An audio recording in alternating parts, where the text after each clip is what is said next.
Welcome to the apocalypse. A voice so familiar it could not be mistaken echoed beside Xie Purou's ear, receiving the background for this mission. This operations realm is an apocalyptic world, a parallel timeline of the host's original world Blue Star. In the year 2035, a zombie virus erupted. Most of humanity was infected while plants and animals mutated one after another. The survivors were divided into two kinds: ability users and ordinary people. 3 months into the apocalypse, hot weapons were affected by a mysterious factor, all rusting and corroding away. Only 1 year after the apocalypse did humans gradually awaken supernatural abilities. It is now the 3rd year of the end times, and this world will soon be plagued by frequent natural disasters. The mission this time is to save as much of humanity as possible and to bring as many survivors as possible to live in the guest house run by the host. After M80 briefly explained the world's background, the transmission began. Following a burst of blinding light, Xie Purou found herself standing in front of a house. A girl in her early 20s was having her meticulously done nails touched up, her small mouth chattering non-stop as she spat out a string of curses so filthy that even with parts muted one could easily imagine the rest. Her hair was left loose, ink-black locks cascading down to her waist, adding a trace of languid allure to her appearance. If anyone were to pass by at this moment, they would immediately notice how exquisitely she was dressed. Her small, clean face was free of the gauntness born of hunger, completely unlike someone living in the apocalypse. I worked so hard completing missions to upgrade my hotel to the max level, and I haven't even enjoyed it yet. Why throw me into an apocalypse? She was furious enough at the system to explode. This was the apocalypse. Completely different from the peaceful, prosperous eras where she had done missions before. This was a man-eating apocalypse. Her tone rose higher and higher with agitation. With this delicate skin and tender flesh of mine, you sent me here just to give the zombies a good meal. Host, please calm down. This time is different. Once you complete this operation mission, you will be able to be reborn. You can't bribe me with. She paused. Rebirth. What are the rules for this mission? After traveling through more than a dozen realms to complete missions, she had nearly forgotten that her original reason for accepting these management tasks was to obtain rebirth. This mission is very simple. The host must, just as in your previous life, run a guest house and expand it, making it larger and stronger. Secondly, you must drive a food truck and set up a stall at the gates of various bases at least 3 days each week to sell food. Completing the mandatory weekly sales task will reward you with 1 tin draw guaranteed to yield a staple food card. Each additional lottery draw costs 1000 points. Unlocking new foods requires the host to spend points drawing cards. Upgrading and unlocking rooms also consumes points. Within the system's management range, everything falls under the host's absolute domain. In this absolute domain, the host may use any ability in any way on anyone. During this realm's duration, no person or object can inflict harm upon the host. Xie Purou nodded, quite pleased with this setting. At least her life was guaranteed. Once she confirmed her acceptance of the mission, the ragged cluster of structures before her was swiftly leveled to the ground. A new small building slowly rose up in its place, the surroundings still shrouded in dull gray. Based on her many years of mission experience, this clearly indicated a locked state. The entire building had only 6 floors. Please name the guest house, she said casually. Let's still call it Grape Guest House. Just like before. Then she suddenly remembered her account. She hurriedly opened it. The leftover points from fully upgrading her last hotel had actually been carried over into this life. Though it was only a small remainder, at least she did not have to start entirely from scratch. Entering the building, she discovered that this shabby little structure was only presentable from the outside. Inside, everything was broken and tattered, waiting for her to renovate. The entire lobby did not have a single chair. The floor was uneven and seeped with water. Xie Purou felt like crying. It was as if she had gone back overnight to the most primitive starting point. She thought of the hotel she had just upgraded to max level, the top-tier spa, the hot springs, and her favorite hot pot restaurant. Everything was gone. The host's remaining points balance can only be used for lottery draws. Xie Purou muttered to herself that she had been so obsessed with drawing prizes, she had forgotten to draw the system itself. Grumbling under her breath, she began preparing for the lottery. Fine, draw then. What else can I do if I don't? The remaining balance in her account was the leftover fraction from unlocking her previous hotel, converted 1 tune into points. Enough for only about 10,000 draws. Given her chronically bad luck, she would have to use them sparingly. She opened the system's card draw interface and spent 10,000 points on a 10 draw. After a burst of rainbow, neon, and flashy special effects filled the screen, 10 cards flipped open one after another. Her eyes widened. On the very first 10 draw, a golden legendary card appeared. Had the god of luck finally decided to favor her? Yet once she finished reading the card's description, she fell silent. Card Max Level Culinary Skill. All foods operated by the host receive a cooking mastery bonus, and the host will be in an excellent mood while preparing and selling delicacies. How many points would it take to give you a physical body? Name your price. She was determined to give it some very handsome special treatment. Hee host, don't be angry. This culinary skill will be inherited by you after you are reborn. But this is an apocalypse. As long as I sell anything edible that can fill people's stomachs, it'll sell. What use is giving me a cooking skill? M80 protested. How is it useless? How can the legacy of fine cuisine be cut off just because the apocalypse has arrived? The end times are already bitter enough. What's wrong with letting people eat something good? Fine. Xie Purou had nothing more to say. At least this skill could be taken back with her. In that first 10 draw, aside from the single golden legendary card, the rest were wet wipes, water cups, bowls. She suddenly felt a dark cloud descend over her head. Truly absurd. 10,000 points. And this pile of junk was all she had drawn. She needed to draw items for the lobby, draw staff, draw finished food, and unlocking lodging and renovations would all devour points as well. She had a feeling she understood why her account had not been wiped clean this time. The long road of spending would only just begin. On the second 10 draw, she got wet wipes, water cups, bowls. On the fifth 10 draw, she obtained lobby floor tiles, wet wipes, and laundry detergent. She was going numb. What use were these things in an apocalypse? On the 11th 10 draw, she finally received a supplies card. Bottled water, bottled for easier carrying. Permanent supply. The most important food had yet to appear. Glancing at her account balance, she gritted her teeth and drew 30 more cards. At last she drew food. Food card. Dumplings, chive, and beef filling, pork and corn filling. Permanent supply. With a food card in hand, she decided not to grind any further today, or it just felt like her luck was particularly bad. She had just drawn 40 cards, most of them useless odds and ends. She took out all the cards related to the lobby. At least the living room now looked somewhat presentable. The spacious first floor, aside from the front desk, now held an enormous sofa that could seat dozens of people. It looked medium firm and likely quite comfortable. This was the item she was most satisfied with so far. In addition to the sofa, there were more than a dozen table arrangements resembling dining sets, each table surrounded by 4 chairs. This was the lobby table and chair set she had just drawn. Is this the dining area? No. Every suite in our guest house comes with a small kitchen where guests can cook for themselves. This is just a regular rest area. She wanted to go upstairs for a look. The elevator display showed it was not yet in service, so she took the stairs instead. As she had expected, there were indeed only 6 rooms on the first floor. Pushing open one of the doors, she stepped into an utterly bare room. It was empty, and not even the water and electricity had been installed.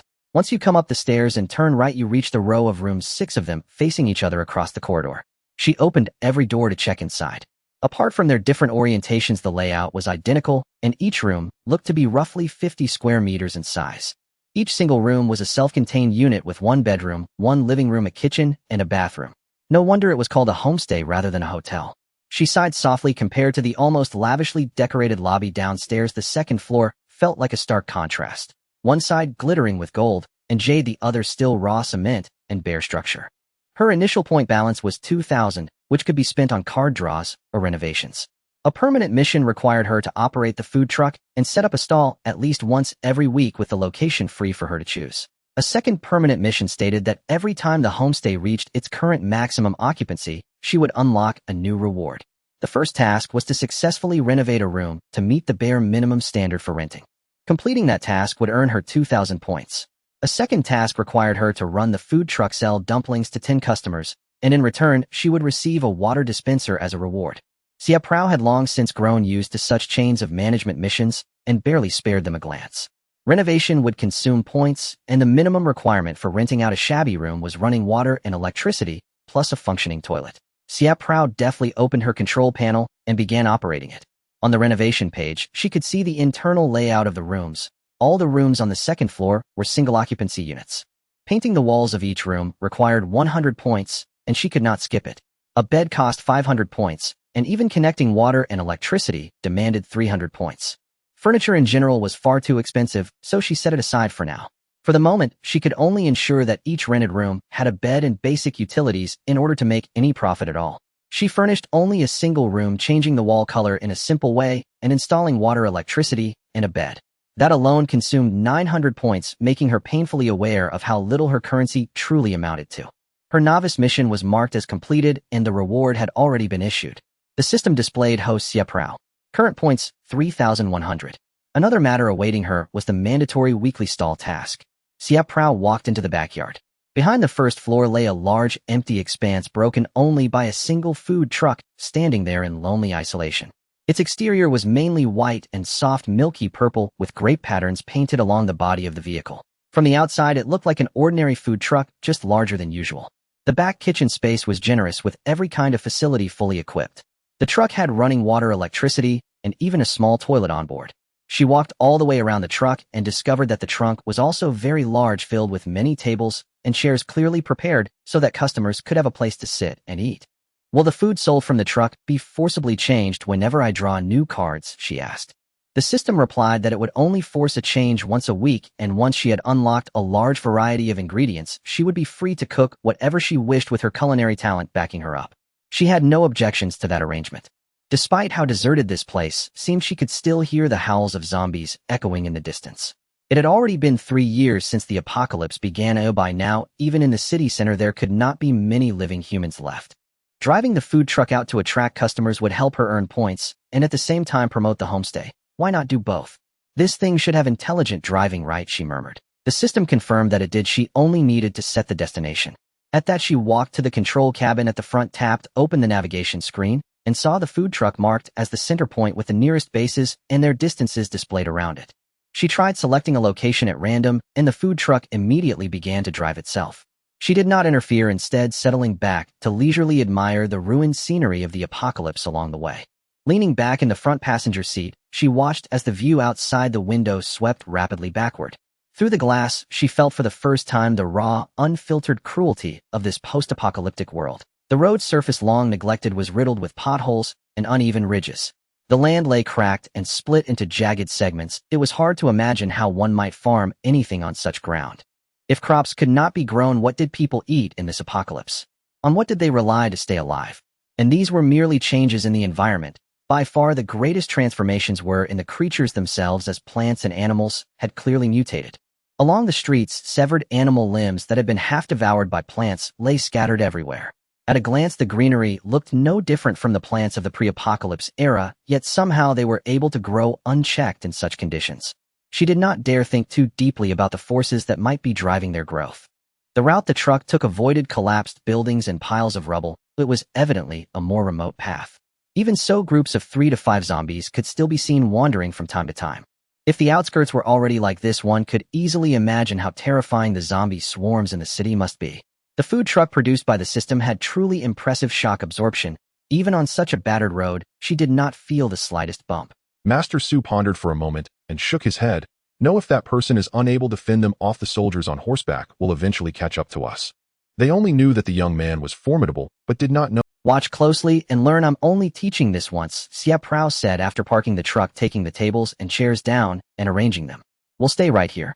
It's not that far from the base, so we shouldn't need to worry too much about the flow of people.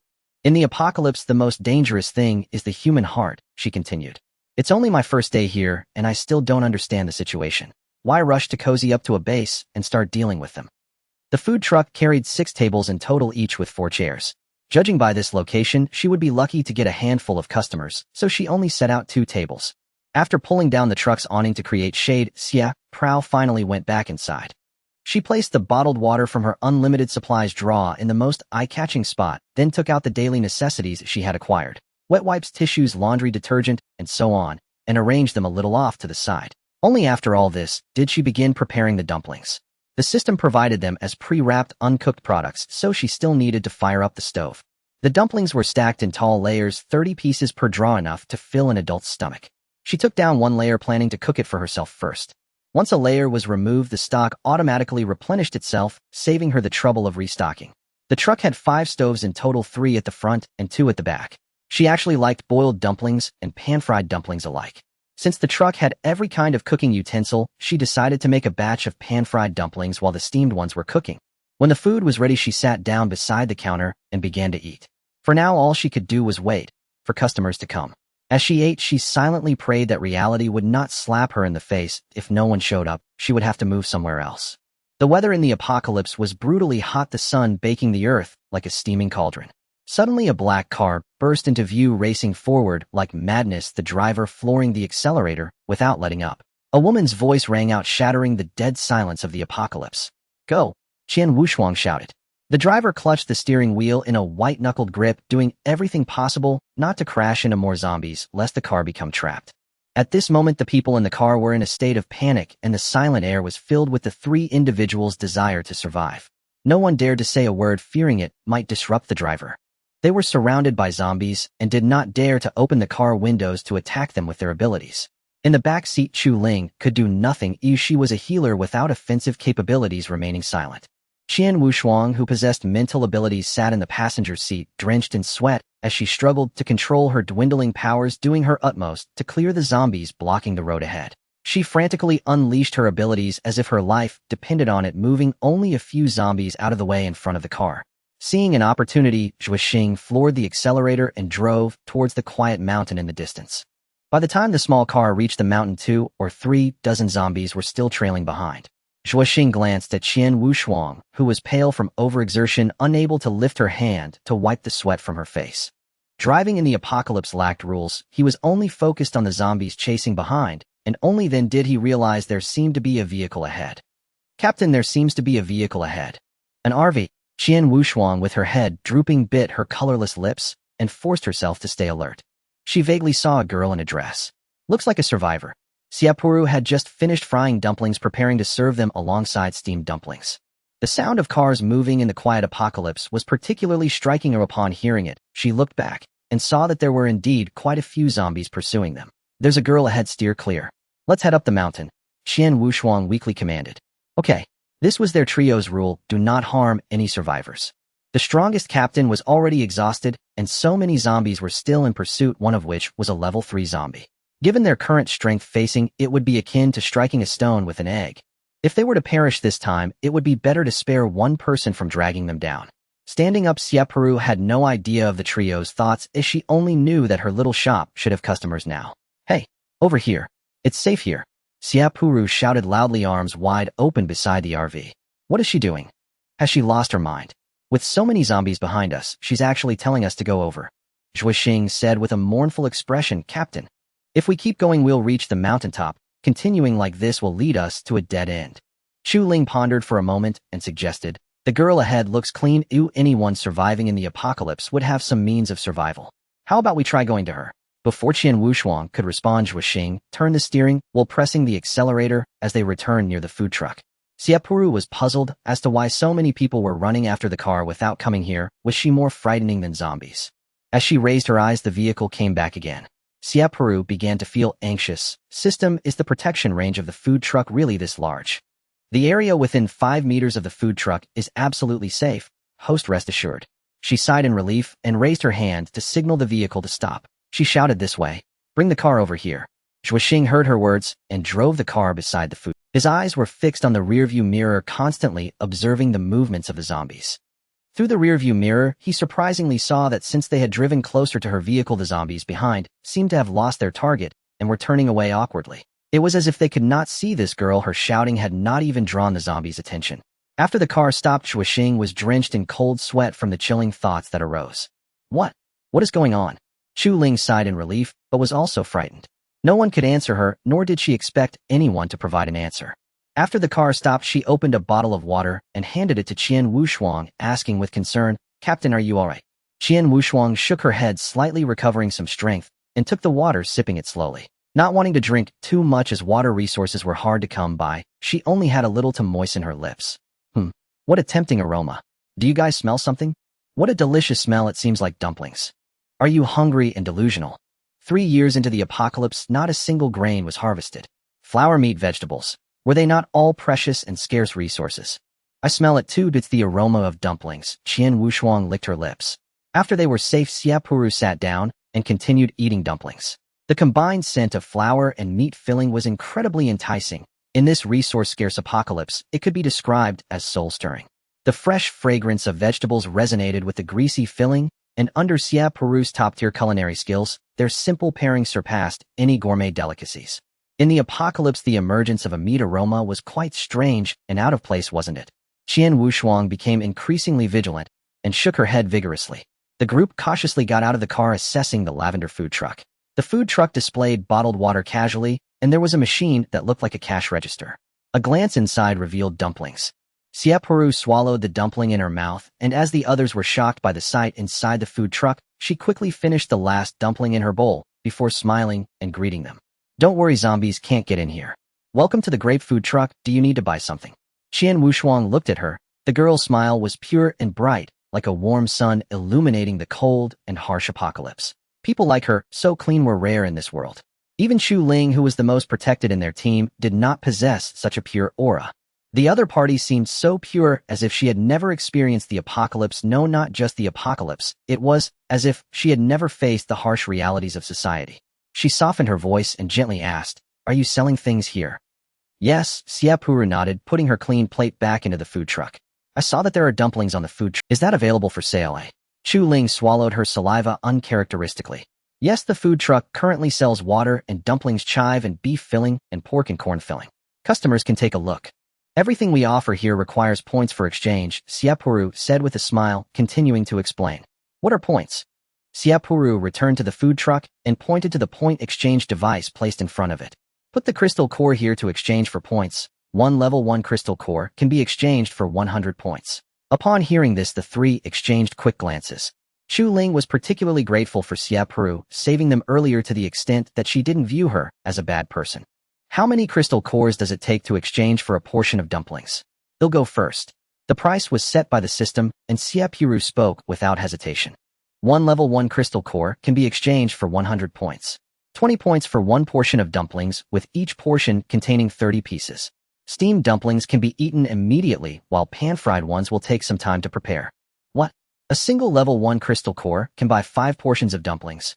Hearing this price and looking at the girl, it seemed as though she radiated an angelic glow from head to toe. Qian Wushuang had prepared for at least 20 crystal cores for one portion of dumplings. Given the current scarcity of water resources, food, and even condiments, this pricing was undeniably peculiar. She stepped forward, discreetly shielding Chu Ling behind her. "I am the captain of our small team. May I ask if the meat being sold is?" She did not finish her sentence, as the implication was clear given the current context. She certainly knew that asking like this was quite impolite. "But, of course it's proper pork and beef. Ooh, I just had a plate of it not long ago." Xie Purou was not angry at her question. In this dangerous post-apocalyptic world, being cautious was perfectly normal. "Captain, regardless of what the meat is, can't you just take a bite to find out?" "They'll go first." Chu Ling ran up to the food cart. "Sister, how do I exchange for points?" "Just place the crystal core here, and it will automatically convert into points." Without hesitation, Chu Ling took out a crystal core and placed it on the machine. A light illuminated around the machine, and as the crystal core vanished, a message appeared on the machine's display. "Chu Ling, female, level 2 healer points recharged 100. Then the screen dimmed. Xie Purou remained unperturbed, secretly pondering that selling dumplings in this apocalyptic world was indeed very strange. What if the meat was something odd? The healing ability could fix it, though. But what if it was meat? Although it could be healed, it would still be disturbing. Suppressing her chaotic thoughts, Xie Purou wore a polite smile. "What kind of filling would you like for your dumplings?" "Let's start with 4 portions of steamed dumplings, 2 portions of pork, and 2 of beef." As soon as she finished speaking, a glowing screen appeared in front of her, visible only to her. "This consumption is 80 points. Do you confirm the payment?"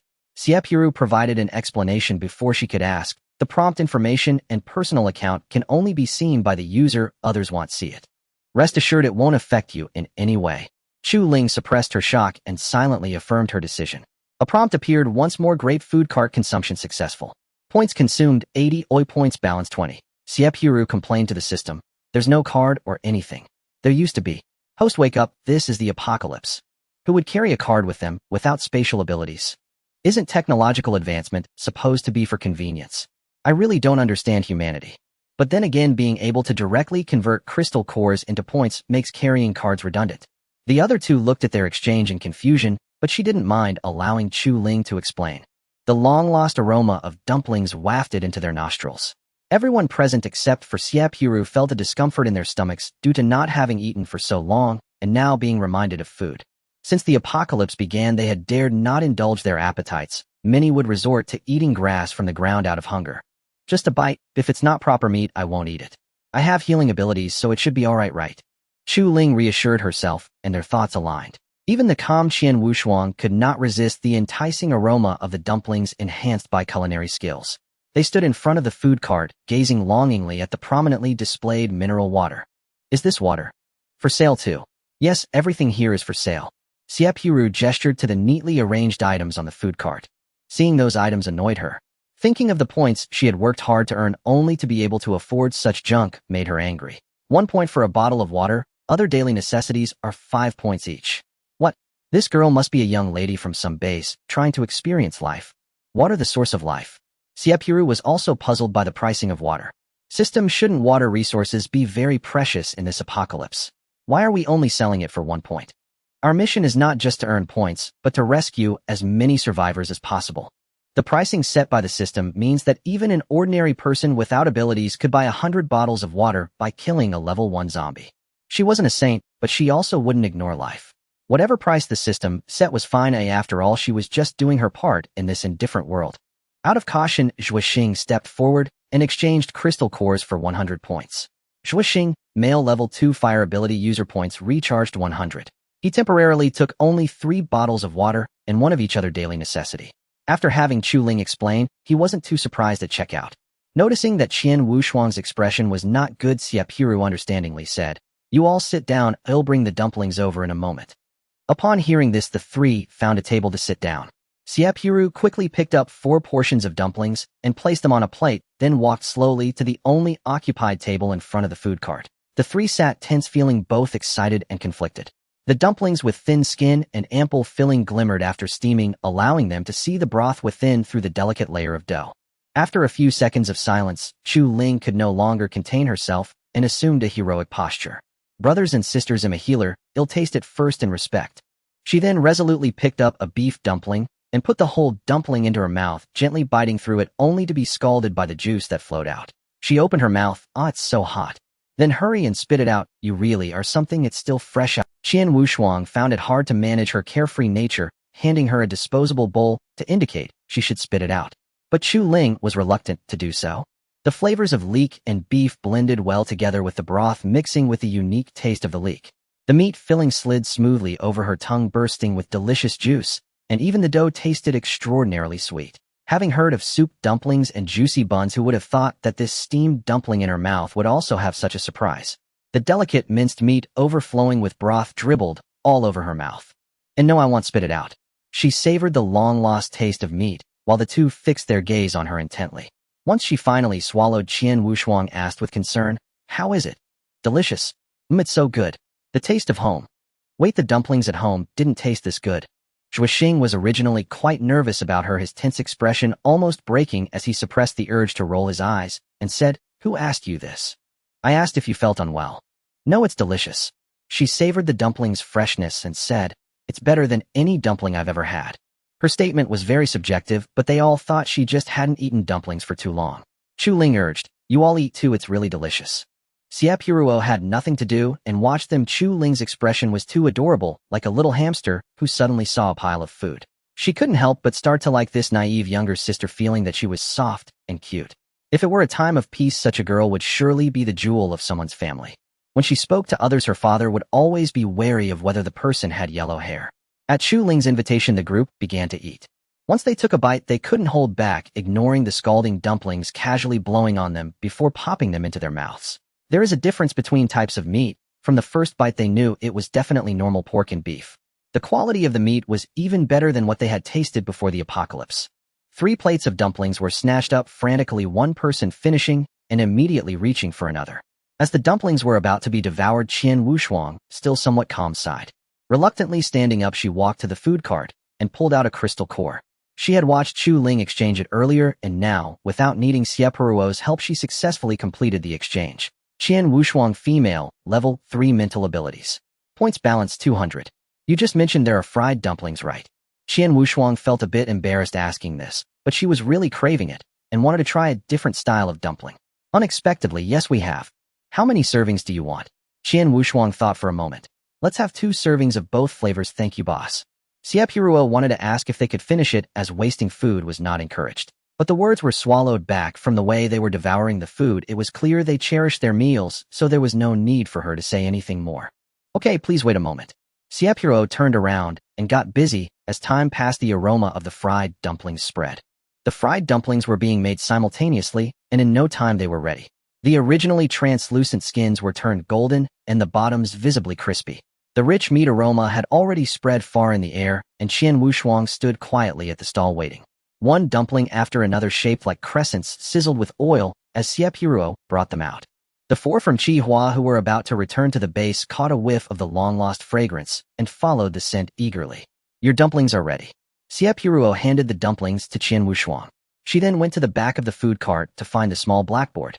After getting the blackboard, she thought for a moment and wrote out the exchange process so she wouldn't have to explain it again when others came.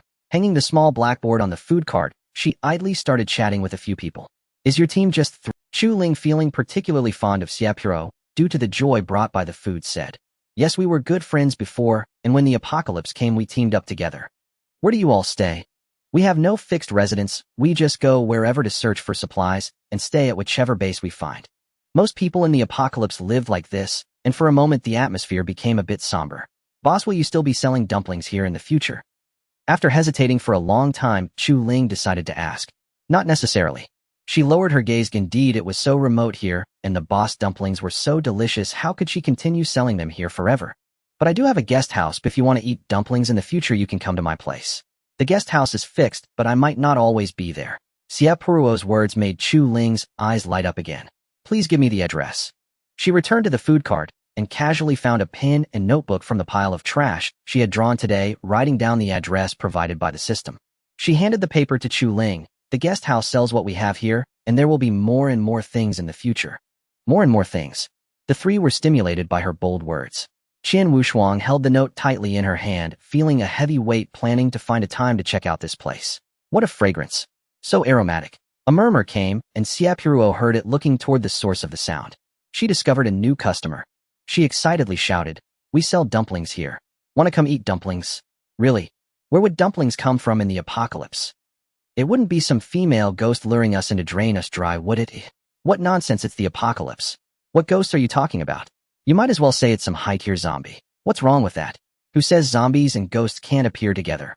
They were bickering as they drove their vehicle closer to where Xie Purou was making the calls. For young men, they looked like they were only 20. So young with tender skin. One was fair and delicate, one was dark and muscular, one was a scholarly type, and one looked sporty and homely. For young men. System, what kind of good place have you brought me to? M80 didn't want to bother with her, knowing she would just go crazy. The nearby base used to be a school. It's normal to have young men. This is the apocalypse. Quickly put away your drool. As the boys approached, Xie Purou's face returned to seriousness. Xie Purou stood firmly at the food cart and smiled sincerely. What would you like to eat?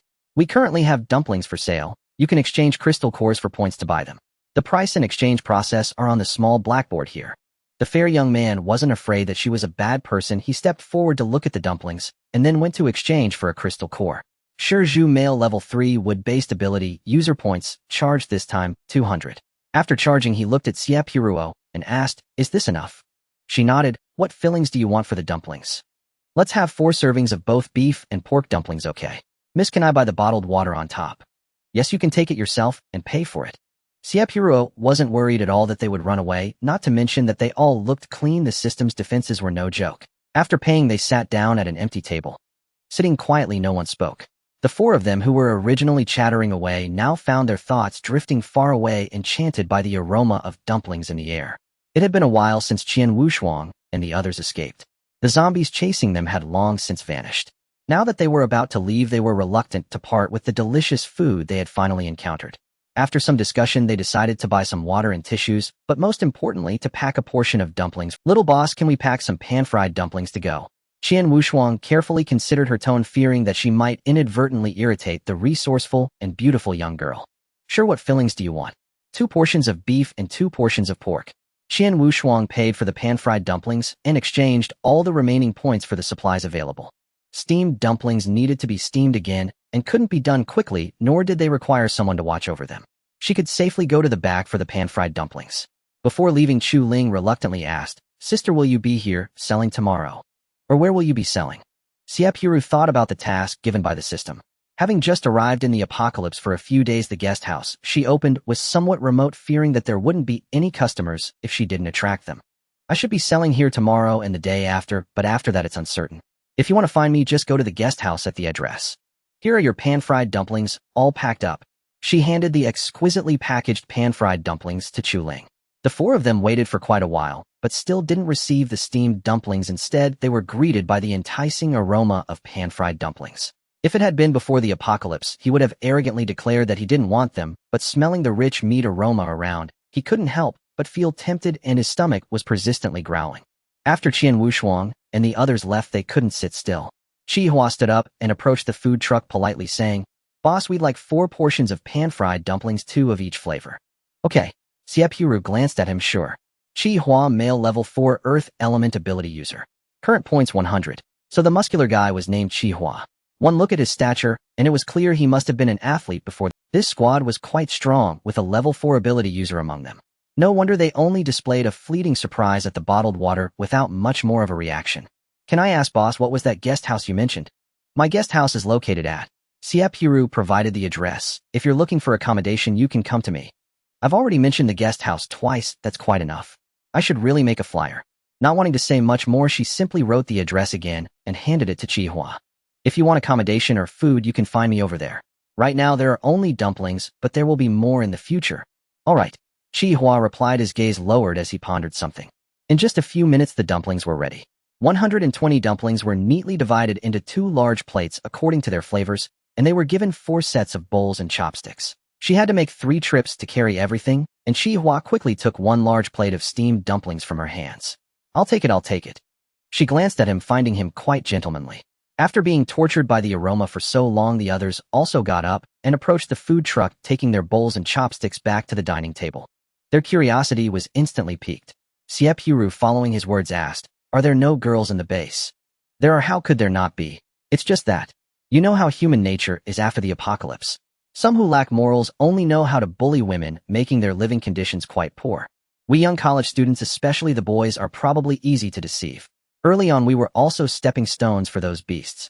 Overcome by curiosity, Xie Purou boldly pulled out a chair and sat beside their table to chat. "Women are the vulnerable group in the apocalypse. I can barely understand being bullied, but why the boys too?" "Because they are easy to deceive," Shizhu interjected, suppressing his anger with an excited tone. His frustrated expression was rather comical. Seeing him with a serious face lacking any intimidation, Xie Purou couldn't help but chuckle. "You seem really worked up. Have you been tricked before?" A rustling laughter ensued. She raised an eyebrow, realizing she had hit a nerve. "Let's not bring it up, it's in the past." Shizhu quickly changed the subject. "How come you sell water so cheaply?" "A bottle of water in the base sells for 3 crystal cores now." Xie Purou replied earnestly, "For love and justice." Since there was no more gossip to be had, she decided not to linger any longer. "Enjoy. If you need more, come back to the food truck to find me." Having long been tempted by the aroma, the few of them felt a bit shy to start eating as soon as the beautiful Xie Purou sat down. Once she left, it was a fierce battle. The 4 pairs of chopsticks moved swiftly, as if wielding weapons fast enough to create afterimages. "Ooh, it's hot." The soup splashed all over my mouth. The meat juice flowed out with the bite he took from the dumpling, causing him to shiver from the heat. What a joy it was to have meat. Who would have thought it was still steaming hot right out of the pot? Yen Mu, the refined scoundrel, in Xie Purou's eyes, pushed up his gold-rimmed glasses and exclaimed, "What kind of dumplings are these?" "They're more like soup dumplings." With each bite, more or less meat juice would flow out.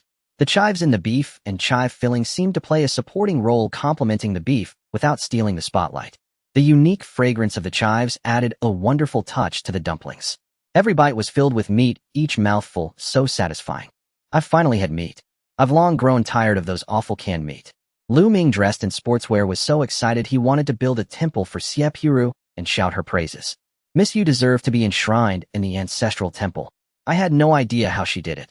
The dumplings bore no extra seasonings, yet they tasted better than any we had eaten before.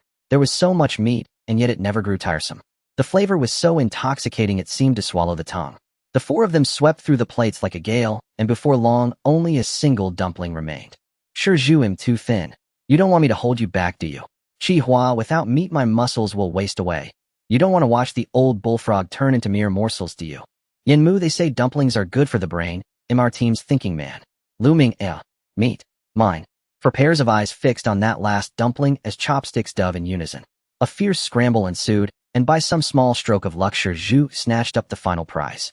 "Thanks, brothers. When I rise to greatness, if I get a single bite of meat, you'll have a bone to gnaw." He ate his spoils, his face alight with the simple joy of victory.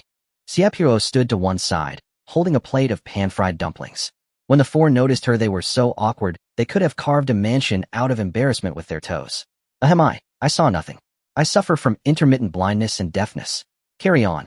She set the pan down and hurried away, barely containing her laughter. She truly wondered how such absurdly comical young men managed to survive in the apocalypse. Rely on jokes. Their bravado was hollow, only social humiliation felt real.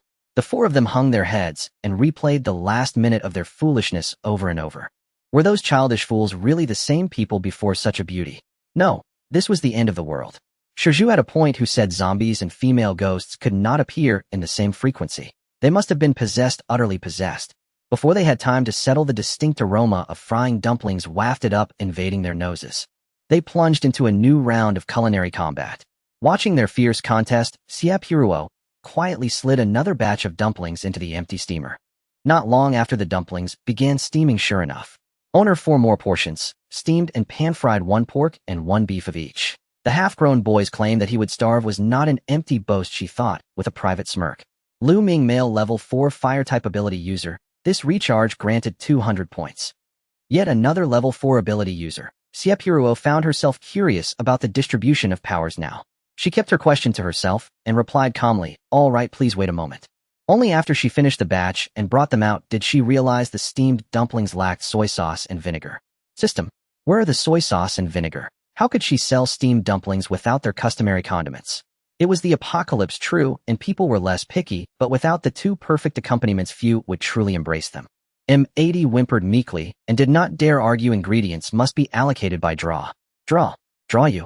If ingredients were subject to a lottery, the condiments would be too. She was on the verge of cussing. It's the apocalypse. What's wrong with craving a small culinary pleasure?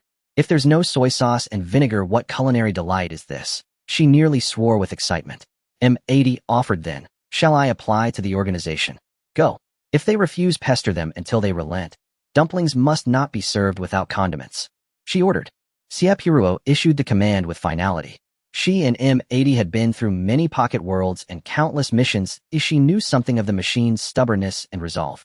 Now all that remained was to wait, as it set about wheedling and pleading. She would simply sit and watch. As the boys chatted and she occasionally boiled another pot of dumplings, dusk deepened into night. Twilight in the apocalypse was unlike daytime. One glance felt eerie, fraught with lurking danger. The 4 noticed the darkness too, having polished off who knew how many portions. They returned to the food cart. It got dark before we noticed. Are you closing up, little owner? They assumed few would come after dark, and she did not object. Whom would you like anything to take away? We made you wait tonight. It's late and not safe for a lone girl. Shall we walk you home?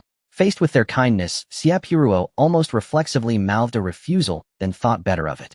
If you plan to buy supplies from me later, escort me back, so you can learn the way. Xie could not tell whether she was declining or politely agreeing. Never mind. Then let's go and familiarize ourselves with the route. Xie cradled his slightly bloated belly. His thoughts were simple. Perhaps next time he could taste those delicious dumplings again. They helped Xie Purou pack away tables and chairs. Since they had come by car, she said, "Follow behind my RV." Xie flashed an okay with his muscular hand. Once she saw them climb into their vehicles in the rearview, Xie Purou tapped the RV's navigation toward the guest house.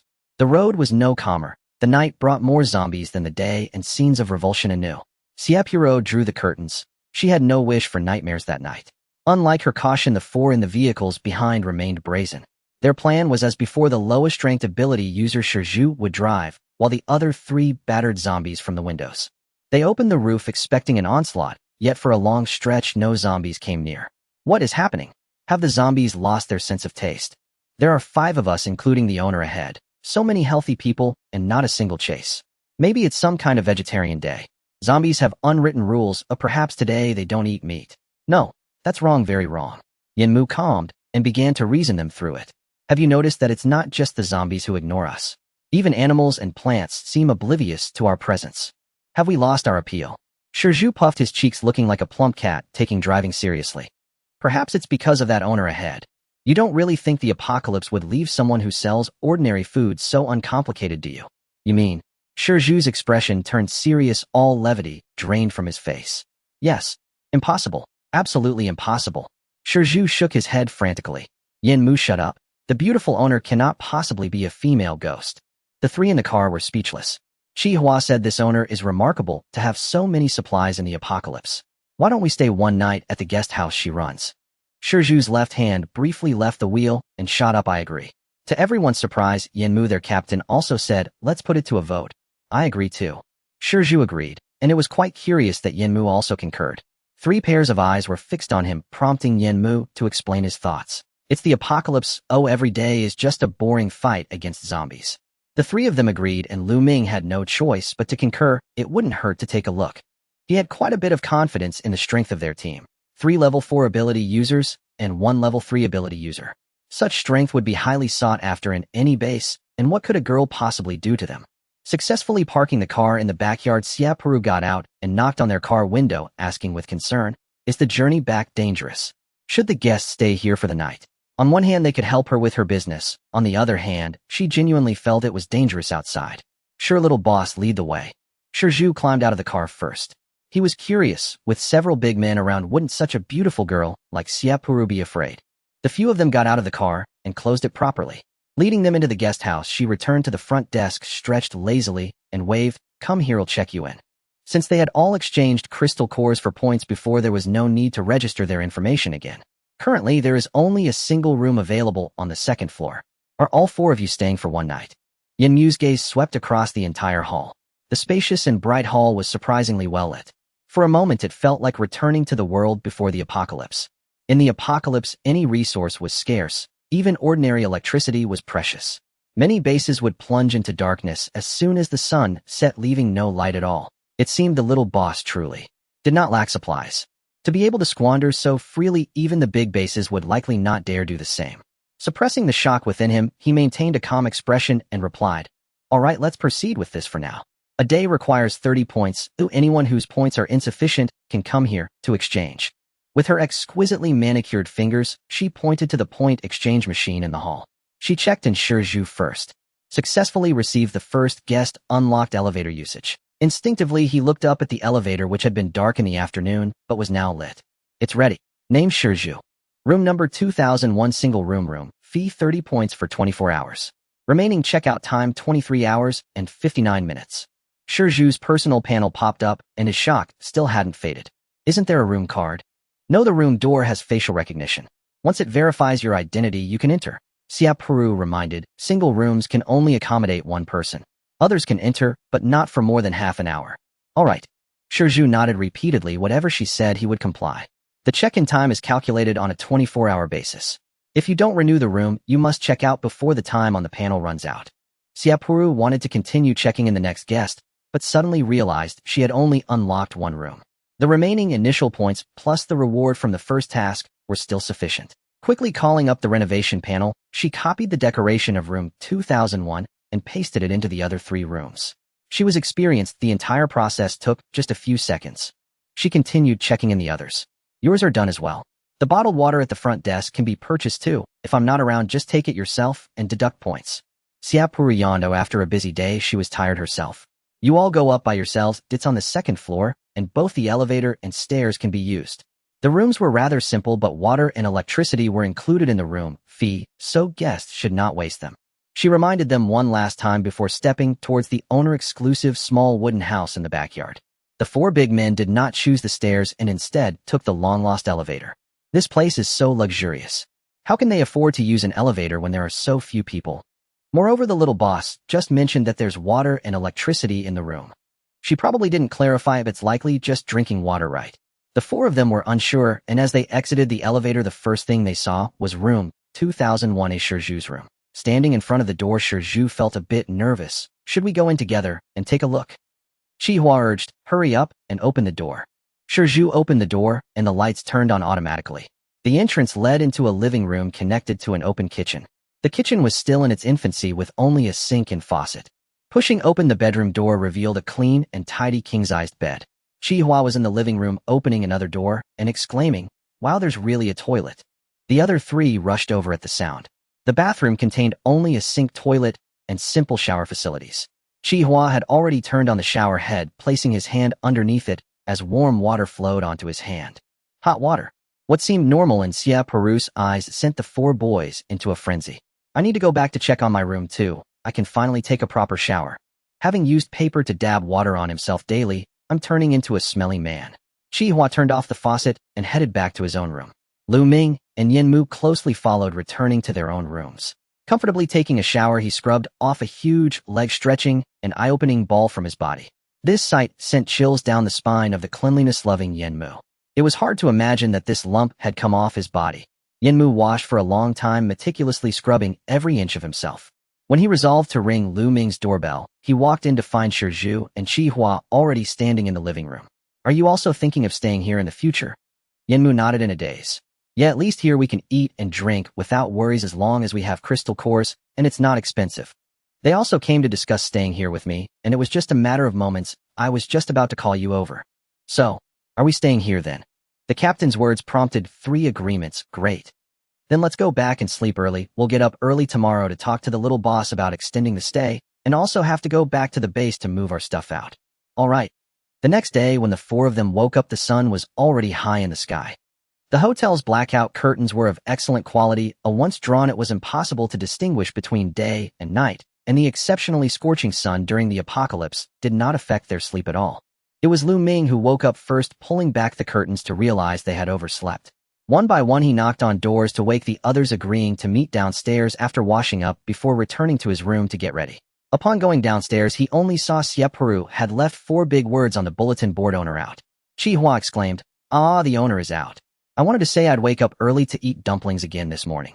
Shi Zhu said, "I dreamt of dumplings last night. I had plenty yesterday, yet I still crave them." Lu Ming could hardly tolerate the presence of the 2 lively characters, Zhu He and Qi Hua, in the team. "All right, quickly unload the things from the vehicle. We will return to the base shortly, and from now on we will be living here." Xie Purou arrived at the same place as yesterday, swiftly setting up her stall and beginning to prepare her lunch. "Host, I'm back. Guess what the result is?" "Silly system." She played along with its words, feigning curiosity, and asked, "What is it?" "Of course it's a complete victory.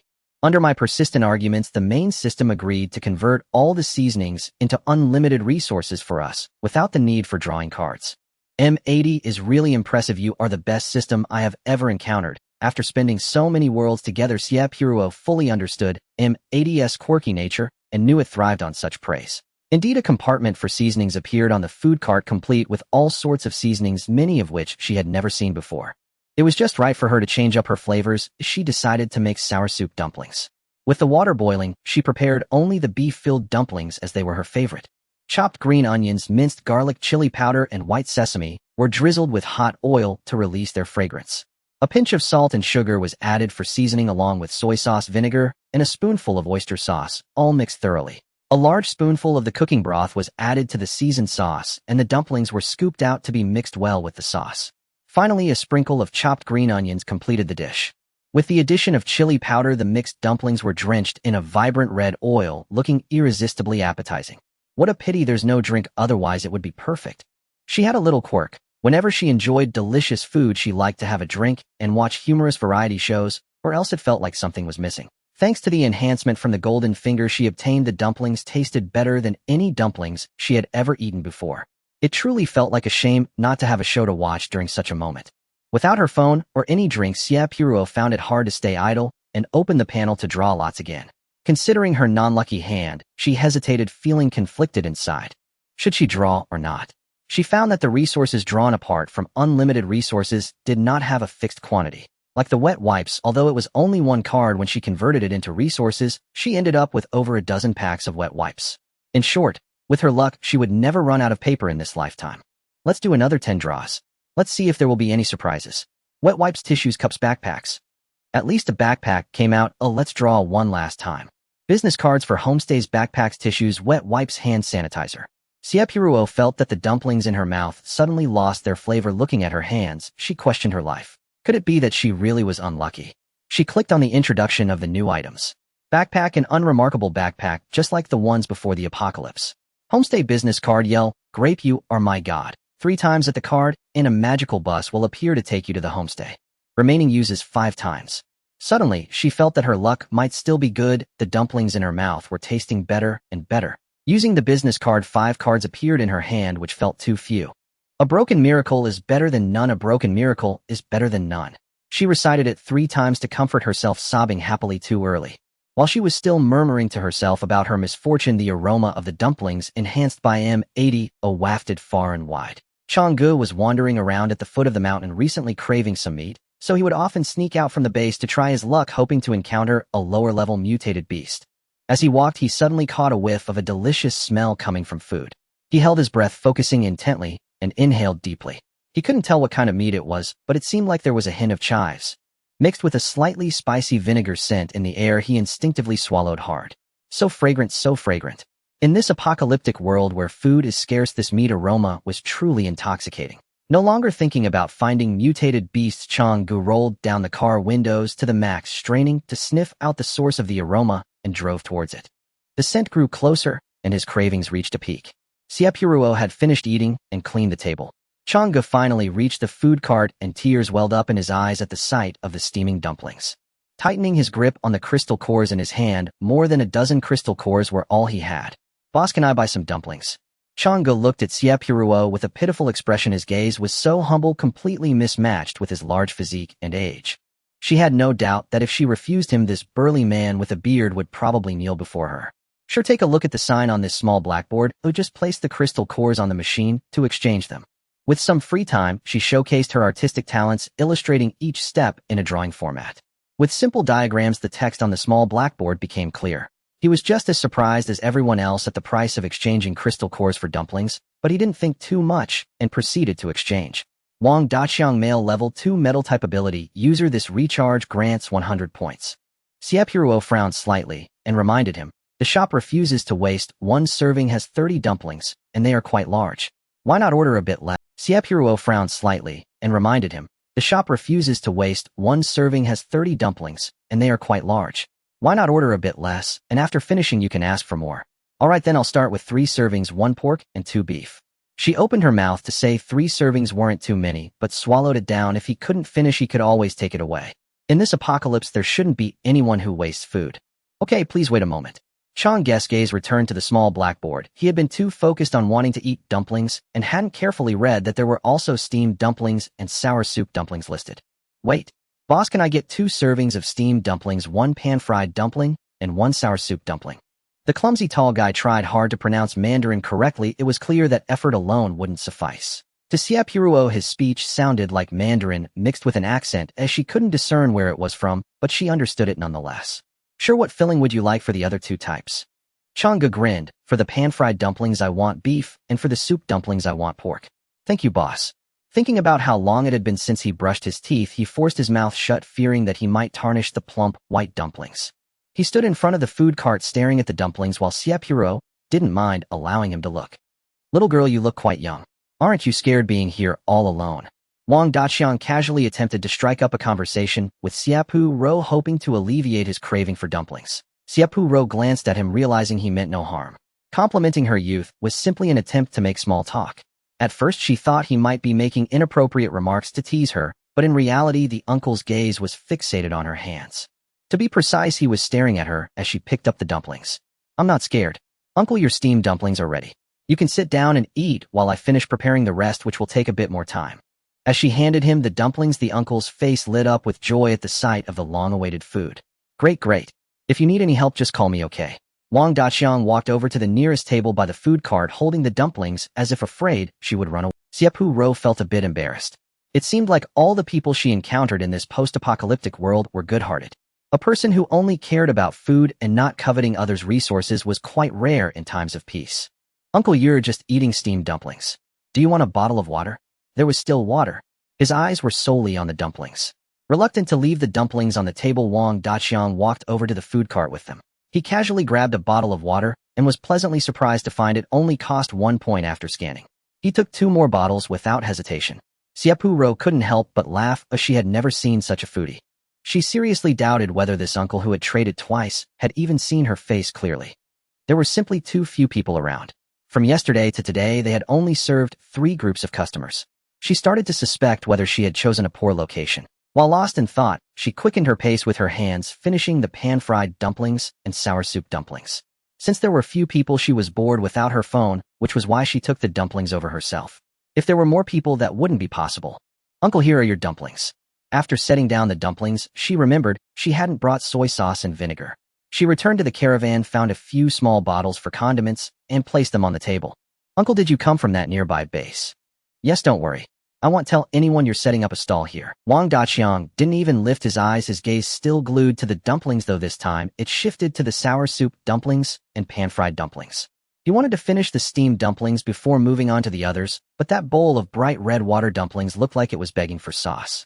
Unable to help herself, she reached for the plate of water dumplings and began to eat. They were fragrant and spicy. After sipping the soup, it was truly amazing. The blend of various condiments was just right, not too spicy or salty. Looking at the bowl filled with condiments, each one played its role perfectly. There wasn't a single excess. Xie Purou became anxious. Why shouldn't you tell others that I'm setting up a stall here? She was hoping everyone would help promote her business, bringing in new customers. Little girl, things are different now compared to before the apocalypse. You need to keep your resources hidden. It's already hard enough for a girl to survive in this world. You need to protect yourself, well, since you look so delicate. Wang Daqiang finished the soup in a few gulps and let out a sigh of relief. This is delicious. Refreshing. It's been ages since I've eaten something flavorful. So not promoting was a form of self-protection. Having spent too long in a peaceful world, she was still adjusting to the apocalypse after only 2 days here. She patiently explained to him, "Uncle, can you help me promote? I'm running a business here and I can't do it alone." Wang Daqiang finally paused, eating the dumplings, and looked at her. "Are you sure?" "I'm sure. Well, then I'll go back to the base later and promote you." He thought that a little girl daring to set up a stall in the apocalypse must have some skills, otherwise where would all this fresh meat and vegetables come from? He realized he had underestimated the little girl. "But we need to agree that if too many people come to buy from you, I won't be able to buy anything for myself, right?" Wang Daqiang had been selfish about food for so long. She handed over one of the business cards she had drawn earlier. "Here's the deal, Uncle. I'm running a guest house. Take this card. You can follow the instructions on it to reach my place." Wang Daqiang accepted the card and carefully read the introduction on it, noticing a number 5 indicating the remaining uses. With the card in hand, Wang Daqiang fell silent. The skill she displayed indicated that she was capable of handling things. He didn't want to pry further. "I'll promote you after I finish eating, but little girl, you need to be prepared. There are plenty of savages in the apocalypse. If they try to rob you, that has nothing to do with me." "Okay, I understand." After finishing his meal, the uncle bought several more bottles of water to take with him. Xie Purou finally had some free time and started drawing cards again. Body wash, toothpaste, mouthwash, toothbrush, soap. Was this a new batch of products? They were somewhat useful, at least for her guests. Toothpaste, shampoo, body wash, dish soap, dishcloth. Help. Although she had never seen these before, surely dish soap and dishcloth weren't just filler items. She didn't even need to wash dishes. The food cart was high-tech. Any used bowls and chopsticks placed inside came out looking brand new after a few seconds. "Host, stay calm. We don't need them, but I'm running a guest house." Xie Purou retorted, "I haven't drawn a single pot or pan, and if I can't sell them, how can my guests wash their dishes? One last draw. Please give me a chance to draw a food card. I really can't eat any more dumplings." Even the most delicious food can get boring after too much, as she had already eaten dumplings for 3 consecutive meals. If she ate any more, she might develop a fear of dumplings. It seemed heaven had heard her prayer. Instant noodles, hot dogs, tissues, wet wipes. She really drew a food card. Xie Purou suddenly stood up, hitting her head in the process. Instant noodles, spicy, braised mushroom chicken flavor. Permanent resource. Hot dog, it's a starch sausage with no meat. Permanent resource. Looking at the card description, her eyebrows almost knitted together as she blurted out, "Why does instant noodles only have 3 flavors? How do I unlock other flavors?" "Host, unlocking different flavors requires 1,000 points. Ugh, are there so many rules in this world? It wasn't like this before." M80 felt somewhat guilty. This world is indeed different from the previous one. Forget it. 1,000 points should still be easy to earn. Having completed quests in so many worlds, just give her some time.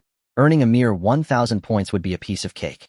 It was just unfortunate that instant noodles came with sausage, but no egg. Clearly the perfect combination should include egg, sausage, and noodles. She wanted to continue drawing when a sound of footsteps interrupted her. She immediately crawled out from the passenger seat of the food cart and looked at the newcomer. "Would you like a bowl of instant noodles?" 3 men arrived, their attire indicating they were staff from the base. They were also sizing her up. The girl was very beautiful, her clean clothes and fair skin appearing unattainable to the common folk in this post-apocalyptic world. The men sniffed eagerly, the aroma of meat in the air being a precious delight they could never get enough of. It was uncertain whether her goods were expensive.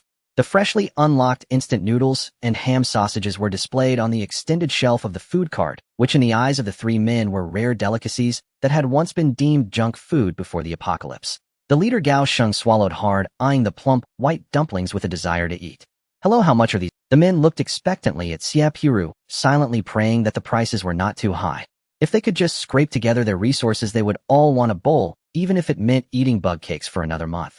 It was a good sign that someone was inquiring about prices, and Xie Purou smiled brightly. 10 points for a bowl of instant noodles and 2 points for an added ham sausage. I can cook them for you. The dumplings and other items had price tags, so you can see what you'd like to buy. Her sweet voice sounded like heavenly music compared to the parched individuals who were barely surviving on a bowl of water each day. Only because they had become staff at the base was their situation slightly better than ordinary people. Upon hearing her words, the three quickly exchanged glances. The dumplings were meat-filled, and the prices were so low. After 3 years of the apocalypse, the instant noodles produced before the disaster had long expired, and even the expired ones that were still edible had been ruined by mutated creatures. A year into the apocalypse, the value of expired instant noodles could sell for 3 first-level crystal cores, yet they were still hard to come by. Gao Sheng pulled out a first-level crystal core and placed it on the points exchange machine. Xie Purou beamed. Would you like dumplings? Or what flavor of instant noodles do you prefer? Would you like a ham sausage added? It's just 2 points. Gao Sheng, still in shock, instinctively replied. When asked, I'll have a serving of pan-fried dumplings and a spicy flavor of instant noodles with a ham sausage added. As soon as he finished speaking, the machine lit up again. She began preparing the first bowl of instant noodles. She lit the stove, boiled water, added the noodles, poured in the seasoning packet, and added the ham sausage, then poured the noodles from the small pot into the paper bowl. The aroma of instant noodles filled the air, and the bubbling water in the pot sounded as heavenly as music. Your instant noodles are ready. She handed the instant noodles to Gao Sheng. He was astonished by this series of actions that felt completely normal before the apocalypse, unable to believe that he had merely spent a first-level crystal core to receive the instant noodles.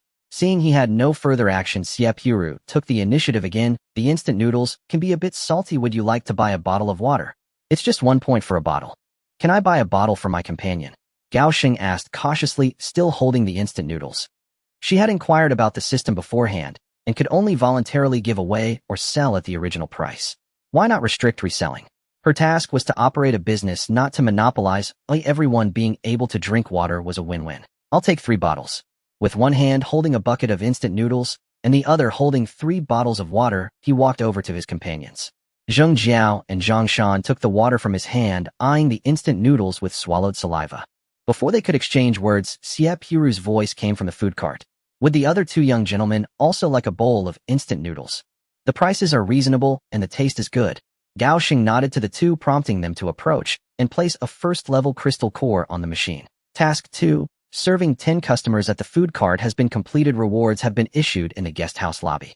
The 2 sat down beside Gao Sheng with bowls of instant noodles and dumplings, equally bewildered. Zhang Shan murmured, why is it so cheap? Just 1 first-level crystal core can buy 10 bowls of instant noodles, something that seemed unimaginable just 10 minutes ago. Do you think there's something in the noodles? Zheng Jiao asked.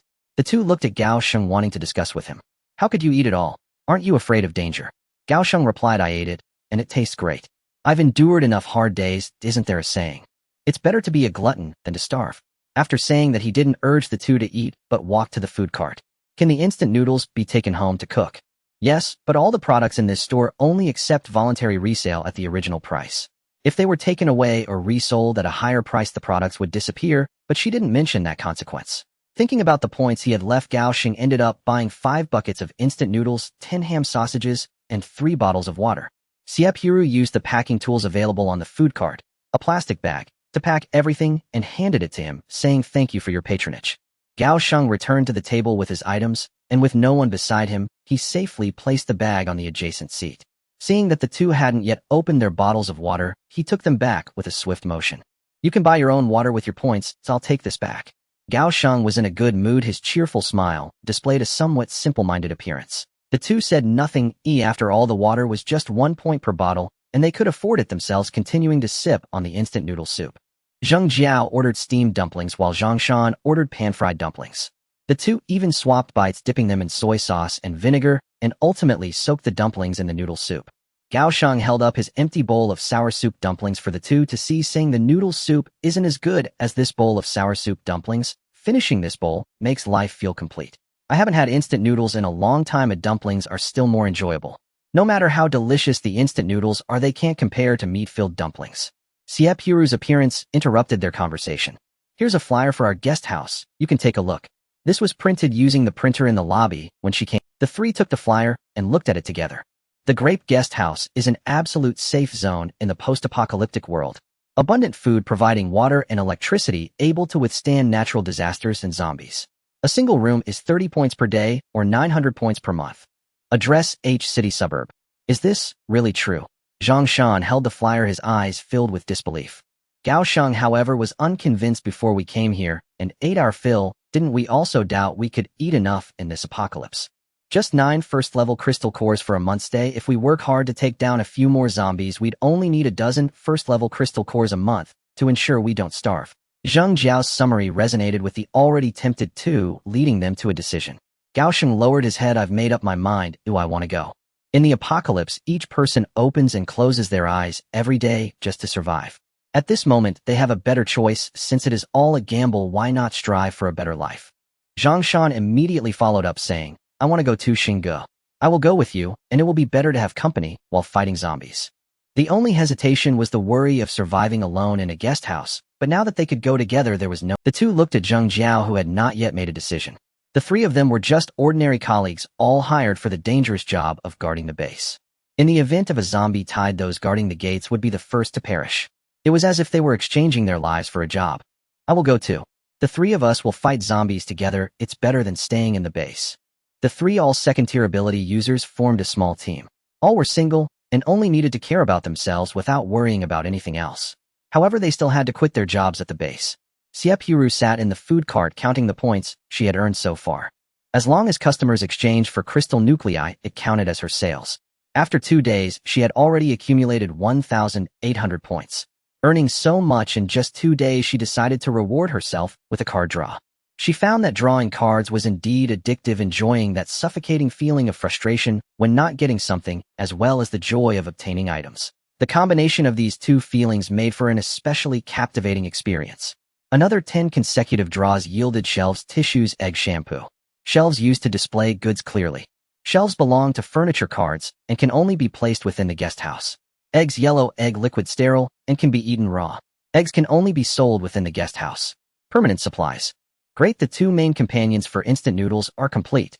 Eggs and instant noodles are a perfect match. Whether fried or in egg drop form, instant noodles without eggs lack soul. She felt that ever since M80 returned, her luck had improved. Could it be that the silly assistant had opened a backdoor for her? M80 confidently replied. After all, whether it's one request or many, it's still a request. Good assistant. If I could buy you a physical form, I would definitely get you the most expensive one. The desire to sell eggs was ignited. Just then Zhang Shan and Zheng Jiao came over to order a portion of dumplings, and she enthusiastically recommended, Bro, we have eggs that can be added to instant noodles. 1 egg only costs 3 points. Would you like a portion of instant noodles with a fried egg? Zhang Shan and Zheng Jiao exchanged glances of eggs. The shock brought by eggs was far greater than that of instant noodles. They hadn't seen eggs since a month into the apocalypse. Animals and plants that were supposed to mutate had mutated, while the non-mutated chickens were tightly controlled by the base. Normal chickens were already rare, and the eggs produced were even scarcer. They hoped that only the base leader could occasionally enjoy eggs. For ordinary people, the thought of eggs was something they wouldn't even dare to imagine. Gao Sheng, there are eggs. They can only be added to instant noodles. Zhang Shan shouted excitedly towards Gao Sheng. Gao Sheng had just finished a pile of food he ordered and finally felt like he was alive, his stomach filled with an unprecedented sense of satisfaction. Hearing that there were eggs, he recalled the taste of eggs from 3 years ago, and he craved a bowl of instant noodles. Gao Sheng walked over and recharged a level 1 crystal nucleus. Boss, I want a bowl of braised instant noodles without sausages, but can I add 2 eggs?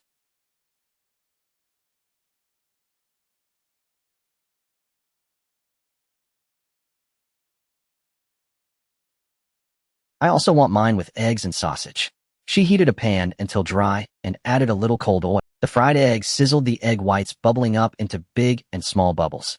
Once the egg was formed and set, she added hot water to boil before adding the instant noodles. The three stood nearby watching this long-awaited scene as the aroma of the eggs wafted over, unable to take their eyes off it. Opening the instant noodle packaging and adding water, it didn't take long for the fragrant instant noodles to be served. Hearing that Wang Daqiang had brought many people, everyone smelled the aroma of the instant noodles, but they did not dare to approach, wanting to wait for Gao Sheng and the others to test it first. The price of waiting was having to swallow their saliva from a distance. 3 bowls of instant noodles were made, and each took their portion back to the table to eat. The edges of the fried eggs were crisped by a girl, while the yolk remained slightly runny. Using the plastic fork that came with the instant noodles, she poked the yolk, which had just enough flow to be considered slightly runny. Many Chinese people are not used to eating raw eggs, nor are they accustomed to runny yolks, and the level of runniness before them was just right, providing a visual impact for those who have long faced food shortages in the apocalypse. A little golden runny yolk stuck to the plastic fork. Gao Sheng carefully licked the egg liquid off the fork as if tasting a delicacy. He had already eaten 2 bowls of instant noodles, and at this moment he gulped them down like a whirlwind, taking bites of fried egg and instant noodles, finishing them in just a few mouthfuls. Satisfied, he wiped the oil from his mouth and patted his long-lost full belly, feeling immensely content. Ever since the apocalypse began, there were truly no methods to fill his stomach when hungry. Even wanting to drink water was a luxury, let alone using water to fill his belly. That was even more impossible. Thinking that he still had points left unspent, Gao Sheng asked, "Boss, will you be back tomorrow?" The system says she has to set up shop at least 3 days a week, so she will definitely be back tomorrow, but the day after is uncertain. Any unspent points can be used tomorrow. The 3 finished eating and voluntarily helped her clean up the stall. They were careful while eating, not letting a drop of instant noodle soup spill, only needing to throw away the instant noodle containers to consider it cleaned up. "Boss, are the ghost houses mentioned in the flyer real? Are they safe havens against natural disasters and zombies?" "Yes, it's not far from here. Would you like to stay?" Xie Purou did not miss any opportunity to attract customers. Gao Sheng gritted his teeth. Rather than struggling to survive in the base, it was better to take a risk and choose to believe this young boss. Leading the way, Gao Sheng said, "We all want to stay, but we need to quit our jobs first. Can the young boss reserve a room for the 3 of us? We can pay the monthly rent in advance." Having money. Xie Purou's eyes lit up. "Of course, that's great. Each of you will have a single room, right?" "Yes." The 3 each took out crystal nuclei, each handing over 8 level 1 crystal nuclei. "By the way, boss, if we can quit tomorrow, could you take us over when you close up?" Xie Purou opened her mouth to respond, but the system voice in her head interrupted her words. "The dining car is only for employees." Gao Sheng realized that his request was unreasonable when she did not respond and quickly apologized, saying, "I'm sorry, if it's not possible, let's think of another way. Most ordinary people in the base do not have vehicles, and they are no exception. However, this journey may be dangerous. Master, can I sell the teleportation card I drew?" "Yes, it's priced at 100 points each." Receiving the desired answer, Xie Purou smiled and relayed, "Our guest house has a dedicated vehicle that picks you up at the hotel entrance. Just follow the instructions on the teleportation card, and a car will appear. 1 card per person is equivalent to a ticket, only 100 points. Gao Sheng waved his hand. "Bring me 3 cards. The fleet of vehicles coming and going had already caught the aroma wafting from the dining car. Once Gao Sheng and the others entered, someone started to observe them, but everyone was still in the stage of watch. "Captain, are we not going yet? What's the hurry? Wait a bit more. Captain, are we still not going? That person has already finished the first bowl. Aren't the other 2 still eating? Just wait a bit more. Captain, the other 2 have finished eating. Just wait, Dora, I know you're anxious, but please hold on. If there is a problem with the food, it won't take effect so quickly. Captain, the first person has finished their second bowl. Captain, they have all finished.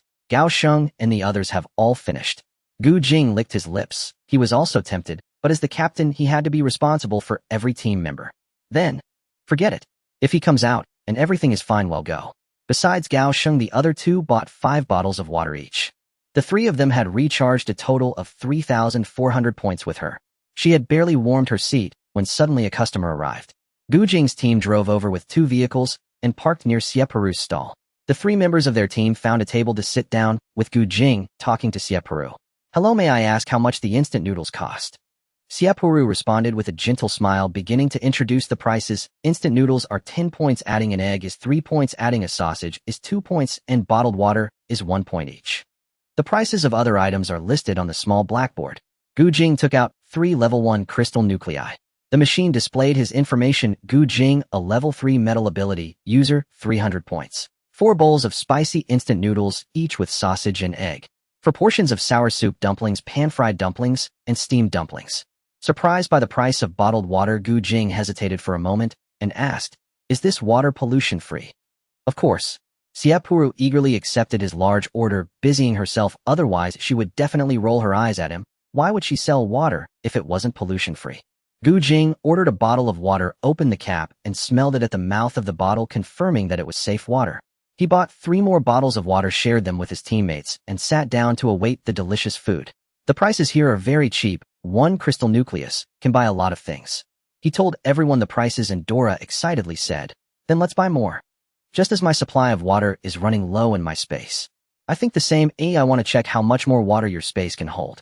Things can be taken out to put in the vehicle, but clean water resources are hard to come by. I see Han Bing takes ice out every day, and he might get drained by us. Your ordered items are ready, I'll come pick them up. Xie Purou filled the noodles into paper bowls on the food truck, finally topping it with an egg. She sprinkled a few black sesame seeds on the fried egg, elevating its appearance. M80, next time can you unlock a proper staple food for me? Unlocking instant noodles is not acceptable. That will depend on the host's luck. After all, it's a draw, a staple food must come out. If you're lucky, you might even get two. Having not distributed the flyers yet, Xie Purou took out several flyers, placed one on an empty table, and finally handed it to Gu Jing's table. Before she could return, Gu Jing called out to her, "Little boss, is this flyer for real? Of course it includes water and electricity, but drinking water is separate. Are you planning to stay?" Xie Purou blinked her eyes, hoping to hear the words about staying from Gu Jing. We'll discuss it further. He cannot make such a significant decision alone. All right. Xie Purou lowered her eyes and returned to the dining car. Dora looked at the promotional paper carefully, saying, "Are we going to stay? I wonder if this place is really safe. Han Bing, do you remember if we've been to this place?" Han Bing took the paper she handed over, and after looking at the address, he realized they often passed by this place. "We've been there, but it's not far, but I don't remember there being a guest house there." "Captain." Dora looked at Gu Jing, waiting for him to make a decision. "Let's go take a look. If it's unsafe, we can leave. No need to think about it." "Okay." At that moment, Xie Purou had a sudden idea and began to add oil to the pan, simply making cuts on the sausage. The sausage cut with decorative slits was placed into the oil pan, sizzling and releasing a fragrant aroma that traveled far and wide. After finishing her noodles, Dora couldn't resist and came to the dining car to see what else could be bought. "Boss, are you frying something?" "Frying sausage." Xie Purou was bored and had no phone to play with, so she started to get creative at the dining car. "How much is this? Can I buy two?" Dora held up 2 fingers, staring intently at the fried sausage, swallowing hard. It smelled so good. It had been a long time since she had fried food. She felt nostalgic. "Sure, just place the crystal nuclei on top to exchange for points." She pointed to the exchange machine, then turned to find the skewers. The dining car had everything. She found a pack of skewers in an inconspicuous corner.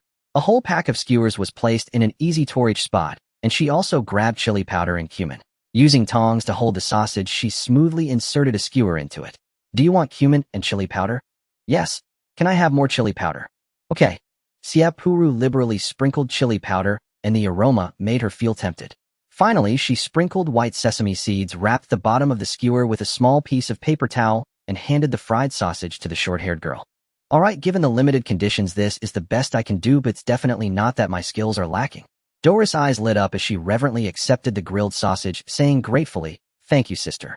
She hopped back to the small table, saying, "Look. Wow. Golden Legend. The boss sells this too. I want to buy two." Gongzi pulled Han Bing up as they stood and walked toward the dining car. Gu Jing scoffed, thinking the 2 fools were headed right where he wanted them to go. He gazed at the short-haired girl, looking affectionately at the Golden Legend in her hands. "Dora, you know I've always taken care of you. Who kept watch so you could sleep peacefully?" "It was Han Bing." "Who scouted the terrain and led the reconnaissance?" "It was Gangzi." "Who was it that helped you quickly chop off your hair after it got caught by a zombie?" "It was you, so now they call me Dora." Dora looked at him expressionlessly, waiting to hear what more outrageous words he would utter. Gu Jing could no longer maintain his composure, hastily finding an excuse to escape. I need to find Gangzi for something." "Boss, give me 2 fried hot dogs." "All right." Xie Purou had just finished making 4 when she was asked to make 2 more. In no time, they were fried to perfection. The hot dogs were golden and crispy on the outside, perfectly complemented by the sprinkled chili powder. The rich oil mixed with the spiciness of the chili was not at all off-putting, rather it became increasingly addictive. Gu Jing had just finished the 2 in his hands and wanted to buy more, but when he looked up he saw a long queue forming in front of the food cart. The onlookers could no longer hold back. One person's purchase had sparked many others. "Boss, I want a bucket of spicy instant noodles with egg and sausage and 2 servings of fried dumplings. I want a serving of instant noodles with 2 eggs and a serving of steamed dumplings." "I was here first, you move aside. Are you looking for a fight?" "Let's fight then." Xie Purou was overwhelmed by the noise, stopping her busy work to look expressionlessly at the crowded group. "Go over there to recharge your points first, then come back to queue for food. If you keep making noise, I'll shut down the stall." Upon hearing this, the crowd realized the seriousness of the situation. Food was the greatest priority. Holding back their hunger, they could only smell the aroma of the instant noodles wafting through the air, which tantalized their souls. Everyone began to queue up voluntarily, each person lining up to exchange spirit cores for points before heading to another queue to order food. It seemed like M80 said something, but Xie Purou couldn't hear it at that moment. She was so busy that she wished she had 8 arms. There were at least 50 or 60 people simultaneously queuing in front of the food cart, and more were pouring in from all directions, the line continuously growing. Without exception, everyone kept quiet. Even the two who had just argued were now speaking in hushed tones. No one wanted to attract zombies, jeopardizing their hard-earned opportunity to eat. With the growing crowd, the 2 tables that had been set up were clearly insufficient. With no other choice, she had to pause her busy work and take out the remaining 4 tables. "Little boss, let me help you set them up. You go ahead and keep busy." The person speaking was the one at the front of the line. Several men helped her set up the tables in no time. She thanked them and resumed her work. The few chairs that were brought out were clearly insufficient. No one minded with not enough seats in front of the food cart. They squatted or stood to eat orderly and organized. Xie Purou could no longer handle the workload. "If you want water, just help yourselves. The points will be deducted automatically." After everyone got their own water, things improved, allowing her to focus entirely on cooking the instant noodles and steamed dumplings. Gu Jing sighed at the sight. It seemed he would not be able to enjoy the fried hot dogs today. He stepped forward with Dora to buy a few hundred bottles of water, asking before leaving, "Little boss, can I take the instant noodles with me?" "Sure, but they can't be sold at a high price. They can only be sold at the original price or given away voluntarily." Gu Jing then bought over 100 buckets of instant noodles, getting a bit of each of the 3 flavors. "You can also buy instant noodles and prepare them yourself." "Oh, I really can't keep up with this." Watching the line grow longer, her hands were almost giving out. Some bought noodles, but after purchasing, they still came back to queue.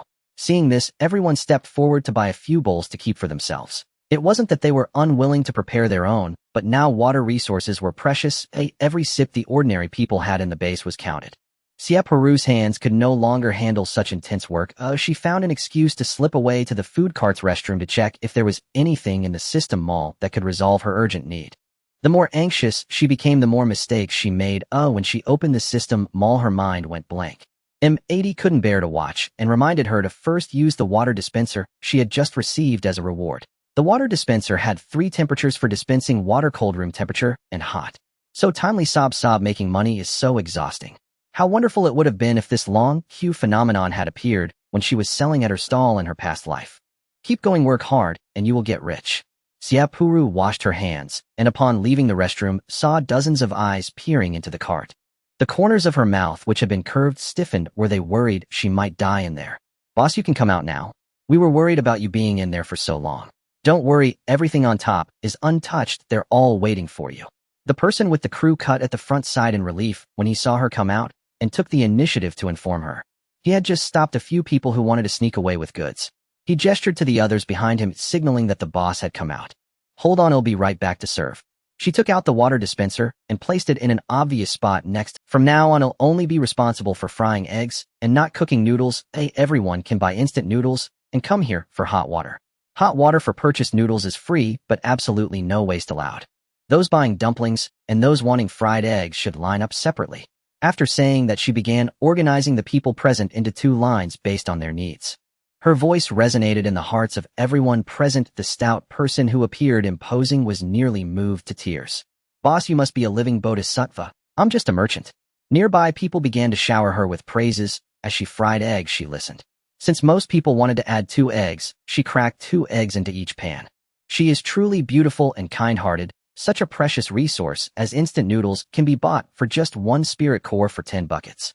Xie Purou thought the price was reasonable. Isn't it just equivalent to a modern-day bill? Being constantly praised made her curious about why selling instant noodles led to such high praise. "What do you usually eat?" The crew cut guy holding a bowl of instant noodles while waiting for eggs responded. "There are bug cakes for sale in the base. 1 level 1 spirit core can buy 5. The eggs were ready. Xie Purou handed the freshly made eggs to the person in line, but when she looked up to ask what bug cakes were, the person who had spoken was already gone. She observed the expressions of the nearby few, and it was clear that whatever it was definitely not something she wanted to hear right now. She let go of her curiosity, thinking she would ask a few of the funny guys when she got home later, and continued her busy work of frying eggs. "Sir, do you sell eggs separately?" At these words, she felt every gaze in the crowd instantly convert. M80 quickly interjected, "No, they're not sold individually." Xie Purou offered an apologetic smile, her eyes crinkling warmly as she addressed the crowd. "Eggs are not sold separately." "Oh, Right, we haven't distributed the flyers yet. She retrieved the leaflets and placed them beneath the awning extended from the food cart. Everyone's welcome to take a look. Grape Homestay, your safest sanctuary guaranteed. The crowd picked up the flyers with curious interest. Within moments, all 200 had been handed out. Yet strangely, not a single person stepped forward to ask anything. After several more hours of relentless work, she felt herself nearing breaking point. Standing almost entirely throughout her shift on the food cart, her legs ached, as if they might give out entirely. Glancing at the time, she announced aloud, "Final 10 minutes of today's service. Please make your purchases now. If you miss it, feel free to return tomorrow." The customer at the very front of the line reacted with startled delight and hesitated before asking again, uncertain, "Will you be back tomorrow, sir?" Xie Purou nodded vaguely. "Yes, I'll be here. Hey, could you help spread the word to those behind you?" Exhausted beyond speech after a full day's labor, she barely managed a whisper. The man agreed readily, "No problem." A few seconds later, he seemed to recall something and approached her tentatively, "Little boss, if possible, please stay vigilant." Before she could ask what he meant, he'd already sprinted off into the distance. Those gathered nearby wore grave expressions. Seeing her puzzled silence, a kind-hearted man in his 40s leaned in carefully. "He's right. This apocalypse is perilous." She opened her mouth to ask more, but stopped herself. "Thank you, big brother, for the warning." A subtle caution offered and received. Nothing more was needed. Yubai cast one last wistful glance at the eggs, then headed home cradling 30 bottles of water, 50 sausage sticks, and 16 instant noodle buckets. Clutching her haul, she made her way home with cautious steps, choosing quiet, deserted routes, slipping through shadows like a fugitive. Others walked the same streets clutching instant noodles. Closer inspection revealed bottled water and sausage sticks inside their bags, all unmistakably sourced from the grape food cart. Don't ask why there were no dumplings. Such precious goods were kept close, tucked safely inside pockets pressed against the body. Noodle buckets, however, were simply too bulky to carry discreetly, so they remained visible. No one spoke of it openly, not even near the base entrance where a fully stocked food cart stood plainly in view. Occasionally, newcomers would try to inquire how others acquired their supplies, only to be met with knowing silent glances. Fingers pressed to lips in a hush sign, they'd gently pull the curious aside into seclusion, whispering the truth only when certain no ears lingered nearby. Ordinary citizens quietly upheld this unspoken covenant, though this base was relatively humane. Unlike others that offered civilians little more than slow starvation, at least here one could still sip clean water. Yet at the grape food cart, one spirit crystal, the price of a mere sip in the base, bought 100 bottles. Human nature is self-preserving. When survival hangs in the balance, few trust in altruism. Xie Purou knew nothing of such base politics.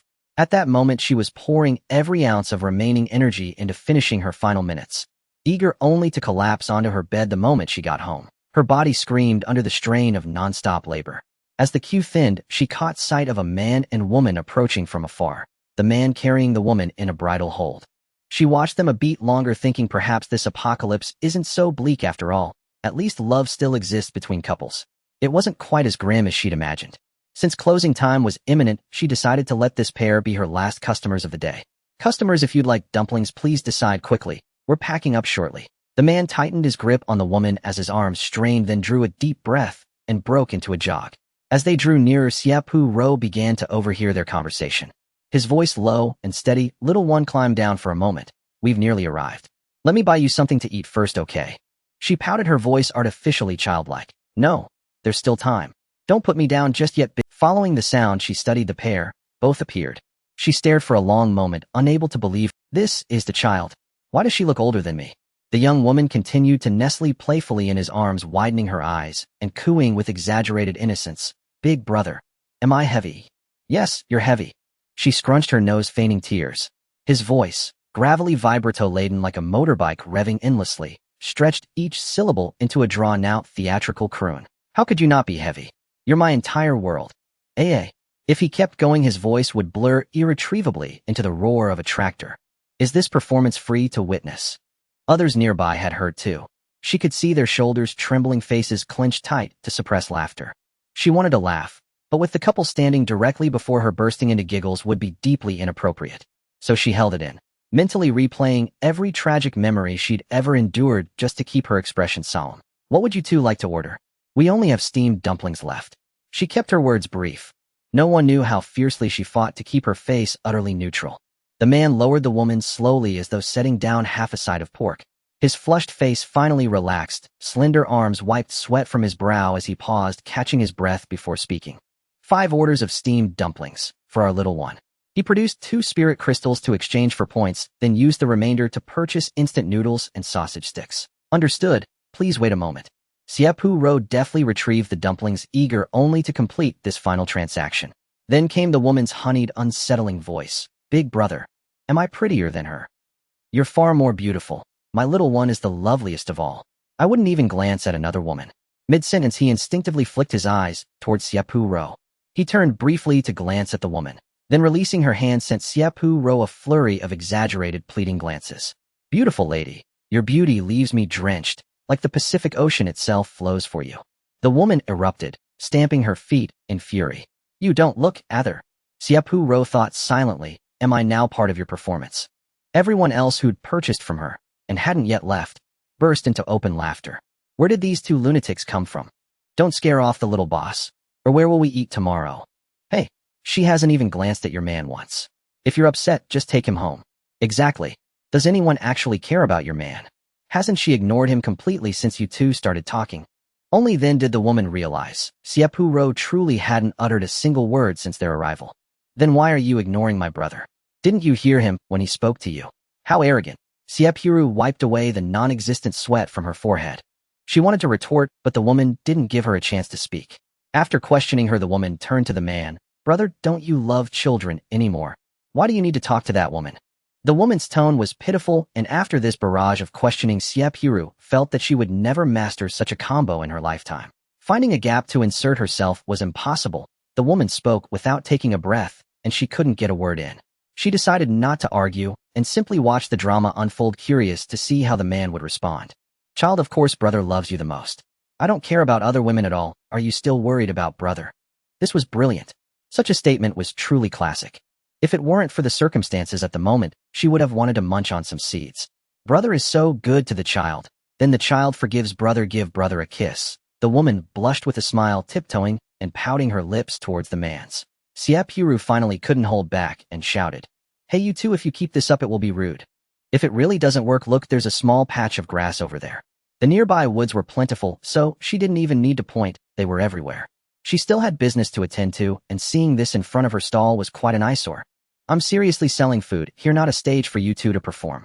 The sound of their lips parting was accompanied by the man's gaze turned to her, filled with curiosity. Are you jealous? The woman dismissively replied, It doesn't matter if you're jealous, brother only likes me. Alright, your brother likes you the most. To take your dumplings and walk slowly. Xie Purou was exhausted and had no mood to deal with these 2 oddballs. The man held the still warm dumplings, looking gently at the woman. Eat, child. A child can't finish them alone. Isn't brother going to eat? Brother doesn't like this. If the child can't finish, can we save it for the next meal? Okay. Does brother really not like to eat? The woman confirmed repeatedly. The man turned his face away, trying to control his breath and not smell the food's aroma. I don't like it. The woman forcefully grabbed a dumpling with her hand and stuffed it into the man's mouth. Worried the woman might burn herself, he had no choice but to catch the dumpling with his mouth. The woman giggled, brother must eat it. Alright, brother has eaten it. A child, be good and don't force brother to eat things he doesn't like. After tidying up the table and chairs and putting them back in the vehicle, he ignored what everyone present thought and drove away. The man's gaze followed the food truck as it left. She was really too tired, so much so that she didn't want to set up her stall tomorrow. Xie Purou slumped in the passenger seat to rest, communicating, there shouldn't be a rule requiring me to set up my stall every day, right? Can I split it over 3 days in a week? Yes, as long as you go out 3 days within a week, it's fine. Crystal core, crystal core, crystal core. A boy shouted as vines appeared in his hands, wrapping around the zombies, while Yanmu used his metal-type abilities to harvest the zombies' heads. The zombies roared, dark and twisted, crawling. Yanmu infused his knife with his abilities, and the enhanced blade easily extracted the crystal cores. One by one, the crystal cores glimmered under the sunlight. Shizhu carried a bag filled with crystal cores, exclaiming, wow, so many crystal cores. Look at you acting like you've never seen the world. You better not say you know my brother, it's truly embarrassing. Chihua tossed the cleaned crystal cores into the bag held by Shizhu.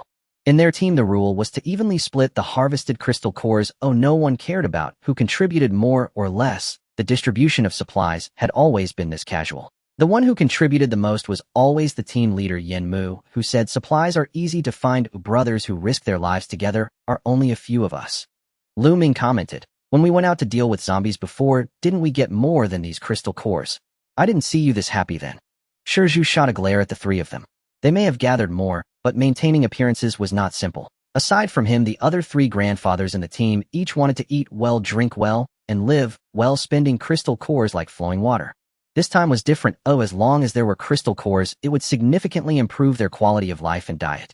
His current thought was to save as many crystal cores as possible, recharge at the guest house, and with some savings he could retire comfortably. People strive their whole lives for a better retirement, right?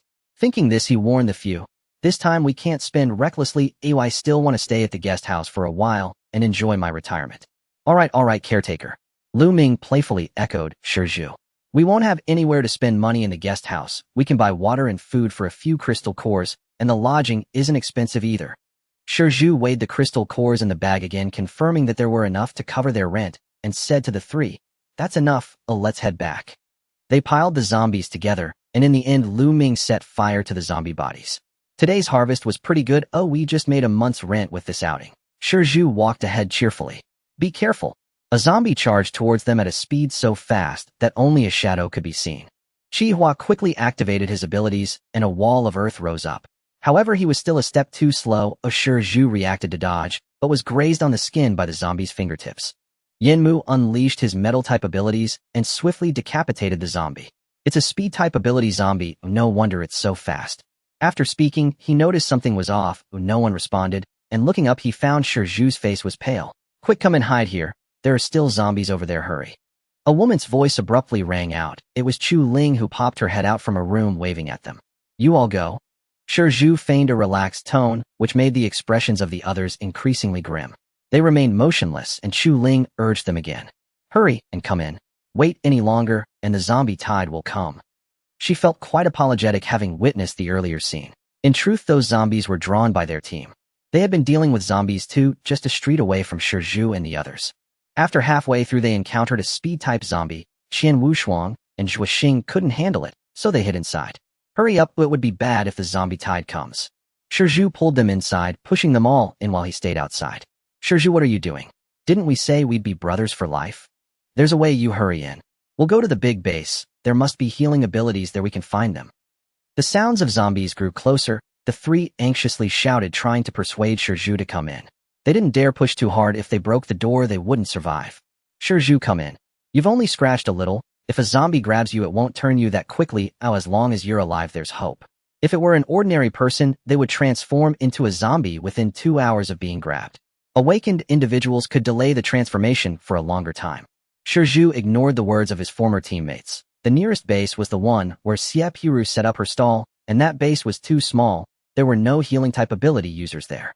He had already given up. Leaning against the door, he lowered his head, reflecting on his life. The four of them had grown up together before the apocalypse, and since it began, they didn't know how many roads they had walked or how many battles they had fought together. In fact, his life could be considered quite splendid. His ability is not an offensive power, and the others in the team silently protect him, keeping an eye on him while fighting the zombies. "We can't wait any longer. He'll pull the door open, and you all pull him inside." Yanmu approached Lu Ming and whispered in his ear. The three exchanged glances. After working together for so long, some things didn't even need to be spoken. The sound of the zombies' footsteps grew louder, indicating there were quite a few of them. Now is the time. The door was suddenly yanked open, swinging precariously on its frame. Lu Ming wrapped his arms around Shizhu's waist and forcefully pulled him back. Once he returned, Yanmu swiftly used his ability to repair the door, while Qihua raised a dirt wall at the entrance. But that wall wasn't enough. He reinforced the entire room. "What are you doing? What if I turn into a zombie inside? You all want to die?" Shizhu's face was wet with tears. It was too late to go outside now. He leaned back, feeling weak all over, his mind growing hazy, and his senses started to dull little by little. "If I turn into a zombie, just kill me immediately." Qian Wushuang and the others watched the scene unfold, with Zhuo Xing occasionally nodding. It was truly a vivid display of brotherhood. "You heartless person, how can you just say to kill me? I already said we should wait until this wave of zombies passes before looking for a healer." Shizhu and Qihua argued back, unwilling to back down. "I'm heartless. You dragged me in here. What about the others? They kindly invited us to hide from the zombie tide, and you want to endanger them. What are you afraid of? Soon Yanmu will make you a golden cage, making you the only canary among the zombies." Two comedians, Yanmu and Lu Ming, remained silent, not uttering a word. After a while they both fell quiet, and the room was eerily still, the atmosphere quite heavy. Suppressing his complex emotions, Lu Ming forced out a smile that was more painful than crying. Don't be so pessimistic. Once this wave of corpses passes, we'll set off. With a few brothers here, nothing will happen to you.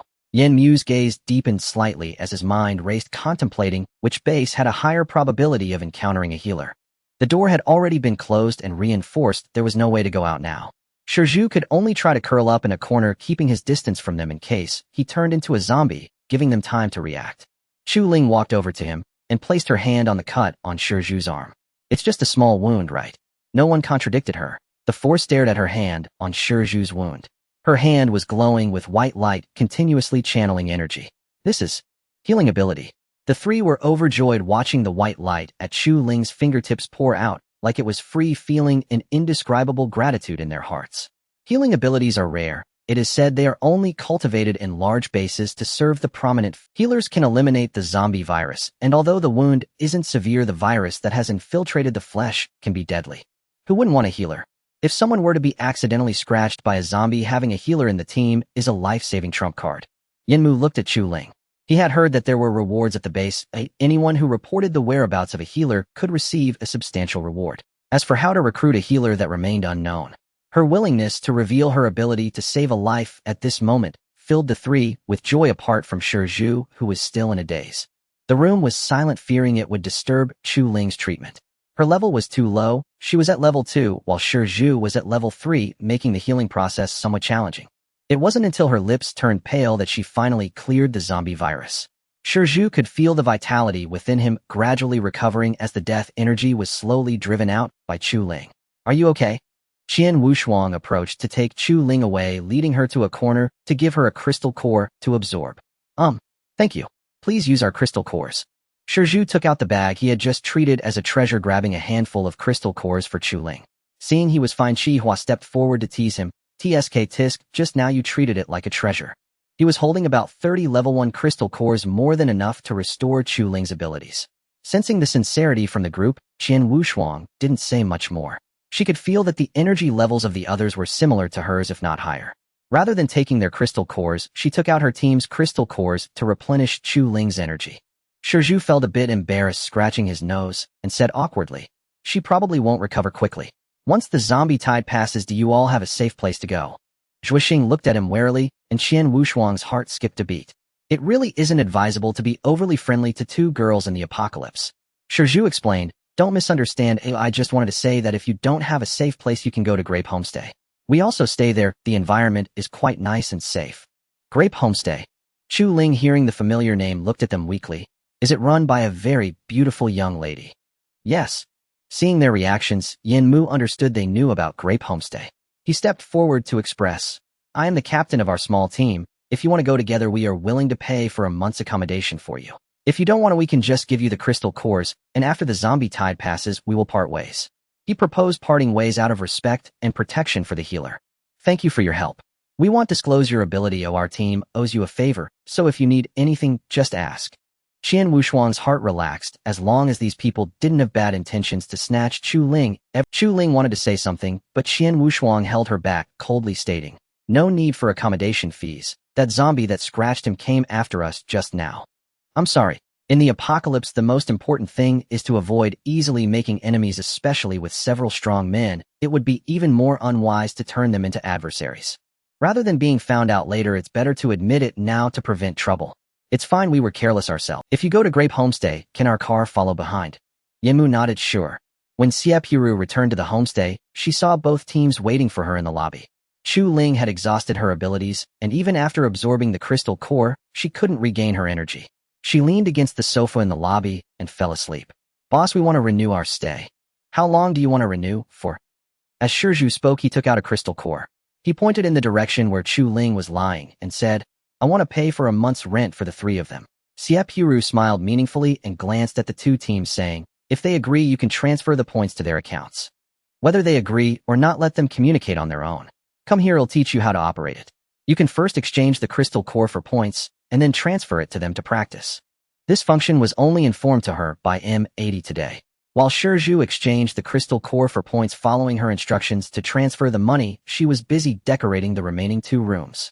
The second floor rooms 2001 to 2006 are fully booked and now unlocks 6 single rooms on the second floor and 6 double rooms on the third floor. Xie Purou was overjoyed. M80, are you happy, host? Happy. Then go cook. I've detected that several guests are hungry. What? She drew the kitchen, but had to cook herself. It felt like a bolt from the blue struck her. Host, did you forget? You don't have any employees yet. Guests cannot enter the kitchen. Do you expect the guests to cook for you? She indeed forgot. Employees need to be drawn. With the points left by the host, drawing employees isn't a simple matter. M80 tempted her. Damn, this dog system is tricking me into spending money. Though she cursed, she really needed to draw an employee tonight, or she'd be exhausted. Alright, continue the room reservation like this. In the future, when your lodging expires, you can manually click on your panel to renew. Sister. Chu Ling was awakened by their commotion and felt a bit happy seeing Xie Purou's figure. Is there food in the inn? She had been craving dumplings for a long time, and since they left, the portion of dumplings packed was simply not enough against their hunger. Yes, you can order whatever you want on the panel. I will go to the kitchen to cook after I finish this. She taught everyone how to open the personal panel on the system and how to transfer points to others' accounts. Finally, she also taught them how to choose their room types. By the way, the third floor has been opened with double rooms available. Do you need them? Qian Wushuang and Chu Ling exchanged glances. They had decided to stay here on their way, and since they were going to stay for a long time, it was more convenient to be separate. No need, we prefer to stay in single rooms. Alright, you can operate the single room on your own. Since they didn't need a double room, she wouldn't decorate it for now. You can place an order for tomorrow's breakfast. I still have to go out to set up a stall. I will prepare it before I go out. In the end, she decided to go out to set up a stall. Going out for one more day would complete her task of 3 days a week. Drawing cards was so addictive, she just wanted to get something to eat quickly. Confirming that everyone present had checked into their rooms, Xie Purou walked into the kitchen with a gloomy face, cursing inwardly. The menu was automatically generated based on the dishes she cooked. She glanced at it. Even the deep-fried starch sausages she clumsily made were on there. There were instant noodles with eggs and instant noodles with sausage. No joke, if she had seen this menu before the apocalypse, she would have thought it was a joke. Does the host want to draw cards? If you draw an employee, someone can help you cook, and the food will also have culinary skills added to it. But what if I don't draw an employee? Xie Purou was a bit tempted, but she felt that her luck today was much better than yesterday. What if her luck turned bad at night? Even if you can't draw an employee, there's still a chance to unlock new ingredients. You might draw a new staple food. M80's temptation was really tempting to her, but with her understanding, this silly system must be up to no good. I want draw, it'll drive you crazy.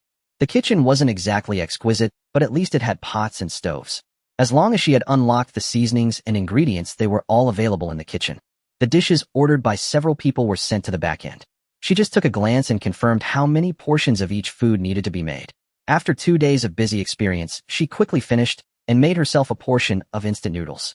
She placed the food at the window for them to take themselves while she returned to her room to eat her instant noodles. After finishing her noodles, she didn't forget to take out the shelf she drew in the hall. The shelf was placed beside the cashier's desk and surprisingly matched well. The products on the shelf were automatically updated. Currently, the only food available was ham, sausage, instant noodles, and the daily necessities she had drawn. As soon as Chu Ling finished tidying up the shelf, she rushed over to check. When her gaze fell on the daily necessities on the shelf, her face was filled with surprise, her eyes wide open. Awesome! There are toothpaste and toothbrush. She shook Qian Wushuang's hand excitedly. Wushuang, there are toothbrushes. Let's buy a set. Today they went to such a dangerous place to fight zombies, also hoping to collect some daily necessities. Xie Purou interjected. No need to buy. The toothbrush, toothpaste, soap, shampoo, shower gel, and hand soap provided for guests are free and have already been sent to your room's bathroom. If you continue to stay, those items will automatically restock when used. 1 crystal core can get you 3 days of clean, comfortable, and safe lodging with clean water for bathing in such a large room. Now there are even matching daily necessities. The 2 teams present were all shocked. Chi Huan muttered, Boss, why don't you raise the price? I'm getting scared. Xie Purou glanced at him meaningfully and said slowly, it will go up in the future. Alright, I'm going to sleep now. If you get hungry in the middle of the night, you can only eat instant noodles and ham sausage. Only I can enter the kitchen. Xie Purou stretched lazily and posted the check-in instructions she wrote behind the front desk. The processes for exchanging crystal cores, renewing rooms, and self-check-in were all clearly written. She would add more if she thought of anything else. Chu Ling stared at her graceful figure in a daze, muttering to herself, Sister's waist isn't a waist, it's a deadly scimitar. Qian Wushuang gave her a playful knock on the head, saying, What are you talking about? Why are you bringing up the Renaissance? She only heard the latter part of what Chu Ling said. I think the boss is so beautiful. My already chaotic orientation got even more chaotic. You better not mess around. Qian Wushuang took a step back, crossing her arms defensively. Everyone was young, so there weren't any jokes they couldn't make. During dinner, the two teams started chatting, and they had come to know each other, not feeling any issues with the two girls. I also want to go back to my room to take a good shower. Just now they said hot water comes out here in a second. Really? Then I will go back to take a shower too. I wonder if the shower gel here smells good. I haven't had anything fragrant in a long time. Two girls hugged each other as they went upstairs, living very close to each other, just a wall apart. I wonder if they would regret it if they knew that the double room here at Xie Purou refers to two separate rooms. Anyway, Xie Purou wanted to say something, but the two made their decision too quickly, and she didn't have the chance. After taking a shower, Xie Purou lay on the bed rubbing her waist. Is there any massage machine I can unlock? I'm really exhausted. Come on, host, regardless of what you draw. She stopped struggling and took a look at the many remaining points she had brought from her past life, then spent a breath to draw 10 sets of 10. It was all just daily necessities. Not satisfied, she took another breath and drew 20 more sets. Food cards, finger biscuits, milk chocolate. Unlimited supplies. Now she was satisfied. A total of 30 sets. Only 3 items came out. Fortunately, there was no consolation prize, otherwise she would have doubted if she needed to come back for another thank you for your patronage. Last draw of 10. If this doesn't work, it'll just go to sleep.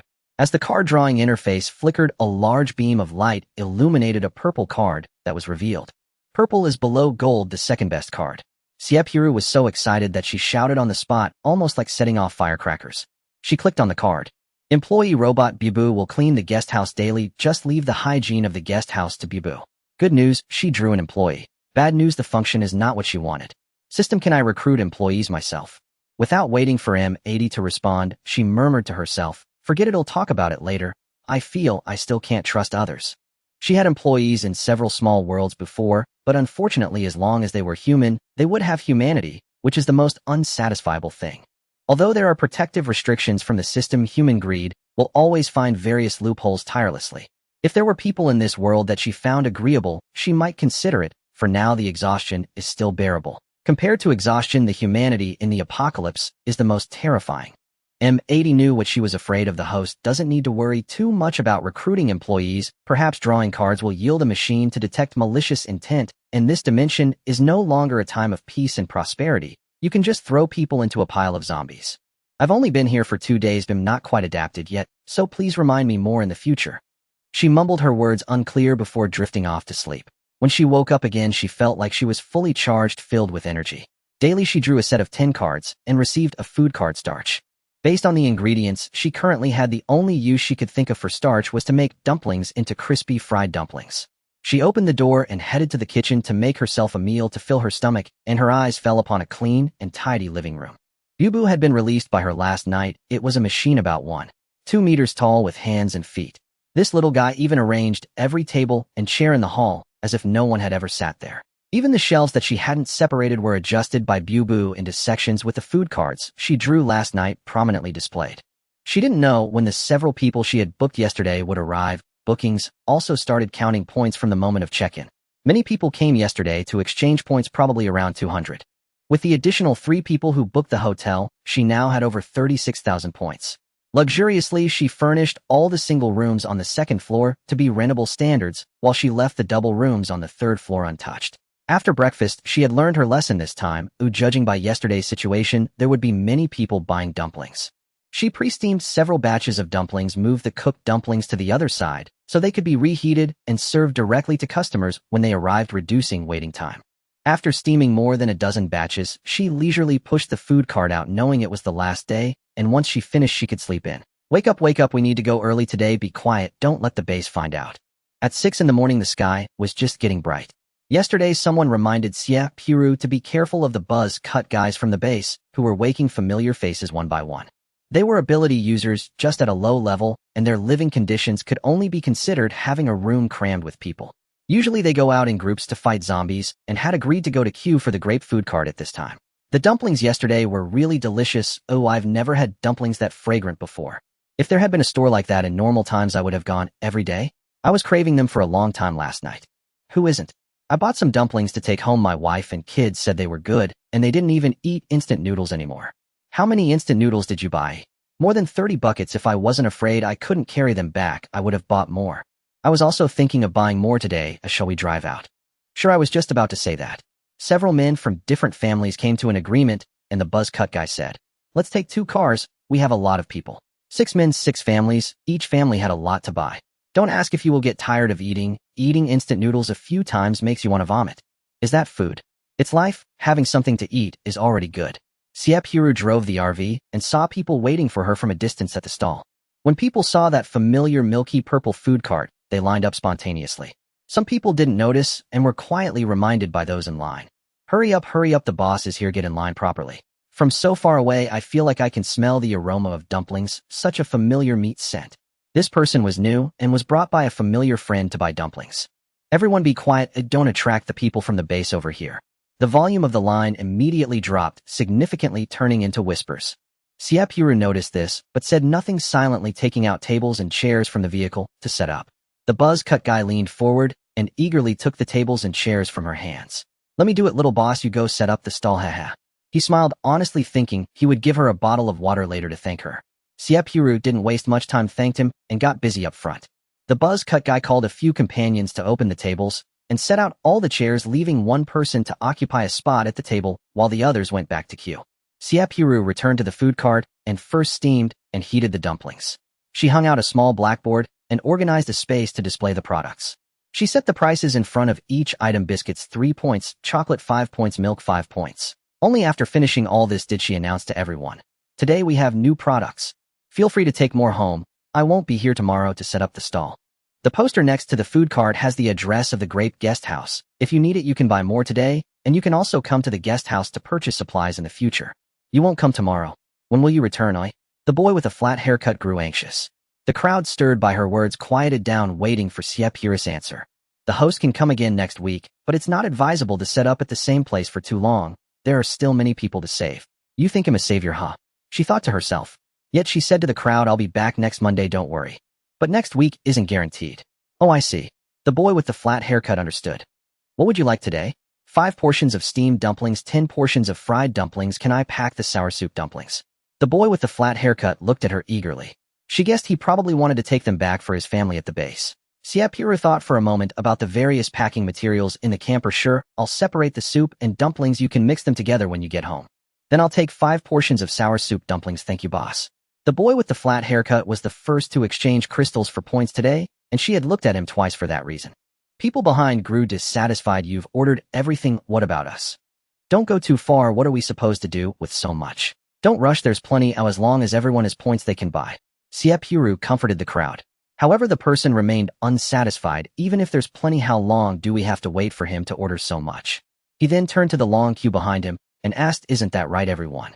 Wow, he even knows about moral. Xie Purou's previously bright smile faded. This customer, how much others want to buy is their own business. If you don't want to wait, you don't have to buy.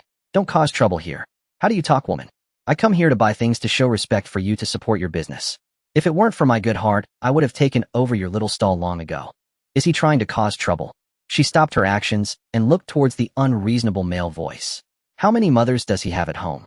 She couldn't see his face clearly, but the beard on his chin looked like a broom hanging upside down on his face, and she could vaguely see the fierce look in his eyes. The boy with the flat haircut also noticed the man's appearance and instinctively thought it was best not to provoke someone like him, as it might lead to trouble. Forget it, big sister. I'll buy a little less first, and I'll come back to queue again later. Xie Purou refused. She had never suffered such grievances. Are you trying to rob my food truck? She confirmed again. Little girl, I not only want to rob your food truck, I want you to. The bearded man grinned lewdly, and she could almost smell his bad breath from afar, full of tartar. The visual impact was too great, causing Xie Purou to frown and instinctively hold her breath. She realized that it wasn't about how much the boy with the flat haircut wanted to buy. This person was purely looking for trouble. Initially, he was queuing to gauge her strength and see if anyone would protect her. In the time she set up her stall, she confirmed that she had no helpers, and that's when he chose to act. It wouldn't just be the boy with the flat haircut, it could be anyone else, and it didn't matter how much he bought. Perhaps it was simply because she stepped onto the food truck with her left foot first today. Seeing her frown, he thought she was afraid, and his laughter grew louder. As long as you behave, I'll take care of you. Unexpectedly, instead of the anticipated fear or shyness, she showed no change in expression at all, making the bearded man suddenly feel that Xie Purou might be provoking him. He strode out of the queue, waving his hand to summon his brothers from behind the line. Brothers, today we're taking this woman. The goods belong to you, but the girl is mine. With this call, he gathered a crowd aside from the dozen or so thugs he brought. The original queue stood there awkwardly unsure whether to continue queuing or to run away. Everyone had come out early to queue and didn't want to leave empty-handed. The bearded man raised a dirt wall around the food truck to prevent Xie Purou from escaping. Only then did people see that this bearded man was actually a level 3 ability user. The boy with the flat haircut knew he couldn't afford to provoke him, bending down and approaching submissively, saying, "Big brother, let's talk it over. How about this? You queue in front of me. Get lost," he said, then conjured a dirt spike again, which grew larger from the ground. It was about to strike the boy with the flat haircut. "Hold by," the boy's friend shouted. The boy with the flat haircut was only a level 1 ability user. For a level 3 beginner ability user, it was as easy to hit him as squashing an ant. Once abilities reach level 3, there are subdivisions: beginner, intermediate, and advanced, but the system detection ignores these subdivisions. Besides the type restrictions among abilities, the suppression between levels is also very obvious. In a battle between two people, even a small gap in levels means no chance of victory. The higher the level, the greater the gap between small subdivisions. It's like a level 3 beginner ability user fighting a level 3 intermediate ability user. Without external help, the beginner is definitely going to lose. Yubai stopped struggling. As the dirt spike rushed towards him, he knew he couldn't escape. He closed his eyes, thinking of his wife and child waiting for him at home. The queue of people also stopped queuing, running away far to avoid the boy with the flat haircut's blood splattering on them. Getting splattered with fresh blood was no joke. It could attract hordes of zombies. Why do small-minded people always want to cause trouble? Just as the dirt spike was about to hit the boy with the flat haircut, Xie Purou waved her hand, gently disintegrating the bearded man's ability attack. The dirt wall he had built also dissipated. The pain didn't come immediately, and Yubai cautiously opened his eyes. What was happening? Everyone present looked at Xie Purou in shock. She slowly walked down from the camper. The bearded man's expression grew rigid, the flesh on his face tightening with his changing expression. With each step Xie Purou took, she tantalized him further as blood surged continuously to a certain. At this moment, his thoughts were entirely led by lust. He didn't even think about how she had disintegrated his attack, reaching out to embrace Xie Purou's waist. With a lewd gaze, he looked Xie Purou up and down, licking his dry lips, feeling even drier. Xie Purou smiled sweetly at him, showing no signs of action. Just as his hand was about to touch Xie Purou, his entire arm was severed at the root. He was a level 3 beginner ability user. He was taken down in an instant. The little boss hadn't done anything yet, still wearing that innocent smile. The scene was quite eerie. My hand. What have you done?" Everyone was jolted back to reality by the pained cries of the man with a bushy beard. Xie Purou ignored everyone else and smiled as she walked straight towards Yubai, also known as Little Flathead. She helped the fallen Yubai up and asked, "Are you okay?" I'm fine." Yubai was dazed, questioning who he was, where he was, and what he was doing. Why couldn't he recover from events that had unfolded just a minute ago? "What I did is unimportant. What I will do next is what matters to you." Her sweet voice sounded like a specter to the bushy bearded man's ears, which were now devoid of arms. Seeing that the strongest among them, the bushy bearded man, had his arms oddly severed, his brothers dared not make any rash movements. A few who were merely there to pose a threat quietly retreated a few steps, hoping to blend into the crowd. Xie Purou certainly noticed. With a flick of her hand, she pulled back those who had just stepped forward. The invincibility granted by the system was truly powerful, though she had only used it in a few dangerous missions in the previous realm. Thinking about how she had maintained this invincible state in this world felt exhilarating.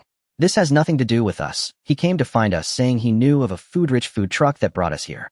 It really has nothing to do with us." Several timid, skinny men wore faces of despair, nearly begging her for mercy. Seeing that no one among those he had brought cared to save him, the bushy-bearded man realized he would not fare well without his arms in this apocalypse. He glared at the people he had brought, gritting his teeth. Pain surged continuously, preventing him from uttering a complete sentence. He could only glare fiercely at them. At this moment, he understood he had kicked a metal board and dared not entertain any more thoughts. Humans are like this. When faced with suffering, they only resent why familiar people cannot lend a hand rather than reflecting on themselves. "You filthy wenches, you all won't have it easy." The bushy-bearded man glared fiercely at everyone present. Xie Purou wanted to see what he could do after losing his hands and finishing his threats. She remained silent, merely watching him curiously. He punched the air in frustration, growing angrier, his face turning beet red from the lack of blood. Xie Purou had only restrained the blood from flowing out of his severed arms. The blood that was supposed to gush forth was now trapped in one place, causing him even more discomfort. She intended to continue with her business today, and spreading blood was not advisable. "Host, he is about to self-destruct. What should we do then?" Directly enter the night? She was of course joking, but she knew that within her range the system would not allow her or the guests present to be harmed. The bushy-bearded man in excruciating pain could no longer endure it. He shouted and attempted to unleash his abilities. However, he was horrified to find that no matter how hard he tried, his powers would not activate. It was as if he had no powers at all. He stared at her, his eyes filled with fear and astonishment, as if asking her with his gaze how she had accomplished this. Her red lips parted slightly. "I won't kill you." She spoke, gently basking under the sunlight. No one appreciated the sight of this beauty bathing in sunlight.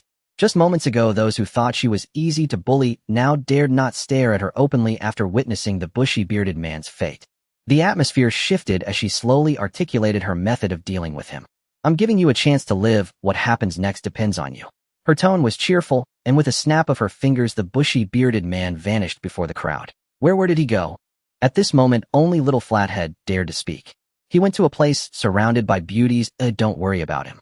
If he's lucky, he will return." She smiled brightly, her tone as calm as if discussing what she had for breakfast.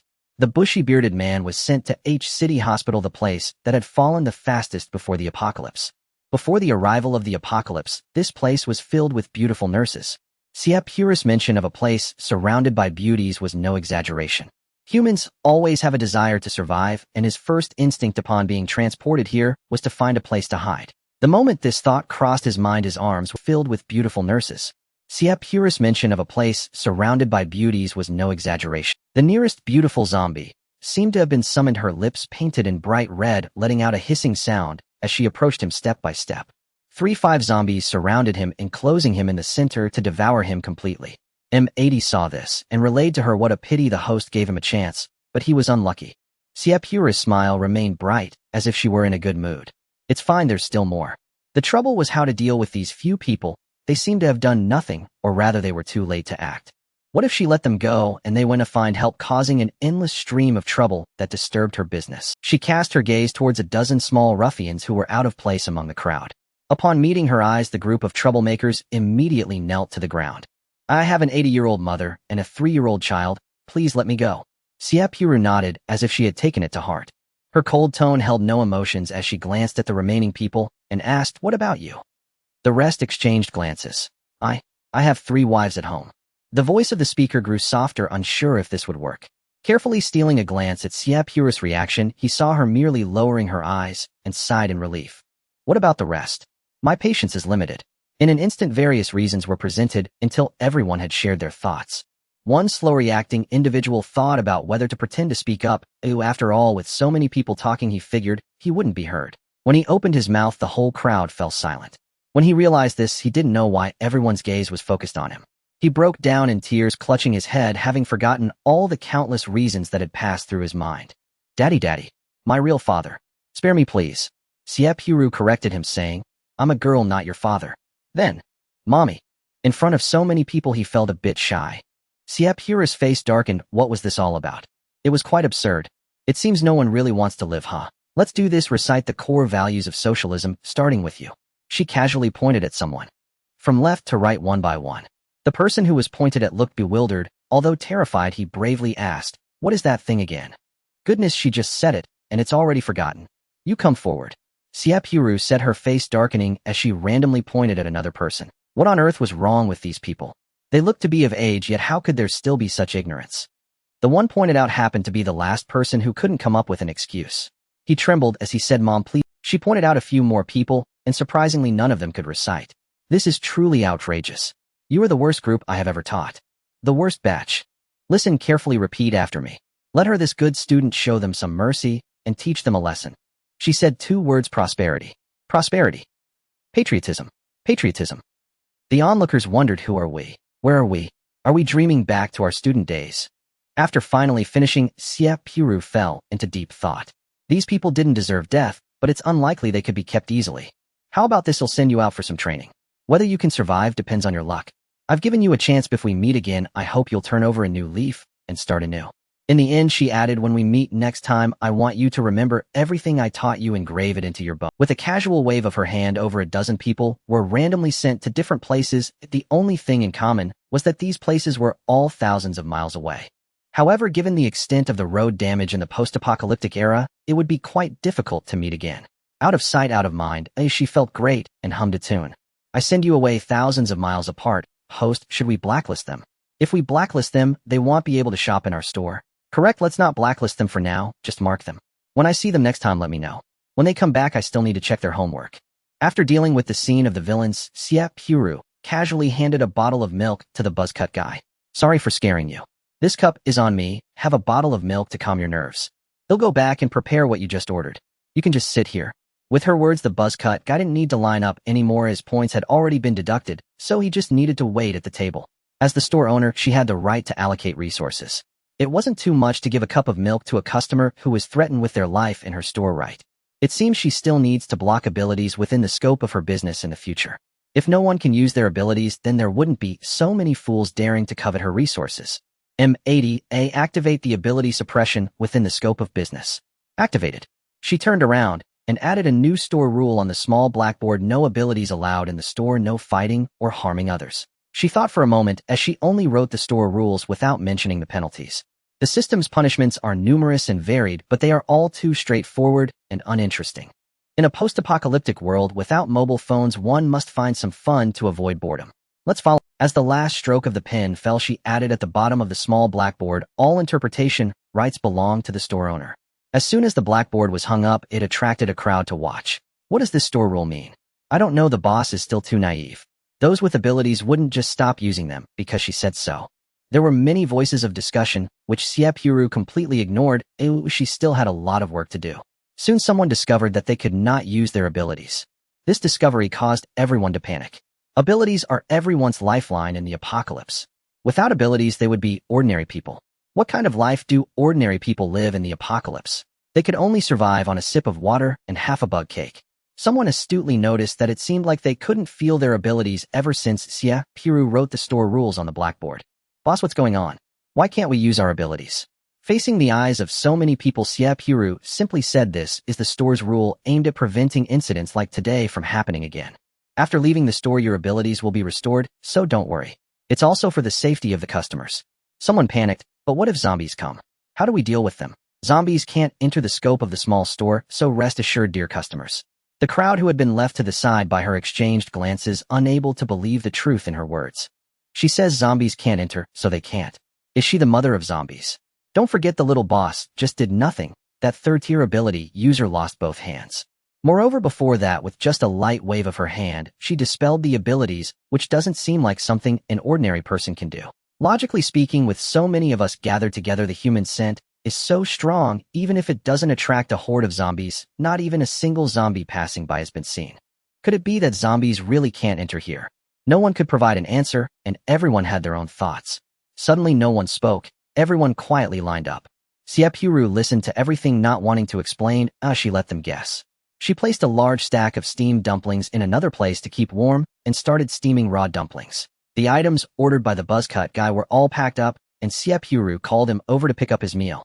It's all here, see if there's anything missing. He politely glanced at it, and the quantity seemed to match. Nothing's missing, thank you, boss. I also want to buy some milk and biscuits to stock up. He was still holding the milk that Xie Purou had just given him. He had a wife and kids at home, and he couldn't bear to drink such a good thing. Xie Purou agreed. Having food at home kept one from panicking. Then you can go to the side, just take it, and check out. Just as she took out the dumplings, the nearby customers were stunned. It smelled so good. The rich aroma of oil gripped everyone's bland stomachs tightly. Boss, it's my turn. I want 10 portions of pan-fried dumplings, 5 portions of steamed dumplings, and 5 portions of sour soup dumplings. No one bought instant noodles today. After she announced that she wouldn't be setting up a stall tomorrow, it was as if everyone had agreed to only buy dumplings. For something like instant noodles, it would suffice to buy a couple of bottles of water and soak them at home. But this meant everyone wouldn't be able to eat eggs. Xie Purou reminded them today's pan-fried dumplings come with ice flour pan-fried dumplings. You can consider whether to choose regular pan-fried dumplings or ice flour pan-fried dumplings. Ice flour pan-fried dumplings are much easier to make than regular pan-fried dumplings. The bottom of the ice flour dumplings is crispy, while the top remains like steamed dumplings. One bite provides 2 textures accompanied by the fragrant aroma of frying. The person at the front immediately ordered 5 portions, and Xie Purou took the order and opened all the pots in the back, heating the oil. First, place the dumplings on top and fry the bottoms until golden brown. The ratio of starch to water is 1:10. Pour the starch water into the pan, then cover it and let it steam. While the pan-fried dumplings are cooking, she can start packing the steamed dumplings. Little boss, I want steamed dumplings. Look, those who ordered pan-fried dumplings are still waiting so long. Can I order some steamed dumplings to eat first? Many unfamiliar faces are in line today, including those who couldn't get dumplings yesterday. The aroma of the steamed dumplings tortures everyone present, especially those who haven't filled their stomachs for a long time. How about this? Those who want steamed dumplings can line up over here, Xie Purou directed, forming a new line. The originally massive food cart now appeared much smaller with 3 long lines in front of it. People buying instant noodles and packaged foods, those getting steamed dumplings, and those purchasing pan-fried dumplings and sour soup dumplings. The person who just suggested this was able to get 5 servings of steamed dumplings and was happily eating them. The dumplings he had been longing for finally reached his hands, and the steaming dumplings gave him an unreal Ignoring the scalding hot steamed dumplings just out of the pot, he couldn't wait to take a bite. The taste was exactly as he had imagined, no, even better. He held the dumplings and walked to the back of the line for pan-fried dumplings. The person in front of him was very close and asked, "Are they good, brother?" The man stared intently at the steamed dumplings in his hand. The brother holding the steamed dumplings turned cautiously, blocking the other's view, which gave him a sense of security. Xie Purou found it amusing, but soon she couldn't smile anymore. There were many people wanting to buy various items, and the stock of steamed dumplings was not enough to supply all the customers. She was so busy that her feet hardly touched the ground, and fortunately she had eaten before coming out, otherwise she would be exhausted by now. As more customers came, she began to slack off preparing the soup for steamed dumplings, pan-fried dumplings, and sour soup dumplings. Preparing the soup was quite simple. She could prepare 10 portions at once. The delicious spicy aroma was unbearable for everyone. Like the previous guy, someone suggested, could they possibly split the line again? The pan-fried dumplings were just too slow. Xie Purou readily agreed, and thus formed another line. After finishing her tasks here, she ran over to the other side. A steady stream of people rushed over from all directions, looking at the long line ahead, and worriedly saying, "With such a long line, I wonder if there will be any left when it's my turn." Many people nearby held several servings of steamed dumplings, eating them one by one, while some bored comforted him. "Don't worry, brother, this food cart is no ordinary one. It might be the owner's ability. This food cart has a constant supply of goods, and no one has seen anyone come to restock. Look at how long the line is. It's been like this from morning until now. Are you afraid you won't get yours? Don't worry." The one who asked nodded. He was just asking. Regardless of whether he could buy anything, he would stay in line. One crystal core could buy 5 servings of dumplings, enough for 2 or 3 meals at home. Anyone with sense knew what that meant. He swallowed and looked at the dumplings in others' hands, which were emanating a meaty aroma. "Are these dumplings good?" Without waiting for an answer, he talked to himself. "They must be delicious with so much meat, and there's even chives. I haven't seen chives in a long time. I must buy 10 or 8 portions later and eat until I'm stuffed." Xie Purou was busy and confused, not knowing why she was so busy, and it took a moment for her mind to restart. She glanced at the self-service line for packaged foods. Everyone was buying in bulk, holding the large plastic bags provided by the system and buying like crazy. Surprisingly, the most people were buying chocolate. This item is high in calories, considered a luxury before the apocalypse, and remains a popular choice for energy replenishment afterward. People were buying it bag after bag, with chocolate in one bag and hot dogs in another. Daily supplies were selling the least, with meals scarce. Who cared about brushing their teeth? With those points, why not buy a few more hot dogs? This led to Xie Purou not having restocked daily supplies since setting up her stall. Items drawn from the card need her to restock manually. The stock is limited to what she draws, and if it's not an infinite supply system, it won't restock automatically. Xie Purou kindly reminded, "These items can only be resold at the original price. Can you eat all of them if you buy too much?" "Yes, I can finish them. If I can, I can keep them for emergencies." Her words genuinely instilled a sense of crisis in everyone, knowing she wouldn't be coming tomorrow. They stockpiled in large quantities. Hours passed, and Xie Purou finally announced expressionlessly, "I'm closing up." The crowd wailed below. "No, boss. We've been waiting so long, and it's finally my turn. I really can't go on anymore. I've been busy all day. I'll sell this last batch and then stop." She ignored others' pleas.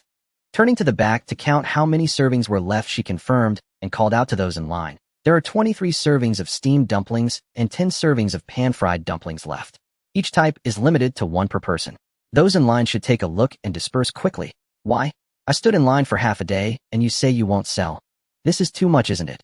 If you can't handle it, why not get a few more helpers?" Xie Purou's gaze turned cold as she glared at those who shouted the loudest. These people had just arrived. No one knew she had dealt with a 3rd-level ability user today. "If you want to court death, go ahead and create a scene." She was exhausted, not caring what others thought or said. One must look out for oneself, or otherwise heaven will punish you. What did their hunger have to do with her? It wasn't her fault. She wasn't their mother, so she wouldn't indulge them.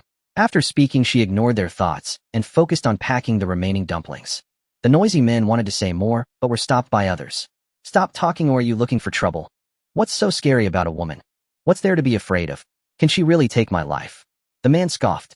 Think with your brain. In this day and age with so many supplies, how could she be an ordinary person?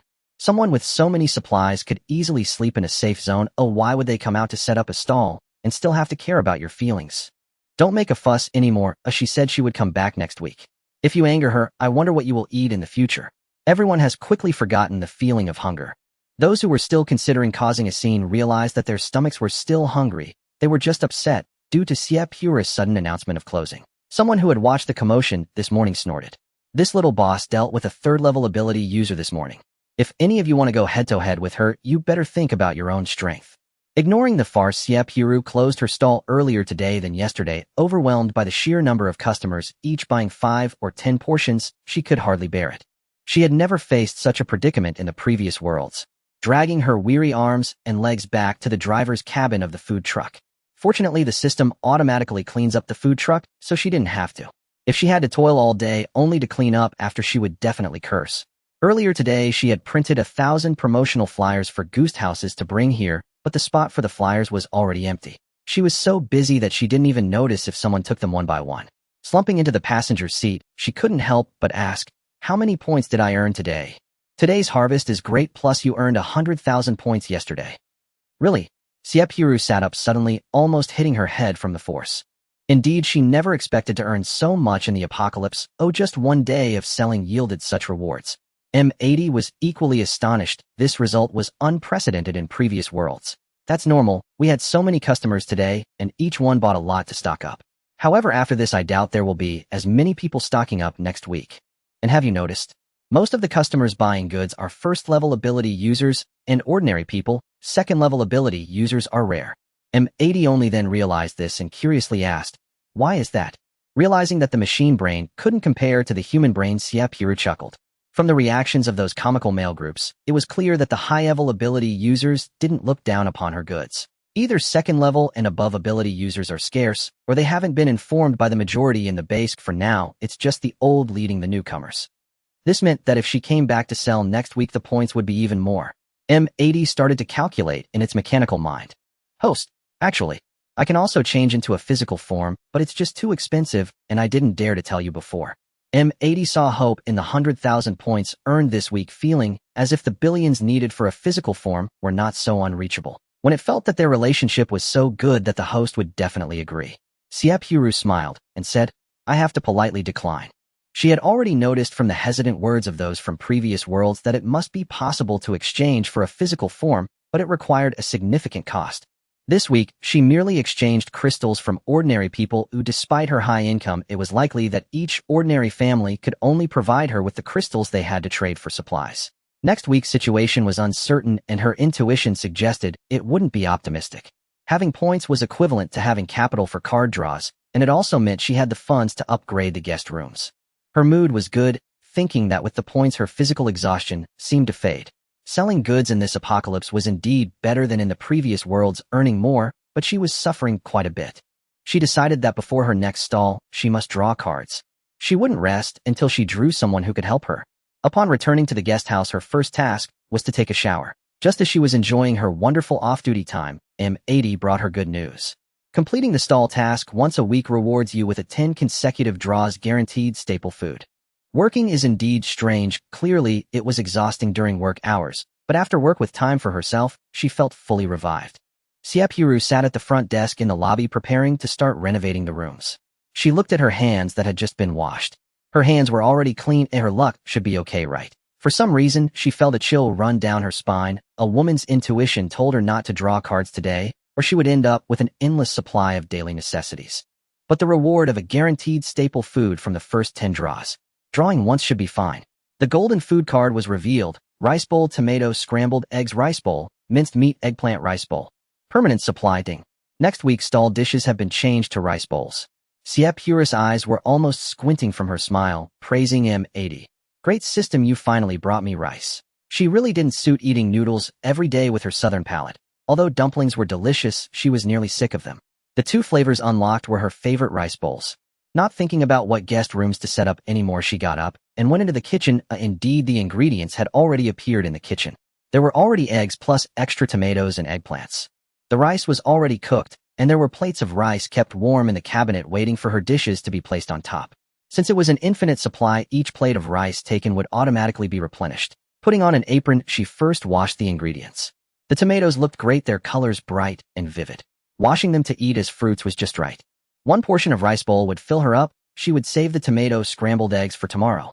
She preferred the skin-on eggplants, cutting them into finger-thick strips, frying them in oil at medium heat until golden and cooked. She heated oil in the pan, added doomsday and garlic, stir-frying until fragrant, then added minced meat and sautéed until it changed color. She added the fried eggplants along with various seasonings. Finally, she poured in a bowl of starch water and cooked it on high heat until thickened. A sticky, minced meat eggplant dish was ready. She poured the finished dish directly over the rice. With her culinary skills, it was truly a feast for the senses. Carrying the fragrant dish out, she randomly found a table to sit at. Just as she was about to indulge, she suddenly realized a serious issue. System, if I sell rice bowls next week and make each one individually, wouldn't that exhaust me? M80 shrank its non-existent neck, bracing for her outburst. So host earn more points, and drawing employees will make it much easier. What if I can't draw? Then it will be hard for the host. Stars, you big star. Having run out of words to curse at the end, Xie Purou angrily took a bite of rice and stuffed it into her mouth. Ding, the elevator has arrived at the first floor. The elevator doors slowly opened, and 5 men and 2 women stepped out. Wow, what a delicious smell! That must be the shopkeeper's sister back. This line was clearly spoken by Chu Ling, only she would sweetly call her sister. Xie Purou's eyes turned towards them, raising an eyebrow, seeing that these few had different stories. Seeing Xie Purou looking at them, Chu Ling's eyes sparkled with mischief. Hastily waving her hands, she declared her innocence. We didn't do anything. I just happened to run into them when I was going to call Wu Shuang for dinner. What is the shopkeeper's sister eating? She boldly displayed her meal to show the others. The fragrant and visually appealing minced meat eggplant rice bowl was still steaming, and they could smell it from afar. Sister, may I order this? Chu Ling's voice softened considerably, tinged with uncertainty. She hadn't eaten steamed rice in ages. This simple meal had appeared in her dreams countless times. Her tone was gentle. Yes, of course. It's 20 points per serving. I ordered minced pork and eggplant over rice and tomato and egg over rice as well. Would you like either? They'll have the same as you. I do like the minced pork and eggplant too. Remarkably, no one chose the tomato and egg dish. Perhaps yesterday's instant noodles, topped with fried eggs, had sated their craving for eggs. She couldn't fathom it. Their eyes clung to her plate like magnets, fixed on the single bite she had already taken. No wonder the dish smelled so irresistible. The slender strips of eggplant and tender grains of minced pork glistened, each coated evenly in savory sauce. Very well, they'll prepare it now. As she left, she carried her partially eaten plate into the kitchen to keep it warm. Their stares were simply too intense. She feared turning her back would invite a ravenous wolf-like stampede. Shizhu wore an expression of mock offense. Boss, are you treating us like outsiders? Xie Purou offered only her retreating silhouette and the lingering, intoxicating aroma that filled the entire hall. Ordering the same dish had its advantages. The wok was large enough to cook 7 servings at once. With system support, she precisely calibrated seasoning, heat, and timing, even for such a quantity. It was as if she'd been born a master chef. In the blink of an eye, the fragrant minced pork and eggplant sizzled forth from the wok, its rich, heady aroma radiating outward with an almost hypnotic pull, arresting all who breathed it in. Chu Ling, utterly entranced, stood eagerly by the service counter. She portioned each serving with meticulous care. Exactly 7 equal portions, nothing more, nothing less. She placed the plates at the counter for everyone to collect. To her surprise, theirs were noticeably larger than hers. No matter, she still had a tomato tucked safely in her pocket. Carrying her own plate, she stepped out of the kitchen. The 2 teams sat separately, the 4 humorous young men clustered together, boisterous and lively, while Qian Wu Shuang and her 2 companions occupied the neighboring table. Xie Purou approached them and asked politely, "May I join you?" "Of course. Sister, please sit right here." Chu Ling hurriedly pulled out the last remaining chair for Xie Purou. Xie Purou had never been aloof or taciturn. Her nature was restless, warm, and ever engaged. Encountering soft-spoken, endearing, Chu Ling instantly shattered her cool, detached proprietor persona, replacing it with something far more approachable and human. She could be exactly who she wished to be. As Chu Ling ate, she chatted animatedly, Sister, your cooking is truly extraordinary. You make everything smell absolutely divine. Even your instant noodles with a fried egg taste incredible. No one present thought she was flattering. Everyone wholeheartedly agreed. Instant noodles were simple enough, but somehow her version tasted incomparably richer, more satisfying. Xie Purou knew the system's enhancement was responsible, yet she replied modestly, I'll take that as generous, exaggerated praise. Zhu chewed, thoughtfully regretting having indulged so heavily in instant noodles and sausages earlier. That noon, every young guest staying at the inn feasted heartily, each in their own distinctive way. The humorous quartet even melted chocolate and dipped finger biscuits into it. What remained was not wasted. They warmed milk stirred in the molten chocolate and shook the mixture until it transformed into rich velvety chocolate milk. Xie Purou joined them, exchanging light-hearted gossip with Chu Ling, while Qian Wushuang interjected occasionally. The girls conversed effortlessly. After all, they were close in age and found common ground without difficulty. After eating their fill, especially the rich savory dishes, their mouths felt heavy and oily. A fresh tomato would be perfect to cleanse the palate. She retrieved it from her pocket. She bit a small opening. Immediately, the concentrated fragrance of ripe tomato bloomed in the air. Then its vibrant juice burst across her tongue, perfectly balanced, sweet, and tart, its refreshing brightness making her sway instinctively. Bite after bite, she finished the apple-sized tomato before she even realized it. Chu Ling watched transfixed. Tears of longing welled in her eyes. She didn't ask for one. A fruit-vegetable hybrid like the tomato. How long had it been since she'd tasted that bright, tangy, sweet scent permeated the air. With every breath it flooded her nostrils and lungs, setting her very blood ablaze with hunger. Insistent, urgent, undeniable. She knew. If tomatoes were for sale, Xie Purou would surely offer them. There was no need to put her on the spot. Aware of all eyes upon her, Xie Purou smiled sheepishly. If you'd like one, just order tomato endic tomorrow. I won't be leaving the inn, and it'll be here all day. Changing the subject, she added, I saw you all step out of the elevator together just now. I assumed your two teams might be heading out on a joint mission. Having grown comfortable through lunch, Qian Wushuang no longer projected icy reserve or stern maturity. Impossible. In the apocalypse, established teams avoided partnering with strangers, even the strongest, to hunt zombies. It was simply unwise. First, dividing spoils proved difficult. Second, and more crucially, one dared not entrust one's back to someone unfamiliar. Exactly. Who'd team up with those jokers? Chu Ling shot Zhu a teasing sidelong glance, remembering how he'd looked before she healed him yesterday. How could two comedic young men argue so hilariously? Golden canary among zombies. How delightfully absurd. The humorous quartet took her jest in good humor. Besides, Chu Ling had saved Zhu's life. Zhu scoffed, feigning defiance. Humph. Maybe you'll be the one seeking us out for a team-up someday. In truth, healers were in high demand. He, however, was already a top-tier warrior. Xie Purou, having traversed countless worlds on missions, had witnessed every shade of human nature. From their easy camaraderie, she sensed, with quiet certainty, that these two teams would eventually unite. She refrained from interfering in their budding alliance. Rising, she summoned a translucent interface. Employee Boo Boo asks, would you like to continue dining? Select confirm to retain your utensils and continue dining. She selected no. Instantly, Boo Boo zipped into view, whisking away her dishes and polishing the tabletop to gleaming perfection. System, can't Boo Boo accompany me to my next world? Wouldn't she outperform any vacuum or dishwasher robot by leagues? M80 roaring, shouting deafeningly loud, you already have me. I'm more than enough. How can an advanced AI system possibly be jealous of a service bot? She murmured under her breath. She whispered softly to herself. Sister, what are you talking about? Chu Ling, who was closest, was paying attention to her, thinking that Xie Purou was speaking. Nothing, it's nothing, just got something stuck in my teeth. Xie Purou lied without a hint of hesitation. I'm leaving first, you all take your time eating. She had so much to say, wanting to ask them how much they wanted to know about this world, but when the words came to her lips, her mind went blank. Forget it, whatever, just eat, drink, play, and sleep. She returned to the front desk and began designing the double room on the third floor. Her favorite games in the past were dress-up games, completing tasks to collect items to build her own little room, always filled with a sense of achievement. Now she was playing at a higher level. The rooms she built were actually livable.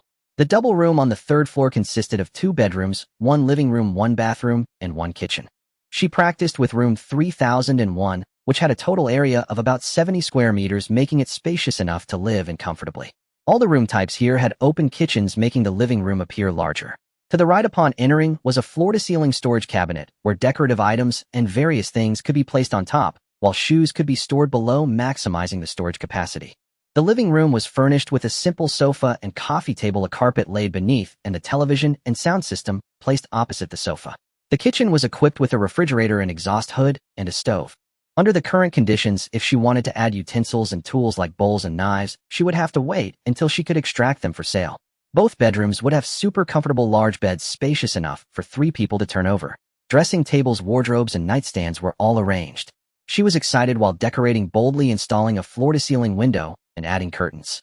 She also set up a table and a lazy sofa, a place to drink coffee, enjoy the scenery, and relish her own little world. A washing machine was placed next to the drying area. This was all built according to her ideas, as she wondered if others would like it. But who cares if they like it? My prairie, my horse, my in am the master. Following the previous decoration style, she changed the furniture to a different style and decorated rooms 3002 and 3003. The remaining rooms on the 3rd floor were just plain white walls with water and electricity available, and just a bed would suffice. What if the people arriving didn't have enough points to afford a good room? Immersed in her own world, she took a glance at what she had finished.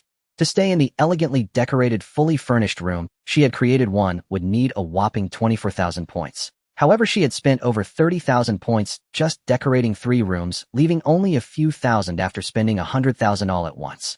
A single thought crossed her mind: oh no, this is bad, these rooms are going to be a burden. M80 mercilessly mocked, serves you right. Letting you decorate without considering the price.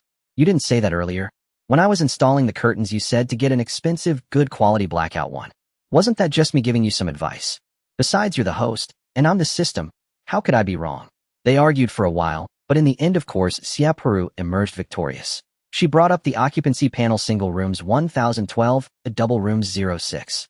The reservations counted as rented out, but she had no idea when those 3 people would come to check in. She couldn't wait to find someone to share her decorating results. Chuling Wushuang, I just finished decorating a few double rooms on the 3rd floor.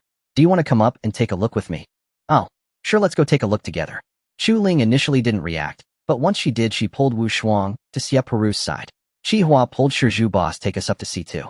Okay, if you want to go, let's go together. They took the elevator to the 3rd floor, first arriving at room 3001, which was the first minimalist style she had decorated. Upon entering, there were exclamations of awe. So this is a double room. It's completely different from the one we're staying in. We don't even have a shoe cabinet. And it's still a 2-bedroom, 1 living room. And it has a television. Oh my, such a new television. A carpet, a chandelier, even a washing machine. The room even had a dressing table, and beside the floor-to-ceiling window was a lazy sofa. I never lived this well before the apocalypse. Sister, when you asked us what kind of room we wanted, I thought you meant a double room with 2 beds in 1 room. Chu Ling's face was full of regret, feeling sorry for missing out on such a delicate room and a soft bed. Her cute sister's eyes were glistening with tears, her little mouth pouting, as if even the heavens would be moved to tears by her beauty. Xie Purou gently comforted her. This suite isn't cheap. The monthly rent is 20,000 points. Your place is also very cost-effective. Unexpectedly, upon hearing this, Chu Ling's eyes lit up as she looked at Qian Wushuang. We should have enough points to stay here, right? She knew how much savings their team had over this time. They had collected countless first-level crystal nuclei, and they could definitely spare 200 first-level crystal nuclei. We can, but once we pay the rent, we'll have to go out and fight zombies every day. Qian Wushuang was also quite tempted by that big bed. It looked like it would be very comfortable. All right, sister shopkeeper, can we rent the double room? Xie Purou was overjoyed, thinking she was going to be stuck with these rooms. Looking at Chu Ling, her expression grew more benevolent. Oh, what a rich girl, able to take out 20,000 points all at once. We can, but you can only get half of the points back for the rent of the single room you paid before. Chu Ling smiled widely, thinking she wouldn't get any points back before, but unexpectedly, she was getting half back. This was a pleasant surprise. I won't. We want to stay too. Why should they be the only ones to have it? Yeah, we're also guests, so we want it too. Shizhu and Chihua, both prominent figures, were not having it. They wanted to stay in such a good room. Especially since there was a washing machine in the room. What man could refuse a washing machine? Chu Ling was not having it either, hands on her hips, ready to argue with the 2 funny guys. We said we wanted to prevent a world war from starting. Xie Purou quickly stepped in to interrupt them. Hold on. There are 2 more rooms we haven't seen yet. Why don't you take a look before deciding? Okay, then let's take a look first. At this point, the few of them reached an agreement again. Room 3002 had more of a Chinese style, looking cold and grand. Room 3003 had a French style, which should be the kind that any girl would find irresistible at first glance. Chu Ling really couldn't move, pulling Qian Wushuang and unwilling to leave. Chihua laughed. No one is competing with you here. What are you being so unreasonable for? Aren't you competing with me? Chu Ling at this point dared not speak loudly. She wouldn't act tough again until the room was confirmed. Not competing with you, what would 4 big guys do in here? It's just that your team has 2 girls staying in the double room. What about Zhuoxing? Chu Ling and Qian Wushuang looked at him, and Zhuoxing was not very talkative. They usually had little conversation while staying together in a small team. Me? I'm fine with it. It's not dangerous to stay here. If the 2 girls want to stay, let them be. Zhuoxing scratched his head, indicating that he did not mind these things. Their bond over the years could not be shaken by such trivial matters. They communicated well, and Xie Purou felt reassured. All right, when you reach the first floor to exchange your points, feel free to choose your room type on the panel. Qihua was anxious. What about us? We want those 2 rooms next door. Shizhu hugged Qihua's neck. We want room 3001, and the captain and Lu Ming can have 3002. You all decide. I'm heading back to my room first. After Xie Purou calmly walked out of the door, she couldn't help but smile, feeling giddy. Her few guests were certainly not short of money. Not long after she received 60,000 points. The weather in the apocalypse was quite strange. Xie Purou was woken up by the heat in the morning. Unable to sleep again, she went to the bathroom to wash away the sticky feeling on her body before heading to the hall. Good morning, shopkeeper sister. Chu Ling surprisingly was already sitting in the living room at such an early hour, feeling that something was off. Is there something you need from me? Chu Ling nodded. Yes, there is something. We slept pretty well last night. The double room is really well decorated. I wouldn't want to get up if I hadn't thought of something to discuss with you. What is it? I just wanted to ask if the single room could be upgraded so that Zhuoxing could be more comfortable too. Good brothers who share joys and sorrows have always enjoyed blessings together. Suddenly, with Wushuang and I in such a nice room, I didn't want Zhuoxing to live in a poor one alone. Xie Purou looked Chu Ling up and down, surprised that this girl who seemed so carefree actually cared about such small details. Oh, is that what it is? No problem. However, the room cannot have anyone in it during the renovation. Please call him out later, and I will redo the decoration. Chu Ling felt relieved to get the answer she wanted, and she emphasized, if there are things in our room, it would be best if he could have them too if possible. Don't worry, shopkeeper sister, we have points. Xie Purou nodded. Okay. Without breakfast, a beautiful day would begin with tomato scrambled eggs over rice. Actually, there were eggs and rice already. Xie Purou had a bold idea. Fried rice with eggs. It's possible, but it can't be profitable. It can only be eaten secretly by the host. Then forget it. If only she could eat it, she would just save it for a late-night snack. Tomato scrambled eggs had no technical content, and she quickly completed it. The most striking aspect of tomato scrambled eggs is its color. The fiery red tomatoes paired with the golden yellow eggs are both nutritious and visually pleasing. Feeling that eating only this was not enough, she took out 2 sausages to make fried starch sausages. The fried starch sausages were crispy, and biting into them revealed the pink meat inside. She savored her meal. The taste of the stir-fried tomatoes was different from that of raw ones. The sweet and sour flavor dissolved the fishy smell of the eggs, with both complementing each other, leaving a lingering flavor in her mouth by the end. After finishing her meal, she happened to run into a few people coming down her after cooking for them. She complained to the system, I always feel like I have to do everything in this dimension, and I can't easily hire employees. You wouldn't want to exhaust me by not giving me any employees, would you? Hosts don't think like that. Just think about it. This dimension is the one where we earn the most and fastest. Thank you very much. Is there a lot of points? Using my feet, which were tired enough to develop abs, to exchange for them. Sitting at the front desk with nothing to do, Xie Purou remembered. Did you say before that unlocking the same material with different flavors only costs 1,000 points? Yes. Then I want to unlock other flavors of the rice bowl now. Xie Purou wanted to pursue a better life with the little points she had. If given a choice, she didn't want to eat the same food within 2 days. Host, what you asked about before was instant noodles. Oh, unlocking new flavors of that only requires 1,000 points to draw other flavors. To draw other flavors of rice bowls, it costs 10,000 points each time. Without complaints, and without feeling troubled, Xie Purou began to accept the absurd rules of this world. Can I use the points I earned from previous tasks to draw? No, you can only draw with the points earned in this world. It costs 10,000 points to draw once, and whatever you draw is what you get. What then were the points she had saved up? Just something good to look at, but useless. Why don't you use your previous points to draw a 10-time preliminary draw? You might end up drawing something you like to eat. That sounded reasonable. Xie Purou began her card drawing life for the day. With 10 consecutive draws, she got various daily necessities and small decorations, as well as a furniture card for the first floor. Furniture card: central air conditioning for the hall, only usable within the range of the guest house hall. Thinking that this round wasn't a loss, she accidentally clicked again and ended up with another 10 draws. The card she clicked randomly was actually purple. At that moment, she felt uneasy about drawing a purple card. Filled with apprehension, she opened the purple card. Vending machine can be placed within the guest house or food truck operational range. With trembling hands filled with excitement, could she finally stop cooking for herself? It seemed that the presence of employees didn't matter much anymore. The vending machine can only sell one type of item. Based on your current supplies, if you choose to put dumplings in it, then the vending machine can only sell dumplings and nothing else. It doesn't limit flavors or cooking methods, right? Xie Purou gently caressed the vending machine, which was taller than her, like it was a treasure. M80 paused for a moment, as if checking some information. No restrictions. Then let's put dumplings in it. M80 confirmed again. Are you sure, host? Only the methods you've used will be presented in the vending machine. And the food in the vending machine cannot be changed in a short period.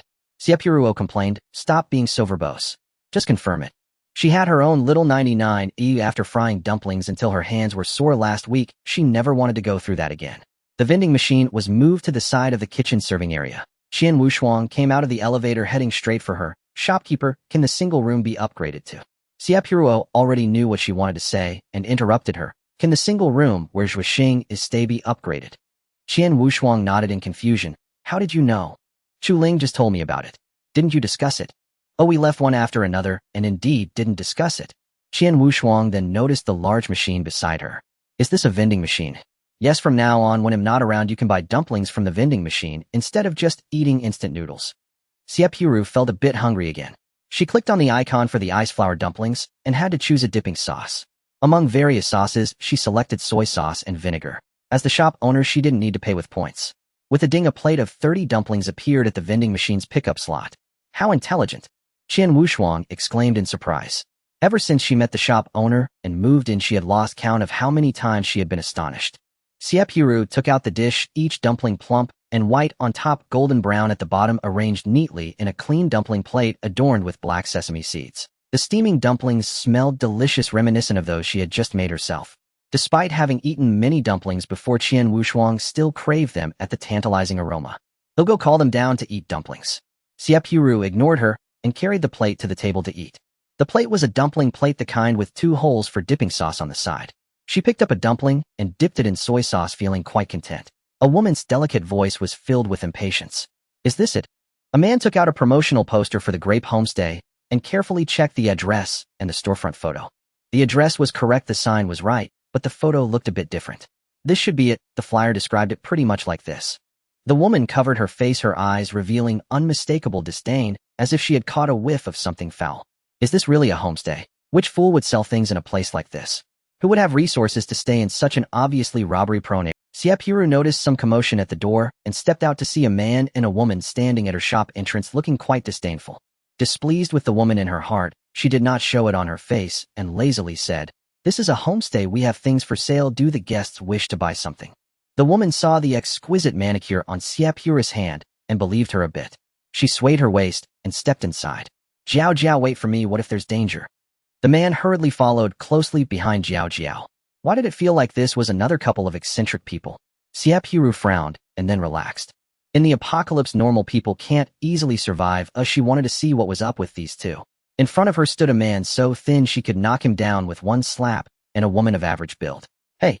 The woman called Jiao Jiao unceremoniously questioned her. "Where's the nail art machine?" "Why haven't I seen the nail art machine?" Xie Purou didn't even want to maintain surface politeness anymore. Her face turned cold as she looked at her with a dumbfounded expression. "First of all, I don't go by hey. Since you've come in, you can call me clerk or shop owner. Secondly, this is the apocalypse. Oh, what more do you want a nail art machine for? Are you out of your mind?" The man was displeased and stepped forward to protect Jiao Jiao. "You should speak more politely, we're here to..." Xie Purou glanced at him. Initially, she thought the guy was just lovesick, but now it seemed like they were simply a case of one willing to hit and the other willing to take it. "Wasn't your Jiao Jiao the one who was impolite first? I didn't know that in the apocalypse consumers are treated like deities in business. Host, why not just throw these two fools into a horde of zombies? The apocalypse is boring, isn't it nice to have people come for some entertainment? Besides, these two hadn't gone overboard yet. No rush." The man stammered for a long time, unable to say a complete sentence. Finally, he only said, "My Jiao Jiao is just a bit anxious. If you want to buy something, do it yourself." After saying that, Xie Purou took her unfinished dumplings back to the front desk and began to snack on them. She opened the renovation template and played the simulation renovation building game. There was no reason to refuse customers who came to the door, and points offered to her were not to be turned down. Having done business for many years, what kinds of oddities hadn't she seen? This kind of woman was just impolite in speech, but in reality, she didn't seem to have done anything outrageous. The aroma wafted to the noses of the two, and they turned in unison to look at her dumplings. Where did you get these dumplings? The woman rushed to the front desk and asked Xie Purou arrogantly. Xie Purou retorted without any politeness. You didn't see such a large vending machine. Did your eyes grow on top of your head? The two stopped bothering her and ran towards the vending machine after receiving an answer. They were simply too hungry and craved the long-missed food. They placed their hands on the vending machine and operated it casually, following the memory process from before the apocalypse, but they couldn't get anything out. It kept prompting them to pay with points, but what the hell were those points? Reluctantly, the two had to return with their tails between their legs. The man spoke politely. Shop owner, may I ask what points are? That machine has instructions on top. Oh, just read it yourself. After fiddling for a long time, they finally managed to exchange 100 points by placing a crystal core on the machine and excitedly rushed back to it again. Finally, they managed to get a plate of dumplings. The woman called Zhao did not even bother to maintain her image and grabbed the dumplings with her hands to eat. Xie Purou watched from a distance and clicked her tongue. Wasn't she just craving to get her nails done earlier? The woman took a bite, and Xie Purou no longer wanted her to eat. She intended to let the hungry person taste something good, then shatter her beautiful fantasies and leave her craving for more. System, get them. Before she could finish, the elevator opened. The flamboyant Xie Hua made a spectacular entrance. I heard there's a self-service vending machine. The woman still had dumplings in her mouth, and upon hearing the familiar, yet distant voice, suddenly lifted her head. Brother Xie Hua, she murmured. Hastily finishing the dumpling in her mouth, she was reluctant to wipe the oil off her hands, but couldn't suck her fingers in front of Brother Xie Hua. Seeing how well Xie Hua was dressed, glowing, and speaking loudly, she knew he was living quite well. She steeled herself and shoved the dumplings back into the man's hands. I've told you how many times. I don't like you. Xie Purou instinctively felt there was a show to watch. Host, should we do something about them? It's nothing, let's just watch the show for now. She instinctively smacked her lips, her hands groping for something, but after a while she couldn't find anything. Sigh, she forgot she had no sunflower seeds. M80 quietly noted this down. Was there someone she knew in the elevator? From her tone, she first excluded the two girls. Tisk, look at how full of energy the sisters were, shouting so loudly, as if afraid the people in the elevator couldn't hear. Zhao, what's wrong? The man, still with a dumpling stuffed in his mouth, nearly choked when he heard her shout. Why did you give everything to me? Aren't you going to eat? Logically speaking, a typical man would not continue eating at this point, but he was simply too hungry. His bodis functions compelled him to grab a few more dumplings and continue. After being with Lin Zhao, he prioritized her needs over his own, transforming his once robust physique into the frail state he now bore. He lifted his head, catching sight of that unforgettable face. Xie Hua's gaze was fixed not on Lin Zhao, but directly on the man. Wu Tianlong. Xie Purou nearly spat out a mouthful of ancient phlegm. What a name, both ridiculous and satisfying. Host, you need to tone it down. There's no need to watch like this, you're about to interrupt them. M80 munched on electronic sunflower seeds, manifesting in Xie Purou's consciousness as a cute little panda perking up its little paws to watch intently. Alright, tone it down. Watching a show requires a certain demeanor. Brother Xie Hua. Lin Zhao bit her lip, unwilling to accept that Xie Hua was ignoring her. Shizhu withdrew her hand from Xie Hua's shoulder, quickly creating distance between them. While you all catch up, I'm off to have dinner with the captain and the others. The six of them reached a consensus, each buying a portion of fried dumplings from the vending machine, settling down at a distance where they could still see clearly, and began eating melon seeds. Chu Ling asked curiously, what's going on with those two? It's a tale of love and hate. You wouldn't understand, little kid.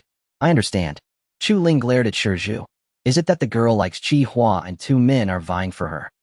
After a moment's thought, she felt something was off. But if that girl likes Xie Hua, why is she with that guy?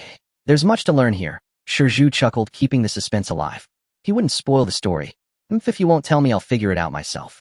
Chu Ling, sulking, bought 2 more bottles of milk, bringing one for Qian Wu Shuang as well, then sat down to continue watching. Wu Tianlong, how did you get so thin? Xie Hua's tightly furrowed brows could squash 2 flies. Brother Xie Hua. This was the 3rd time he had ignored her. Lin Zhao stepped forward, grabbing Xie Hua's sleeve. Xie Hua coldly yanked her hand away, saying indifferently, shut up. This trajectory seems off. Did Xie Hua's heart get broken by this? Zhao. Chu Ling chattered away, unable to stop talking, even while eating dumplings. Xie Purou shook her head, repeatedly sensing that something was amiss. It seemed Xie Hua didn't actually like Lin Zhao at all. It's only been a short while since we last met. How did things go so badly? Hua reached out, lifting Wu Tianlong, who was sitting on the ground eating. Isn't there a dining table nearby? You look so anxious. He also brushed off the dust from Wu Tianlong's clothes as he spoke. Wu Tianlong resumed eating, without caring whether Lin Jiao was eating or not. Seeing no questions arising, Hua turned his attention towards Lin Jiao. Why do you all look so disheveled? Isn't it because Wu Tianlong hasn't improved?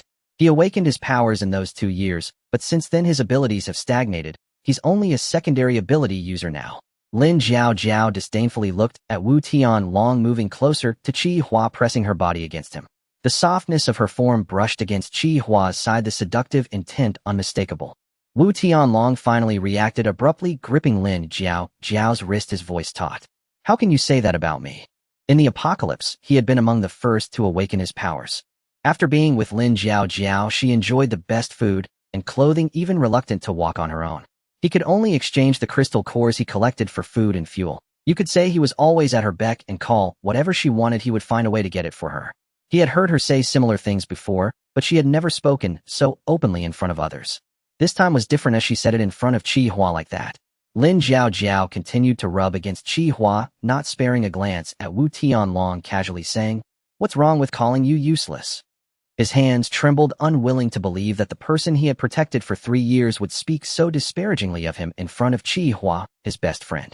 Jiao, please don't say that about me, okay? Wu Tianlong panicked, wanting to take Lin Jiao's hand, but was brushed off. Don't touch me. Every day I spent with you made me feel disgusted. Brother Hua, after we separated, I realized I thought about you every day, or it's you I've always loved. Lin Jiao's heartfelt confession made everyone present gasp in shock. What is happening? Didn't she just come with Wu Tianlong? Now she's declaring her feelings for someone else. Hua, what's going on? Post-humans are so complicated. Xie Purou finished the last dumpling, wiped her mouth, and said to him, "80, sweetheart, the human brain is far more complex than a machine's. If you don't understand, it's fine not to. Exactly, no matter how complex a machine is, it still has programs and codes to decipher. Human thoughts are infinitely puzzling." Lin Jiao, what are you talking about? Wu Tianlong, angry, called her by both name and surname. Why has his power stagnated over the years? Others could eat well, drink well, and sleep enough, while he had crystal cores thrown at him without end. But what about him? All his crystal cores were spent on Lin Jiao, only to end up with this outcome. In the apocalypse, I made sure you ate well and drank. Well, do you think all that food came from nowhere? It was all earned through my life and death missions. Wu Tianlong felt as if his heart had been pierced by Lin Jiao, full of wounds. Did I ask you to do that, eh? Wasn't it what you wanted? Lin Jiao completely ignored his pain, instead blaming him. If you hadn't taken me away from Brother Hua back, then how could I have ended up so miserable? Lin Jiao expressed her devotion to Hua. Brother Hua, don't worry, I'm still a virgin. I haven't been defiled. Jiao has always liked you. As she spoke, she even blushed. Wu Tianlong felt an ache in his heart as he saw the blush on her fair, delicate face. He truly was a fool, always reluctant to touch her. They only held hands at most, yet she was eager to give herself to Hua. Hua, however, had transformed from a funny guy into someone serious. His eyes narrowed, a cold aura surrounding him with murderous intent swirling. Will you give it to me? This question was directed at Lin Jiao. Brother Hua, what are you saying? There are still people here. Lin Jiao's blush deepened as she softly leaned against him. Afraid Hua might misunderstand, she boldly whispered, Jiao is willing. All right. Wu Tianlong understood, shaking as he stood up, as if he had used all his strength. I'm leaving. He truly regretted it.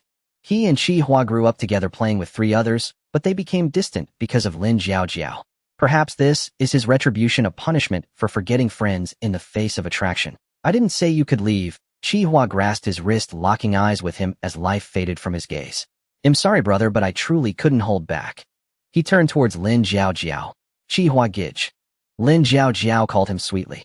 He seemed not to hear and stopped in front of her. He stood firm.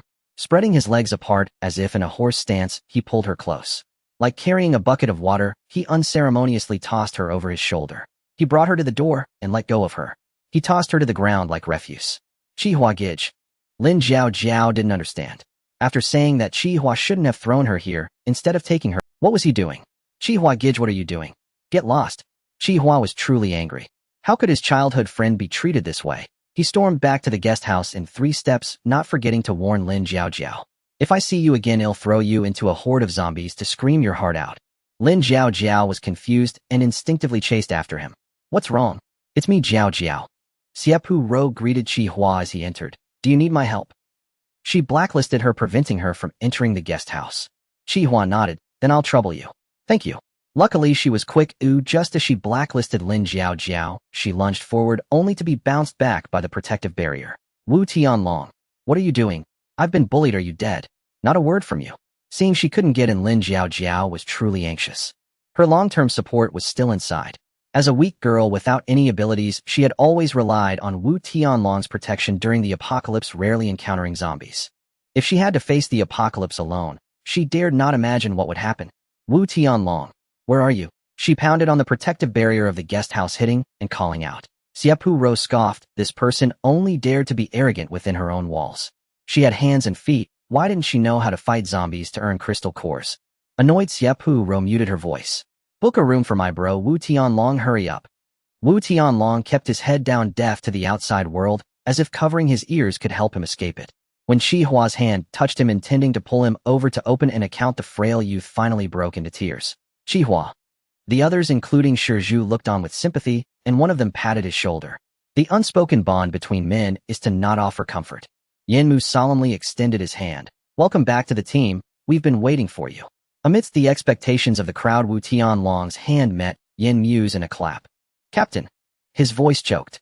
Xie Purou couldn't bear to watch any longer. She would save that touching moment for when she would later ship them. Taking advantage of the distraction, Xie Purou discreetly moved the crying woman outside to another location. As for where that was, randomly she didn't know. If all went well, they should never meet again. However, that woman just now said something. M80 indeed became curious at her half-spoken words. Which sentence was right? Nail art. My nails are fine now, but in a month, they would either break or need replacing. Right. The worry was that she couldn't remove them, and with this on her nails, she had to wear gloves while cooking. Understood, host. You mean you want to draw to get nail art equipment? It'll draw your big head. While watching the show, she had decorated Zhuoxing's room to match theirs at Chuling's request. A single room's monthly rent was half that of a double room, only costing 10,000 points. The number of people coming in the afternoon gradually increased, each holding a promotional poster she had printed. I heard a guest house open here, a total safe zone. Is this the place? Yes. Do you guests want to stay or buy some food? We came to buy some food. The leader was a girl, not very old, looking quite friendly. The leading girl spoke politely. Is there a purchase limit? Xie Purou liked to communicate with polite people. No limit, but you can only resell at the original price or give away voluntarily. Then can we buy a little more? Of course, if you can carry it away. The girl let out a sigh of relief. That's good. We have space ability users who can carry it away. Using abilities is prohibited inside our guest house, even for space ability users. You can only pack them in bags and take them outside for the space ability users to carry. Though she didn't understand, she respected and agreed. With so many supplies, wouldn't it be chaotic if they used their ability? She directly took a large sack of first-grade crystal cores and placed it on the table to exchange them in batches. Xie Purou stopped her. You have too many crystal cores. Let me help you exchange them quicker. Do all these need to be exchanged for points? Yes, thank you. She waved her hand over the sack, and the entire sack of crystal cores vanished, leaving behind a sagging sack that looked like a piece of paper on the ground. They swept through the shelves, taking almost everything they saw, even everyday items. Fortunately, her supplies were unlimited and could restock automatically, otherwise she would be worn out trying to replenish them. That's about enough. The space ability user can't fit in more. Someone reported to the leading girl, who buy a little more to fill the cars completely. In the apocalypse, every resource is precious, including fuel. When she went on missions, besides perfectly completing them, she also needed to save resources for the base as much as possible. After loading an unknown number of buckets of instant noodles, the person who came to report told her that even the car was stuffed to the brim, and only then did she relent. Wu Tianlong came down to buy a serving of sour soup dumplings to take up. The aroma of freshly boiled dumplings attracted them. Yu Shiwen thought for a moment and called over the space ability user for her protection, taking out several bags of supplies. In a bit, everyone except the driver needs to carry a bag of supplies. I'll treat you to dumplings. Excellent. Yu Shiwen had far more in mind than merely sharing dumplings with everyone. While her companions were occupied with eating, she purchased hundreds of portions from the self-service vending machine, each selected for takeout. Xie Purou watched in awe beside her. No wonder you needed a spatial-type cultivator to clear storage space. Team leader Yue, aren't you eating? These dumplings are truly delicious. Better even than those I tasted before the collapse. Unable to resist the allure of such fine fare, Yu Shiwen accepted a pair of chopsticks extended by the young woman and took a bite. What followed was an entire squad bowing their heads in earnest, devouring dumplings without pause. After all, in the current world, a single tier 1 crystal core could fetch no more than 1/3 of a bottle of water at the base, let alone something as luxurious as meat-filled dumplings. And yet these dumplings were exquisitely prepared. 20 points per plate was astonishingly inexpensive. It had already been 3 years since the collapse and food supplies dwindled day by day. Most survivors focused solely on staying alive if farming was utterly neglected. By the time stability returned, the land itself had lost its fertility. No crops would take root. The very existence of this establishment defied comprehension across the entire post-apocalyptic world. Though they carried no promotional posters, Xie Purou asked how they had found it. You set up a stall recently at the Lion base. Word spread among civilians and the authorities caught wind, so they sent me here to investigate. Was she really just going to say that outright? Xie Purou marveled at the other woman's startling candor. You must not realize how scarce food has become in this age. Having a store like yours, supplying essential goods, is a source of profound joy for every soul in our base. Especially given your extraordinarily low prices, a few crystal cores suffice to sustain an ordinary person for an entire month. Xie Purou heard these words for the first time and felt for the first time a faint glimmer of understanding about her own base. On our last mission, the designated supply site was destroyed, but we returned empty-handed. Then a zombie tide passed nearby. We barely escaped into a bank vault, emerging hours later ravenous and disoriented. Fortunately, we met someone who traded us several packs of compressed biscuits for over a dozen crystal cores. But what choice did we have? Price aside, those were life-sustaining rations. Xie Purou listened, sighing softly. Yu Shiwen spoke freely and directly, her memories unfolding like an unspooling scroll, unrestrained and vivid. Xie Purou listened in silence, gaining a deeper appreciation for the burdens borne by official personnel. Ordinary citizens at least had shelter, however meager their sustenance. But for teams like hers dispatched on official missions, even basic survival was uncertain. Each day gambled against tomorrow. These dumplings are exquisite. We haven't eaten a proper meal like this in ages. Thank you, innkeeper. Please hold fast. Should you ever need assistance, come find me at Lion Base. Yu Shiwen spoke with solemn gravity, as though bearing the weight of humanity's last hope. She set aside her usual languid ease and playful banter, nodding gravely to Yu Shiwen. After Yu Shiwen's group departed, Xie Purou remained steeped in quiet, lingering sorrow. Her individual strength was slight. She could accomplish little alone. Her sole purpose was to run the well-earned points diligently, upgrade swiftly, and to the best of her ability offer the survivors of this ruined world a marginally better existence. Lion Base. The base's senior leadership gathered in urgent assembly awaiting Yu Shiwen's return. How was the grape in? The base commander turned to his daughter. Yu Shiwen had anticipated this moment. She placed one sample of each item she'd brought back, including the spatial-type cultivator's hull, upon the conference table's vast surface. A bottled water stood before each leader. This water, Yu Shiwen replied plainly, purchased at the Grape Inn, 1 point per bottle. We bought many. A single tier 1 crystal core buys 100 bottles. With a few more trips, our base may never face water scarcity again. Boxes of dumplings were arranged before each person, a lids lifted to reveal steaming contents. Remarkably, no trace of steam rose. Even after long-distance transport, the dumplings retained the pristine heat and texture of the moment they were packed. Yu Shiwen herself had never witnessed such extraordinary packaging. She couldn't fathom how the steam had been entirely suppressed. Returning to the matter at hand, please observe, the dumplings before you were purchased at the Grape Inn. So too were the supplies sealed in these bags. This inn is extraordinary, its prices staggeringly low. We acquired vast quantities, yet as soon as items were removed from the shelves, they replenished themselves instantly. Yu Tonghai picked up a dumpling, held it beneath his nose, and confirmed the rich, unmistakable aroma of meat, then devoured it whole. His stomach, long starved of any trace of animal protein, roared for more, each bite deepening his delight, each mouthful accelerating his pace. Only when he had finished all 30 dumplings allotted to him did he pause, startled by his own gluttony. Yu Tonghai burst into hearty laughter, clutching his belly. My brilliant daughter! My brilliant daughter! At last, we have supplies. Father! Yu Shiwen shot him a sharp glance. He was at heart an eternal child. Once delighted by fine food, he forgot entirely his dignity as base commander. The supplies we acquired today should sustain the base for several months, but the innkeeper stipulated they may only be resold at cost or gifted voluntarily. Did the innkeeper truly say that? Yu Tonghai detected something unusual in her words. Such a condition was highly irregular. Yet this innkeeper, who in the 3rd year of the collapse commanded seemingly limitless provisions, was no ordinary figure. As a shrewd veteran, Yu Tonghai knew instinctively to heed her words.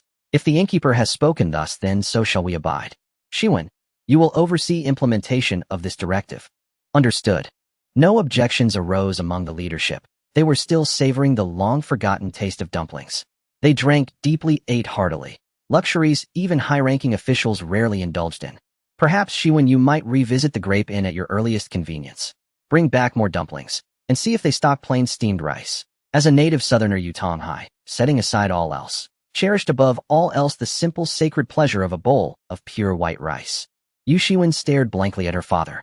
Father, she lacked even the energy to glare. How could the Grape Inn possibly stock rice? If it existed, there wouldn't she have eaten it already? Yet on her next visit, she would be profoundly humbled by the very notion she now dismissed. I'll take my leave now, Yu Shiwen said, excusing herself from further deliberation. She too had duties awaiting her. Yu Tonghai openly tucked a box of dumplings into his robes, intending to carry them home to his wife. All accommodations are currently fully occupied. The host may now proceed with upgrading. Then let us. After 2 days of busyness, she couldn't recall how many guests she had hosted, and to her surprise the rooms were upgrade successful. The self-service dumpling restaurant is now open. Please proceed to check it out. Second floor single rooms, 1224. Third floor double rooms, 612. Fourth floor triple rooms, 06. I just pulled out an automatic vending machine, and you're telling me the self-service dumpling restaurant is open? M80 frantically added. The vending machine can be taken to the food cart following you to the stall, so you won't have to fumble around. Xie Purou stopped complaining and walked towards the newly opened self-service dumpling restaurant. Just a moment ago, it was a dazzling beam of light from the backyard. Aside from that, there was no other movement. It was strange to see a self-service restaurant suddenly appear in a place that was previously just her small house. Upon entering the shop, the familiar aroma of dumplings filled the entire self-service restaurant. The shop was neither too big nor too small, with uniform tables and rows of chairs reminiscent of a high school cafeteria. New task activated. Reward for receiving 100 guests at the self-service dumpling restaurant to unlock new dumpling flavors. So it can be unlocked without drawing. That means as long as the self-service dumpling restaurant receives 100 guests, it will draw what would originally cost 10,000 points to draw. This deal is quite worthwhile. What sound is that? Xie Purou returned to the front hall only to see the fading silhouette of a bus. 3 familiar faces descended from the bus, the very 3 she had previously booked accommodations for. Little boss. The 3 felt relieved upon seeing her here. After resigning, they packed their luggage, attempted to use the teleport business card, and a bus appeared before them. The driverless bus made them uneasy, fearing they might be taken to the wrong place. It was fine if they were taken to the wrong place, but if they ended up in a pile of zombies, that would be a disaster. Fortunately, once they got off the bus, they saw Xie Purou, and they confirmed they hadn't come to the wrong place. You finally came. It's been several days, and I've been thinking about when you would arrive. Where's our room? We need to go drop off our luggage first. You can see your check-in information by opening the panel. It's on the 2nd floor. Hurry up. Suddenly realizing that having no staff was really inconvenient as the guests were laden with bags, how could there be no one to help carry their luggage? Does the host want to draw? Perhaps I can draw staff. I draw you. You keep coaxing me to draw. Do you have some secret? Xie Purou narrowed her eyes, feeling that M80 had been acting strange since arriving in this world. M80 weakly said, actually, we have point task metrics among ourselves. What metrics? Why didn't you mention it before? It's based on performance. Rankings are based on the host's ability to earn and spend points. Why didn't you mention it before?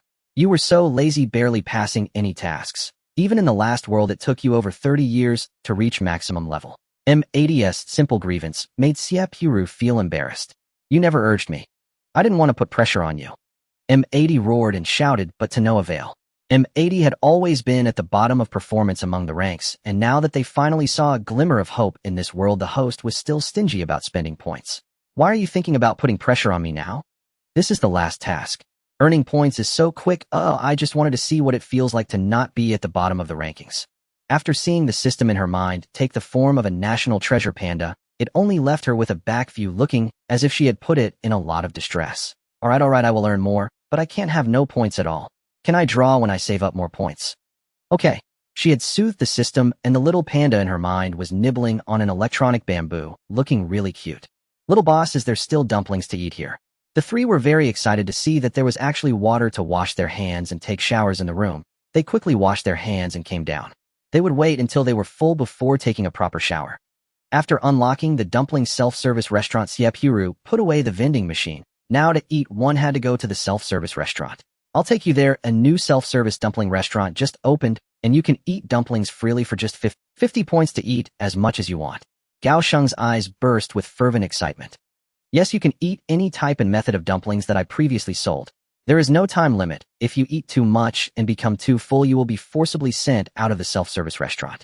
And one more thing, no wastage. Xie Purou took the three to the entrance of the dumpling restaurant and did not enter herself. Having eaten too many dumplings, she was now afraid to see dumplings. After she left, Gao Sheng and the others felt more at ease. Without the girl watching, they could eat freely. It's not that they disliked the little boss. If the roles were reversed, you would feel uncomfortable too while eating at a buffet with the boss staring at you. After drawing some other items, she hoped to draw an employee. Unfortunately, Lady Luck did not favor her. Instead, she obtained a bunch of inexplicable new items. Aside from a few daily necessities from old friends, the new items included sanitary pads, insecticide, ice maker, cooling patches, and thin clothing that looked like sun protection gear. Not one to give up easily, Xie Purou drew another 20 consecutive times and surprisingly got 2 employees. Employee Bag, a packaging expert limited to packing food only. Employee Kai, a preparation expert who will help the master prepare ingredients as long as the master has done it once. Medicine, heat relief medicine suitable for heat stroke patients, alleviating various symptoms such as dizziness, vomiting, and high fever after heat stroke. Medicine, enhanced Huaxiang Zhengqi water suitable for mild heat stroke patients, effectively alleviating vomiting. Food, packaged enoki mushrooms, spicy sausages, and red oil cowpeas, pickled vegetables. Both medicines and food are unlimited resources. Other items came in even more vigorously. She exchanged her cards for physical goods, and the clothing alone totaled over 1,000 pieces. She clicked on the clothing description. Heat-resistant, constant temperature clothing, effectively heat-resistant, can keep body temperature at the best level. What's going on? Why did so many strange items suddenly appear?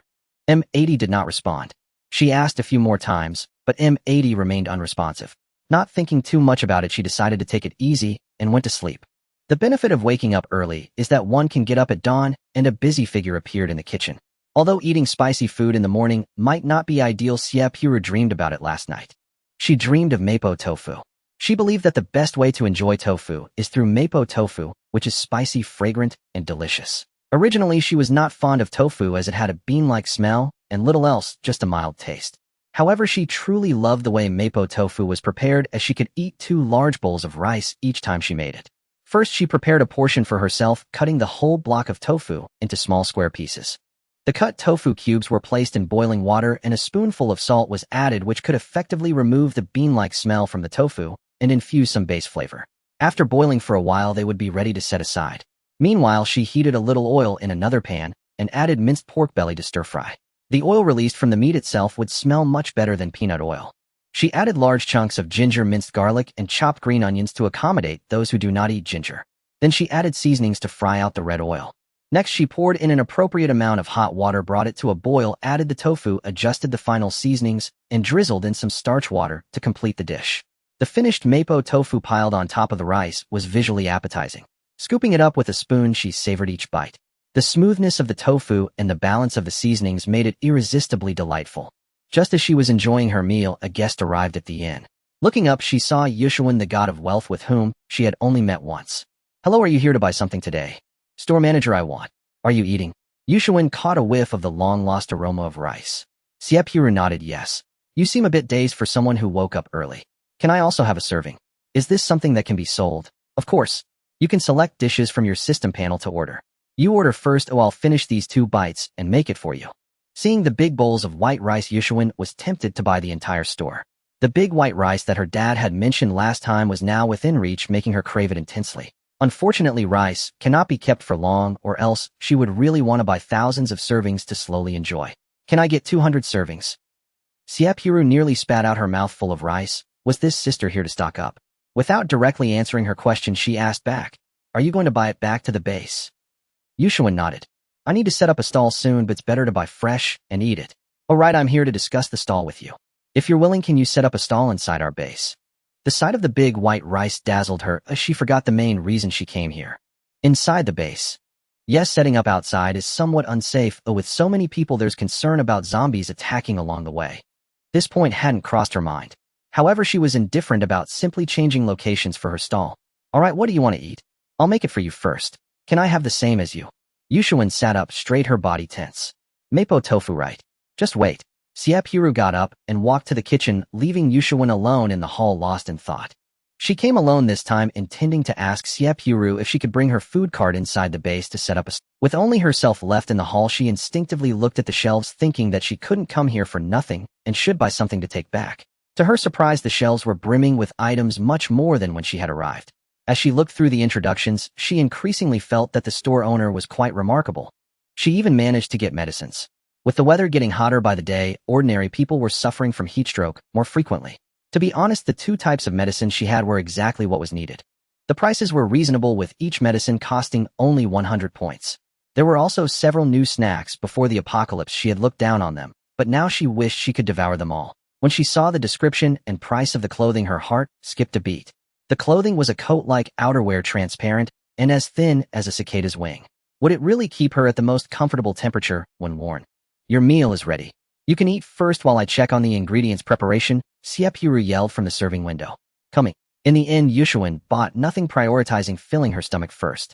Xie Purou watched the newly arrived Kai robot prepare ingredients in the kitchen, feeling an indescribable satisfaction. She was finally free from manual labor.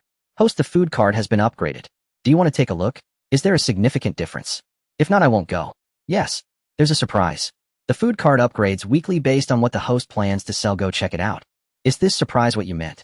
Xie Purou pointed at several built-in grooves on the food cart. This can be called a surprise. Don't underestimate this small modification. The host can place the prepared dishes inside, which will be maintained at a constant temperature. Moreover, it's a different space. No matter how much you put in, it won't fill up. Xie Purou became interested, feeling it over and finding nothing unusual. I don't believe it. I'll go make some dishes and try putting them in right now. She returned to the kitchen and made 5 large pots of scrambled eggs with tomatoes. Surely this would fill that small groove.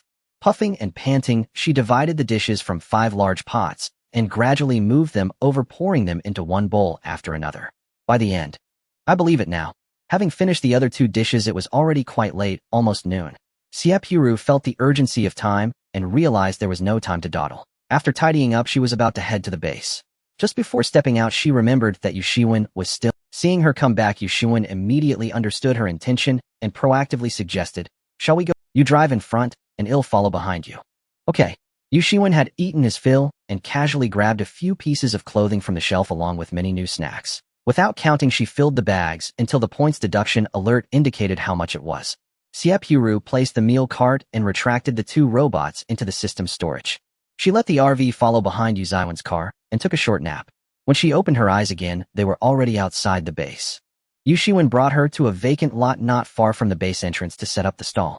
Turning to her, he said, "I have to report to my superiors. I'll come back later." All right. After walking a few steps, Yushuan turned back, contemplating, "Can I pack some meals to take back?" "Sure, just see what you want." Opening the covered lid, the steam rushed at her, merging with the already hot weather. Eggplants and tomatoes were rare, unmutated vegetables after the apocalypse. "They'll take 10 portions of each. Is that all right?" Xie Purou nodded, not wasting any more words.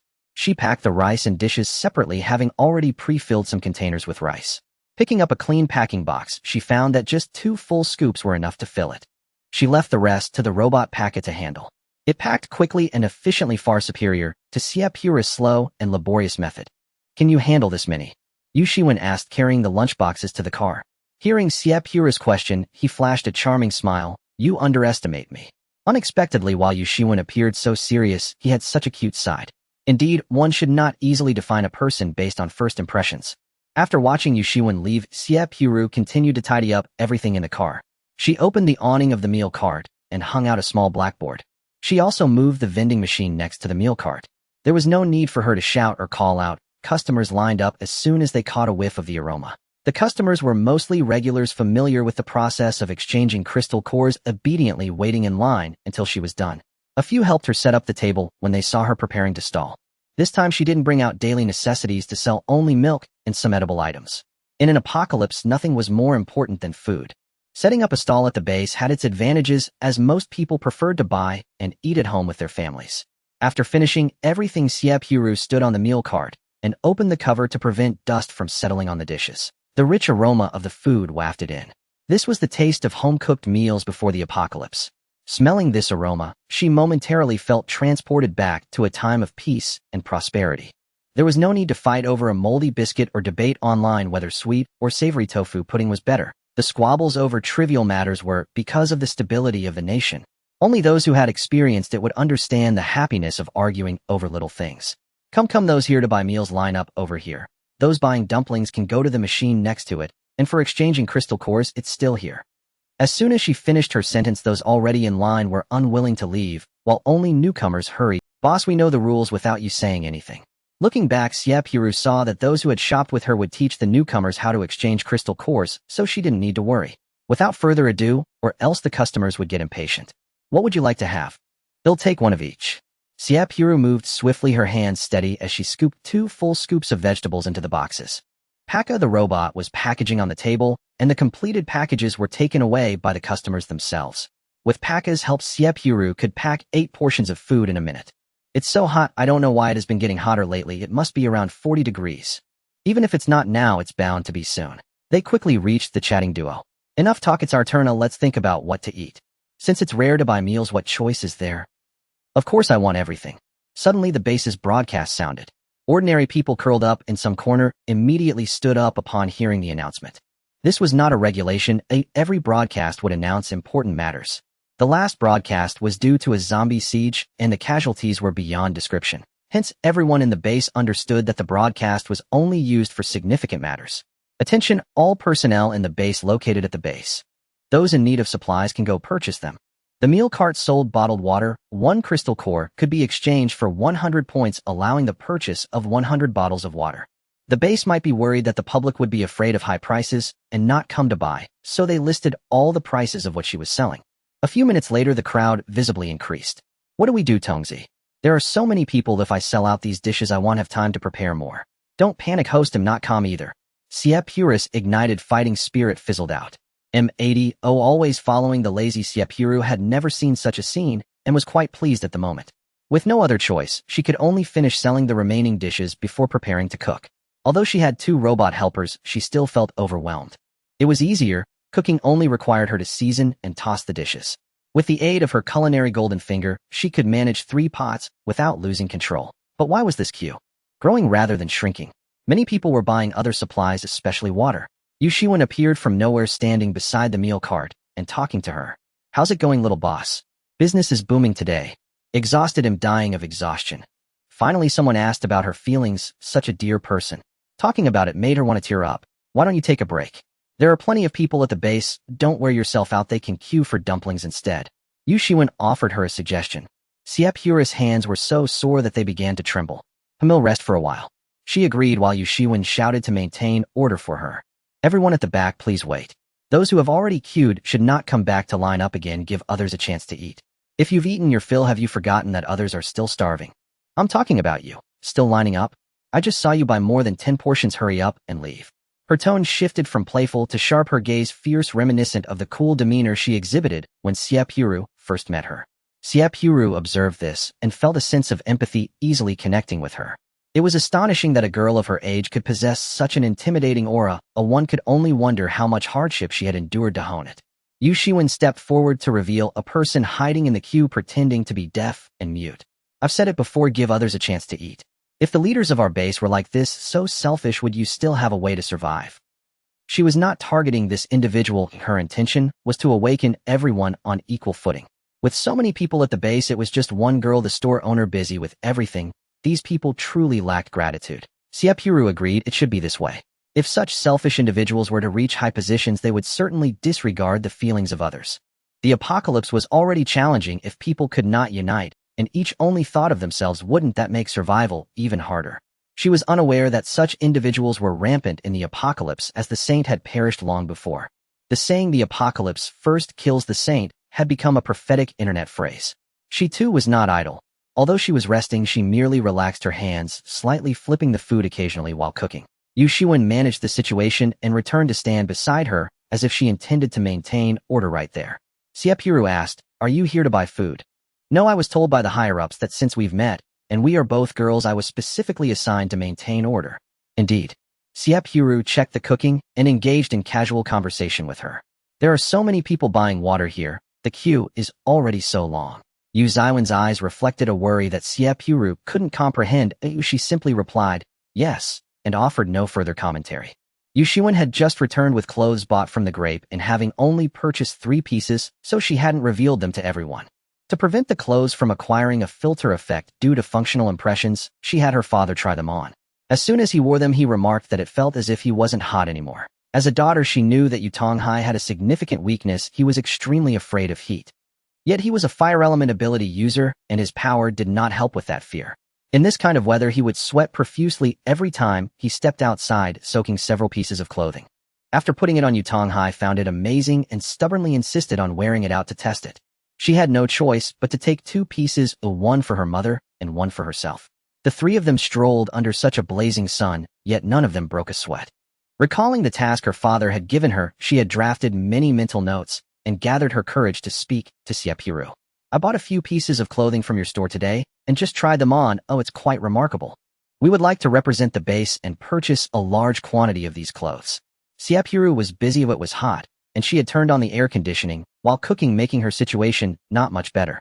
Without lifting her eyes, she responded while chopping vegetables, "Sure, how many do you want to buy?" 2,000 pieces. Do you have that many? When Yushiwen uttered this number, she felt uncertain. The base had far more people than that, and while they could produce that many crystal cores, she wondered if this girl could actually supply such amazing clothes. Heat-resistant clothing had not been researched in the base. Those large bases with many researchers and spending substantial amounts of money had not succeeded in developing it. She did not believe such items would be cheap. Selling them for just 10 crystal cores was truly inexpensive. It was cheap to the point of being less costly than a minute's worth of research in this area. If only they could be mass-produced. Sorry, I don't have that many of those clothes on hand right now.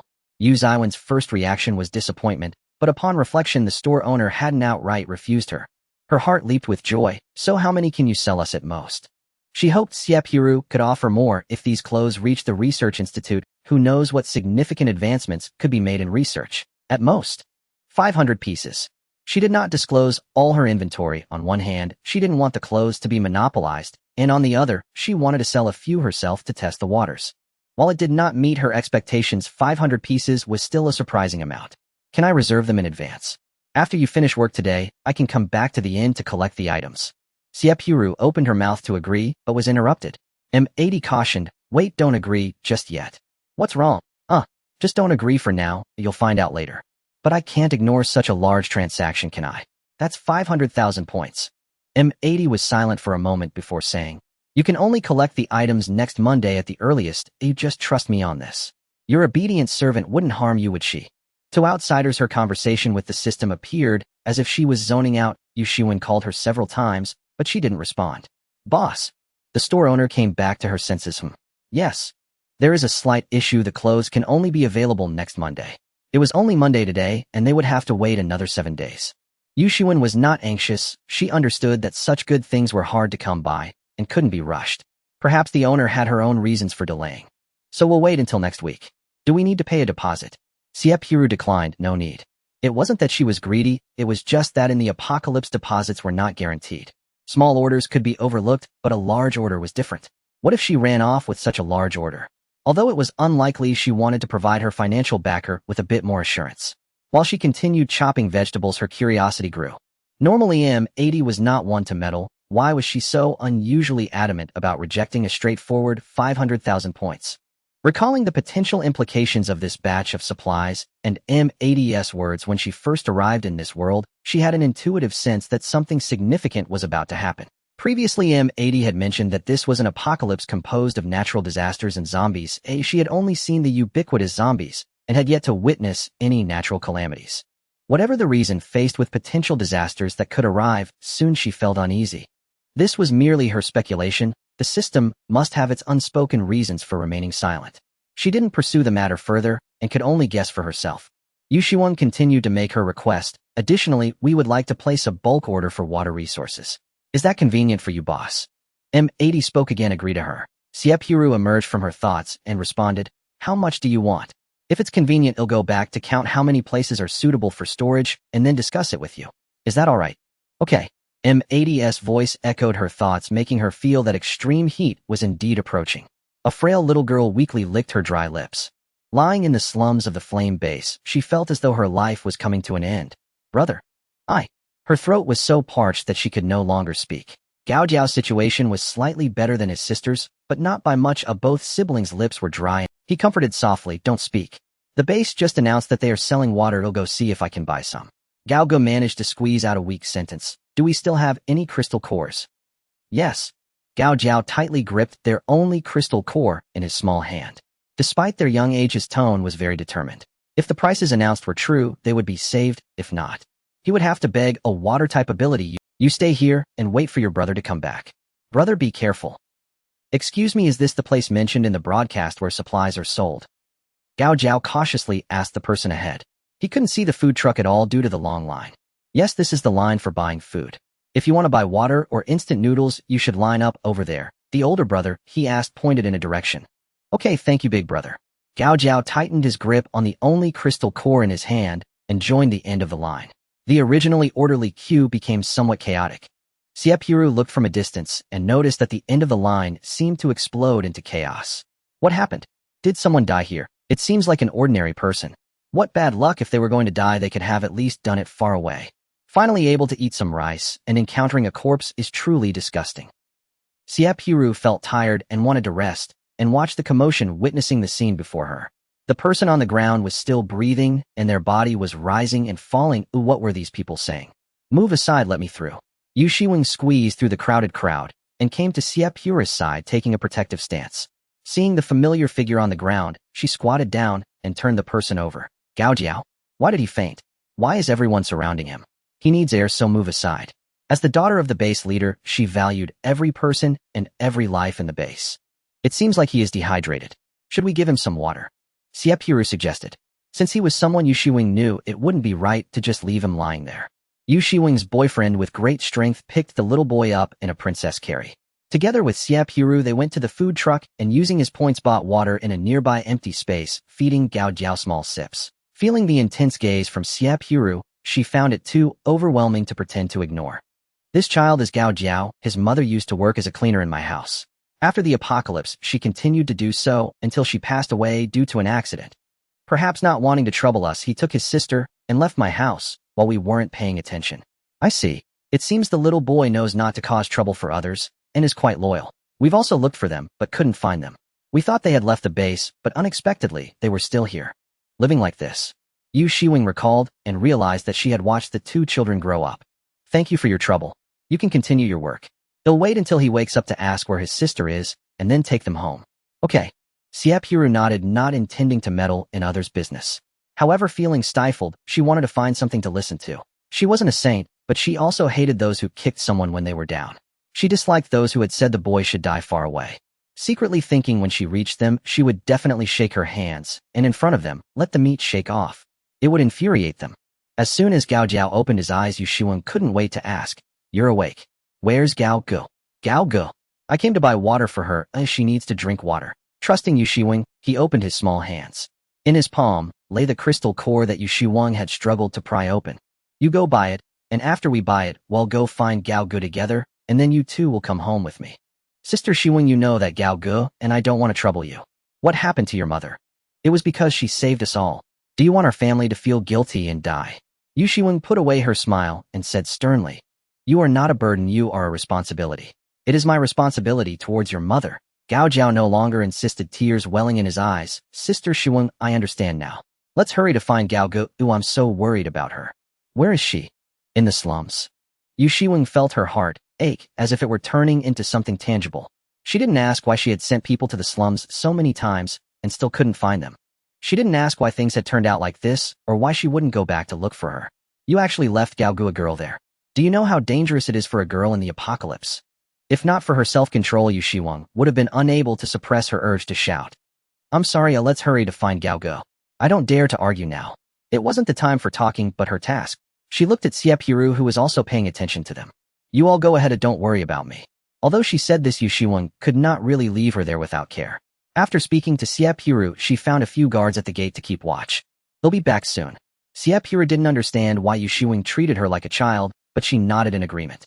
Deep down, she was leaning towards the girls, hoping every girl would be safe. This was the simplest yet most complex wish. Even in a peaceful era, there were still cases of rape. How could such a situation not amplify human nature in the apocalypse? Meanwhile, Yen Mu and Qian Wushuang were on a mission together with their teams. After the last incident, Shi Zhu felt frightened. Taking advantage of both teams being at the self-service dumpling restaurant, he relentlessly pursued Chu Ling, who appeared quite easy to talk to. With 5 handsome brothers like us protecting you, are you really not moved? Shi Zhu persisted, dragging Qi Hua into the mix. He lifted Qi Hua's shirt, revealing an 8-pack abdomen. With such a great body, I can't believe you're not moved. He slapped Qi Hua's belly, and Qi Hua moved, flexing his biceps in response to his explanation. You may not be moved on the first day, but on the second and third, over time, I can't believe you can resist. Chu Ling was speechless. Thanks for the invitation, but he'll resist. Since they were still not moved, Shi Zhu had to pull out all the stops. He flexed his bare arms and struck a few aerobic poses, saying, does this not move you? With several of us strong and handsome guys protecting you, isn't that enough to make you feel something? Shi Zhu asked seriously, his exterior hiding an indescribable shyness. Not moved. Shi Zhu was rejected again, his face a picture of despair. They were just pushing him to go all out. Thus Shi Zhu took a deep breath and shouted, Captain, look at them. He was unsure about other things, but this trick was guaranteed to work on Yen Mu. Ahem. Caught off guard by the mention, Yen Mu, who was watching, choked on some water. But since Shi Zhu had spoken, he felt he should say a few words. Well, our team's strength is decent.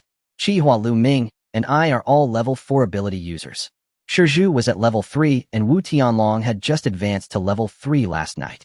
Upon hearing this, the Qian Wushuang team couldn't help but feel intrigued. Most people are at level 2, and the stronger ones are only at level 3. Yet their team of 5 was also strong. Chu Ling still wouldn't let up. So your team is so strong, yet you insist on putting on a monkey show for us. Shi Zhu. Thus the two teams began to form a group. The captains discussed how to allocate resources between the two teams and set off together to hunt monsters. After a day, the cooperation between the two teams became increasingly harmonious. Shi Zhu suggested, how about we always team up from now on? Merge the teams. I think that's a good idea. No one in the team refused, and their gazes fell on the two team captains simultaneously. Are we teaming up?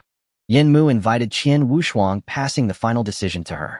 2 girls in their team had abilities that their team lacked, and he felt that having girls in the team was truly beneficial as they tended to be very thoughtful. Not knowing how to respond, Qian Wushuang had to mention the team's previous plan. We were planning to stay at the Grape Guest House and not go anywhere else.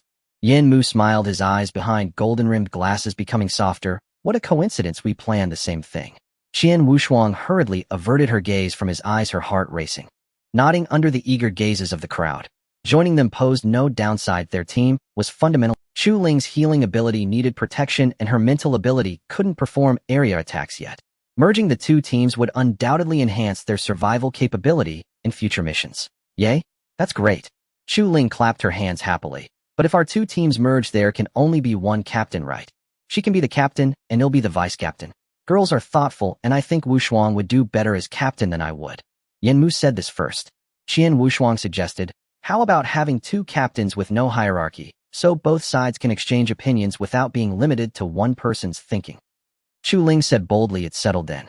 I think this is perfect. After their discussion and rest concluded, everyone got off the vehicle to continue fighting zombies. Until they collected the last zombie crystal core in this area, the day's battle finally came to an end. Red beans. How could there be red beans in a place like this? Is this a mutant red bean? It looks a bit strange. Let's take it back and see if we can plant it. Seeds are increasingly rare in the post-apocalyptic world. Shi Zhu bent down, placing the oddly shaped red bean into his pocket. Looking down, he noticed there were several more strange red beans on the ground. Without exception, he collected them all.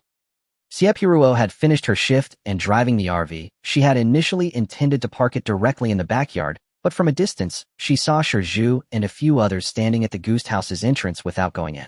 She got out of the RV at the Goose House's entrance, letting the food truck drive itself back. What are you all doing standing at the door? Hearing Xie Purou's voice, Shi Zhu, who had been anxiously pacing, finally found someone who could clarify things for him. Shopkeeper. I can't get in. I don't know why. Everyone else can go in but me. As he spoke, he demonstrated by trying to enter. It felt as if Lin Jiao had blacklisted him, and he couldn't get in through an invisible wall. She checked the blacklist of this world's shops, and there was clearly only Lin Jiao on it. Wait a minute. System, what's going on? Xie Purou was encountering this situation for the first time and began to communicate with M80. It should be that the Goose House's automatic protection has activated. Anything that poses a danger to the guest house will be kept outside. Is Shi Zhu harmful to the guest house? It should be that he is carrying something strange. Host, ask him. Xie Purou asked, "Did you bring anything strange back?" "No." Shizhu put down the bag he was carrying and tried to go in again, but still couldn't get in. He had no other places to carry items. If he had to say there was something dangerous, it couldn't possibly be in his pocket, right? Thinking this, Xie Purou said the same. "Do you have anything in your pocket?" Shizhu was so anxious he was nearly crying, rummaging through his upper pocket and pulling everything out. There was nothing but crystal cores. Trying again to go and ended with him being bounced back. Suddenly, he recalled the red beans he had picked up today were in his pants pocket. He took out 5 red beans and held them in his palms, saying, "Other than this, there really is nothing else." While speaking, he carefully checked his body, looking for anything else he might have. "This is what I found today. I thought I had never seen this variety of red bean before, so I picked it up to see if it could be grown." Shizhu's face was filled with despair, feeling wronged no matter how he thought about it. Why couldn't he still get in? Those present except for him gasped at the sight of the red beans in his hand. Chu Ling muttered, I thought you were a funny guy, but it turns out you're a wolf bane." Shizhu was bewildered. "What happened? What's wrong with me?" "It's nothing, just. I admire you for being a warrior." After saying that, she subtly distanced herself from him. Shizhu didn't understand and asked everyone, "What does she mean?" "From now on, don't push yourself so hard to handle everything on your own, because your strength has arrived. It's provided by the cockroach, your new cockroach." With each word spoken, everyone quietly retreated a bit further towards where Shizhu was. Only Xie Purou, who had her own protective shield, remained still, smiling sweetly and more gently than usual. "Is there a gear on your red bean?" Shizhu held the red bean and leaned in closer to look. "Oh, you can see that. Your eyesight is truly remarkable. Then count how many gears there are." Shizhu, confused but respectful, began to count one by one as per Xie Purou's words. The little gears were just too small, causing his eyes to blur. He counted them one by one with his fingernail. The crowd gasped in shock. A true warrior is not one who dares to face death, but one who can confront disgusting things and still accept that they do not die. "Are you almost done counting?" Shizhu counted halfway. "Almost done, I suppose." Xie Purou stepped back a little to prevent him from jumping up in shock once he learned the truth. "Actually, this is a compressed package." "No way." Shizhu looked more closely. It didn't seem like any high cockroach. Zip 5. From a distance, Chi Hua cast an admiring glance at him. "Dude, we admire you for being a warrior. You really are that guy creating danger for yourself when there's no real threat, daring to pick up things from the apocalypse. Just living who can outlive you, old man." "Ah." Shizhu understood what he held was not a mutated red bean, but a cockroach egg sac. "Each gear is a little baby." "Oh, don't say that. I'm not clean anymore." Shizhu felt wronged, weak, and helpless. He threw the little babies he had just been cradling in his hands into the dirt pit he had built with his abilities. I want to wash my hands." Shizhu looked pitifully at his teammates. No one paid him any mind. Only Zhuoxing came out with the bottled water he had left. "Wu Zhuoxing is the best, only you don't dislike me." After washing his hands, Shizhu wanted to hug Zhuoxing, but Zhuoxing also felt disgusted, dodging away and saying, I'll burn these pests." Ha ha ha. Laughter rang out incessantly. Xie Purou enjoyed this atmosphere, feeling happy to see the funny guy being entertaining after a long day.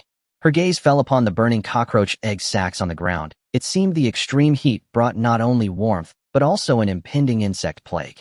That night, M80 mysteriously tempted her host. "Want to draw cards? Today you can get an extra draw for every 10 draws. Xie Purou noted it down, knowing this was to encourage her to draw something to face the impending disaster.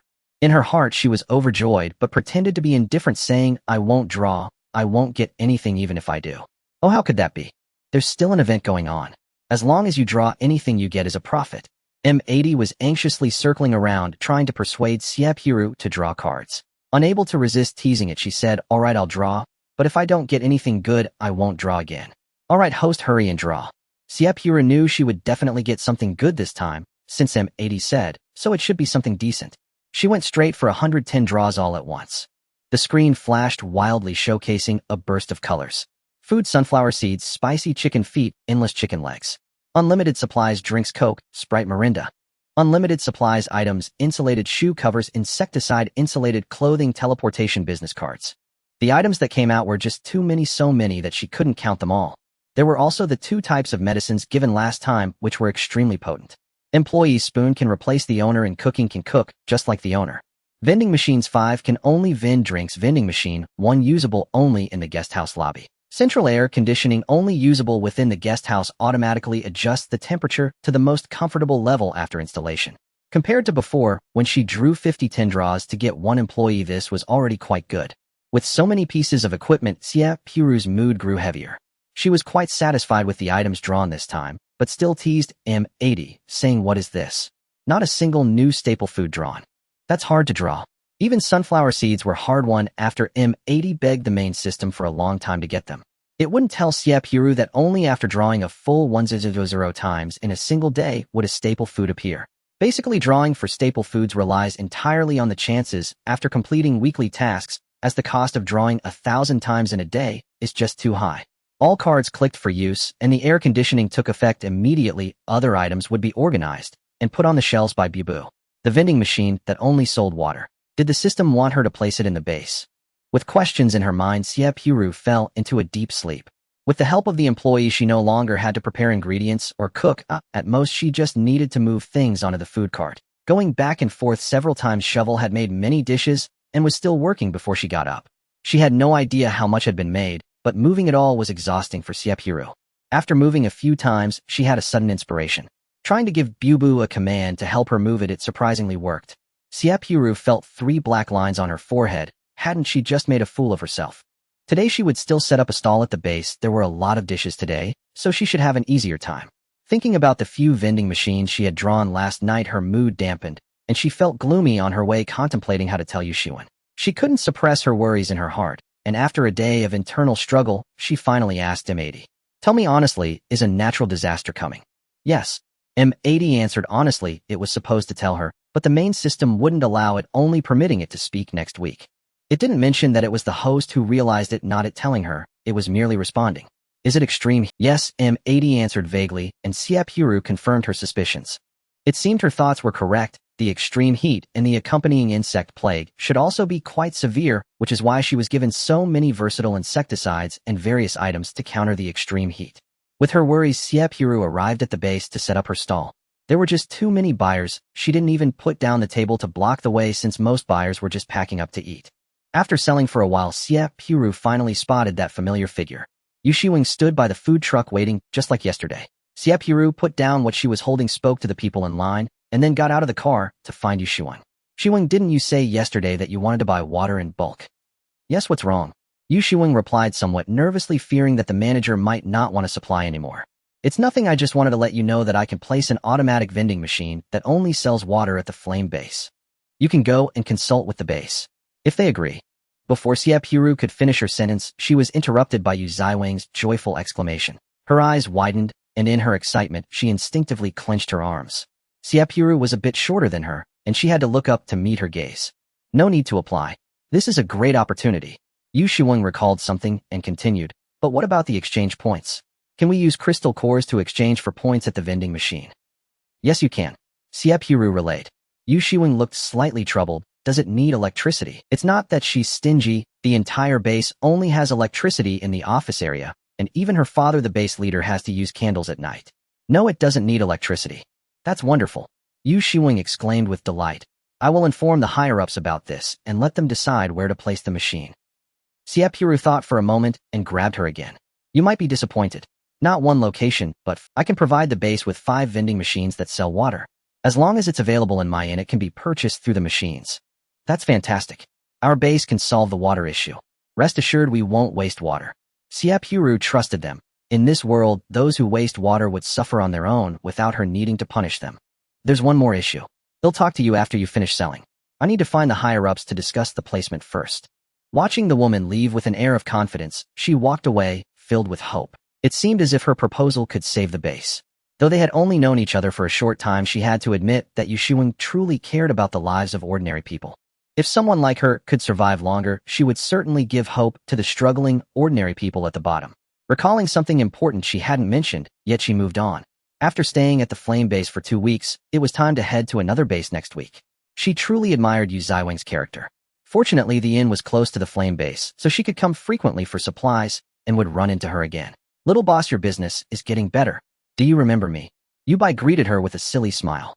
"I remember you. You were the one I met on the second day of selling, the uncle who reminded me how dangerous the apocalypse is." "Oh, you're just being polite, but I didn't expect you to remember my name after serving so many customers in one day," Yubai said, feeling a bit embarrassed as he scratched his head. "What would you like to eat this time?" "I want 3 eggplants, 1 tomato scrambled eggs, and 3 mapo tofu." "Thank you, little boss." "All right, just a moment." Xie Purou added a bit more egg when making the tomato scrambled eggs. Yubai was pleasantly surprised this. What's wrong? Xie Purou looked at him nonchalantly. Nothing, it's fine. Thank you, little boss. I wish you prosperous business. He certainly wasn't foolish enough to say it out loud, as that would make things difficult for the boss. The rugged man carried the meal handed to him by Xie Purou, happily heading home. Now he could enjoy a hearty meal. You're back. Yi Rong came over to help you by take the things from his hands. Wife, look what I brought back. Yubai cheerfully presented a plastic bag full of supplies which felt heavy in his hands. He had waited in line for a long time to buy them and carried them all the way back. He had gone early lining up before dawn. Hard work pays off. He ended up near the front of the line and with time to spare after buying water, he then lined up to buy rice. Thinking about how the white rice in his arms could feed his wife and child made him smile uncontrollably, causing wrinkles to form at the corners of his eyes. Dad, you called out obediently to Yubai? Her small lips were very chapped, cracked to the point of bleeding. In this apocalypse, everyone was like this. Yubei's heart ached for his wife and daughter as he hurriedly put down the water he was holding. Dad brought back water, you can drink to her heart's content now. As he spoke, he slowly placed the heavy items down. He had just refused his wife's help because he had been carrying them all the way and his hands had gone numb. He could only unload them slowly or he risked injuring his hands. After easing his tired hands, he eagerly opened 2 bottles of water, handing one to his wife and keeping one for himself. Yi Rong looked terrified, thinking her husband had done something bad and couldn't believe the reality of the bottled water in front of her refusing to take it. Where did all this water come from? She had just seen him bring down so many bottles. Wife, drink first. Do you remember the announcement from yesterday? It's from the food truck where I brought supplies back last week. He had bought a lot of water and had been saving it for the 3 of them, but there was no way to really save it. Yubai firmly pressed the water into his wife's hands, watching her drink almost half a bottle in one go before revealing a satisfied smile. Keep drinking, wife, don't hold back. There's so much water. What are you saying? Is life going to be that easy from now on? I want to discuss something with you. You, a 5-year-old girl, usually very sensible, even the most sensible child would feel tempted by food in an apocalypse where food and water were scarce. She tugged at Yubei's shirt, whispering, Dad, can I eat this? Her little finger pointed at the rice in the bag, as if she had caught the scent of the rice's starchy aroma. In 3 years of the apocalypse, she was only 5 years old, and rice was something she had never seen before, as she only knew that whatever was in that bag smelled so good. Yubai slapped his forehead. Look at me, I forgot. Let's sit down and eat. The little boss just made me tomato scrambled eggs, and she even gave me some extra eggs. Yi Rong pulled out a small dining table that hadn't been used in a long time. People had been eating whatever they could grab in hand, sharing whatever good food they had, so there hadn't been any need for a dining table. Dad, it smells so good. She swallowed hard. The sweet aroma of rice wafting through the air was irresistible. Come on, let's eat. Why did you buy so much? Are we living extravagantly? Yi Rong felt that her man was acting strangely today, spending so lavishly. Let's eat first and talk while we eat. This one is for Yuan. She likes scrambled eggs with tomatoes. Yi Rong shot him a glare. What are you talking about? We each get a different dish. That's better to eat together, isn't it? Is this family still so formal with each other? The steaming meal was in front of them, and perhaps because of the hot weather it hadn't cooled down on their way back. The aroma wafted into their noses. Unable to hold back any longer, each of the 3 swiftly dug into the dishes before them. After a moment of hesitation, Yubai finally spoke. Wife, I want to discuss something with you. Should we consider moving to another place? Moving? Why? Yubai pulled out a promotional poster for a grape-themed homestay he had been keeping in his pocket. Look at this, it has water and electricity, and it only costs 9 crystal cores to stay for a month. Is this reliable? Yi Rong took the poster, and when her gaze fell on the words absolutely safe zone printed on it, she was somewhat moved. We've never been to this place. How can we know if it's real? With so many resources poured into building this base, aren't we often troubled by zombies here? Her words left Yubai silent. Initially, he thought that going to the grape homestay meant at least having something to eat, but now he pondered. Then he'll go out tonight to discuss it with old Wang, and check out that place first. The supplies we brought back today were all bought from that shop, and it only cost a few crystal cores. If we had bought them at the base, who knows how much it would have cost. You don't know, that food truck is amazing. Whatever supplies you take will automatically be restocked, and you can buy them as long as you have crystal cores. Besides, if they have the capability to operate a food truck in the apocalypse, what's the harm in checking it out? Yi Rong served food from her bowl to her daughter. Is there really that much supply in the apocalypse? The hesitation in her words made Yubai feel she was also tempted. Let's go check it out first. If it's safe and there are supplies, then we can go. Yubai replied seriously. All right, I'll find old Wang to discuss it in a bit. Mom, why do you keep serving me food? The sweet voice of their daughter interrupted the couple's conversation as they looked down at her. What is this dish, Mom? A small question brought tears to Yirong's eyes. Her daughter was 5 years old and didn't recognize what normal vegetables looked like. Good yuan, this red sour, and sweet one is a tomato, and this one is. A big man felt his heart melt at this sight. Perhaps even if it was just to ensure their daughter could have a full meal, they had to give it a try. That night, Yirong told Yuan many stories from before the apocalypse. At that time, Yuan was still too young to remember anything. Children in the apocalypse were not allowed to know what the world was like before. The education received here only taught children to speculate about others with the utmost malice. Only in this way could they survive to the fullest extent, even if their parents were not by their side. At that moment, Yubai and the others were still unaware that they had made one of the best decisions of their lives, allowing several families to avoid a natural disaster with their children. The entire day passed without incident, only the tireless figure of Xie Purou working as usual. It was during these days spent inside the base that she finally understood what the lives of the lower-class people in the apocalypse were like. With Yuxiwen around, no ability user dared to bully the weak because of their powers, as long as the lower class had crystal cores they could line up and eat well. Those without crystal cores would team up with a dozen ordinary people to hunt zombies near the base using the obtained crystal cores to buy food, ensuring that each person could fill their stomachs. Xie Purou served large portions of food, enough to equal twice the amount an ordinary girl would eat before the apocalypse. She was not afraid of waste, it simply would not happen. Without even mentioning the taste, if someone were to throw food into the trash, ordinary people would rush to grab it for a share. With food and water, the lower class finally saw hope. They felt that as long as they put in a little more effort to hunt zombies tomorrow, they could at least have something to eat. There were many impoverished people wearing tattered clothes, mostly men, and she noticed that there were very few women coming to her. She secretly had some guesses, all of which she suppressed deep in her heart. Yu Shiwen returned. Little shopkeeper, I told the higher-ups about your intention to set up a vending machine in the base, and they took it seriously. Okay, you'll close up after I finish selling these. Do you want to come over to discuss it? Yu Shiwen sensed that Xie Purou had something important to say and agreed on the spot, sending someone to relay that she would be going out for a while. Upon arriving at the homestay, without beating around the bush, Xie Purou laid out everything she had summarized along the way. Tomorrow is my last day at the Flame base. Next week, I will be going to another base. If you need anything, you can come to the homestay to find me on Thursday. She decided to go out to sell from Monday to Wednesday every week, taking the other days off, which would be more regular and help her avoid procrastination. You are leaving? Yu Shiwen was taken aback.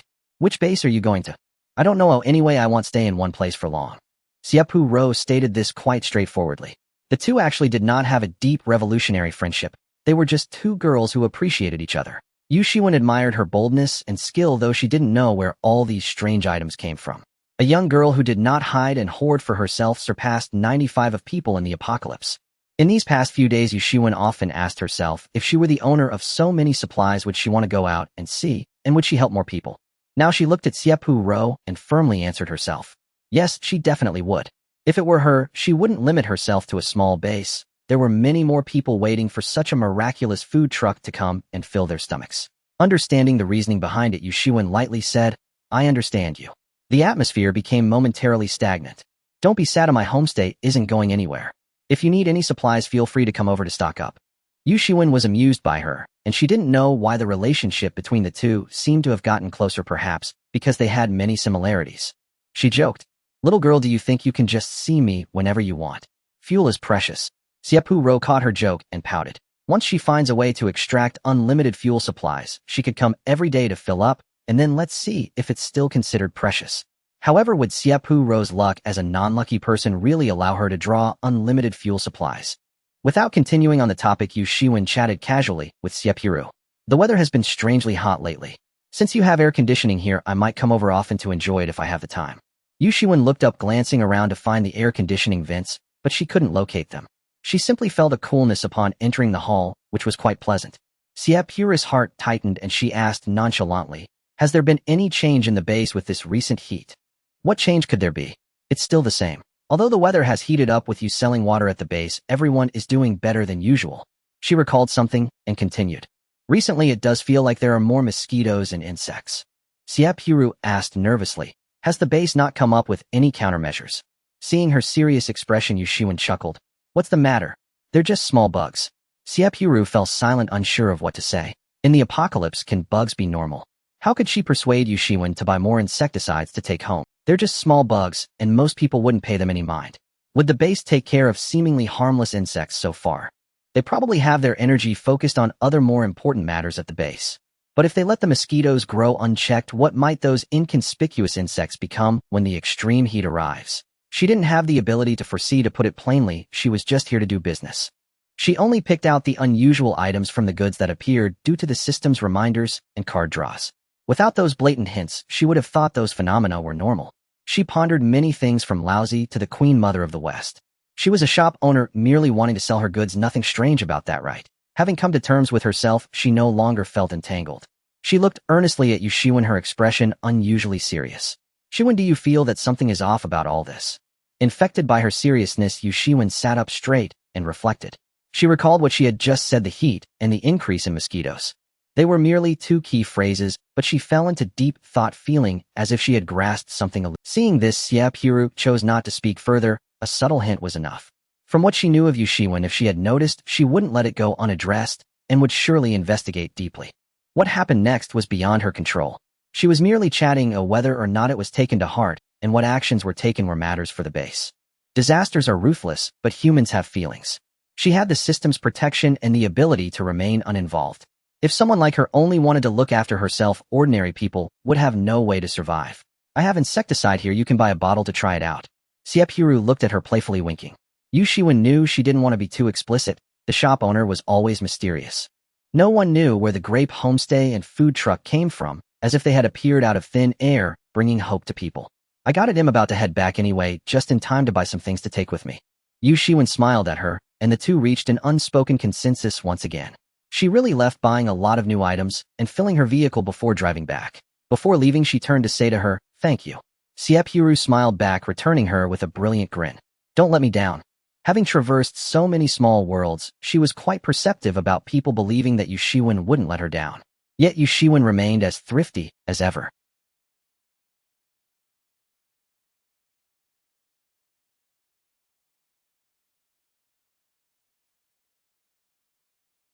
That seems to be the little boss up ahead. Right? That's her. We've come to the right place. Xie Purou looked in the direction of the voice as two vehicles drove in from afar. Our guests coming. Xie Purou didn't leave, she waited for them to park their cars in the backyard, sighing. If we don't upgrade and build a parking lot soon, there will be no place for guests to park when they arrive. The cars stopped, and several people got out. Oh, isn't that Dora? These people seem quite amusing, or it looks like the homestay is going to be lively. Xie Purou took the initiative to speak. I remember you, you are Dora? The short-haired Dora shot Gu Jing a fierce glare. It's all your fault, all your fault. I don't even have my own name now. Ha ha ha, isn't it good to leave a lasting impression? Gu Jing laughed heartily. Not at all, not good in the slightest. Dora was genuinely getting angry. From now on, she would be known as Poisonous, because she was going to turn dark, squashing Gu Jing, the annoying bug. The other members of the team seemed used to their bickering. Han Bing was in charge of booking the rooms, while Gongzi handled the luggage, working in an orderly manner. Xie Purou raised her eyebrows. These people seem to have a good relationship. We have single rooms, double rooms, and triple rooms. What type do you want to book? You can rent by the day or by the month. The operating procedures are here. Feel free to take a look. Xie Purou introducing politely, then enjoying a nice bath and lying in bed. It always felt more convenient for everyone to operate on their own panels, but first-time users of this feature would be quite confused. M80. Can you arrange a self-service room selection machine at the front desk for me? I believe you can do it. Keep pushing. Come on. If you help me get this done, I'll draw more cards, and you'll be the star of the month in sales. Deal. Xie Purou was full of confidence. This matter was practically a sure thing. The silly uniform clearly had someone backing it. Otherwise, how could it consistently finish tasks flawlessly every time it sought the main system for a backdoor? Xie Purou, my eyes have seen too much. Tomorrow is the last day staying at the Flame Base, and she wondered what would happen to the ordinary people who had finally managed to have 2 decent meals in these 2 days. Without her, how would they survive? Manual Doghead. Little boss, we chose this room type. Why can't we place an order? Dora walked to the front desk, her voice like hands pulling Xie Purou, who was still lost in thought, back to reality. Which one did you choose? Xie Purou had forgotten. She had previously generated the effect images hanging each style on the room types, planning to renovate immediately after they confirmed their booking. The 3 of them had chosen a triple room and a single room, both the most expensive options. She looked at them deeply, truly not expecting that these few would be getting the best accommodations here. Dora noticed she hadn't acted yet, and politely reminded, we want a monthly rental, thank you. All right, coming right up. Retrieving her thoughts, Xie Purou quickly opened the panel and copied the design she had previously created into the new room. Your rooms are ready. There's a dumpling self-service place in the backyard where you can eat as much as you want for just 50 points. There's also an automated rice meal vending machine next to the first floor serving area right there. Xie Purou pointed in the direction and continued, everything available in the shop is here, what's not available simply isn't here. New items will be added regularly and staff will replenish the stock. Is there anything else you need to know? The four of them were momentarily stunned by her lengthy explanation. Why did the previously indifferent little boss suddenly speak so much? No, Dora was the first to respond. Xie Purou politely nodded and continued to space out. There were too many things to think about, leaving her mind blank. She had earned a lot recently and hadn't had a moment's rest during her 2 days at the base. She was like a crystal stone absorbing countless crystal nuclei from the base. Since tomorrow was the last day, she decided to spend points to draw another dish. Congratulations, you have 1 pig trotter rice. Pig trotter rice. Wow, this is what golden legends are made of. If there's any dish that everyone loves, it must be pig trotter rice. Unable to wait any longer, she left the front desk and headed straight to the kitchen. When she confirmed that the large pig trotter ingredients were present in the kitchen, she finally felt at ease. Without seeing it with her own eyes, she felt it didn't belong to her, but upon seeing it, she felt reassured. Dear Trotter, I will make you delicious. I won't let you down. Boil water and remove the fishy smell.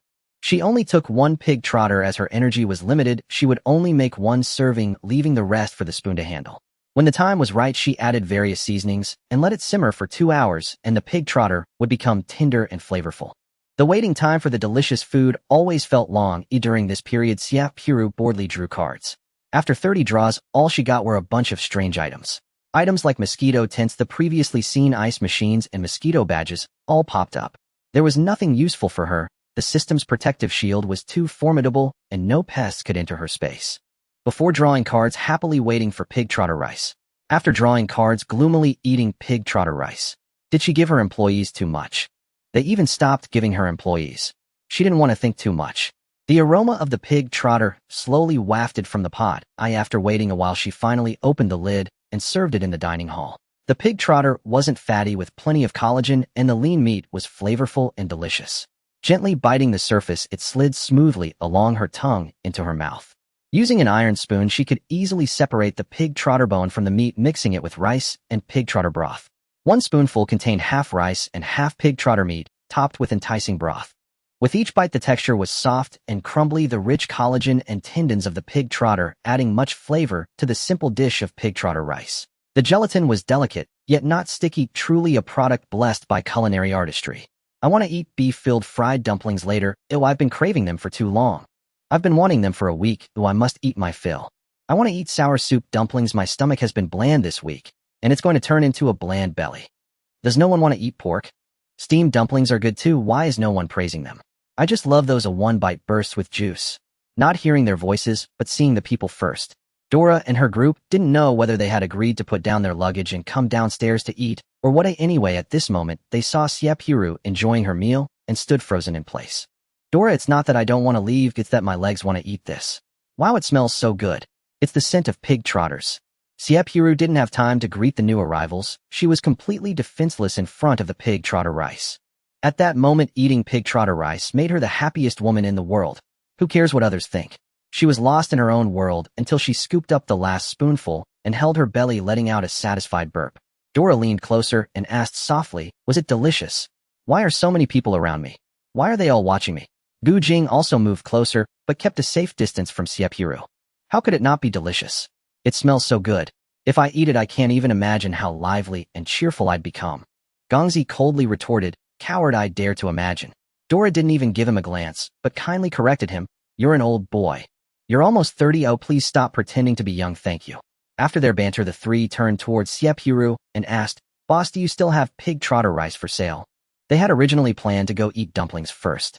Now that they saw the pig trotter rice, there was no room for dumplings in their hearts. The dumpling shop waiting for customers. Good. It's real fun with pig trotter rice, but fake fun with me, huh? Xie Purou wiped her mouth elegantly and slowly, making it seem like an eternity in the eyes of the four waiting for her response. Yes, we have it. Over there at the automated serving area, you can figure it out yourselves. As soon as she finished speaking, a gust of wind whooshed by as they rushed over. She wasn't in a hurry to leave and rested in her seat. Oh Only 20 points per serving. This is real pork. This is pig trotter rice. Is it really only 20 points? I refuse to accept this. Boss, can you raise the price? The noisy young people gave her a headache. Oh, does buying a meal require verbal communication? Why are they so chatty? Xie Purou really wanted to shout upstairs for Shizhu to come down, though she just wanted to sit back and enjoy watching them chatter. She suspected that with these groups gathering there were no secrets in this world. Oh, Xie Purou's eyes lit up. This was a good idea. She could do this whenever she felt bored. Who says modern times have no good operas? Isn't there still a pure male lead that's worth the price? It's really delicious. It's even better than I imagined. Moreover, the stuff bought from this machine tastes just like it was just made. Truly amazing. It seems to carry a bit of wok flavor. This is the best pig trotter rice I've ever had. Compared to the pig trotter rice I've had before, those were all child's play. Food always triggers beautiful memories and aspirations in humanity. Eating delicious food makes the future seem hopeful. Perhaps M80 really hit the nail on the head at the beginning. Anyone at any time will only have the desire to live if they are well-fed and warm. Most people in the post-apocalyptic world should be in a state of self-induced numbness with the desire to survive, struggling painfully. But her strength alone was too insignificant. Thankfully, the flame base was nearby. If she went to a more distant base to set up her stall, she would have to send a vehicle from far away to buy supplies, leaving most ordinary people to go hungry. If they don't get some quality items out soon, they will face dire consequences. Nonetheless, the next day, she still got up early to set up her stall. When Xie Purou woke up, she had just finished lunch and was ready to head to the base. Her daily routine had transformed into waking up at noon, checking if the dishes prepared by several robots were sufficient, and if everything was in order she could set off. Last night, before going to bed, she had considered that many people would want to buy pig trotter rice, so she had instructed Xiao Xiao to start preparing at 3 in the morning. The dishes made by Xiao Xiao were exactly like the ones she made. Each pig trotter was tender and flavorful, making it irresistible. She slowly finished another serving of pig trotter rice before heading out. Today she was relatively early, and already there were several long lines waiting for her. Yu Zaiwen stood there with her arms crossed waiting for her. When their eyes met, she smiled back. Xie Purou knew that the base must have agreed to commence mosquito and pest control activities. Shall I serve you a portion of rice? We have pig trotter rice today. While she asked, her hands were busy preparing to start the work. Yu Zaiwen's eyes flashed with surprise. They actually had pig trotter rice. They'll have a portion. As someone from the base, everyone knew Yu Zaiwen. No one would say anything if the daughter of the base leader bought a portion of rice. Everyone was currently fixated on the pig trotter rice.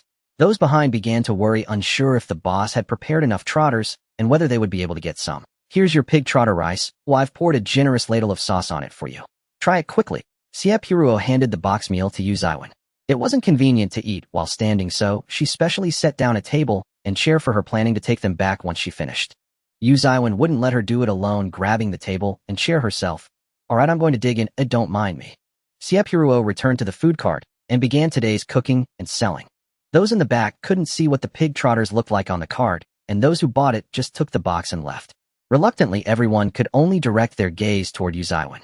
Although it was a bit impolite to stare at a girl eating, surely it was acceptable to look at the pig trotter right. From a distance, they could see the rich braising sauce drenching the rice with a large pig trotter resting on top. Those who had never had pig trotter rice could tell, just by looking at the shiny pig trotter on Yu Zaiwen's plate, that it was definitely something special. Yu Zaiwen felt everyone's gaze, but she ignored it and enjoyed the pig trotter rice she had missed for so long. Gulp. The sound of swallowing was not loud, but it echoed repeatedly. The sticky pig trotter paired with a mouthful of rice drenched in sauce. Even from afar, everyone could see how tender the meat was, indicating how flavorful it must be.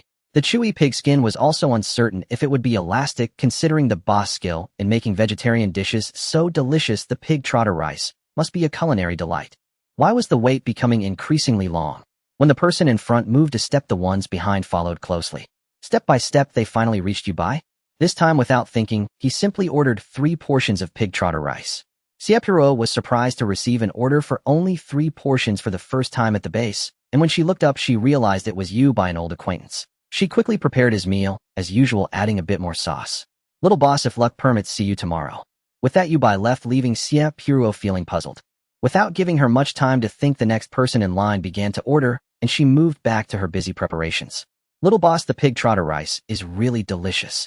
Yu Zaiwen had finished eating, walked over, and threw her trash into the designated trash can in front of the cart. By the way, they promised to take it seriously. The specific plan is already being urgently formulated. Xie Purou nodded at her, received. After Yu Zaiwen briefly reported what she wanted to say, she prepared to leave, calling out to Xie Purou. I need to attend to other matters, you continue your work. A sneaky-looking middle-aged man with a serious face quietly approached the food cart. The customers in front hurriedly made way for him, saying, You first, you first. Amidst a flurry of shoving, they soon reached them, and Xie Purou looked on in confusion at this scene. In the apocalypse, there are still people who show courtesy. Could this person be someone significant? The middle-aged man pretended to decline and smiled broadly as he approached to ask, I heard there's pig trotter rice today. Xie Purou replied, Yes. I want 3 portions and give me extra sauce. After confirming the middle-aged man's cutting in line and seeing that no one had objections, she began to serve him. The man took his meal and sat down at the table and chairs that Yu Zaiwen had just used but hadn't cleaned up yet. He opened one portion of the meal and began to eat on the spot. Indeed, pig trotter rice, this culinary delight, is best enjoyed right at the stall. After finishing his second portion and preparing to eat a third, a woman's voice came from the bustling crowd. Dad, Yu Zaiwen dashed over. You sent someone to assign me tasks just to come here to eat on site, right? Hey, be quiet, dear, we're still outside. Yu Zaiwen reined it in a little, her gaze falling on the remaining food on the table, her expression becoming more intense. You've already eaten 2 portions of pig trotter rice. You're not afraid of overindulging. You can't have any more, let's go back to your business. She dragged Yu Tonghai away. Yu Zaiwen is the daughter of the base leader, and the man she just called dad must be her father. Xie Purou shook her head and smiled. Indeed, a daughter resembles her father, both unable to resist the allure of pig trotter rice. As the weather grew hotter, she paid attention and noticed that most people buying water were purchasing in bulk to take back and store before returning to queue. Based on everyone's expressions while queuing for food, she speculated that Yu Zaiwen hadn't mentioned that today was her last day setting up at the base. It was probably for the best that she hadn't said anything, otherwise she didn't know if people would want to buy extra boxes of meals to stock up for the next day. M80's familiar mechanical voice sounded, Host, I've come back to bother you again. She seemed to hear a pitiful tone in it. How is the matter progressing?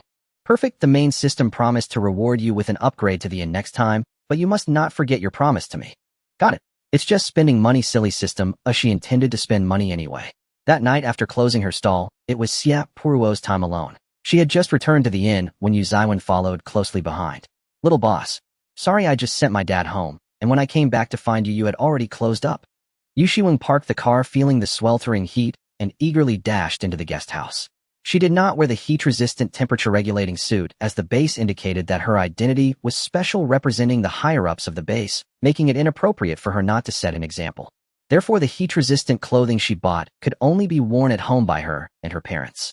The elderly were not as young as them. Her father did not want to take off what he wore, and ultimately, to avoid any dissent from the higher-ups of the base, they had to minimize their outings.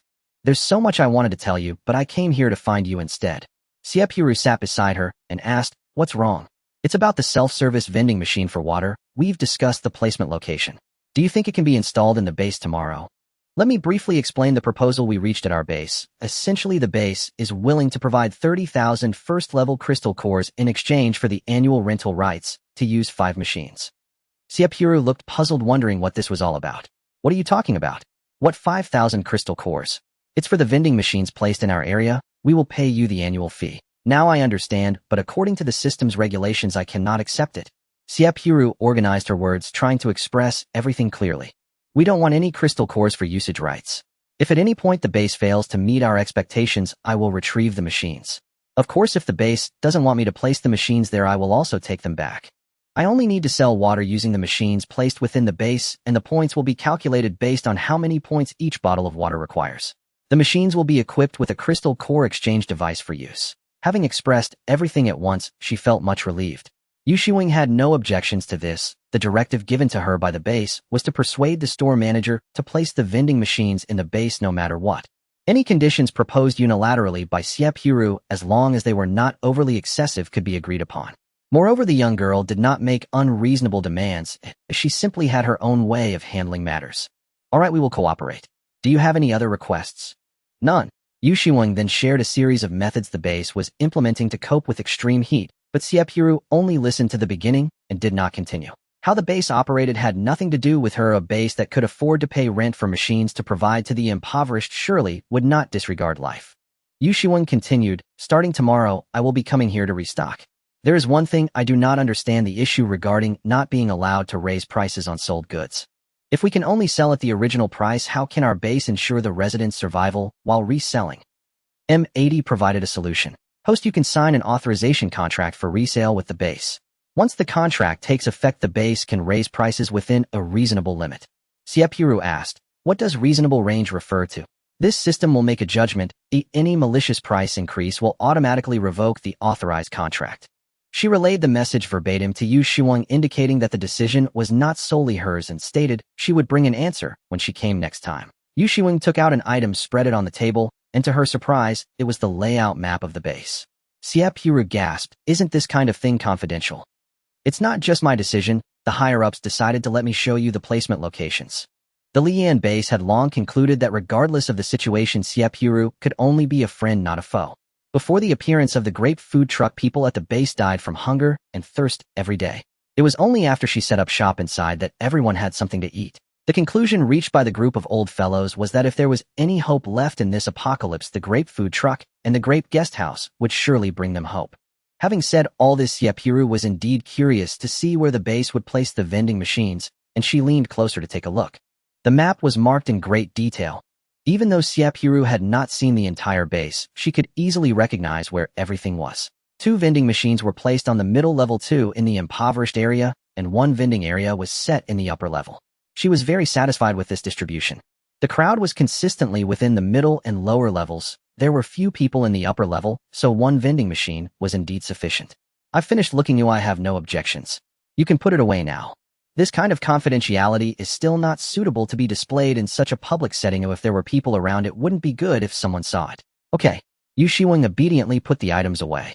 She mentioned she would come back to the guest house tomorrow to discuss other matters and to transport a few machines back. That night was destined to be sleepless. After Xie Purou's food truck left the base, she informed that the truck would be heading to another base and would no longer sell boxed meals at the Lian base.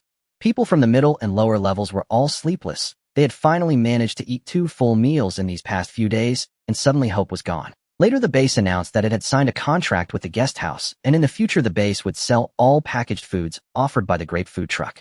Everyone felt indifferent about this announcement. Who knew how expensive the items sold by the base would be? The great food truck was much cheaper, providing a variety of food that could fill their stomachs. Many people pounded their chests in frustration, regretting why they hadn't bought more supplies today. The higher-ups also found it hard to sleep. The automated water vending machine had not entered the base for a day, and they could not find peace. Only Yu Xiwang managed to sleep relatively well. She was fine, having eaten her fill these past few days, and wearing the temperature-regulating suit, making her the most comfortable of them all. Yu Tonghai did not indulge her. He kicked her out early in the morning to negotiate at the grape guest house. That night, Xie Purou understood what Yu Bai meant when he said, if you're lucky, we'll meet tonight. Yu Bai arrived with 4 men and their families, instantly filling the 3-person room on the 3rd floor. They chose the cheapest option, with the 3-person room costing only 2,001 per month. Several families opted for this arrangement, taking the 3-person room. Due to the restriction of 3 occupants per room, 2 families had older siblings who stayed in single rooms, which were also the cheapest and simplest types. The facilities were basic, but upon moving in, every family was thrilled. After the apocalypse, everyone's greatest luxury was to have a room that belonged solely to them. The 2 older siblings who had their own single rooms were just teenagers filled with youthful vigor, and they were so excited that they were brought to tears. Life would undoubtedly get better from here on out. Living in such a house, being able to eat well and sleep soundly, would fuel their motivation to slay zombies every day. That evening, the families agreed to wash up and gather at the dumplings self-service restaurant to celebrate with a feast. The number of families gathered together is quite considerable, and Xie Purou is overjoyed, getting closer to the 100-person mark needed for the buffet.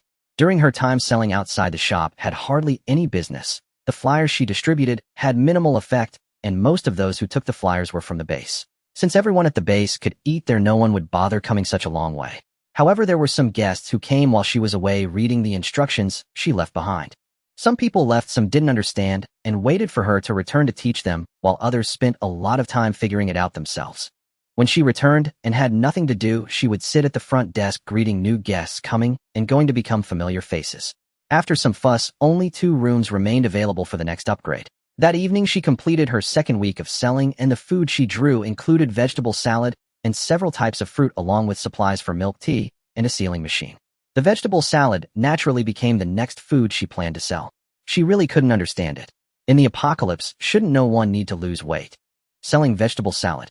Would anyone buy it? Frustrated shout good news, she drew fruits. Bad news, they were lemons, kumquats, and passion fruit. All of them are sour. Who understands, dear family? Xie Purou's only food aversion is sour things. She only adds a little vinegar to enhance the flavor when eating sour soup dumplings. How is she supposed to eat something like lemons? The fruit set provided by the system didn't look like something for her to eat. It was clearly meant for making drinks. Xie Purou slept in until she woke naturally, and as soon as she got up she started to handle the fruits she had been thinking about. She had Bibu find the ice maker she had previously drawn, quickly producing a large batch of ice cubes. She was going to make passion fruit kumquat and lemon juice. This drink is cool, sour, and sweet, and is always the most popular drink in summer. It can both relieve greasiness and stimulate the appetite, which children love. As for the elderly, she has rarely seen them drink cold things. If lemon water were made hot, just thinking about it gives her chills. Making ice takes some time, so Xie Purou went to the kitchen. Another essential element in drink preparation is syrup. Almost all drinks require a large amount of sugar, especially fruit tea, which requires the most sugar. The key to making good syrup is the ratio. With the blessing of her culinary halo, she could achieve the golden ratio, even with her eyes closed. White sugar needs to be stirred continuously in water, and once dissolved she squeezes in an appropriate amount of lemon juice to ensure the syrup doesn't clump. To save time, she boiled a large pot of syrup at once. While it cooled, she busied herself cutting lemons and removing the seeds. She had both fragrant and yellow lemons. The system didn't skimp in this regard, providing her with the two most commonly used varieties at once. Kumquats have many seeds, so after dealing with a few, she didn't want to continue and left the rest to the robot Kai Kai. After waiting for a while, the ice was almost ready and she had enough prepared fruits to start making the drinks. Actually, making lemon water isn't difficult, you just need hands. She adds a small amount of ice cubes into the cup along with a few slices of yellow and fragrant lemons and 2 kumquats to crush them until the fragrance of the lemons is released. After crushing, she adds 1 passion fruit and an appropriate amount of syrup, fills it up with ice cubes and pure water, and shakes it evenly. She is always particularly serious when making something, striving to perfect every detail so that it can all be done in one go. She only needs to make each dish or drink once, and the scoops can perfectly replicate what she made. After shaking the syrup evenly, she also added a slice of fragrant lemon against the wall of the cup as decoration. Sealing it like this allows the lemon slices to be seen from the outside of the transparent milk tea cup, looking beautiful and delicate. She was the one to taste the first cup she made. The first sip brought a cool, sweet and sour taste. The addition of ice cubes reduced the acidity of the fruits while highlighting the refreshing sweetness of the syrup. Each type of fruit revealed its flavor, blooming on her tongue and merging into one. Lifting the milk tea cup, she saw it had a slightly murky color. She might as well make the vegetable salad. The vegetable salad is no challenge, it's just chopping various vegetables and mixing them with salad dressing. She only lightly cut each vegetable a bit, just going through the motions, while letting Kai Kai record the process of making this dish. The salad dressings provided by the system included several flavors: original, avocado, cheese, and grape. The dressing she added to her portion of salad was grape-flavored. Previously, she had encountered traders from all over the world during her tasks, and Country Age was famously known for its love of vegetables. The salad dressings from Country Age were also very well made. She had tried various flavors, and ultimately found that grape was the one that suited her taste the best. With a cool fruit tea in one hand and vegetable salad in the other, she brought her creations to the hall to enjoy while adding her available drink, passion fruit kumquat lemon, to everyone's panel. Oh, new products. That was quick. Yu Xiwing hurried over knowing Xie Purou was in the kitchen, but not. After ending her stall at the base, Xie Purou set the dumpling vending machine back in the living room. Yu Xiwing bought a portion, eating while she waited. Seeing the 2 items in her hand, her eyes lit up like a rogue spotting a beautiful girl unable to help but want to look, drink, and eat. Can this be bought? There was actually vegetable salad, and the one in the shopkeeper's hand was made up of at least 10 kinds of vegetables. Perhaps it was due to the recent improvement in living standards, as she was still craving vegetables even after finishing the meat. Vegetables are far more precious than meat in the apocalypse. Ability users can still hunt mutated beasts when hungry, although the meat becomes quite strange after mutation, better than nothing. Edible leafy greens have not been seen since a month into the apocalypse. It is said that the top leaders of the central base can eat them, cultivated with great effort and massive resources by scientists and agricultural experts. The taste of the vegetables is unknown, but they are said to be not very good. Not only that, they have a common problem: precious, delicate, and hard to cultivate. It might be a common psychological trait of humans. The rarer something is, the more one desires to eat it. Before the apocalypse they were avoided, but after the apocalypse people cry and lament, yet cannot obtain them. Looking closer, the bowl of vegetable salad in Xie Purou's hand was sprinkled with sauce, a lovely milky purple color, very appealing and tantalizing. It made those who couldn't eat it fantasize about what the milky purple dressing would taste like in their mouths. Xie Purou asked the spoon to make a portion of both milk tea and vegetable salad. A bowl of vegetable salad was neither too big nor too small. Xie Purou always felt that without a staple food, the salad would not be filling. It seemed that next week, when she went to another base to set up a stall, she would have to bring along a dumpling vending machine. Seeing her eat heartily, Xie Purou sat down next to her and joined in. "Do you like eating vegetables?" Yu Shiwen was taken aback for a moment, then awkwardly smiled and said, "I didn't like them before the apocalypse. I was the type to avoid vegetables if possible. Then how about now? I think I've developed a craving for them. The more I eat, the more I find that this salad dressing pairs perfectly with the vegetables." Xie Purou could tell that she genuinely enjoyed it, nearly burying her face in the bowl. She asked again, "Don't you like drinking?" "I do, but I think I'm too tempted by the vegetables now. The salad dressing is sweet and clashes with the lemon fruit tea." She stuffed a few pieces of vegetables into her mouth and then started eating dumplings. A bite of dumpling followed by a sip of milk tea, and with the air conditioning here, you should rename this place Paradise on Earth. It matches the shop perfectly. Yu Shiwen didn't think her naming was bad at all and casually suggested another terribly outdated name. Apocalypse Paradise isn't bad either. After saying that, she nodded, seemingly approving of herself, giving herself a call-out. Xie Purou shook her head like a rattle drum. "Forget it, sister, this is a legitimate place. That name isn't very suitable for broadcasting."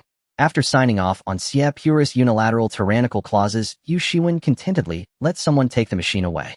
Xie Purou reminded her, "The machine won't sell ice water during extreme heat. It will only be slightly cooler than usual. After the heat passes, there will be cold drinks available." Yu Shiwen was not ignorant of common sense. She understood that not selling cold drinks was a form of protection for everyone. The lemon-iced drink in her mouth alleviated the summer heat. Yu Shiwen looked outside and murmured, "It's hotter today than it was yesterday." She didn't elaborate further. They both knew what the arrival of extreme heat would bring to this already ravaged world. The mosquito extermination at the base is already underway.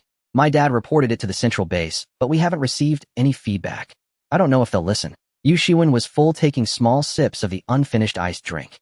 The cool air enveloped her comfortably, making her feel lazy. "You team, everything has been packed outside and loaded into the vehicle." The team member who came to report to Yu Shiwen looked longingly at the lemon water in her hand. Yu Shiwen looked at Xie Purou and raised her milk tea cup. "Can I get this packed? I want to buy over 100 cups to take back for the leaders to try." "Yes, just open the panel to place an order. Select pack, and you'll be able to pick up the meals shortly." Xie Purou instructed her on how to place an order.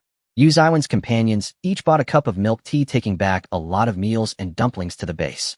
After touring the new products on the shelves, Yu Shiwen said gloomily, "Everything is useful, and I want to buy them all. Why do all your new arrivals revolve around what I want?" Xie Purou smiled. "Why not take one of each back to try out? If they're useful, come back for more." Yu Xiwen's hand brushed over the mosquito net tent, unable to discern the material. "Everything I bought from you has been useful, and it's also affordable." However, she always purchased in bulk on behalf of the base, buying much more than she could afford on her own with crystal cores. "Then I'll take a few of each back for now." Yu Xiwen's convoy returned filled to the brim, with everyone except the driver holding lunchboxes and milk tea. On the way, nerves were taut. As they entered the base gate, they hadn't even had a chance to breathe before hearing the base's announcement. The base broadcaster stated that the central base had released the latest news that meteorologists had detected extreme heat weather in the near future. Everyone was urged to form a queue and purchase water resources from the vending machine before noon today. The ordinary people engaged in the tedious and heavy work within the base showed no reaction. The grape food truck had also left. The supplies sold by the base's grape food truck had increased threefold. Ordinary people had a bit of hope, but not much. The price being merely 3 times that of the grape food truck left many people astonished.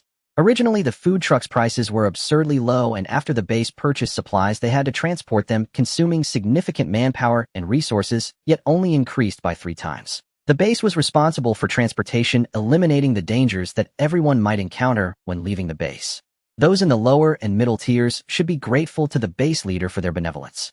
Water prices did not rise because it was Xie Purou who placed the machine in the base, which did not go through the base's hands. Without the base needing to transport it naturally, there were no middlemen profiting from the price difference. Yu Xiwen's heart was heavy. The extreme heat notification released by their base in the name of the central base represented that their past documents had been recognized by the central base. More importantly, their base was under the political faction, and her dad, the base leader, had always been affiliated with the central government. The massive supplies they purchased from the Grape Homestay needed to be prioritized for the central base. Your team is really amazing. Even the extreme heat can be sensed in advance and reported to the central base. Ignoring the teasing from those around her, Yushiwen felt increasingly uneasy and hurried to find her dad. Dad, what did the central base say?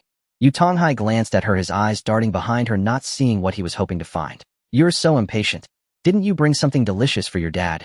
Dad, what time is it, and you're still thinking about that? Please answer me. Yu Tonghai's expression was serious. I reported that the Grape Homestay would set up a food stall at our base. The central base said they would send a group of people to protect space ability users to collect supplies and allocated a sum of money for us to prepare in advance for stockpiling supplies for easy coordination. Dad, how could you report the Grape Homestay matter as well? Yu Shiwen shouted angrily at her father. Silly girl, otherwise where would so many supplies come from? Let alone the temperature-regulating clothes you still don't know about. Even the central base has spent so much effort without being able to develop it. Our small base doesn't even have research personnel. How else could I explain it if I didn't report the truth? Yu Shiwen knew she couldn't blame him for this. The responsibility of the base leader was not just to manage their own base. Her dad bore a heavy burden on his shoulders. But I'm worried. Worrying about this, and that is useless right now. In a moment you should go over there and tell that little girl that this is my fault. Yu Tonghai also felt guilty about this. Putting the Grape Homestay out there facing the central base, he also didn't know if he was wrong to do so. He felt uneasy letting a little girl confront the central base. Standing in his position, it's inevitable to think more about these matters. If he were to do it all over again, he would still report honestly. This is his responsibility. The central base is not some ferocious beast. Being so far away, their reach should not extend here. Well, rather than overthinking here, you should prepare to head out again and greet that boss to avoid being caught off guard. Yu Zaiwen stomped her foot and turned to leave. She drove alone to the Grape guest house, and with such a daunting task, she was contemplating what to say along the way. She couldn't let Xie Purou feel that the base was betraying her, cooling her heart. Cautiously, she reminded her, the central base already knows about the Grape guest house here. Do you want to prepare something in advance? Unlike her worries, Xie Purou was overjoyed. Are they coming here to buy things? No. Dear sister, think of a way. Oh, what if the central base forcibly requisitions your supplies? Those who can become leaders of the central base certainly possess exceptional qualities. Buying supplies with crystal cores is a trivial matter. Continuously spending crystal cores would lead to significant losses. Thinking this way, Yu Zaiwen voiced it as well. Xie Purou smiled to reassure her, don't panic, I'm fine here. Upon meeting her apologetic gaze, she understood that she was worried about the base leader reporting things that could bring her disadvantages. I'm fine, you really don't need to worry so much. I can't possibly have no trump cards while running a shop in the apocalypse. Such straightforward words brought direct comfort to Yu Zaiwen. Neither you nor the base leader has wronged me. If it weren't for your reports, I would also have taken the food truck to other bases to set up shop. It's all good. After saying that last sentence, Yu Zaiwen calmed completely and began to reserve nearly all the supplies available at the guest house. Tents, insecticides, constant temperature clothes. The base said to take as many as we need for those, and for food and water. Xie Purou interrupted her. No need to reserve food and water. I can provide as much as you need. Yu Zaiwen still reported a rough estimate. The central base is not a small base like ours. Their population is much larger than ours. If they find no issues with the supplies upon inspection, they will make large purchases. Large purchases. I earned quite a bit from my stall last week. Should we launch the new products tonight? Otherwise, we can decide on food and medicine after the new products are available. She planned to unlock more items tonight, hoping for a big order from the central base to make a significant profit. Yu Zaiwen nodded. All right, let's go with that. How long will it take to pick up the items I reserved? Next Monday. This was the first time M80 was so firm, and Xie Purou complied with it. Good, then I'll pick it up on Monday. Yu Zaiwen estimated the time. The people from the central base would likely arrive around the same time. Seeing the large dark circles under her eyes, Xie Purou was concerned. A girl running around daily to care for base matters was truly taxing on her. She asked with concern, did you not sleep well? How about taking a nap here? Then I'll take a nap. Can you book me a simple room? Yu Zaiwen never hesitated to spend crystal cores on herself. She earned a salary for her work at the base, and aside from food, she had no other expenses. Napping here costs only 50 points. Women should treat themselves better. Xie Purou led her upstairs to check in, but coincidentally the room was fully booked after preparing it. The guest house could undergo a significant upgrade. According to M80A, this upgrade would bring substantial changes, so it advised her to wait until everyone was asleep to implement it. Not missing this little time, she readily agreed. After entering her room, Yu Zaiwen marveled at how good light. Upon seeing the shower head that instantly provides hot water, she was no longer sleepy. After thoroughly washing herself from head to toe, she drew the curtains and lay on the bed feeling sleepy. The blackout curtains were exceptionally effective. She fell asleep in a daze, not knowing how long she slept. All she knew was that it was the most comfortable sleep she had since the apocalypse without exception. Before leaving the base, Yu Zaiwen greeted the guard at the entrance. Yu Tonghai knew she was there for the grape guest house and showed no urgency, allowing her to pass. It should have been noon when Yu Zaiwen fell asleep. The residents of the guest house were slowly getting up. The sounds of various footsteps echoed in the corridor, but Yu Zaiwen heard nothing in her dreams. "Sister shopkeeper, is there anything delicious today?" Chu Ling rubbed her eyes and yawned. The first thing she did upon waking was to check the menu for new dishes. Given the Goose House's speed of introducing new items, Chu Ling looked forward to waking up every day. If there's something new, she would buy it. Upon seeing that the new dish was a vegetable salad, she hesitated with her decisive little hands. "There's vegetable salad. I had some this morning. The grape salad dressing is incredibly delicious. Do you want to try?" Chu Ling's hesitation stemmed from the salad dressing, and with Xie Purou's strong recommendation, she decisively placed an order. She ordered pig trotter rice with lemon tea, refreshing and appetizing. With a mix of over a dozen vegetables, Chu Ling couldn't distinguish one from another. All she knew was that the first bite of the vegetables amazed her. It had none of the bitter taste she associated with greens. The leaves burst like water chestnut pearls, releasing a sweet flavor. This sweetness is different from the cloying sweetness that requires a lot of sugar and milk tea. It is the fresh aroma of the vegetables. "Why do these greens taste so different from what I remember?" Chu Ling murmured, eating with increasing enthusiasm. The grape salad dressing was truly delicious, a flavor she had never encountered before. Coupled with the leaves, she felt no sense of being a rabbit. Rabbits might appreciate the sweetness of vegetables, but they could never enjoy such delicious salad dressing. After finishing one serving, she wanted another, so she ordered another one with grape salad dressing. One by one, people began waking up to have breakfast. "Oh, there's actually greens. Is this a new product?" Shizhu asked Chu Ling, who was currently in the midst of her enthusiastic meal. No need for Xie Purou to promote it. Chu Ling, who ordered 2 portions of vegetable salad, eagerly recommended the grape salad dressing to Shizhu. Her excited recommendation made Shizhu and the others feel that if they didn't order a portion to try, it would be as if they wasted their trip to this world. Each of the 5 ordered a portion. Perhaps boys generally prefer meat. Chi Hua had no appetite looking at the greens. Under Chu Ling's intense urging, he reluctantly took a bite, and they no longer needed her to promote it, entering food mode. Chomp, chomp, chomp, eating enthusiastically. Uncertain whether it was the time or something else, a steady stream of people descended to dine, quickly filling. As everyone entered the hall, they were greeted by a sweet scent of fresh vegetables, likely driven by a herd mentality, as everyone indulged in the new vegetable salad. Seizing the crowded moment, Xie Purou raised her voice to announce, "I have an important notice for everyone. The guest house will undergo an upgrade tonight. The doors will automatically lock for 5 minutes tonight. During this time, you are not allowed to leave your rooms, and they will unlock automatically once the upgrade is complete." After she spoke, each guest's personal panel displayed a notification echoing Xie Purou's words. It was just 5 minutes, so there was no cause for concern. Familiar guests discussed among themselves what kind of upgrades the guest house might undergo, while those who were less acquainted listened quietly. That day, several groups of guests arrived, having traveled from the base to complete missions, taking the opportunity to enjoy a buffet of dumplings afterward. With Xie Purou no longer running a stall at the base, everyone had to come out to complete their tasks and take the chance to grab something to eat, which indeed stimulated consumption. However, it could not compare to the days at the base where a day's earnings could reach 100,000 points. The dumpling restaurant received far more than 100 guests, unlocking a new flavor of dumplings. Dumplings filled with horse hoof and pork sounded peculiar to her, but she tried them right away. It felt like opening the door to a new world. The crunch of the horse hoof was prominent, making the meat enjoyable without becoming monotonous.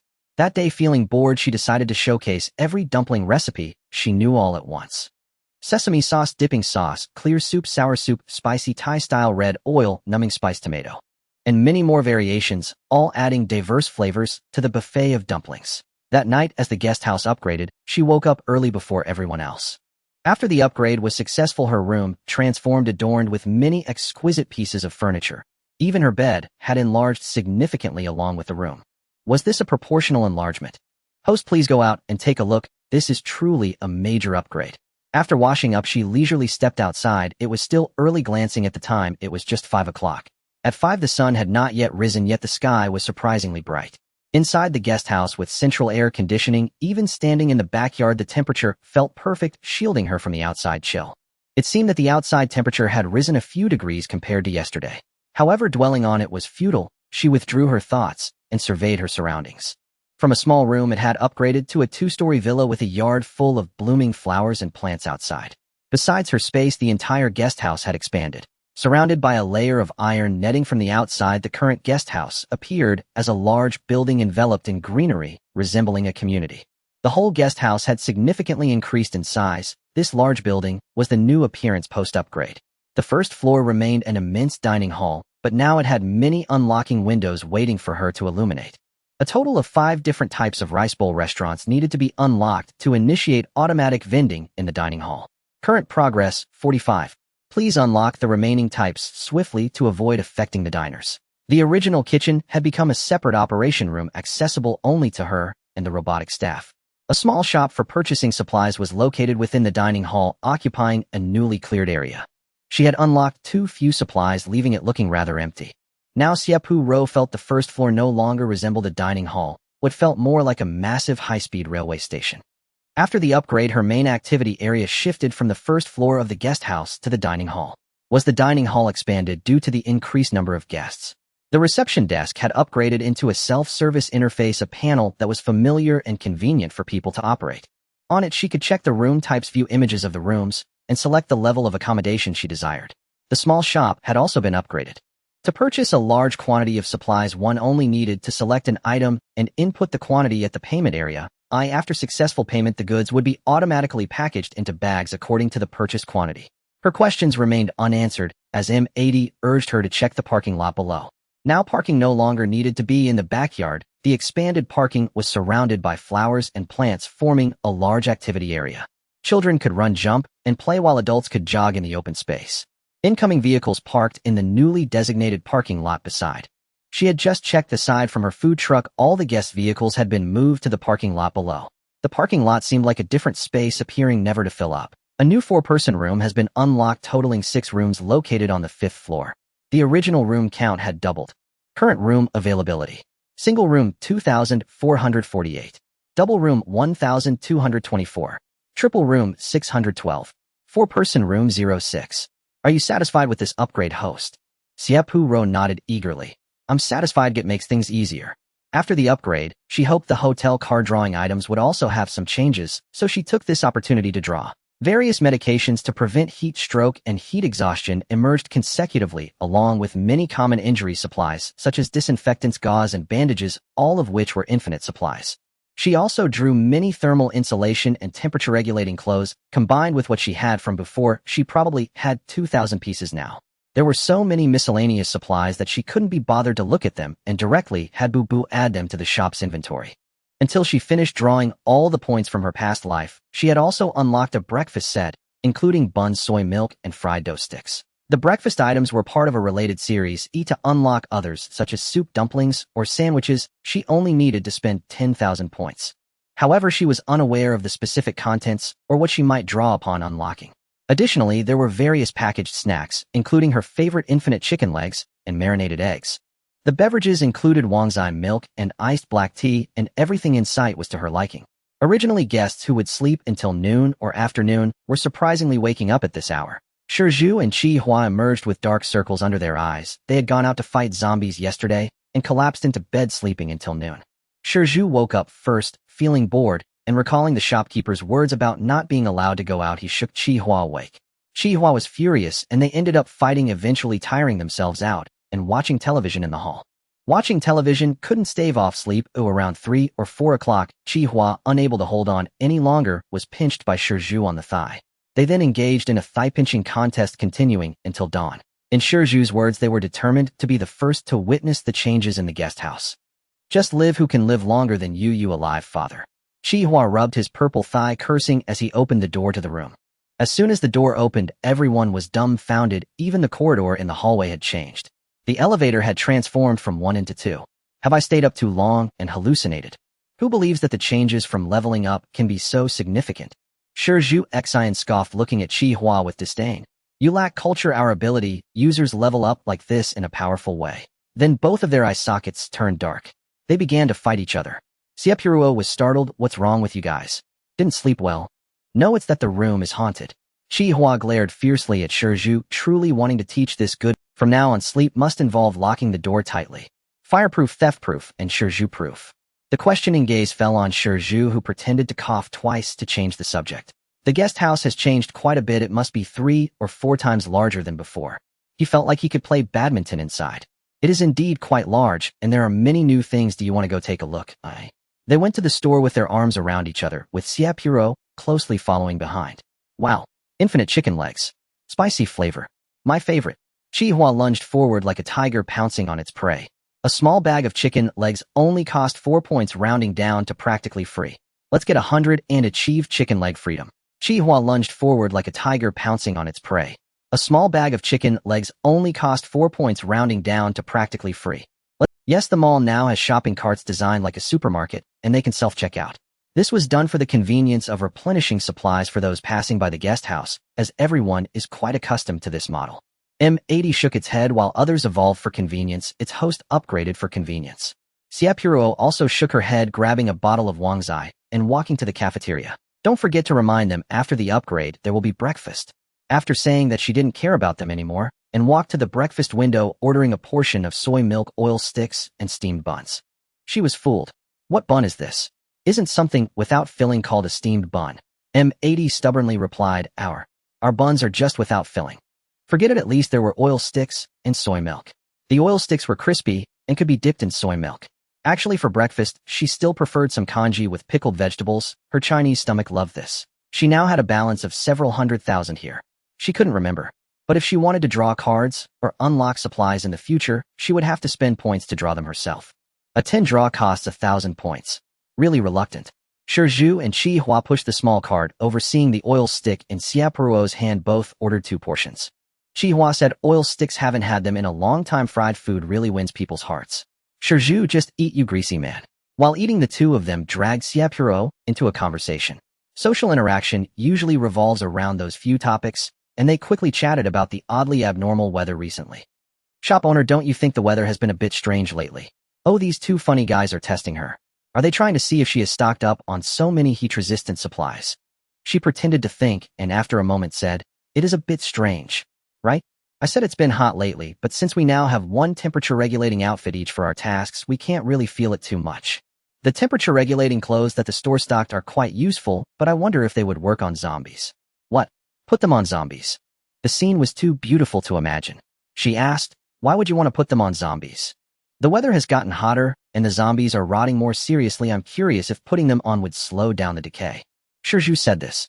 Xie Purou suddenly doubted her life. Oh, why did she feel that these 2 fools might have the idea of trapping her? They might sell her out, and still happily count the money for her. She usually stayed within the range of the RV or the guest house and hadn't faced the scorching heat outside. She asked, what's the temperature outside now? The 2 fools were completely honest. Whatever she asked, they answered. It's probably over 40 degrees. If it weren't for the temperature-regulating clothes, it wouldn't be livable. Even plants and animals are acting strangely in this weather. Not giving her a chance to ask further, Shizhu continued. Animals are fine and most of them have thick fur after mutation. But plants are suffering. They could be served on a plate if you sprinkle some salt on them. We've recently felt a significant migration of animals during our missions. Not sure if it's a habit or something else. Xie Purou lowered her head, thinking it was likely due to the continued heat as the temperature was rising every day. The water sources that animals relied on for survival had evaporated. They had no choice but to migrate to places with water. Ding. New mission: selectively rescue mutated animals and release water sources for mutated plants. Golden Finger Space Ability, Water System Ability, Affinity Halo. The reward is actually issued. Do I not have to wait until the mission is completed to claim it? Survival is tough. Oh, please host, try to save any life in this world. As soon as the halo reached her, it took effect immediately. If someone didn't have a good impression of her at first sight, they would involuntarily feel she was easy to get along with. Shizhu and Xie Hua looked at her with strange expressions. Shop owner, why did you suddenly what? Nothing, just suddenly feel you're really nice. Can I call you sister? Xie Purou? Is this the side effect of the halo? She tried to propose her own request. Can I join you on the mission today? Of course, sister. Where do you want to go? Their team had no particular destination. Now they had food and drink, needing nothing but crystal cores. So they unanimously decided with no goal, wherever there were zombies, there would be their little team. I never agreed to let you call me sister. Xie Purou shouted furiously. Shizhu gave her an understanding look. She was really annoyed. It's just a title, she couldn't be bothered to argue, so she said, the world is so big, I want to go out and see. If it's convenient for you, could you take me along in the car? Convenient, convenient. I'll ask the captain, they will definitely welcome you too. Shizhu finished eating with Qi Hua, patted his backside and headed upstairs. He called all the members of the two teams, and the 8 of them gathered in Yin Yu's room. The two fools informed everyone about the situation, and no one opposed Xie Purou's decision to join them. Surprised by the changes after the upgrade of the guest house, Yin Mu and the others were genuinely curious about what abilities Xie Purou possessed. They had speculated before with their guesses all relating to the guest house, but they never expected she actually wanted to confront the apocalypse directly. The reason Xie Purou wanted to accompany them was simple: she had no vehicle. The food truck was unsuitable for travel, and its navigation could only locate the base. Her presence would not cause them any worry. She had an invincible protective shield, and standing beside them, she could even protect them as well. With the curiosity of Yin Mu and the others, the 9 of them set off on their mission. 4 quiet individuals in one vehicle, while Xie Purou along with 2 girls and 2 huskies occupied another. The journey was filled with singing and dancing. Her perception of the 2 fools reached a new low. They only sang right. Don't rush. The dancing was Qi Hua shaking her floral hands.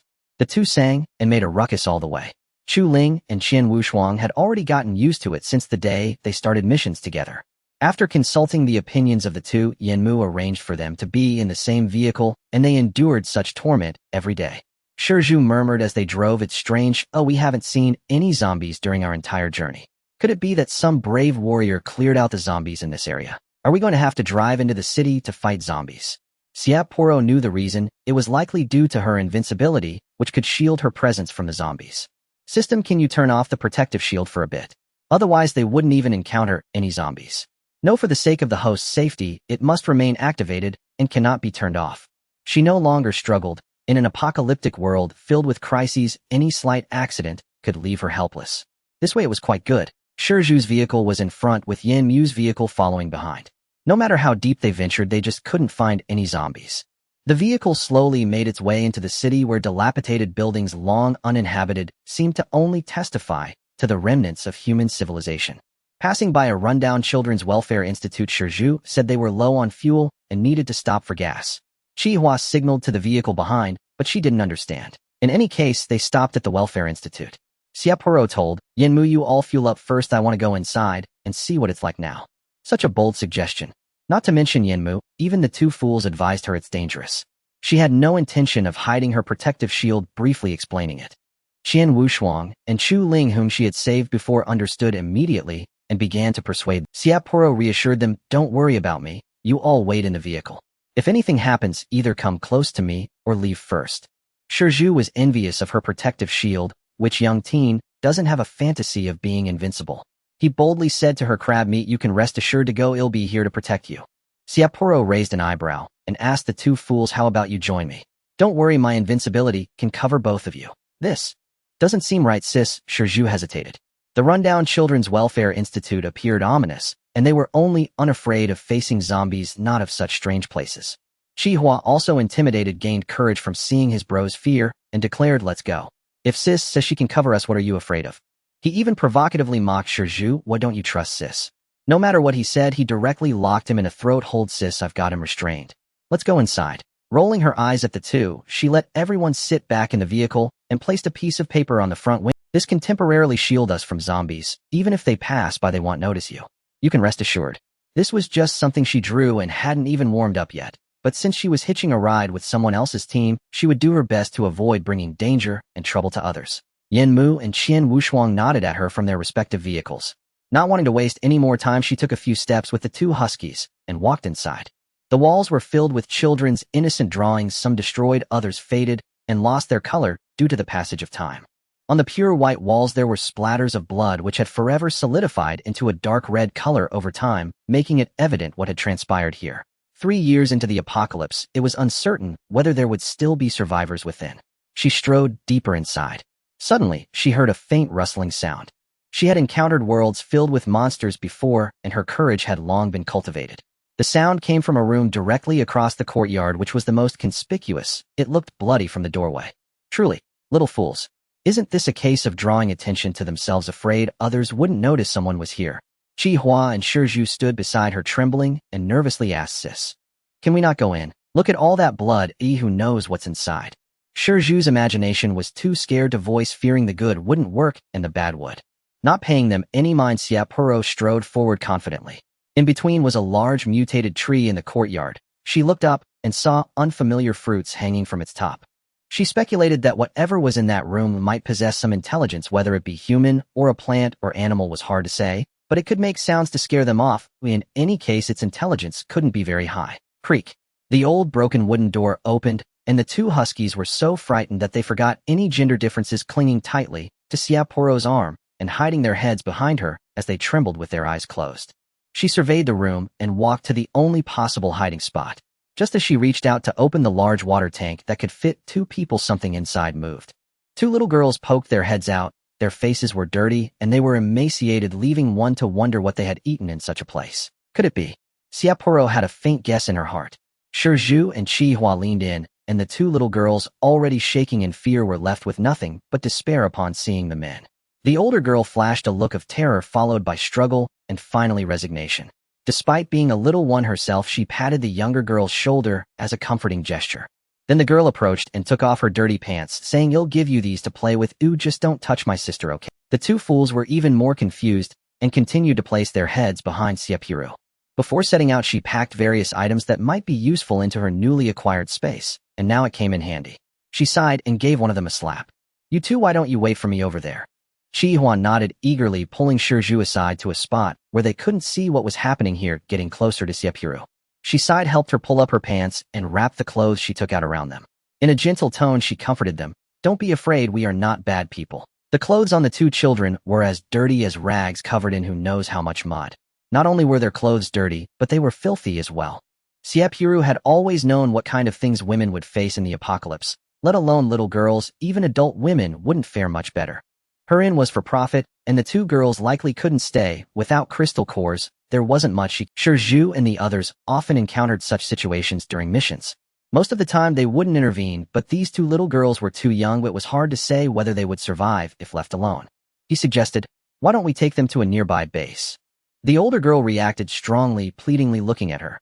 Thank you, sister, we don't want to go anywhere, we want to stay here. The 2 little girls could sense her kindness, trembling as they cried, almost as if pleading with her. After all, how much better could the girls do at the base? Then should we ask the captain what to do? Qi Hua was also unsure how to handle this. Xie Purou ignored him, crouching down to meet the little girl's gaze. What have you been eating here? We. The older girl paused, looking back at the younger one before gritting her teeth and saying, we eat the fruits that grow on the trees. Xie Purou squinted. She had assessed that mutated tree earlier. At such a height, even 2 adults would be daunted, indicating that one of these girls must have a special ability. I'm not forcing you, you can choose to stay if you want. She took out a bag of water and some snacks, placing them aside enough for the 2 girls to last a week if they rationed. I can't do much to help you, but if you encounter any danger and need assistance, you can use this business card to reach me. She took out 2 teleportation cards and handed one to each girl. Worried that they might not recognize the characters, she explained it to them carefully. She currently had no shortage of teleportation cards, having drawn a whopping 99, and while she wasn't extravagant enough to scatter them on the street, she certainly didn't have to be stingy. Everyone has their own way of surviving. How they choose to do so is their business. She gave them one last look and sighed deeply. Let's go. She hoped they could find a good life. The 3 of them walked outside, remembering the system tasked to water the plants. The big tree in the yard should count as a plant, right? Her footsteps paused in front of the tree. Qi Hua curiously asked, what's wrong? They now understood that this place was just eerie and did not harbor any filth, so they no longer hid behind her. Xie Purou did not answer his question. She crouched by the tree roots, a stream of water flowing continuously from her hands. The water began as a thin stream. She discovered the tree was very thirsty, absorbing whatever she released quickly, so she increased the flow. Her special ability was a gift from the system with no levels involved, and it wouldn't deplete, allowing her to release as much as she wanted. Cool, not only do you have space abilities, but also water abilities. Not that I'm jealous, you are my only sister. Xie Purou glanced at him, feeling bold. While one hand watered the tree, the other hand splashed water on Water droplets dripped from his damp hair as Shizhu erupted, shouting, my hairstyle. Qi Hua laughed as he asked, so what is sister doing? Xie Purou didn't show favoritism and splashed water on him too. Ha ha ha, you look like a drowned rat. Hey, we're the same, okay? Xie Hua was speechless. If he was a drowned rat, then what was he? Two drowned rats. The two little girls inside the house remained vigilant, intently listening to the sounds outside. Sister, what are they doing? The little girl asked. Gu Qingli shook her head. Sister, I feel they are not bad people. Why don't we follow them? Gu Qingqing's little hand was rummaging through the items Xie Purou had given.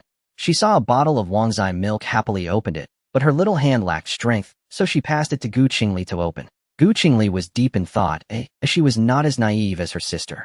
She was 10, while her sister was 7. As long as these people didn't leave for a minute, she wouldn't dare to relax. Sister, I saw them watering the tree. Gu Qingqing used her abilities to tell her sister what she saw. Qingqing, don't use your abilities recklessly. Those people hadn't left yet, and her ability level wasn't high. If it was discovered, it wouldn't be so easy to escape. Sister should drink too. She passed the Wangzai milk, which she had only taken a sip from, and tasted sweetness. The mutated tree showed signs of movement. While Xie Purou was watering, she remained vigilant. Just as she thought she had poured enough, and was about to retreat, fruits began to rain down from the tree. The fruits were milky white, small, about the size of cherries. The rapidly falling fruits seemed to have eyes, perfectly avoiding the few of them, and finally gently landing on the ground. What? What is happening? Shizhu widened his eyes. This was too bizarre. They had never encountered anything like this during their missions. The two exchanged glances, reading the confusion in each other's eyes. They hadn't heard that watering a tree could yield equipment. Shizhu had a bold idea. The milky white fruits were scattered all over the ground, and inside the house, Gu Qingqing widened her eyes. She and her sister had grown up in an orphanage, and their bond with the big tree was the strongest. After her sister brought her back, the big tree would give them 1 or 2 fruits every day to fill their stomachs. But that was just enough to fill their bellies. She had truly never seen so many fruits. Sister, Gu Qingqing quietly told Gu Qingli. Host, the fruits from this mutated tree seemed to have different functions. Xie Purou had no interest in this matter. She had no abilities, yet was invincible, so what did it matter what functions they had? However, she was quite curious about what the mutated fruit tasted like. Don't eat. This fruit can cure zombie virus. The host does not need to advance. Consuming it would be futile. M80 felt a twinge of pity for the fruit, wondering how many points it could fetch if sold. Dream on, just eat it. She truly felt a rebellious urge. The more she was told not to touch something, the more curious she became. Surely she couldn't be denied even a taste of the fruit scattered on the ground. Using her water-based ability, she casually washed away the dust from the fruit. There was no flavor, not even a hint of sweetness or sourness. It was bland and lacked texture. After tasting it, she lost interest. With a wave of her hand, all the fruit vanished from the ground, transferred into her space. M80 excitedly rubbed its hands together and suggested, Host, why don't we take this tree as well? This is a treasure. Sister, they are leaving. Gu Qingli suddenly looked up, grabbing her younger sister's arm, and the two of them hurried outside. Beautiful sister. A girl who had been eating very little suddenly started running, panting heavily. She called out to Xie Purou with a tone full of determination. Can you help us? We can fight zombies. I will take good care of my sister. The 10-year-old girl's eyes were filled with resolve, a difficult step for her to take.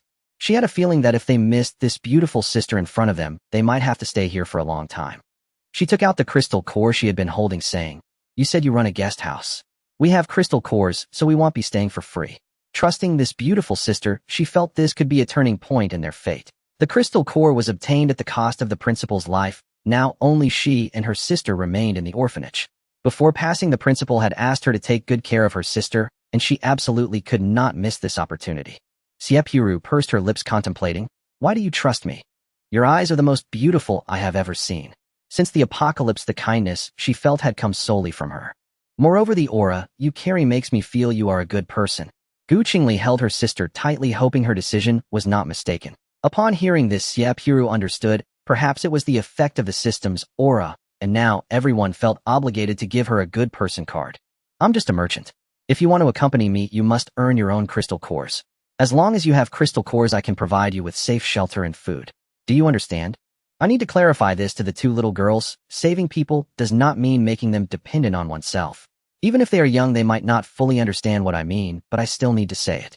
We understand, thank you, sister. Gu Qingli bowed to Xie Purou, taking Gu Qingqing with her.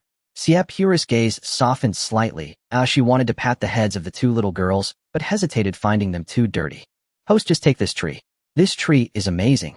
M80 nagged in her mind. Oh, it was typical of it to not want to miss out on something good. Thinking that since she was taking the two girls, leaving this tree behind might lead to its death from lack of water in the extreme heat. Something that could cure the zombie virus should not be left behind, so she decided to take it along. She said to the two girls, "Stand back a bit." The others were puzzled but obeyed. They stepped back to a safe distance, and the next moment a large pit appeared on the ground. The mutated tree was transplanted into her space along with its roots and soil. "Let's go." Shizhu was stunned. "Sister, how many surprises do you have that we don't know about?" Shizhu said. "You all go ahead, I'll take care of some water and be there shortly." Xie Purou took back what she had just given to the little girl, saying, "They'll keep this for you. I don't want the crystal cores. You can keep them for yourselves, and I'll give them to you when we reach our destination." The two little girls obediently complied. She led them to find Qian Wushuang, ignoring Shizhu's need to take care of water. At this point, she felt quite carefree. Even if Shizhu was bitten by zombies while solving her issue in the bushes, Chu Ling could treat him, and the fruit could detoxify him, so he wouldn't die. They happened to encounter Lu Ming looking for them. "We were just about to go in to find you. Those two fools haven't come out yet." "Not yet," they said. They needed to take care of water. Xie Purou led the little girls back to the vehicle without looking back. She did not hear the conversation behind her. Shizhu, seeing her watering the tree and possibly obtaining equipment, felt he had discovered a new world and confidently believed he could do the same. "Everyone move aside, I have to urinate, and I want to see what I can produce." He aimed at a small tree and started to relieve himself. "Chihua." Lu Ming. After he finished, the small tree showed no reaction. If he were to pour some water, he would never waste water resources. Those who have suffered would not waste even. When they wanted to return to the vehicle, Qian Wushuang informed them that this vehicle had been requisitioned, and they had to squeeze in with Lu Ming. "Now we have a ladies' special vehicle." Qian Wushuang was driving, Chu Ling sat in the passenger seat, and Xie Purou had the two little dirty children sitting in the back. Perhaps girls naturally empathized more with each other. These two little girls were unaware of what they might encounter in the apocalypse. There were no complaints about Xie Purou bringing the two little girls back, only envy. Envy that she could extend her hand to help those she wanted to assist. Lu Ming asked, "Are we going back?" "But we just came out, we haven't done anything yet. Let's go fight zombies." She did not want her presence to affect their progress. This time, Yin Mu's vehicle led the way with Qian Wushuang following behind. The two girls had probably not spoken to anyone for a long time and introduced their names. The 7-year-old girl still spoke with a childish voice, sweetly calling the 3 older girls in the vehicle sisters. Upon arriving at their destination, the vehicle full of girls had already formed a group. Seeing that the others were getting out without taking them, they became anxious. Gu Qingcheng raised her hand as she had in school, eagerly recommending herself. "Me, I also want to fight zombies." She is a psychic ability user. Although her level is low, she can help Gu Qingli slow down the zombies' attack speed. Xie Purou just wanted to test their reactions. Seeing the two kids so eager made her feel relieved. Those with ambition can survive anywhere as long as they are willing to work hard. "What do I do while they fight the zombies?" She couldn't just watch, since she couldn't even get a crystal core. The host merely could not obtain crystal cores. That did not mean she couldn't fight zombies. "If you want to try, feel free to do so." Xie Purou felt like something had changed. She asked Shizhu for a cold weapon for fighting zombies. When others came back to their senses, she had single-handedly killed more zombies than the combined total of everyone else, exceeding their team's goal for the day. "Sorry for taking up your time today. You can divide the crystal cores among yourselves and let the two kids join." Using cold weapons to fight zombies was quite exhausting. She rubbed her shoulders and returned to the vehicle. Chu Ling understood, patting the shoulders of the two little girls. "The beautiful sister is like this. She is meticulous, but not talkative. She is easy to get along with, so don't be afraid of her." While they were busy excavating the crystal cores, Xie Purou took the opportunity to water the nearby mutated plants. It seems that encountering mutated trees that bear fruit is indeed a rare fortune. The two little girls worked well together against the zombies, and Xie Purou glanced at their performance. It should not be a problem for them to sustain themselves. It pains her to see such young children struggling for survival. After harvesting the crystal cores, they wanted to give them to Xie Purou, but she remained silent and placed her hand on the crystal core. In the terrified gaze of the crowd, her hands passed through the crystal core, as if touching the air, forcefully penetrating through it. Witnessing this, the crowd finally stopped insisting and wanted to give the crystal cores to the two little girls, who firmly refused. "Big brother and big sister, if we accept your kindness, now even if you save us, how can we survive in this chaotic world?" She felt gratified that Gu Qingli at such a young age could utter such words. Those who recognize the situation are the most adaptable. Xie Purou decisively said, "You can keep it, just come to my shop to buy some things." There were no further objections to this matter. Returning to the inn, the two little girls handed her the slightly larger crystal core and also gave her the ones they had received. "Sister, can we exchange these crystal cores for points?" "My sister and I will split them evenly." Xie Purou was somewhat surprised. "Are you sure?" Want you keep a little for yourselves, eh? I'm sure. Gu Qingli knew right away that they had truly encountered benefactors. The sisters felt anxious as they pondered what kind of destination they would arrive at. After getting off the vehicle and seeing the clean, bright, and tidy, and they were truly amazed. When they entered, there were still diners eating in the cafeteria. Even from a distance, the aroma of food wafted to the depths of their souls. After exchanging their points, Xie Purou realized that the shop didn't sell clothes, and it would be better for the two of them not to continue wearing their filthy rags. Just as she hesitated whether to alter her clothing to fit the sisters, Chu Ling and Xian Wushuang came downstairs with their own clothes. The clothes were packed in a small bag. These clothes are ones we outgrew, you can wear them first.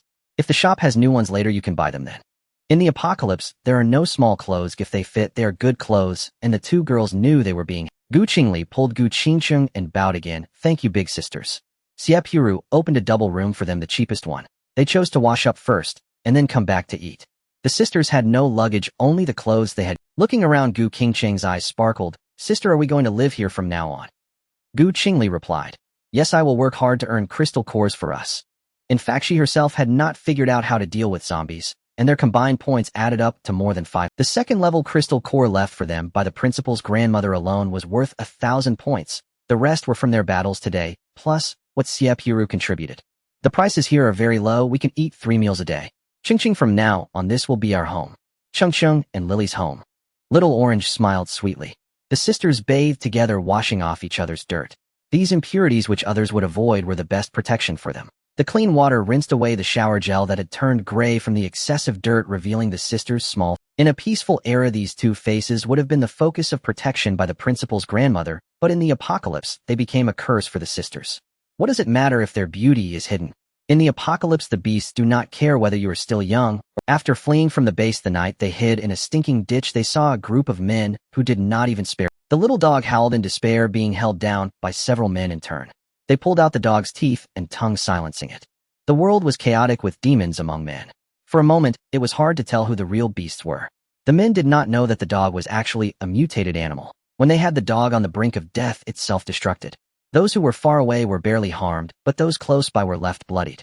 It seems the dog's ability level was too low, otherwise those brutes should have been killed by the explosion. Lily, will we no longer need to cover our faces in the future?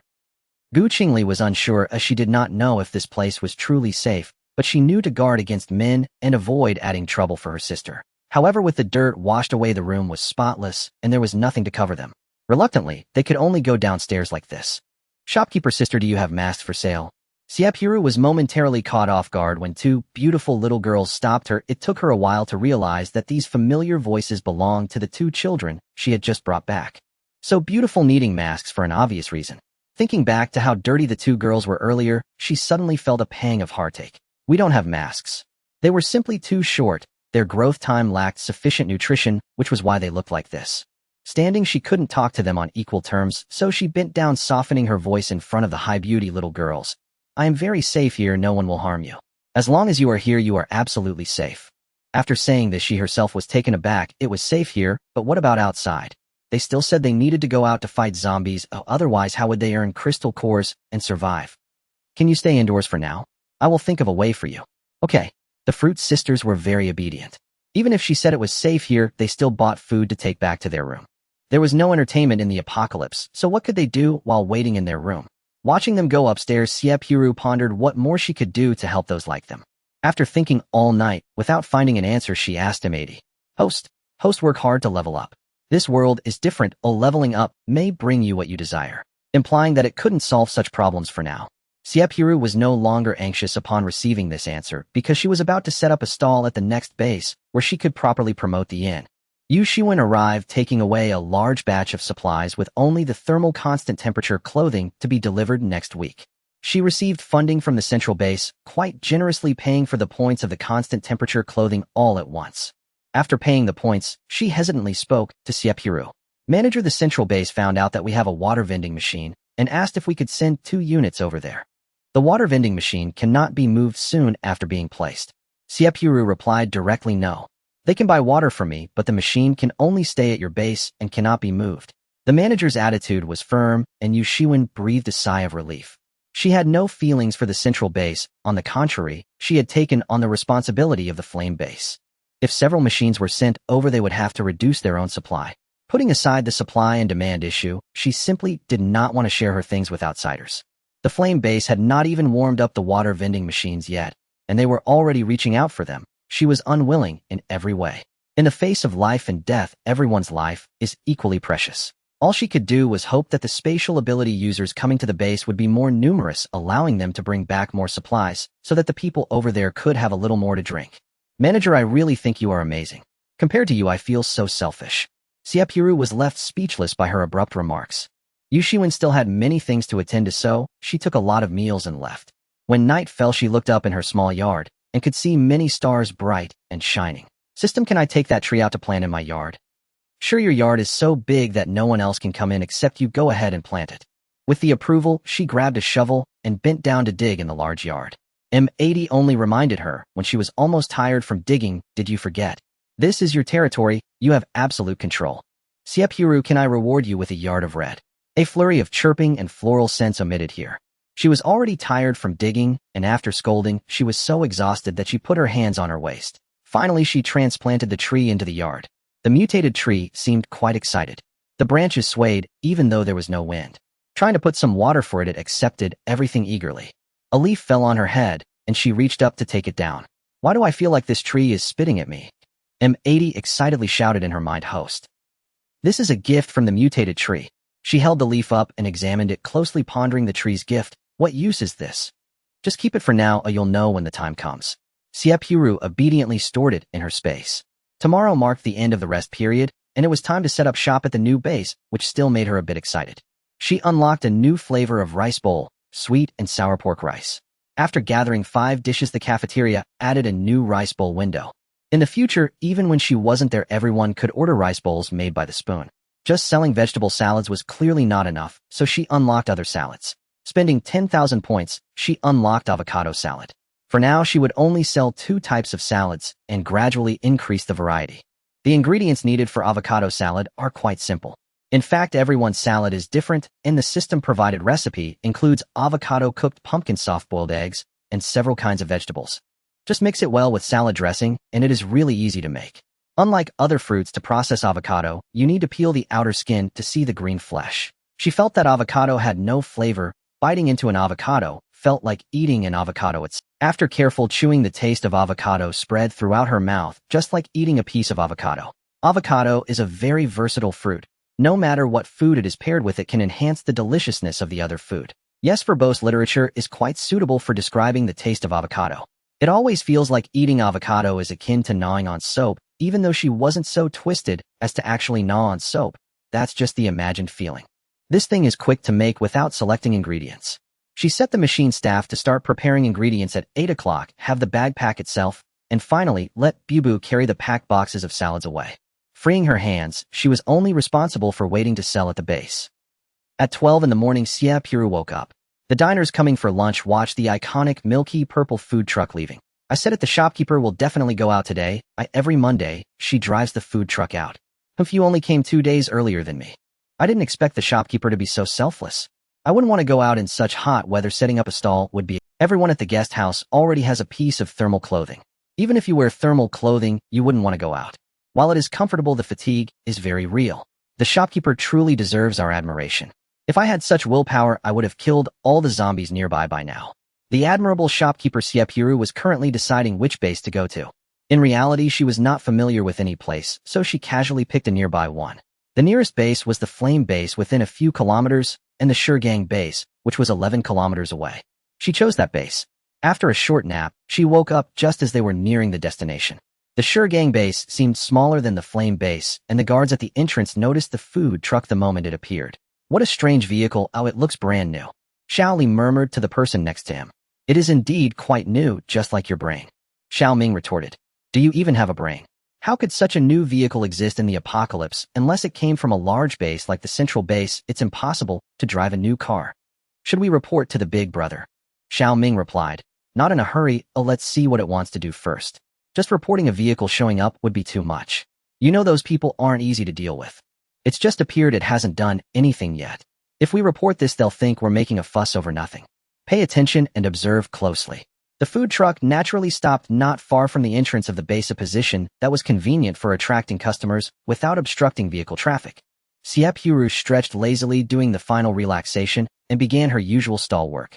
Turns out it's a woman, and quite pretty. What is that woman doing? It seems like she is setting up a stall.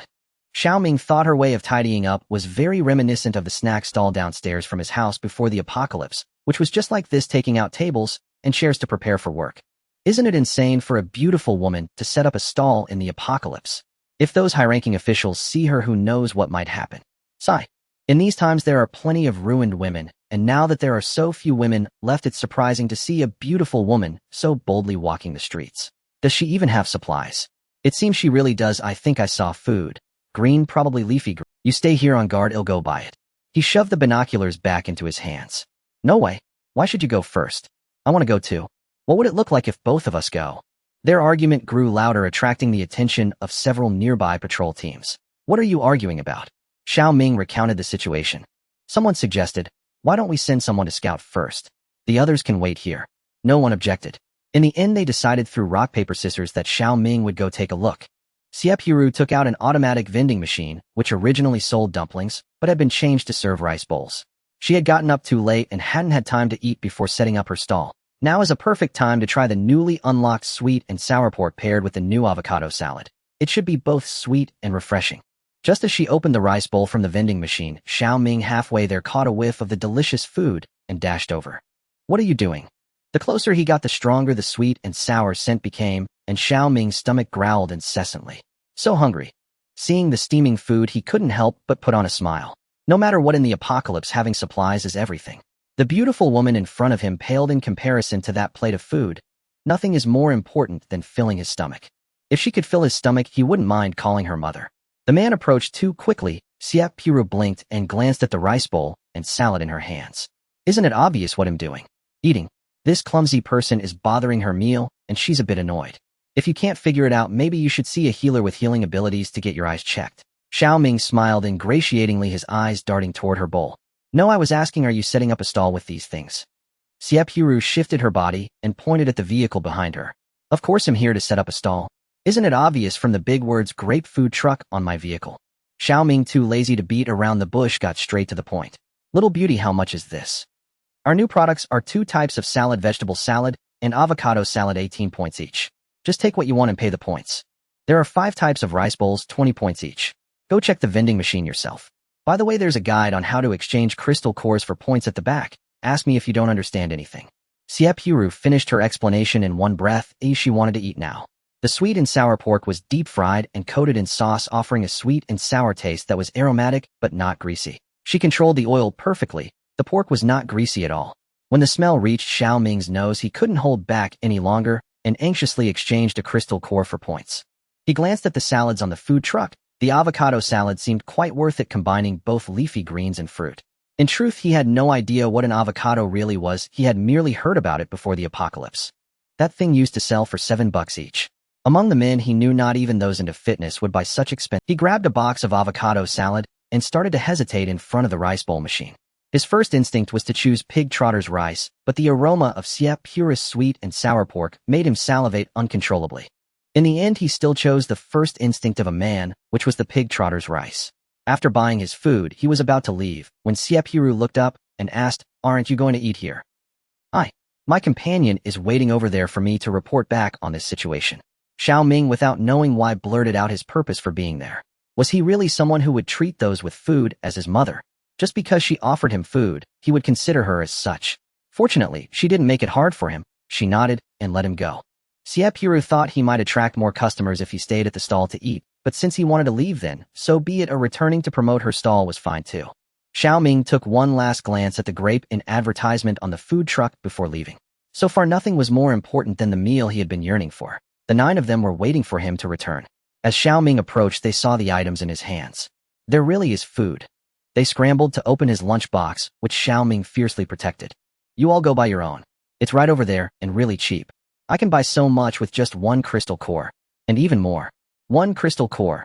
The strongest." Xiao He let go of him. Just 1 crystal core, so it wasn't worth forcing him. "Let's go buy food." They immediately stopped guarding, as this wasn't a legitimate base. The guards had no sense of responsibility. Xiao Ming was left standing guard alone. He hadn't realized what had happened and remained in a protective stance over his food. Once the people were far enough away, he finally opened the lunchbox and devoured his meal. One bite of leafy greens, one bite of meat, not caring whether it was sweet or salty. What mattered was that it filled his stomach. Wow, she's quite a beautiful little lady. Xie Purou didn't know how to react. A person with such a demeanor, what was the point in arguing with him? But even if she wouldn't argue, she couldn't let him bully her verbally, so she retorted, "Follow the instructions when buying things. If you're not buying, then get lost, and don't disturb me." You? Xiaohei pretended to be fierce. No one in this base dared to disrespect him. He was the leader of the guards, aside from the boss, who could enter or exit the base without greasing him up with a smile. A voice from the side stopped him. "Hey, go. There's meat and vegetables here." Meat? Vegetables? Xiaohei's attention was drawn away, following the hand of the person pointing. The pictures and text on the automatic vending machine made him feel the power of words for the first time so directly. Every character made him feel so hungry and eager to eat. The sensible ones had already obediently exchanged crystal cores for points. Xiao Li was the first to finish the exchange. He also chose the pig trotter's rice, randomly grabbed a box of some salad, and saw bottled water on the food truck, trying to take a bottle. As the deduction was displayed before him, he randomly agreed and took the water. Xiaohei, who hadn't recharged, was trying to imitate him to get salad and water. The first scream of the day echoed. It turned out to be classmate Xiaohei, who was punished by the system for attempting to run away while clutching a pile of. Xiaohei was in excruciating pain, collapsing on the ground. Even breathing felt painful as he sensed a burning sensation in his throat. Unbothered, Xie Purou continued eating her salad, saying lightly, "I am not." In the arid and water-scarce weather, few of the newcomers were bearable, and getting close resulted in a mix of sweat and various unpleasant odors. The only reason she could still eat was the thought of not wasting food, pushing her through. The other 8 who came with Xiaohei were all properly exchanging spirit cores and faced no punishment. They had all been busy with their own tasks and did not know what happened before Xiaohei collapsed. His mind raced, quickly weighing the pros and cons. It is well known that Xiaohei is the lackey of the boss. If they do not follow him, they might be stabbed in the back while living in this base. Yet no one was willing to part with their warm food. Who would be willing to serve a private base for survival and livelihood? They knew nothing about or had seen other private bases. In this one, they were just here to make a living. Xiaohei lay helplessly on the ground, taking a long time to recover from the intense pain, and no one came to help him. He lost face and gasped, shouting, "What are you all standing there for?" A few people moved without hesitation, helping Xiaohei up and quickly returning to their spots to continue eating. The weather was hot and the food was steaming, causing them to sweat profusely. It was only then that Xie Purou remembered something: lemonade. As long as the customers behaved and obediently earned spirit cores for her, she would not mind the details. "We have passion fruit and kumquat lemonade. Would you like to try?" The 8 people were torn between base life and delicious food. In the end, Xiao Li was the first to make a choice. The world was vast, and as long as he could endure and swallow his pride, he could thrive anywhere, so why hang on to this one tree at the Shurgang base? "I want a glass." "They'll have one too." You all better wait for me. He'll tell the boss." Xiaohei glared at Xie Purou, his eyes wide. If looks could kill, he did not know how many times he would have pierced her with his gaze. He knew he was isolated and helpless here, and these 8 opportunists clearly intended to betray him. Everyone had gathered for profit, and the benefits from the food cart were genuine, enough to eat and drink. Who would want to return to the base and suffer? Xiao Li had already made up his mind. No matter what, he would finish this meal and then slip away. He had heard that the flame base was quite good. At least it provided ordinary people a way out. His ability level was only 1. No matter what, it was still a bit better than an ordinary person. He was not the only one thinking this. Others were also planning where to go next. Spirit cores weren't large. Such things were usually kept close at hand. The items belonging to the base were just a pile of useless junk, so there was no need to think about going back for them. With thoughts spinning, Xiaohei still wanted to grab the salad and rush out, while Xie Purou was not paying attention. Xie Purou indeed did not notice him much as she returned to the cart after someone placed an order, washing and cutting fruits. She even forgot about the drinks and did not ask Kai to prepare any. After taking a few steps, Xiaohei's knees buckled and he fell to the ground. His body went limp, lying on the ground little by little. If Xiao Li, who was closest to him, could divert his attention for a moment, he would find Xiaohei's hair standing on end from the electric shock. Xie Purou put down the kitchen knife and came down from the cart. "Why haven't you repented?" The system timely informed her of the reason. "Host, I did not prompt him that directly taking items from the store would lead to punishment." "Then why didn't you remind me? Is your machine brain malfunctioning?" Xie Purou chuckled. "I find him displeasing. He has a very negative aura, clearly a troublemaker in the apocalypse." M80 was quite righteous. Boss, I was wrong. I won't steal your things anymore. Please don't electrocute me. Xiao Hei was a mess struggling to crawl to Xie Purou's feet. Xie Purou did not overlook the flicker of malice in his eyes. It was precisely because she saw it that she allowed him to crawl to her feet. I was wrong. I have spirit cores. I am willing to give them to you. Please spare me. As Xiao Hei crawled and spoke, his expression suddenly changed when he reached her feet, his facial features twisting as he clenched his fists. Bitch, let me show you what a real man is. If someone dared to treat him this way, he should not blame him for ruining her. He spoke harsh words, but his fist was stopped by an invisible barrier just as it was about to reach Xie Purou. No matter how hard he tried, he could not advance further. Xie Purou shook her head helplessly. Why are you provoking me? I am unarmed. Provoking me is like punching a cotton ball. Her expression and tone conveyed a sense of disappointment in his lack of resolve. I was wrong. I was wrong. Please spare me. Xiao Hei was genuinely frightened, realizing he had kicked against an iron plate. In a panic, he rummaged through all the spirit cores on him and presented them all at once. I will give you all the spirit cores. Please spare me. His words were jumbled. In the apocalypse, provoking someone would not end well. How could he be so unlucky as to provoke such a powerful woman? Had this person attempted to take her things twice earlier, she might have still considered how to deal with him. But now there was no need for consideration. She was already being threatened, and if she endured any longer, it would be foolish. However, since you provoked me, I have no reason to let you go. She snorted. This person certainly would not adhere to the core socialist values. She commanded the system, just throw him into a pile of zombies. I don't want him alive. He scared me. M80 obeyed, selecting a spot with the most zombies and transporting him there. Looking at its owner, she returned to the cart with an easy demeanor, asking customers if they wanted normal ice or less ice. She was not scared at all. Instead, it was that man who was teleported to the pile of zombies that truly got scared out of his wits. The smell of urine excited the zombies, and they quickly devoured him. When Xiao Li and the others realized what happened, they did not dare to ask too many questions. When she inquired about ice quantity, they only dared to say normal ice. In such hot weather, they would have preferred more ice, but Xiao Hei's fate made them too afraid to voice it. They feared that the next moment speaking too much could lead to their own disappearance without a trace. The few of them breathed carefully, not daring to make any noise while eating. When Xie Purou brought out several cups of lemonade, what she saw were 8 people sitting upright, quietly eating there. She thought to herself, why are these friends all from the same circle? They are like the good students in the eyes of the teacher. If you are afraid of retaliation when returning to the base, you can take a look at the promotional leaflet. As the promotional leaflets were distributed, each person received one. Xiao Li respectfully accepted the leaflet and politely expressed his gratitude. The others also expressed their thanks. Xie Purou shook her head, realizing that in the apocalypse it truly is the strongest who dictate everything. Not bothering to care about their thoughts, Xie Purou returned to the food truck to enjoy the air conditioning. Inside Shurgang Base, there are beautiful women and plenty of food. After finishing his meal, Xiao Ming used binoculars to keep an eye on that side, witnessing everything happening at the food truck. Seeing Xiao Hei vanish into thin air, abandoning his post, he rushed to report to the base leader Wu Jianren, feeling as if a bright future was beckoning him. He even fantasized about being valued by the leader. If he could secure that food truck filled with supplies, he wouldn't just be full, at least he wouldn't go hungry every day. Wu Jianren selectively ignored Xiao Hei's sudden disappearance, his mind solely occupied with thoughts of beautiful women and food. How beautiful is that woman? The rotund man dressed in floral attire had a round face with small mung bean-like eyes.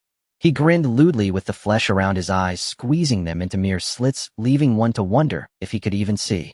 His overweight body wobbled as he moved, showcasing an indescribable awkwardness. Boss, that woman is clean and fresh. Just being near her makes me feel like I'm breathing in fragrance. Xiao Ming echoed his lewd laughter, gesturing in the air to outline a gourd shape. That woman's figure is like this. Knowing what Wu Jianren liked to hear, he emphasized, I think that woman must have heard about your exploits and came here to seek your favor and seduce you. His flattery hit the mark with Wu Jianren. Such a good figure. Xiao Ming, lacking in education, could only resort to comparisons. He'll put it this way, that woman's face alone is prettier than your little Mei, and her figure goes without saying. Little Mei is the most beautiful woman by his side. He treats her exceptionally well and even hesitates to let ordinary subordinates touch her. Even when walking together with his most loyal subordinates, he wouldn't let her exert herself. How beautiful could she be to surpass little Mei? Just imagining it made Wu Jianren's heart race, blood rushing straight to his lower body. He was about to go see the beauty Xiao Ming mentioned outside the base, yet as the leader of Shurgang Base, he absolutely would not allow himself to be slighted. Go find little Mei, I need to take care of something with her first. Xiao Ming was taken aback. Was he not going to find that woman? He didn't dare say much or ask further, simply following Wu Jianren's orders to fetch little Mei. When Xiao Ming found Little Mei, she was showing off among a group of women. Little Mei felt quite proud as she was second only to Wu Jianren at Shigang base, considered superior to thousands. Who wouldn't call her Sister Mei upon seeing her? Sister Mei, the boss is calling for you. I told you to win a man's heart, one must live well. However, being beautiful is a must. We women must look good to be liked. Little Mei stood tall, lecturing the other women, resembling a flamboyant peacock. Humph. Ming Qingluo, bound all over, could only curl up in a corner. She looked down on Little Mei's words, believing such people only tarnish the image of women. It was one thing to brainwash herself, but to attempt to indoctrinate other sisters with her nonsensical wife literature was unacceptable. What are you huffing about?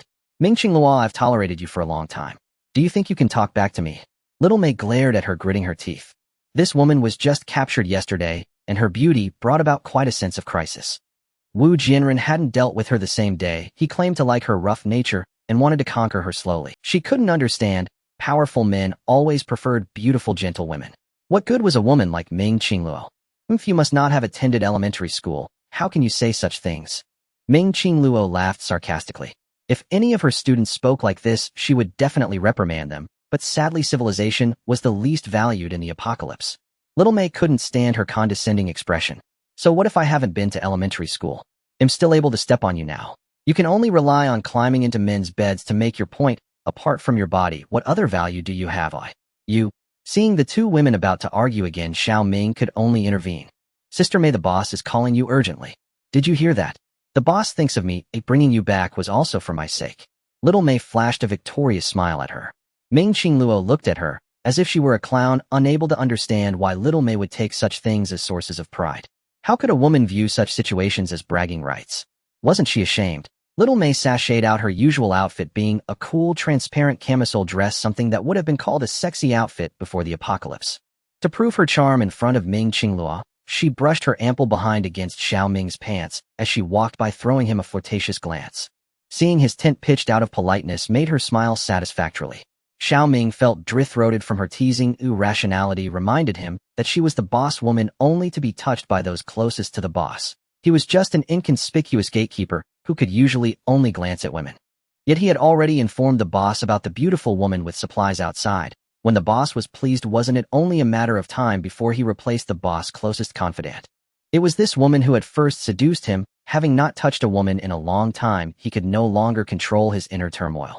He pulled Little Mei into a secluded spot and quickly groped her before withdrawing his hand in satisfaction. Annoying. Little Mei playfully protested, breaking free from his grasp. She was just flirty, not foolish. His status did not warrant her attention.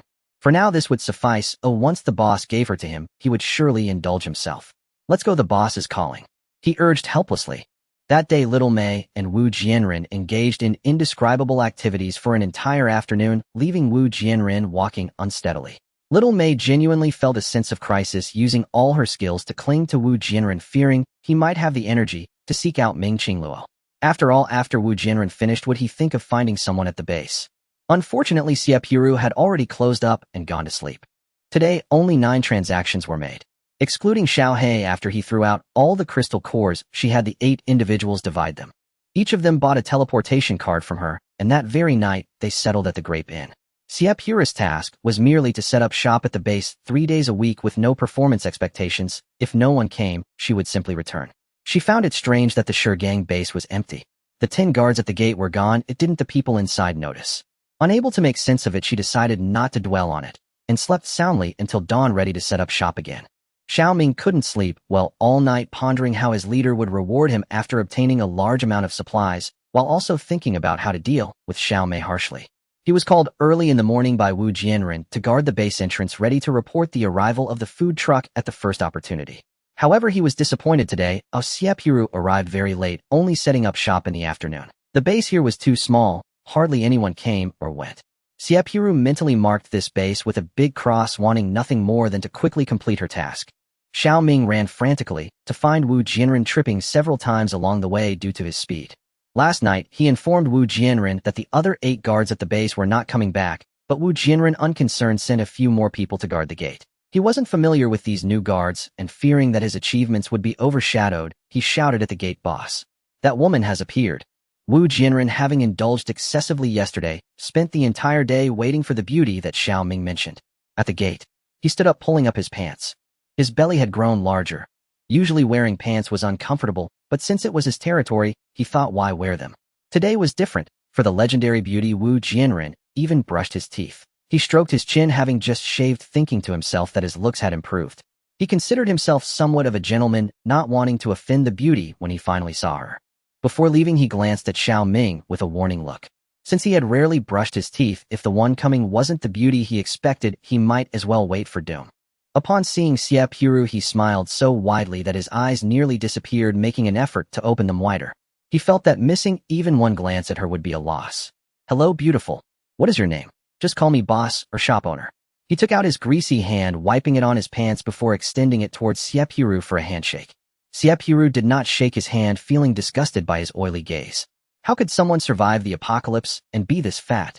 Most of the people she had seen were thin and haggard. This was the first time she encountered someone so overweight. Suddenly curious, she wondered what could fill his belly and allow him to grow so fat. The distance from the base to her was not far at all, and he had even taken a vehicle. After getting off the vehicle, he jogged a few steps towards her, and from several meters away, she felt as if the ground was shaking. "Why so polite? Can I call you wife?" "No," Xie Purou replied, coldly, her smile gone. Had she given him too much? "If you're here to buy something, go over there and look at the instructions yourself. If not, get lost." As Wu Jianren's loyal henchman, Xiao Ming couldn't stand his brother being embarrassed and was the first to object. "What are you saying? This is our base leader Wu Jianren. Have you heard of him?" Answering the question, Xie Purou replied, "Honestly, that name is quite good. He lives up to it." Wu Jianren raised his hand, delivering a resounding slap to Xiao Ming's face. "You dare threaten my woman? Do you want to die?" The force of the slap was so great that his hefty body tilted to one side, and he struggled to regain his balance. He presented Xie Purou with a perfect profile along with a nicely defined jawline. "Beautiful lady, did you see that? A man protecting his wife should be quite handsome, right?" He really wanted to touch his greasy hair and praise himself a true man. Xie Purou thought, yes, that profile looks like a large steamed bun clearly made with the best yeast, otherwise how could it rise so much? "Let me introduce myself. I am the base leader of Shigang Base. My name is Wu Jianren, and I am also the man you can rely on in the future. If you know what's good for you, bring your supplies and follow me. I assure you only I can touch you, no one else can. Furthermore, I will ensure you eat well every day, providing you with the best food and drink first." If Xiao Mei were here to hear this, her teeth would be grinding in frustration. What Xie Purou could easily obtain was something she had always yearned for. "What if I don't play along? Then I will take you by force. It's the same." Wu Jianren muttered quietly, "Anyway, I just captured a beauty yesterday. You may not be as pretty as her, but you can keep her company." "Oh, you captured someone else?" Xie Purou teased him to continue. "Rest assured, I will make you the woman beneath me in this base. Everyone else will have to listen to you." Wu Jianren rolled his eyes, sizing her up from head to toe.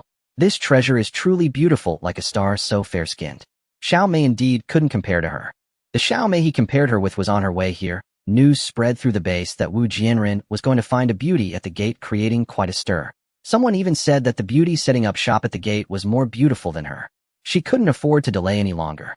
She hurriedly rushed towards the gate, not wanting to ruin things. If she entered, her status would be gone. "Hubby Xiao," my sweet voice became even more pronounced. Hearing it made Xie Purou want to comfort her. Xiao Mei dashed to Wu Jianren's side, leaning against him, almost twisting herself into a rolling S shape. Wu Jianren did not resist Xiao Mei's appearance. In fact, he thought her arrival was just right. He wanted the beauty across from him to see how manly he was and how popular he was, hoping to instill some sense of crisis in her. Wu Jianren's gaze was unmistakably naked. "Take a good look at my strength and obey me." Xiao Mei, upon seeing Xie Purou's face, felt a sense of crisis stronger than what 10 life-threatening situations could bring. She had a feeling that if Xie Purou really followed Wu Jianren, her position in the base would be uncertain. She was determined to shake Wu Jianren's arm even more delicately. "Hubby, don't you already have me? Why are you looking for so many others?" Suddenly, Xie Purou asked Xiao Mei, "Are you hungry?" "I'm not hungry." Xiao Mei completely ignored Xie Purou, only wanting to coax Wu Jianren back. "I can see that you're really hungry. You could eat anything." With that greasy look, even kissing him would provide enough meat juice without needing to eat meat. Wu Jianren had become the leader not by being foolish. He quickly realized that Xie Purou was using her conversation with Xiao Mei to undermine him. "You think you can disrespect me? You refuse the chance I give you, forcing me to resort to stronger measures."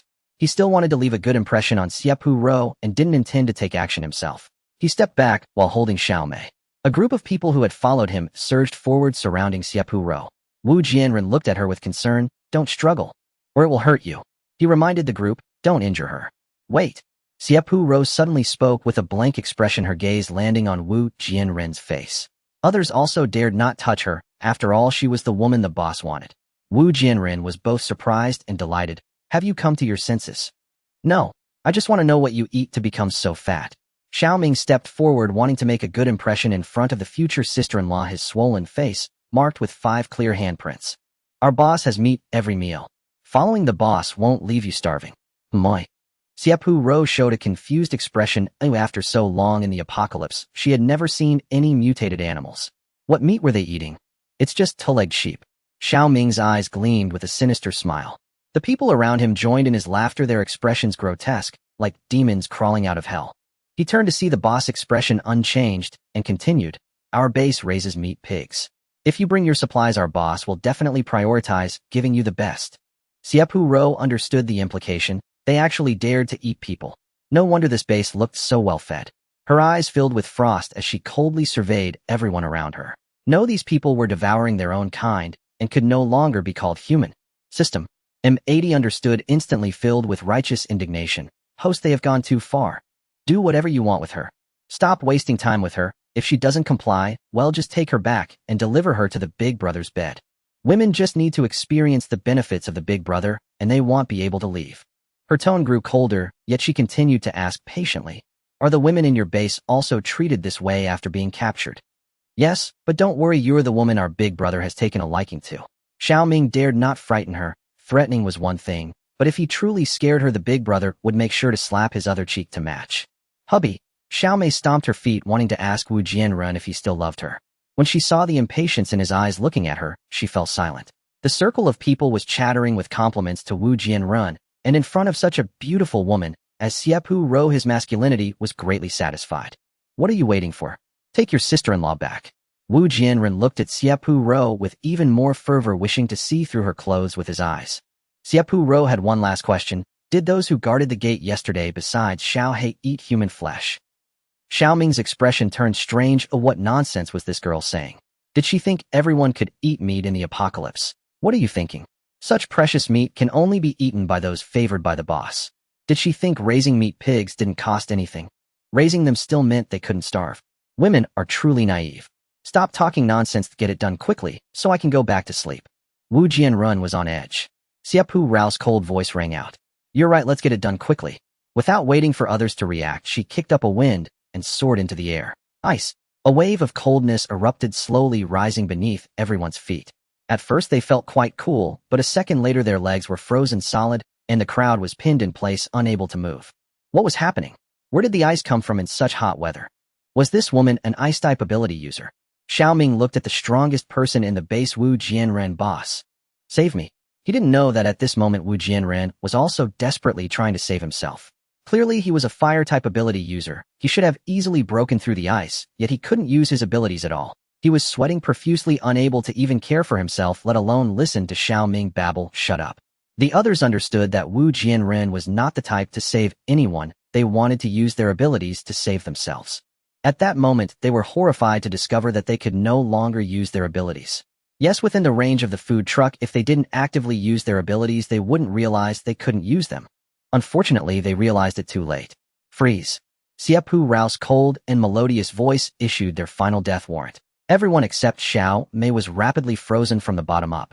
The entire process occurred in the blink of an eye. When Xiao Mei regained her senses, she wanted to grasp Wu Jianren's arm. When she touched the frozen hand, she only gently tapped it, and her entire arm shattered like a poorly constructed tofu dregs project. Boss! She screamed in despair. It wasn't because her feelings were deep, it was purely because if Wu Jianren was gone, it would mean the loss of her status. She was just an ordinary person relying solely on her looks. In the apocalypse, without someone to depend on, how could she survive? The more she thought about it, the more anxious she became, lunging forward to try and embrace Wu Jianren.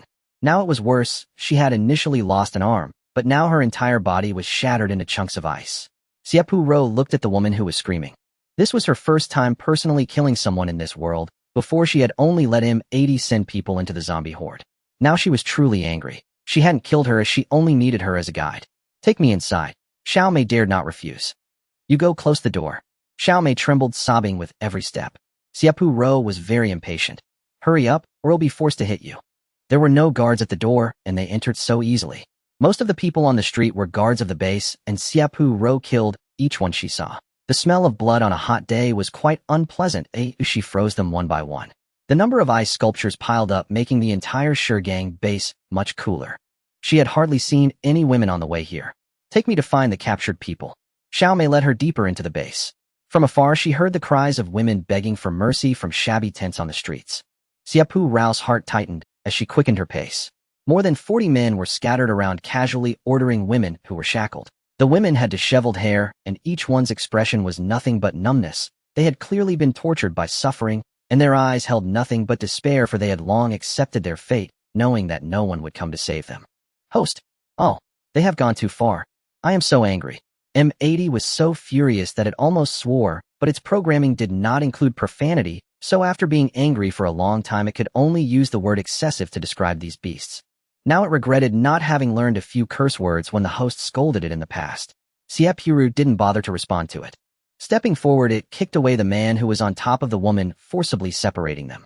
The man leaving the woman's body was about to curse, but upon seeing her heavenly beautiful face, he leered and approached her. What are you doing? You want to save her, right? Xie Purou didn't want to say much to these people and froze all the men in this area. What a disgusting bunch. She had been greatly stimulated today. Knowing about the darkness of the apocalypse was one thing, but feeling it firsthand ignited a rage that she couldn't suppress. The numb women saw her without any reaction, but when they witnessed her killing the men, tears finally welled up in their eyes. Xie Purou's actions made the women feel as if they had seen a savior, sensing her formidable strength. The woman she had just saved had tears brimming in her eyes, and hoarsely asked, "Are you here to save us?" That short sentence became softer and softer until she could barely hear her own voice. Xie Purou nodded. Are there more people?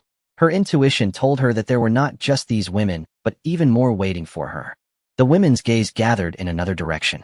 She froze Xiao Mei's feet in thin ice, preventing her from leaving her spot.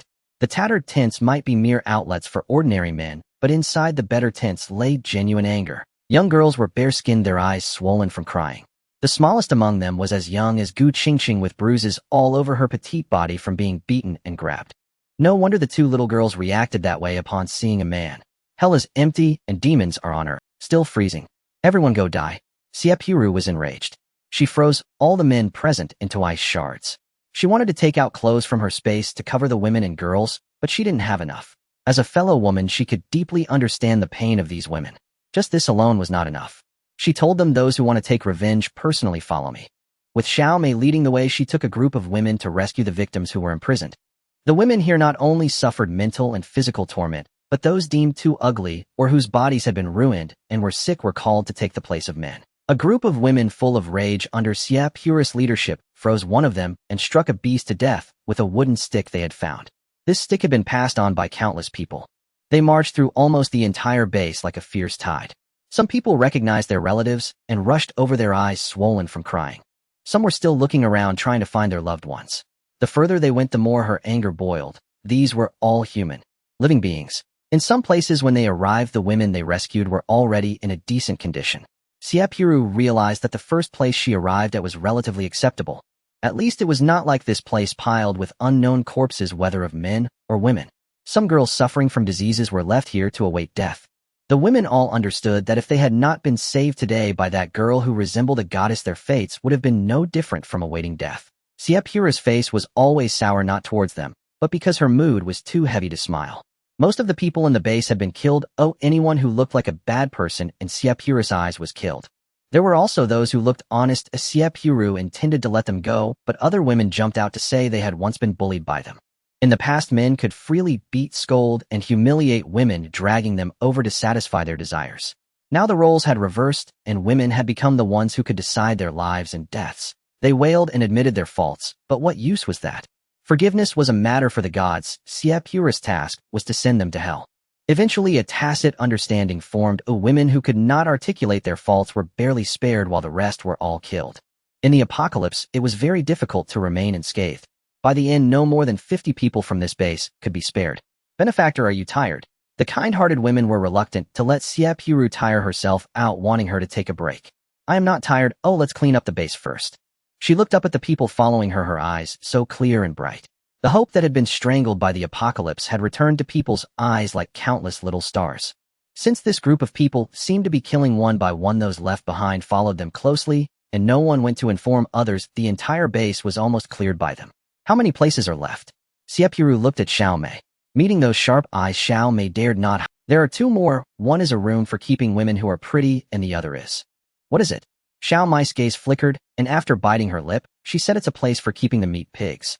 Xie Purou had been following her, not missing the unnatural look in her eyes. Clearly, she had also experienced the meat. Lead the way. She brought them to a room with very loud noises coming from inside. A lewd male voice came out. The boss has gone out to find other beauties. You just stick with me, and let me have a taste of you first. Another voice from inside the room responded, are you in front or behind? It was not hard to tell that the woman was struggling as she had smashed everything she could reach inside. Help! Help! Ming Qingluo cried out in despair, her voice filled with pain. It was the second and third men inside. The boss' right-hand men. They had previously been together with her in a group of 4. Xiao Mei thought, bitterly regretting why she had come here first. This voice sounded like they had not yet succeeded. It was just one step away from making Ming Qingluo forever unable to hold her head high in front of her. Isn't she always pretending? Pretending to be so cool and cultured, yet she was just like her, about to be ridden. Xiao Mei tried to stop Xie Purou's pace, but missed. Xie Purou rushed in and pulled the man off the bed, kicking him in the groin with all her might. This kick was with full force, and the man's screams echoed as if something had broken. Ming Qingluo's hands and feet were freed, and she desperately searched for something nearby to cover her body. But there was nothing. Her clothes had already been torn into strips. Xie Purou handed her a piece of fabric she had just appropriated from somewhere, barely covering her most vulnerable areas. Her hand placing the cloth over the woman's body was seized tightly by Ming Qingluo, as if grasping that single hand were clutching the last thread of salvation. She feared neither violation nor defilement of her body, yet she remembered with chilling clarity how those 2 men had slaughtered her husband and son, slice by agonizing slice, before her very eyes. She would rather die than suffer defilement at the hands of such beasts. After an indeterminate span of weeping, Xie Purou placed her other hand gently upon the woman's shoulder and patted it twice, a silent, wordless comfort. Then her gaze shifted to Xiao Mei, deepening with unspoken resolve. There remains one final place. Take me there. The final place was the dungeon, where captives were kept alive, fattened like livestock, awaiting selection as sustenance for Wu Jianren. She no longer recalled how many had frozen to death today, nor how many corridors she had traversed. Upon arriving here, she killed without hesitation every soul she encountered. Few guards remained. Most of the imprisoned were still relatively healthy. After all, they were being raised as reserve rations, merely deprived of sufficient food and water. A proper meal would restore them soon enough. They dismantled the entire base, rescuing 237 women and 103 men. Through collective identification, only 11 individuals among the base personnel were declared innocent and released. Strangers or kin, men or women. They wept together without restraint, a shared catharsis of grief. Weep, she thought, for beyond these tears lies rebirth. That was Xie Purou's quiet reflection. Then came the realization Xiao Mei too could now die. Her body temperature plummeted sharply. Xiao Mei stared in stunned disbelief. She wanted to cry out, why? I am a victim too. I guided you, led you to the captives. But the words choked in her throat, shattered utterly beneath the storm of fists and kicks raining down upon her. This woman is the vilest of all. She pointed out every young, beautiful girl to them. The first man who struck Xiao Mei broke off, his voice thick with anguish, unable to utter the rest. His sister had died because of her. Had she not signaled those men, his sister might still be alive, rescued alongside the others. They demolished everything breakable and claimed whatever could be carried. Countless spirit crystals were gathered and piled before Xie Purou. No one hoarded a single one. A flicker passed across Xie Purou's brows. What is this? Ming Qingluo stepped forward, fearlessly speaking on behalf of them all. We are many, yet can never repay your grace. So we offer what little we can. These treasures looted from Shigang base, given freely to you. Xie Purou cast a swift, appraising glance at the pile, its value far exceeding her expectations. Who would have imagined such wealth hidden within the modest Shigang base? She had merely chosen the nearest spot to set up her stall, and somehow unwittingly pulled off a heist of monumental scale. With the rescues complete, the weight that had settled upon her shoulders upon entering the base had lifted entirely. Composing herself, Xie Purou turned toward the women, and found inexplicably a pall of despair settling once more upon their faces. What troubles you? Logically, vengeance fulfilled should bring elation, not this hollow desolation. None of us remain pure. We've been violated by countless beasts. The speaker trailed off, unable to continue. And most of us carry fatal diseases. We know our days are numbered. Xie Purou had prepared a retort to the first lament, but this second truth left her speechless. She had traversed countless worlds, but none so utterly devoid of humanity as this one. Host housed them all at the inn. With so many people, the upgraded inn can now activate its infirmary. What use is an infirmary without physicians? That was Xie Purou's true anxiety. A trifling ailment. This virus is less potent than a billionth fraction of the zombie virus. Your courtyard tree neutralizes even zombie pathogens. Simply pluck several fruits, extract their juice, dilute generously with water, and administer to them. Their ailments will vanish upon the first sip. Truly, then why do I need an infirmary at all? M80 faltered. What else could it possibly serve? How could anyone guarantee that no fever, no ache, no illness would ever strike the base again? All right, I understand. Xie Purou hurried to soothe the system lest it truly feel slighted. Of course she knew. The upgrade was perfectly timed.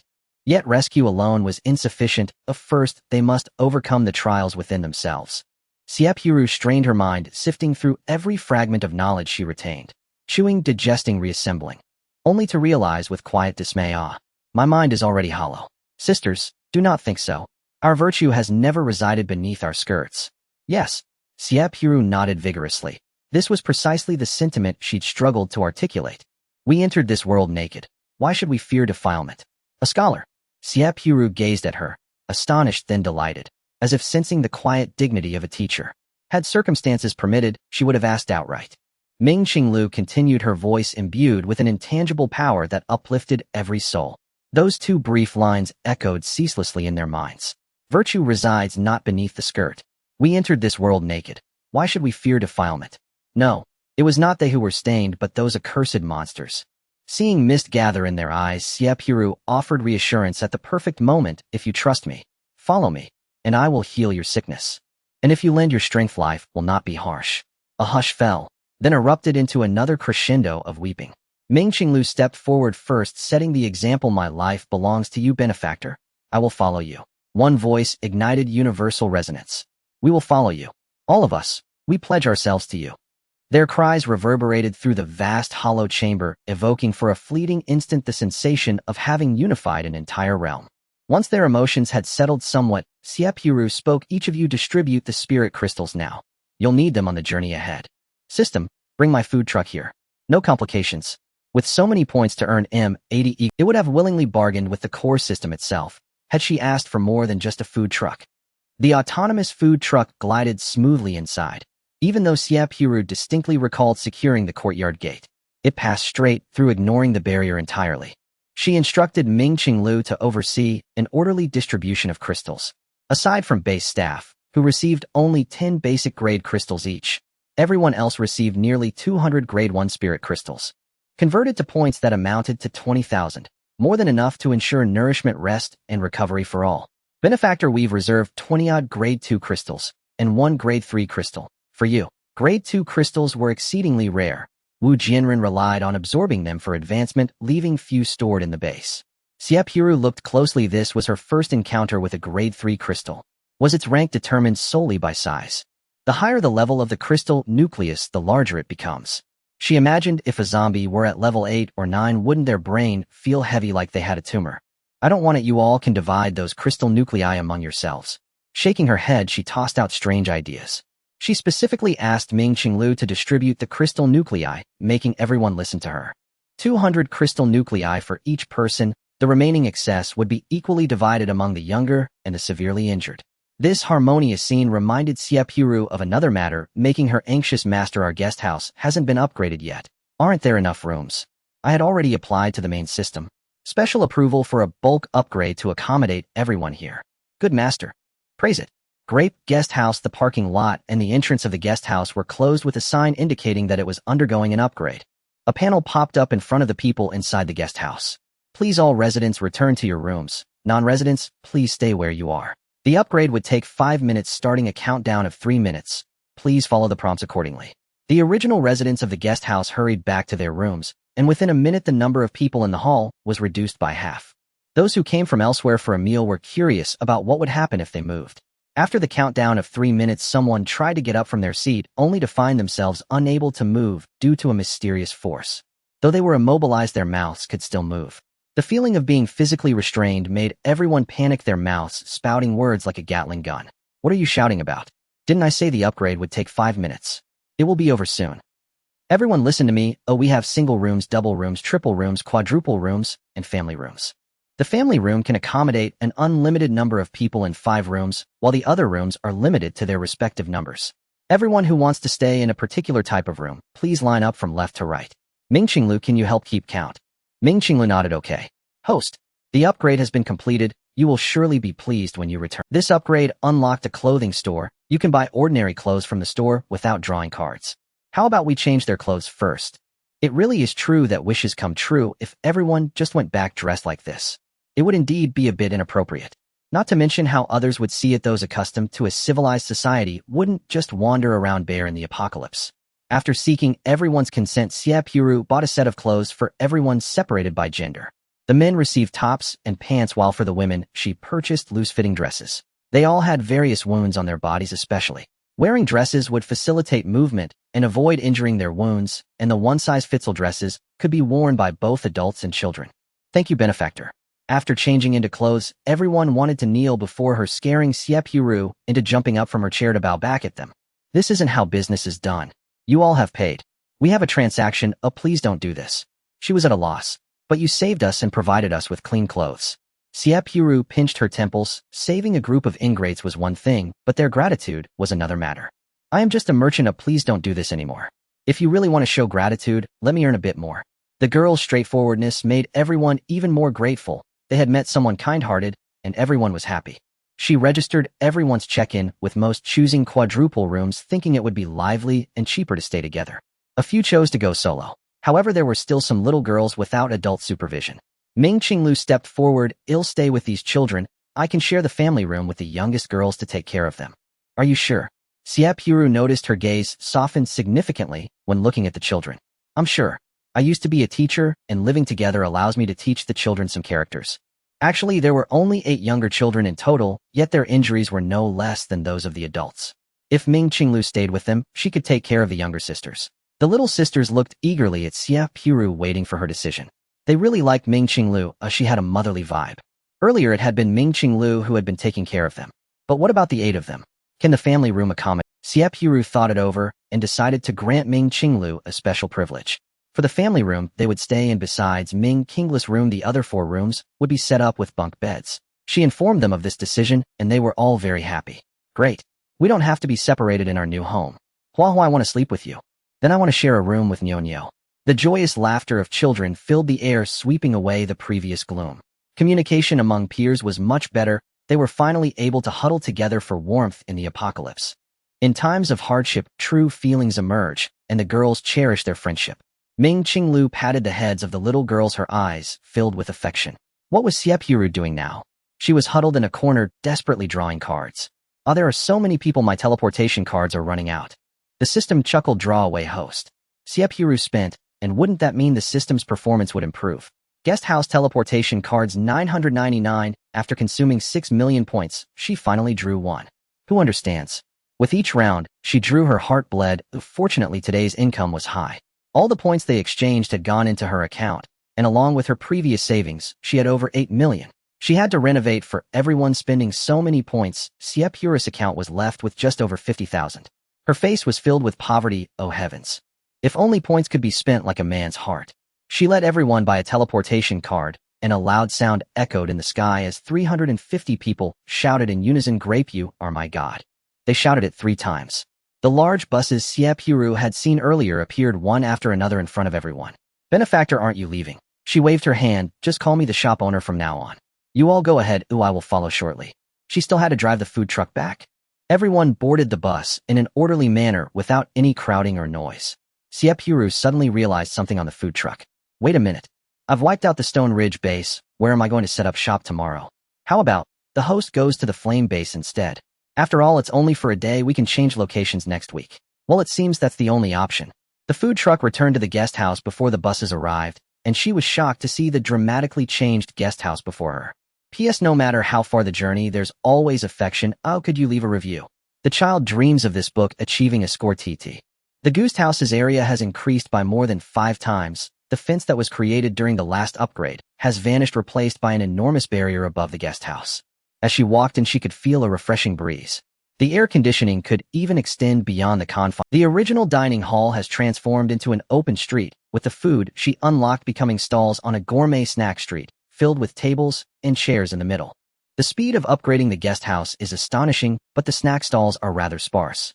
Each stall that evolved is equipped with a robotic employee only able to prepare ordinary dishes according to the customer's orders.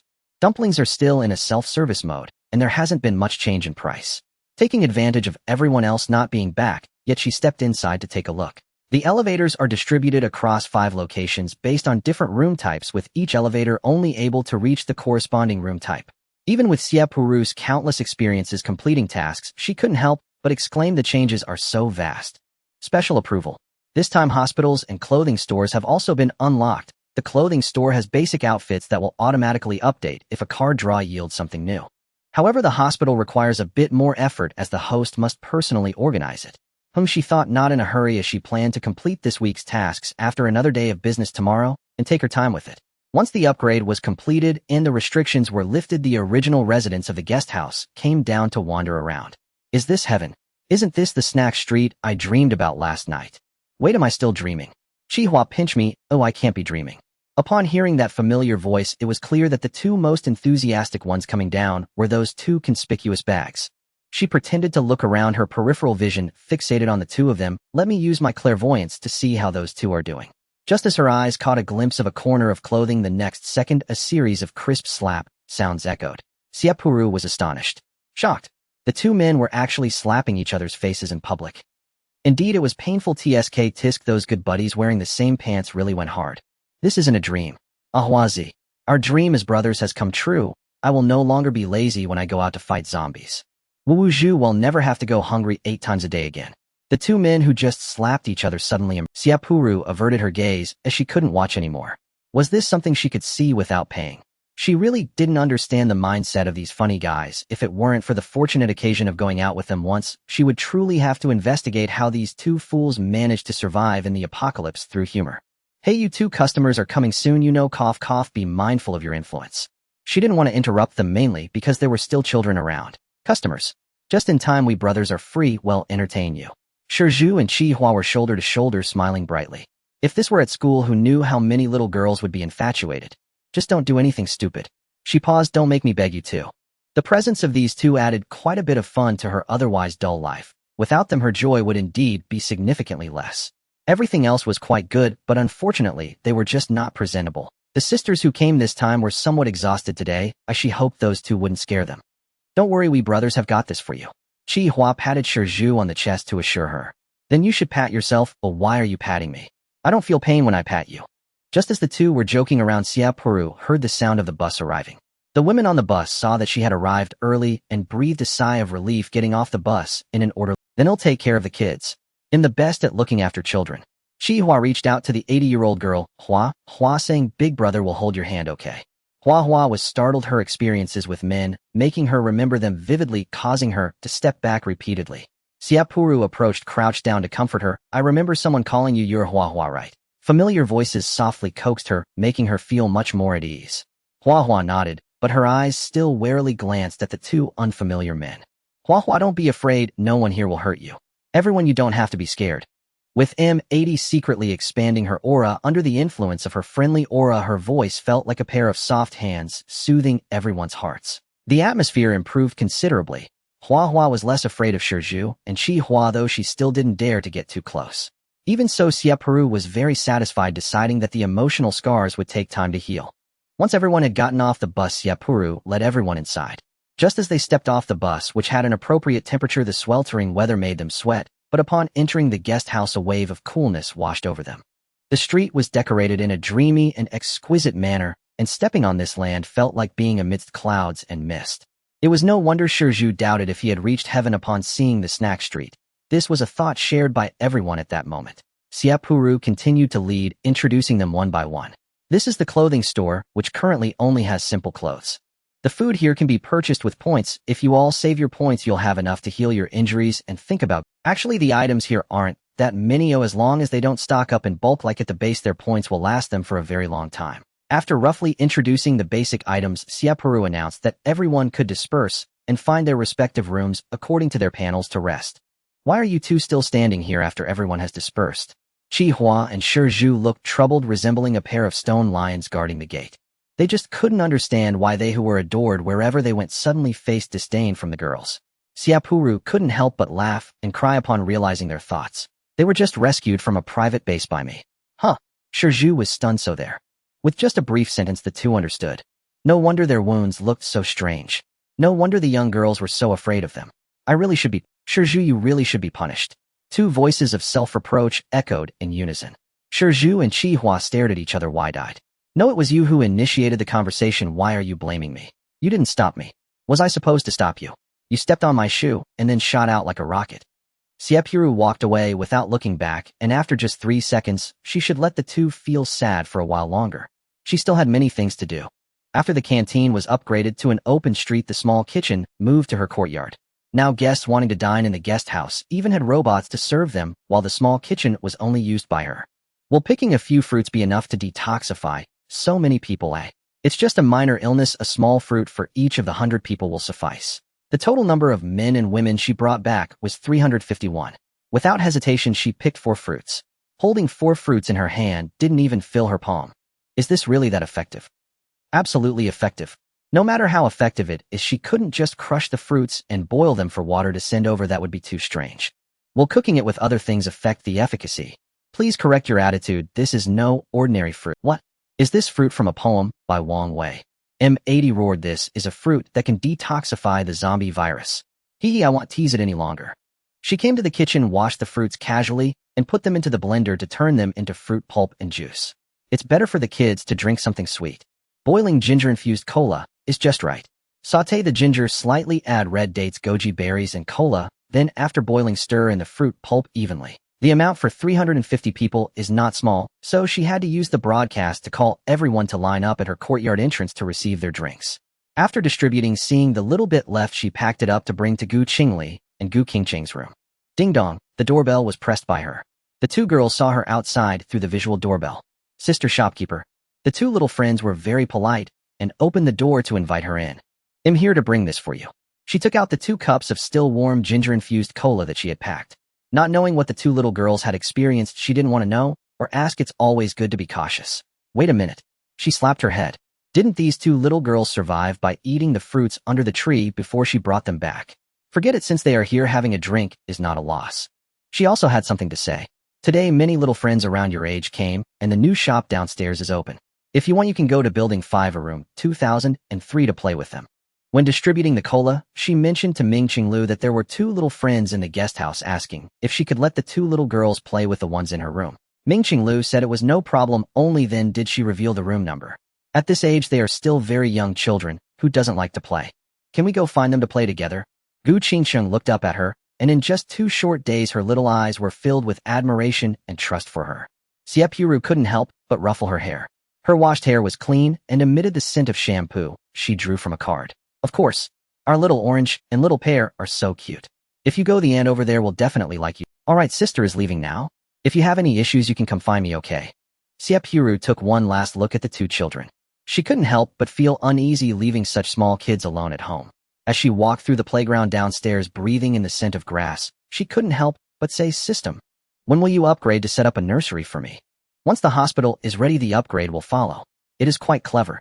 It submitted the request at the same time. The main system probably didn't notice its little actions, approving it without a second thought. It must be the best system for the host. Host Yu Shiwen is looking for you. When Yu Shiwen arrived at the guest house, she doubted whether she had come to the wrong place. But with such a big change, she felt that only the great guest house could have such incredible transformations in the apocalypse. Yu Shiwen, looking disheveled, didn't know where she had rushed over from. Shopkeeper, I thought I was in the wrong place. But thinking about it, besides you, where else in the apocalypse would there be such a brightly lit place? Xie Purou brought her to a meeting room specially opened in the store for conversations. What's wrong? Is it about the central base? Yes, I was originally planning to come on Monday, but the weather was too hot, and the car had several flat tires on the way. Is it very hot? I didn't feel it. It's probably because she has been in air conditioning. Whenever she leaves the RV range, she wears a temperature-regulating outfit. I still have to go to your base to set up a stall for a day tomorrow. Xie Purou said to her with a smile. If they come, let them come in to buy things by themselves. I might not be here. I came to talk to you about this too. The people upstairs should take a rest for a night before they leave. They should arrive after you finish your stall tomorrow night. Is your accommodation sufficient? The accommodation conditions at the base are certainly not as good as the Grape Guest House. The last time she stayed here, it was the most comfortable night she ever had. Moreover, the base didn't even have an electric fan.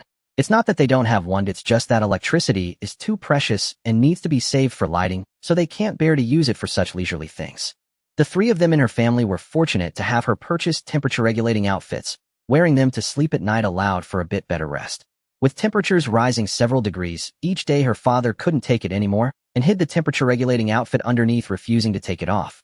Alas, once the people from the central base arrive, they can finally wear these openly after bulk purchasing. There will probably be around 40 or 50 people coming. Are there enough single rooms available? Yu Zaiwen's memory still lingered from the last time she came. Looking ahead, she could see the corridor, and she was very worried there wouldn't be that many rooms. There are enough rooms, we just upgraded today and added many more. Then I can rest easy. I came today just for this, there is nothing else. Do you want to take the temperature-regulating outfits you booked for the base today? Xie Purou was worried that both bases would want to buy a bit more temperature-regulating outfits for themselves tomorrow. Such limited resources were never too much, and it would be bad to spark conflicts of interest. Yes, if possible, that would be best. No problem, what you booked was also for Monday. You didn't come to pick it up yesterday. Yu Xiwen didn't speak and lowered her head, not knowing what she was thinking. The two walked quietly for a while, and Xie Purou brought her to the clothing store. After the upgrade, clothing with special functions was classified over here and sold uniformly. There are many more things now, even clothes are being sold. Her voice was muffled and she seemed not too enthusiastic, but she was still excited about the styles of the new clothes in the store. Xie Purou sensed something was wrong. What's the matter with you? I went to the slums to see the place I once boasted about living in, and I saw many ordinary people who had fallen ill.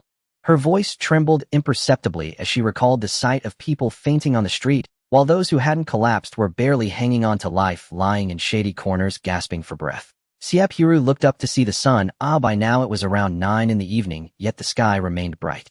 The sun set increasingly slowly, and a beautiful twilight stained the sky red while a thin mist reflected the desolate scene below.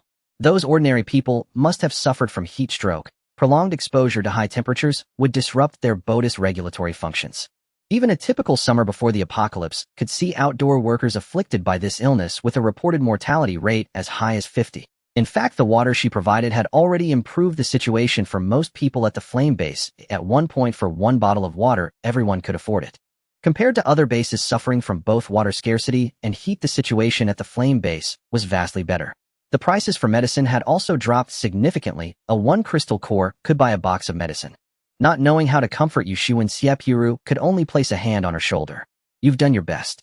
She believed that the base had already taken appropriate measures. They had purchased a large number of insulated tents, certainly to accommodate those without homes. Setting up tents would take time, and perhaps they hadn't yet addressed this many. The base has already issued points so that everyone can have water, yet so many have still collapsed. Yu Xiwen couldn't bear to see such scenes. Just a glance made her turn away, and even after returning, the images lingered in her mind. Xie Purou truly could not bear to see the girl putting on a brave face while on the verge of collapse. She now completely understood why the male lead disliked hearing the female lead express grievances. All he wanted was to hold her close. If it weren't for Yu Xiwen's mature demeanor making a hug inappropriate, she really wanted to comfort her by resting her head on her shoulder. You've done the best you could, you have no regrets. Xie Purou changed the subject to lighten the mood. I'll go to the base early tomorrow to set up my stand. Will you come with me? There will be cold noodles for sale tomorrow. She was excited about the new food she had drawn today. Mentioning food did improve Yu Xiwen's mood a little. What cold noodles? Have you seen Crayon Shinchan? It's Chinese cold noodles. Xie Purou wanted to describe it to her, but felt that experiencing it firsthand would be much more intuitive. Just wait, I'll make it for you in the morning.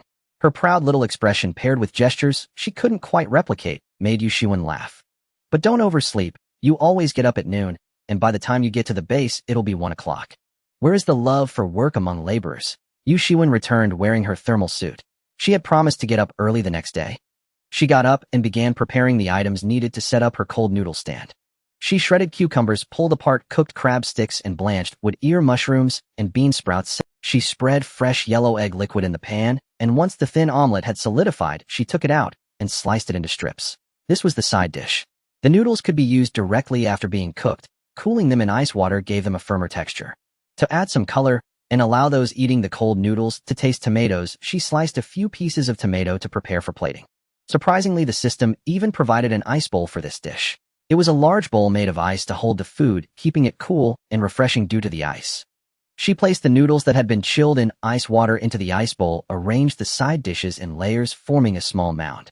Finally, she added a boiled egg on top and drizzled it with the secret sauce she had prepared in advance. Sprinkling a few golden fried peanuts not only enhanced the visual appeal, but also added texture, and a bowl of cold noodles was ready. The only inconvenience was needing another bowl to contain the ice bowl, otherwise as the ice melted it would drip onto her hands. As someone who cared about appearances, Xie Purou always set high standards for the presentation of the food she made. With the advantage of her culinary skills, her dishes were visually appealing, aromatic, and delicious. Bright red tomatoes, golden egg, liquid, vibrant green cucumber shreds, wood ear mushrooms, bean sprouts, crab sticks, and boiled eggs. In that small bowl of cold noodles lay countless thoughtful touches from Xie Purou to help combat the leftover cold noodles could also cool off in the ice bowl, and if the melted ice was acceptable, it could even be drunk as water. Priced at just 15 points per bowl, she knew the silly system must have played a significant role in this. After a simple cleanup, she took all the machine employees except for Bubu with her. They would be living in the food truck from now on.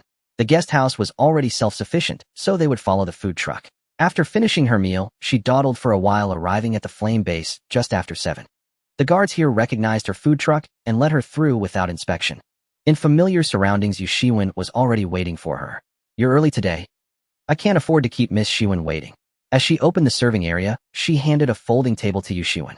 "Sister is about to set up, don't just stand there, come help me." The residents of the base received a notification from the base thinking that the food truck would no longer come to set up shop.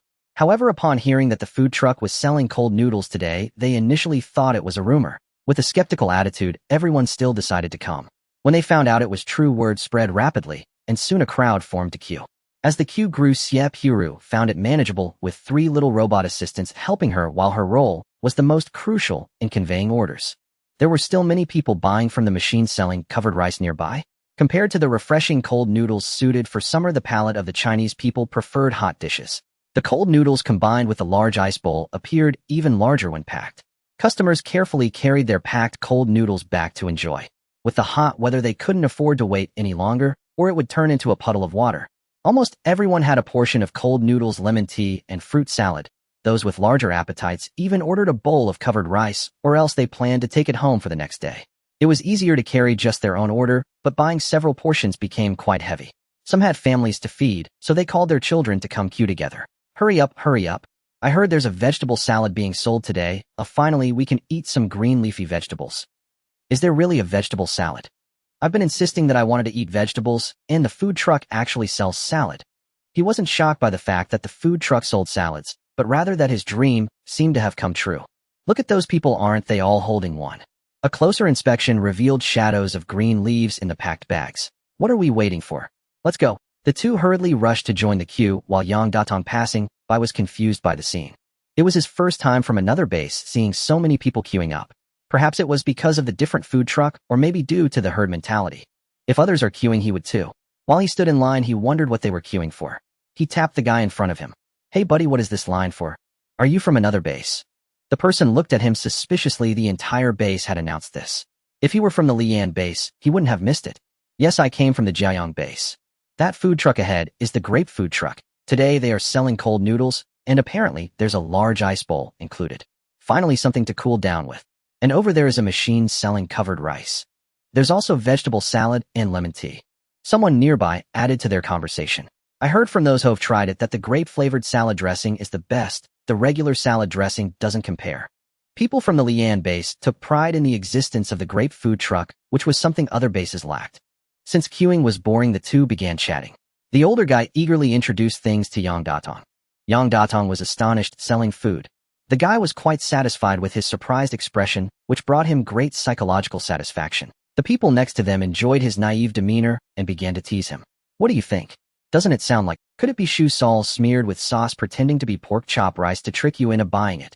Let me tell you, there are quite a few varieties of covered rice, but the best is the pork knuckle covered rice. The taste is truly exceptional." As he spoke, he began to salivate, recalling the flavor, which was quite tempting.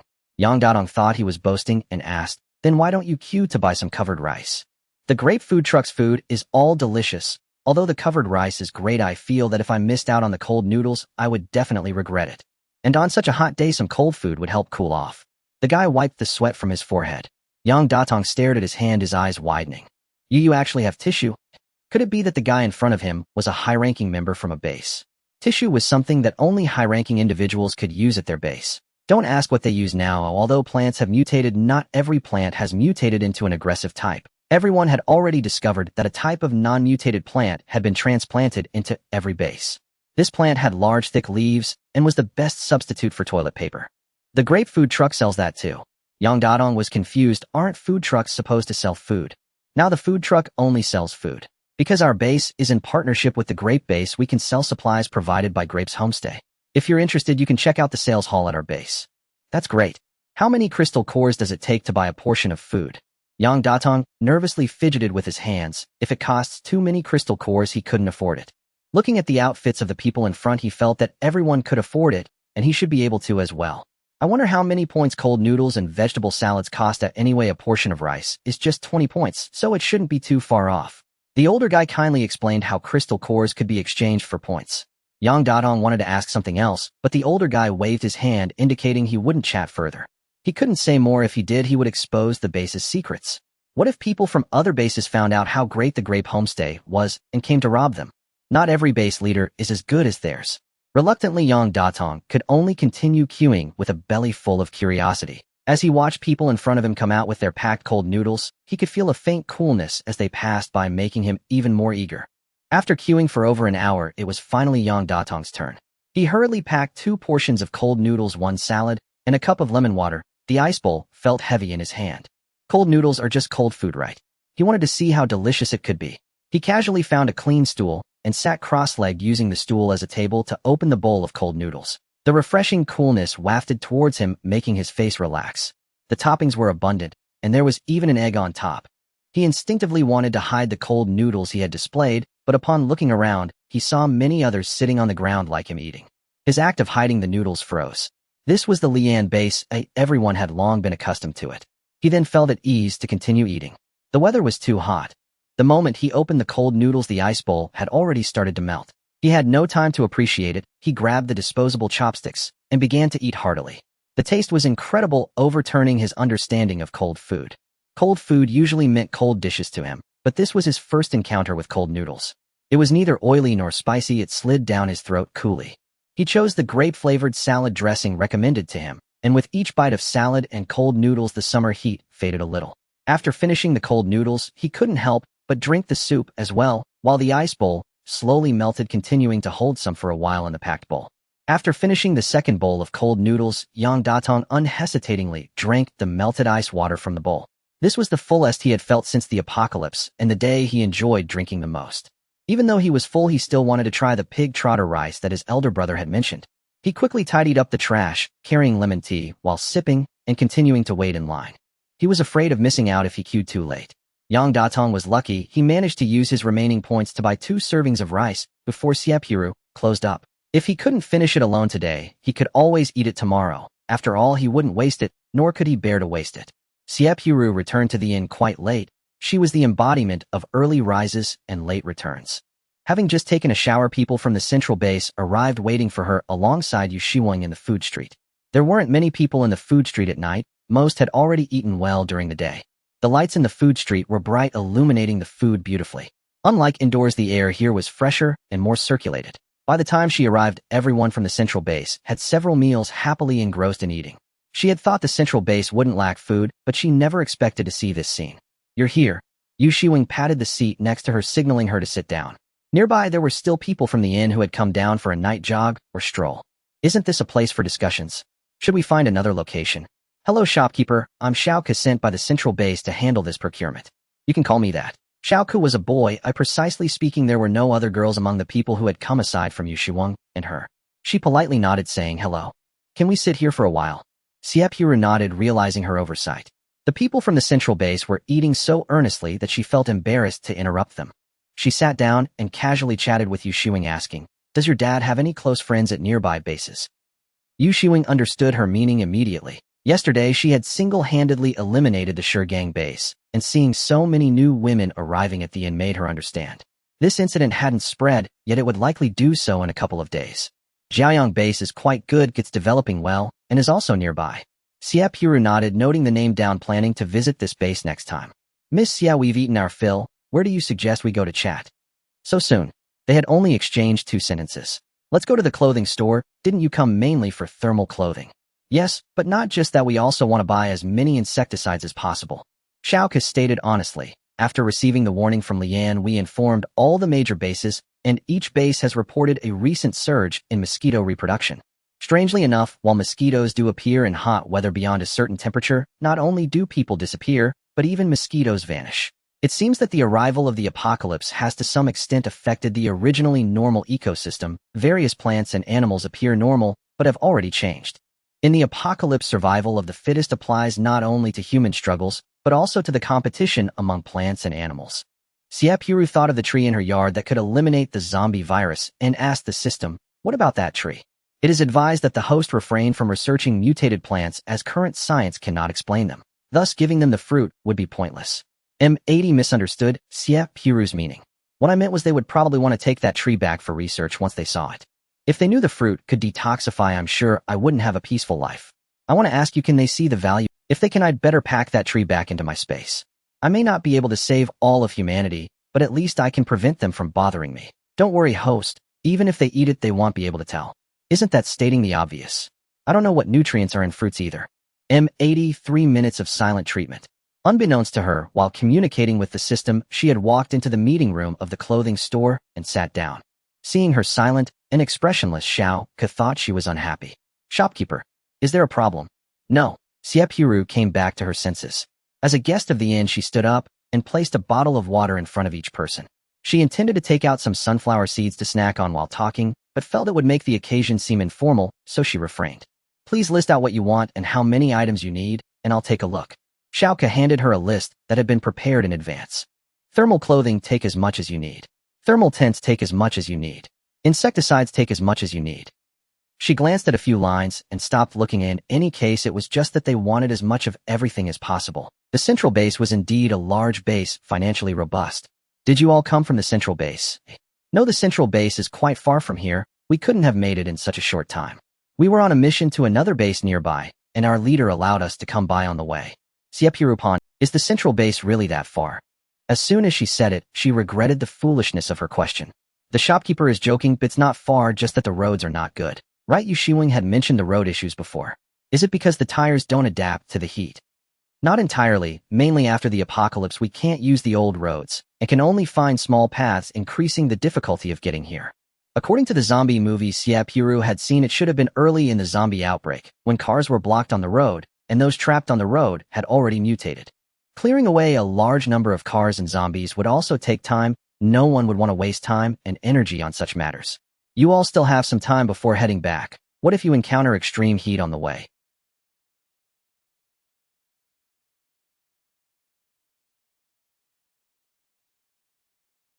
Xie Purou didn't let him feel anxious for too long and readily agreed. Just tell me how much you want to buy, and I'll have them produce more. In the end, they agreed to order dumplings and rice bowls, aiming to get as many as possible. These could be heated and eaten afterward. They only ordered 5,000 servings of vegetable salad, as it wouldn't stay fresh for long, while cold noodles and lemon water could only be enjoyed by themselves. While eating at the snack street earlier, everyone had exchanged and tried every type of food available, delicious enough to regret only having one stomach. As for the rest of the items, they had drawn many from Shurgang base, and she herself didn't know exactly what they had drawn, waiting to check it out later when she had time. Can you really take back so many items you reserved? Xiao responded, rest assured, Miss Shopkeeper, we have 28 spatial ability users traveling with us. Yu Shiwing looked at them with envy, thinking how great it was to have so many spatial ability users. Unlike the spatial ability users at their base, who were too few and only came to buy some necessary packaged food, it seemed they could appropriately procure some meals in the future. Since they all said they could have as much as they wanted, Xie Purou could only go back tonight to count what she could offer and discuss it again tomorrow morning. That's it for tonight. I will wake up early tomorrow. Everyone rest well. Xie Purou stood up, causing everyone to rise together, which startled her. Well then, get some rest. I will leave first. She left the remaining matters to Yu Shiwang to see how she would manage the arrangements, as she was used to being carefree and did not want to handle too many things. Returning to her familiar small bed, she couldn't sleep immediately and lazily had M80 tally up the various resources needed for extreme heat. She only kept a small amount for herself to sell in the shop to avoid running out of stock before the next card draw. After finishing her work, it was time for her pre-sleep routine. System, I completed my tasks this week, but haven't drawn any cards yet. Can I make a wish? I want something suitable for children to eat, as well as something that everyone can enjoy. Host, this is drawn at random. I know I'm just casually mentioning it to you. She pretended to mutter. Those who came yesterday were so pitiful. While showering, sigh, if only I could draw something cool that everyone would enjoy. While brushing her teeth, if everyone likes it, I can't even imagine how happy they would be living here. Pretending to be asleep and talking in her dreams. Ice powder, delicious. Everyone loves to eat it. She indicated that it was time to sleep, letting the system go battle with the main system. With points to earn, she dreamed of getting rich. Upon waking up, she immediately drew a card. As she wished, she drew materials for ice powder and had an unexpected gain, candied hawthorn. The materials for candied hawthorn are various fruits, so from another perspective the system also drew good. After washing up, she went to the kitchen and saw that the unlocked fruit types were only 4 hawthorn, strawberry, sunshine, rose, and sugar orange. Just one look and she knew how to combine them. After washing up, she went to the kitchen and saw that the unlocked fruit types were only 4 hawthorn, strawberry, sunshine, rose, and sugar orange. Just one look and she knew how to combine them. She wasn't in a hurry to make candied hawthorn. She wanted to set up a stall on the food street and make it together with the children. For now, she could make ice powder first. Ice powder is made by hand and is quite simple to prepare, ready in no time. While waiting for it to set, she found time to deliver supplies to them. She also asked Bibu to increase the small snack supplies she had unlocked to the store shelves. The more they consumed, the more she could earn. Throughout the night, over 50 people at the central base slept soundly with the air conditioning running, feeling time passing by rapidly. Under Yu Zaiwang's leadership and introduction, everyone knew that zombies would not come in, and indeed there were no zombies nearby, allowing them to have a rare peaceful sleep. Even Xiao Ku, who had the best self-discipline, did not want to get out of bed, reluctant to leave the big bed of the inn. After struggling for a full 5 minutes, he finally got up. Unexpectedly, in this apocalyptic situation, what woke him up was not poverty or national responsibility, but the snack street downstairs. With just a few crystal cores, he could enjoy a feast. Such opportunities to fill his stomach and indulge in food were rare. He could not waste any more time in bed. Everyone shared the same thoughts as him. When he knocked on doors one by one, the doors opened, and everyone was already dressed and ready, planning to head downstairs for something to eat. As more than 50 people walked together with spatial ability users present, no one had to carry anything. One of the spatial ability users timidly raised a question. If we check out, can we take the things inside with us? Xiaoke fell silent.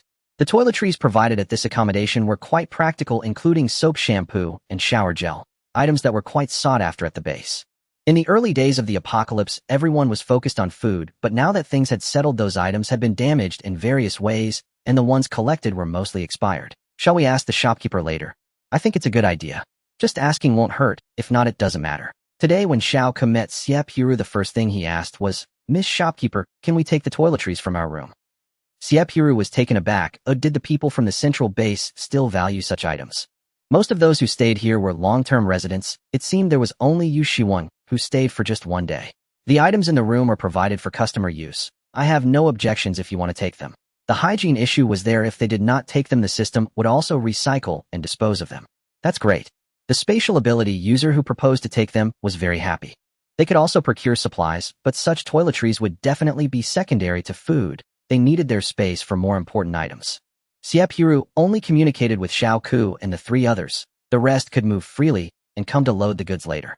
She was about to mention that they could not use their abilities here when the system reminded her. After the upgrade, the host has the authority to grant individuals the ability to operate their powers. Spatial ability can be used inside to load goods, and once the goods are loaded, the host can revoke the permissions. She swallowed the words she was about to say. She had earned over 30 million points from the central base.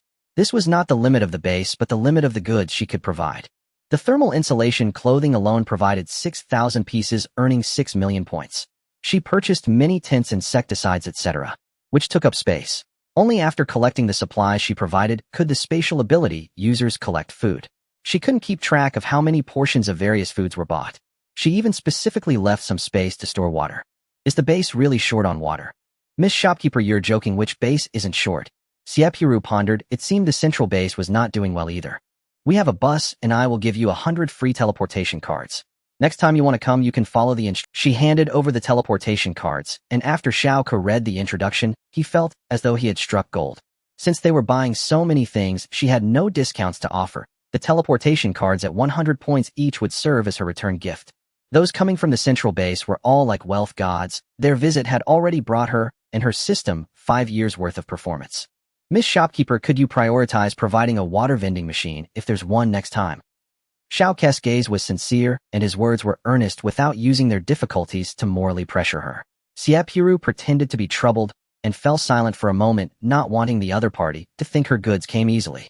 Just when Xiao Ke's expression dimmed, feeling hope was lost, Xie Purou said, "This cooperation has been pleasant. If I can provide for the central base, I will certainly prioritize it." Such a statement seemed to ignite new hope in Xiao Ke, who excitedly bowed at a 90-degree angle to her, saying, "On behalf of all the people from the central base, I thank you, Miss Shopkeeper." This was not just his hope, but the hope of all the base's people. No need for thanks, wealth god. Ba Shan Chu Shui is desolate. Throw all the reviews to me.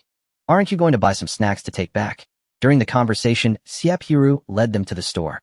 The shelves were filled with a dazzling array of goods, all kinds of snacks. Spicy strips, potato chips, small biscuits, jelly chicken feet, and chicken legs. Xie Purou was astonished herself. How did her bad luck turn into so much good fortune? Most importantly, instant food products had increased, including self-heating rice. Some jars of chili sauce, dipping sauce, preserved vegetables, and canned fish made the people from the central base stare in disbelief. Xiao Ke wanted to refuse, but the words got stuck in his throat. A few space ability users who understood him knew what he wanted to say, which was simply, "No, we want to keep our space for more useful items." Before Xiao Ke could speak, they interjected, "I think I can still squeeze in some more. There should be a bit of room left. I can probably squeeze in more too." The other space ability users also stepped forward to express their agreement. Who wouldn't be excited? Just a can of luncheon meat casually placed in the store was something he loved most before the apocalypse. Now if the base had such a can of luncheon meat, people would fight for it. Forget just a few points. Even if it cost 50 crystal cores, people would still want to buy it, but it would be a price without a market. And those pickles, despite their current disdain, if they had seen them before arriving at the grape hostel, they would have. Their gazes turned to the commander Xiao Ke, and only when he nodded did they begin to allocate who would carry which supplies. Still thinking that the supplies to take back to the base were not enough, he resolved to buy more to eat to his heart's content before returning. By the way, Xiao Ke, did Yu Shiwing mention anything about signing the contract? Xiao Ke said seriously, "Yes, when is it convenient for the store owner to sign the contract? Right now would be fine." Xie Purou took out the contract she had prepared earlier. Signing a contract in the apocalypse seems comical, but her contract was not ordinary.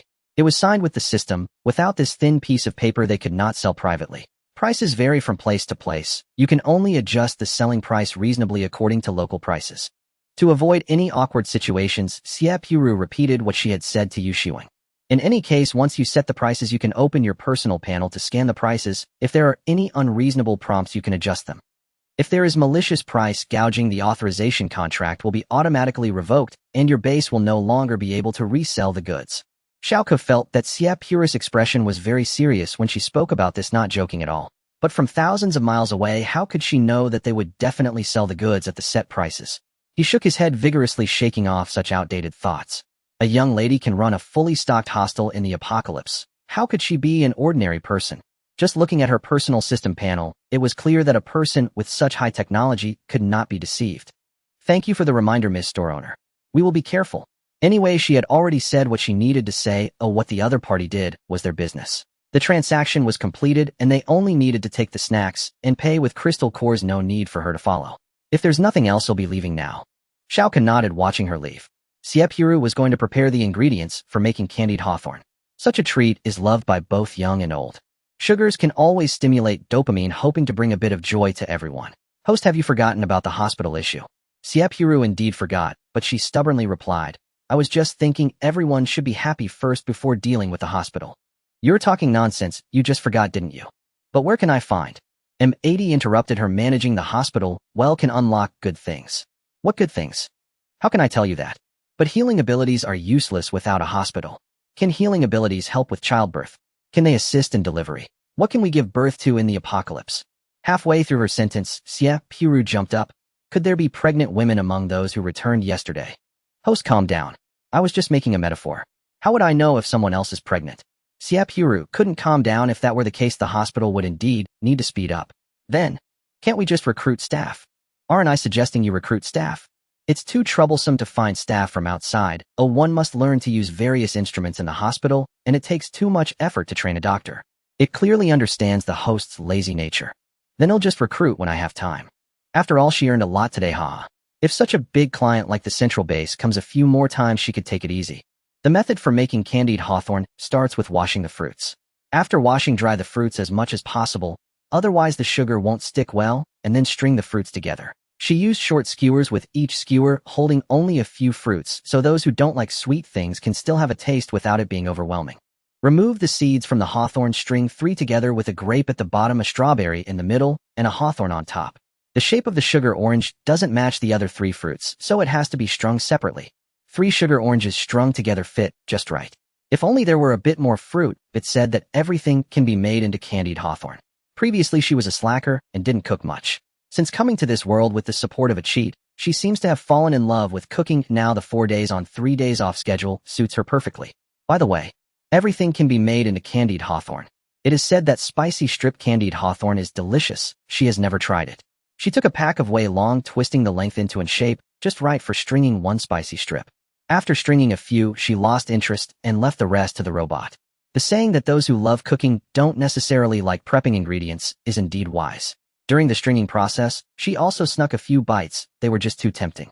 She couldn't be blamed. It was the spicy strips that initiated it. Now to start boiling the sugar. Boiling sugar is the most crucial step. The quality of the sugar is very important. The sugar cannot be too thick or it will stick to the teeth and be too sweet to eat. It also can't be too thin. A thin layer lacks the spirit of candied hawthorn. To create a crispy and crunchy candied hawthorn is a piece of cake for her. In fact, there are many clever ideas for making candied hawthorn, such as adding various things to enrich the flavor. But she was lazy and didn't have many materials, so she settled for just using plain fruits. First, cover the fruits in sugar, then, with a pop sound, place them aside to cool. It is said that this pop sound is the soul of candied hawthorn. Finally, drizzle some syrup over the spicy strips to prevent them from tasting like the other fruits. The finished sugar-coated hawthorn is crystal clear and exceptionally beautiful. After letting it cool, she ate one herself. If it was crunchy and didn't stick to her teeth, then it was a success. The sugar-coated tangerine was incredibly sweet, with the fructose and syrup blending seamlessly. She focused her gaze on the rock candy spicy strips. Before eating, she felt a bit apprehensive as she had never tasted rock candy spicy strips before. What if she found it delicious, but others didn't? With unease, she took a bite. There was no need to be anxious anymore, but it was indeed delicious. Sweet and spicy with a delightful chewiness. The red oil wrapped around the spicy strips exploded in her mouth. Each bite was just perfectly right. The spicy strips naturally contained a bit of spicy oil, but not too much. She immediately decided to have the robot make a few more servings, as it wouldn't be enough for her to show off. Despite the appearance of having many strings, it was actually just 1 bag of spicy strips. Can 1 bag of spicy strips really satisfy you? Anyway, she usually needed to eat 2 or 3 bags of spicy strips before stopping to feel satisfied. While eating, she waited for the sugar-coated hawthorn to set, not realizing she had already finished the one she made. Since she finished eating, it was time to start her stall plan for today at the guest house. Normally, she would go out to set up a stall. Now she could do whatever she wanted right at the guest house. With her homemade sugar-coated hawthorn, she went to the food street, casually finding a stall to display her creations. I am ready. Tongzi let them know through a pop-up that there are sugar-coated hawthorns for sale. Alright. M80 was very considerate and concerned that some younger kids who couldn't read wouldn't understand, so it provided a voice announcement. Little Ku and the others in the base also received the pop-up notification. Not staying at the shop any longer, they rushed to the stall address notified by Xie Purou. Fruit. Spicy strips. 2 exclamations rang out simultaneously. They were from Chu Ling and Shizhu. Shizhu and Chi Hua often jogged around the guest house, claiming it was for exercise. The freshly made sugar-coated hawthorn drew them in by its aroma. Chu Ling had been enjoying her stay at the Grape guest house, eating well and having 5 meals a day, so her face was a bit rounder. She was upset at herself for gaining weight and was determined to run with Qian Wushuang. The two were just about to take a break when they saw the stall without even looking at the pop-up. Sister shopkeeper, we want 2 strings of 3-color fruit, 1 string of sugar-coated tangerines, and 10 strings of spicy strips. Chu Ling saw Shizhu and the others running over and hurriedly pulled Qian Wushuang to say it first. Xie Purou handed the sugar-coated hawthorn to her, not understanding why she was in such a hurry. Chu Ling, I get to eat the new product first, hee. Shizhu, I've eaten it many times before you. But it seems Xie Purou hasn't made that many dishes right. How could you have eaten it many times? She thought to herself and asked. not knowing would be a shock when she found out. Those two childish ones actually treated this as a competition. Moreover, they even included the new snacks from the shop in the competition. Shizhu bit her teeth and bought some humph. I want one of each. The four were eating on the side, while Xie Purou continued to set up the sugar-coated hawthorn waiting for customers. About 5 minutes later, the message reached Little Orange and Little Pear, who rushed over, their eyes sparkling at the sight of the sugar-coated hawthorn. Many children at the welfare home only ate large pot dishes. In their memories, they had only eaten sugar-coated hawthorn once. That was when a wealthy family came to select a child for adoption, initially interested in Gu Qingli, but coincidentally, she had fallen ill during those days. The uncle said he didn't want a frail child and bought a string of sugar-coated hawthorn for each child at the welfare home, thus abandoning the adoption. Gu Qingli looked at the sugar-coated hawthorn in her hand, feeling a bittersweet sensation in her heart. That time she was so close to having a family. A string of sugar-coated hawthorn shattered her dream of having family. That string of sugar-coated hawthorn was the only one in her memory, and its taste was unpleasant and bitter. This time she bought one for herself and her sister. Due to the small size of the sugar-coated hawthorn, the system determined that it only required 8 points per string, while the spicy strip sugar-coated hawthorn was even cheaper at only 3 points. Sister, you should eat too, it's sweet and delicious. Gu Qingcheng brought her only half-eaten sugar-coated tangerine hawthorn to Gu Qingli's mouth. She smiled silly, sweetly dispersing the unhappiness brought by past events in Gu Qingli's heart. With her hand, Gu Qingli took a bite of her sugar-coated tangerine. Once the sugary coating was bitten open, the sweet juice splattered in her mouth, and the fruit, combined with the crispy coating, created an excellent texture. Who said she had no family? Her sister was her only family. Delicious. The one Little Orange gave to sister is also delicious. Originally meant to coax a child, Gu Qingli found it increasingly delicious and couldn't help but finish off the remaining sugar-coated tangerine in her sister's hand. Gu Qingqing's cheeks puffed up. Sister, I want to eat sister's too. Saying this, she stood up and bit off the strawberry in the string of three-color hawthorn that Gu Qingli was holding. Her mouth was too small to take a full bite, leaving some strawberry behind. On my strawberry. A food battle began between the sisters, each trying to eat what the other had, disregarding their own. Xie Purou couldn't help but smile at the sight. Childhood is truly wonderful. Their faces were filled with joy, and she suddenly wanted to disrupt their happiness. Tongzi, when will the school open? Can I give them a set of 3 years of college entrance exam simulations for free? 10 seconds later, Xie Purou's slender figure, along with the small cart, was swallowed up in the crowd. Little Ku had just finished raiding the shop and came out with a fully packed load with not a sliver of space left. Uncertain if it was the system's intention to place the store right in the middle of the snack street, they saw the sugar-coated hawthorn stall as soon as they stepped outside. From afar, the color combination looked beautiful, a rare brightness in the apocalypse. I suddenly feel that the pockets of my clothes can still hold a bit more. Actually, I think I've digested most of what I just ate. I can still eat a little more. Should we go check it out? Little Ka hesitated, knowing that if they went over, they would definitely end up eating again. There are so many kids in the base, and many have never seen sugar-coated hawthorn. While starting to play the emotional card now, they really understood Little Ku well, knowing this was how he operated. The plane also had a weight limit, and Little Ka hesitated, worried he wouldn't be able to control himself and end up buying too much, which would be problematic if he couldn't take it on the plane. That's fruit. It's been so long since we've had any. One person's words gradually broke down Xiao Ke's psychological defenses. Once fruit was mentioned, he seemed to awaken from a dream. Indeed, it is fruit. If we don't eat the fruit right in front of us, what is there to talk about in life? Having made a significant decision, Xiao Ke's tone became much lighter. Let's go. Worst case, he'll just look for useless things on the plane and throw them out to lighten the load. If the situation allows, Xiao Ke was seriously considering whether to buy a batch of candied hawthorn to bring back to the base. As they said, the children at the base have never seen candied hawthorn. If they were any younger, they wouldn't even know what fruit. Many mutated plants are aggressive in nature, and fruits are rarely seen. It's unclear whether they were eaten by animals or simply don't bear fruit. In any case, he had rarely encountered fruit-bearing mutated plants during his numerous missions. Even if he saw fruit-bearing mutated plants, he wouldn't dare to eat them. Xiao Ke gathered a group of people all dressed in uniform black outfits for missions. At first glance, Xie Purou thought they looked like they were there to collect protection fees. Previously, she had been a small vendor in the black market of the 1970s, and the muscle memory almost made her want to grab the table and run. Host, open your eyes and see this is your world. You are invincible, child. Why are you running?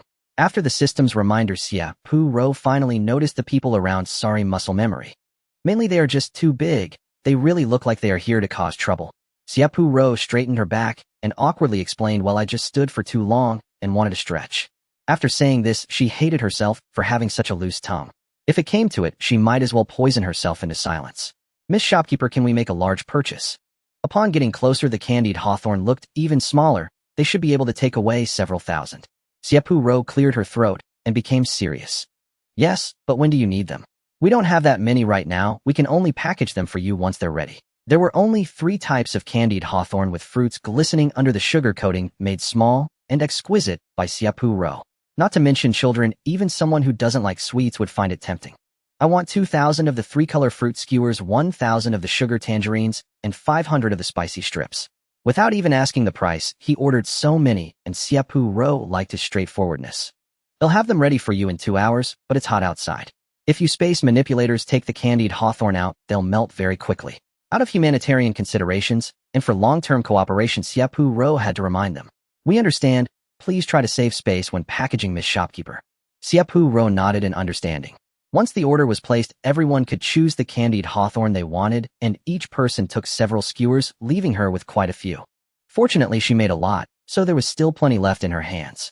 A few minutes later, Ming-Qing Lu came downstairs with the children, each having earned points they could spend themselves. All of them were well-behaved, not making a fuss. Little orange, little pear. Hua Hua had sharp eyes and spotted the 2 sisters sitting in the crowd. "Aunt Qing Lu, can we go play with little pear?" The 8 children accompanying her obeyed Ming-Qing Lu, having respected her after spending the day together, and would ask her opinion before wanting to play. Ming-Qing Lu checked that everyone had candied hawthorn in hand. "Go ahead. Don't run with the candied hawthorn. It could be dangerous if you drop it." "Got it." The children's voices echoed as they ran off, disappearing into the distance. Being of the same age, this group of children quickly found a way to play together. Ming-Qing Lu watched their backs with a smile. "These children. Shopkeeper, I'll take a portion of each kind too." Xie Purou handed them over, not expecting her to like them as well. Perhaps it was the curiosity in her gaze that was too intense, and Ming-Qing Lu explained in the next moment. "Before the apocalypse, my son always begged me to buy him some, but seeing his tooth decay, I never did. I wanted to try the taste of something my son liked to eat." She took a bite, feeling the juice burst forth. "Indeed, it's delicious. I wish I had bought it for him back then." Xie Purou fell silent, not knowing what to say. Ming-Qing Lu walked away with her skewers of candied hawthorn. She did not linger in sadness, but walked toward the group of children with the candied hawthorn, laughing and chatting with them, or quietly watching them play. Xie Purou admired her, not knowing what she had experienced. Anyone capable of self-redemption is truly remarkable. Before the helicopter sent by the central base came to take Xiao Ku and the others away, Xie Purou made her delivery. "These candied hawthorn are what you ordered. Until we meet again." Whenever Xie Purou saw Xiao Ku, he wore a faint smile, only changing for a brief moment when he saw the food. "Thank you for your hospitality, Miss Shopkeeper. Until we meet again." Those accompanying him were reluctant, frequently looking back at the Grape Inn. Ultimately, once they were settled on the plane, someone turned to Xiao Ku and asked, "Such a place is truly a paradise in the apocalypse. The prices are low, and as long as one is willing to work hard, ordinary people can also find a way to survive, which has always been the goal of the central base. We will come again." Xiao Ku raised the teleportation card that he kept close to him. The card kept close to him carried his warmth. This was now the most important item, as it meant he could catch the bus for the next transaction. Traversing mountains and rivers was a normal issue. The various accidents along the way were what truly gave people headaches. "Did you notice that it's getting hotter since we left the inn? Don't even mention it. I was drenched in sweat as soon as I came out. I didn't feel like this weather was so harsh before." In the end, everyone could only sigh that it's difficult to go from extravagance to frugality. What they didn't know was that it was good they were moving quickly. Had they delayed a bit longer, the extreme heat would have been devastating. The day after they arrived at the base, they hadn't even had time to distribute supplies for the extreme heat to other bases. The extreme heat finally arrived. No one expected it to come so quickly. Everyone would remember the scenes of that day for a lifetime. The sun that day did not set. The blazing sun hung high in the sky, mercilessly scorching everything on the earth. The entire earth felt like a massive cage, forcing everyone to face the sun directly. The scorching temperatures made it hard to breathe. Even the ground was scalding hot. Each step felt like walking on fire through thin shoe soles, and after a few more steps, one could smell the scent of melting rubber from the soles. It took 2 days for people to realize that along with the extreme heat came the extreme daylight. "Xiao Ku, do you feel like something is off about the weather?" At this time, when dozens of people got off the plane, it was already 10:30 in the evening. Normally the sun would have set by now, rising again early the next day. Today seems different. "I feel something big is about to happen." By midnight, the sun still showed no signs of setting, and the murmurs among the people grew louder. The base realized it could no longer hide the truth. As the announcement echoed over the base, it triggered a warning of the impending disaster. The broadcast informed everyone that they were about to face an extreme heat catastrophe and urged residents to prepare for the scorching conditions. People listened with a sense of despair. The base stands with you, and the nation will not abandon anyone. Please have faith in the country and the base. We will ultimately overcome all disasters. This message was replayed several times above the base, each word conveying the sentiment of unity between the people and their homeland. That night, the residents set up tents under the organization's guidance. Tents were connected one after another, leaving only a small path for a person to walk.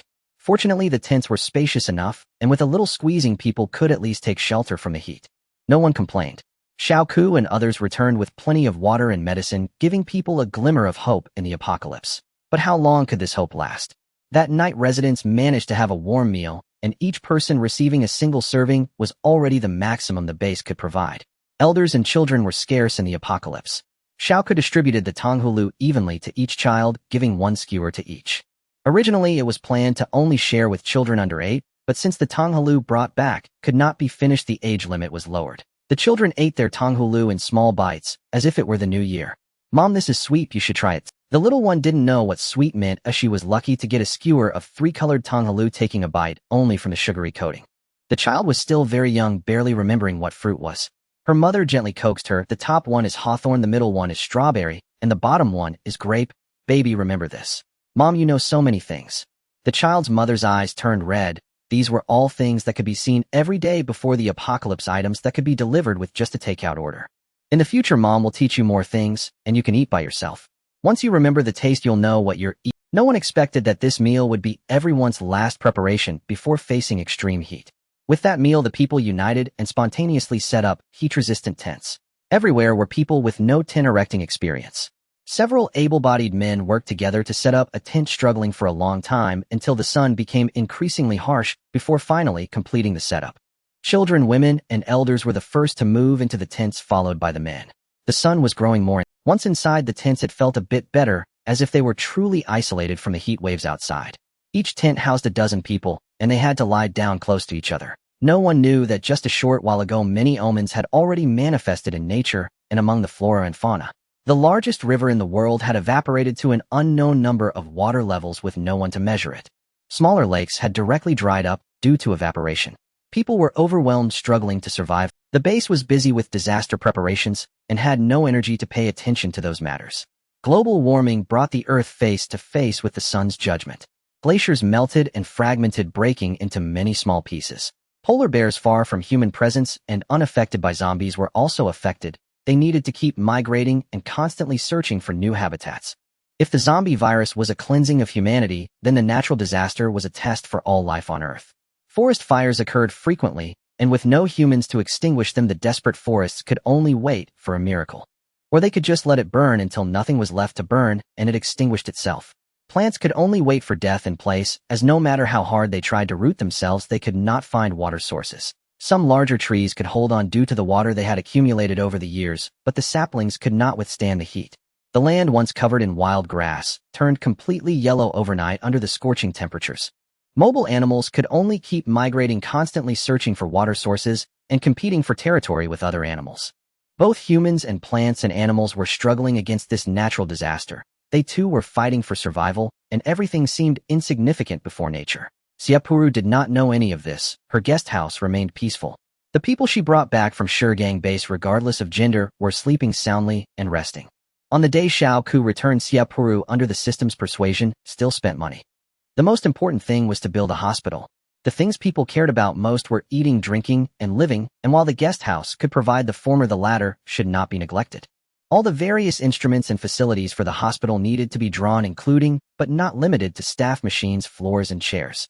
Originally pleased with an income of 6 million, it was now completely insufficient. When the time came to use the money, one would regret not having enough. The card drawing page switched to medical-related items, and she snacked on sunflower seeds while drawing cards. In one go, she drew the hard installations like floors, tiles, and roofs for the hospital. She knew that the items she drew first were definitely unimportant. Her mindset was now calm. She also drew many commonly used medical supplies. After spending over 5 million points, she finally drew all the basic equipment needed for regular checkups at the hospital. She would never run out of consumables like disinfectant and infusion equipment. She drew 3 hospital staff members, naming them Dr. 1, Dr. 2, and Dr. 3. Thankfully, they were not specialized in one area and could perform almost any examination. The most practical consumable she drew was the emergency medical kit, which included many items needed for daily rescue. While not particularly useful at her guest house, it would be considered a rare resource at other bases. As the apocalypse dragged on, it became increasingly difficult to find uncontaminated medical supplies. When Xiaoku arrived, she had taken away 5 spaces worth of basic medical supplies, illustrating how desperate the base was for these items, willing to compress food storage just to bring along medicine. Food can save people, while medical supplies can bring more people back to life. Xie Purou suddenly thought of a question. Why was I only allowed to send supplies to Yushiwen this week? Host, think about it. The supplies you drew are not even enough for the central base. If they received them early, they would distribute the supplies to various bases. What would happen when the extreme heat comes and everyone comes to us for supplies? It's not that they are stingy. The host has already given all she could. The thermal insulation supplies only left a small amount for sale in the shop. The host has done her best. You are quite observant.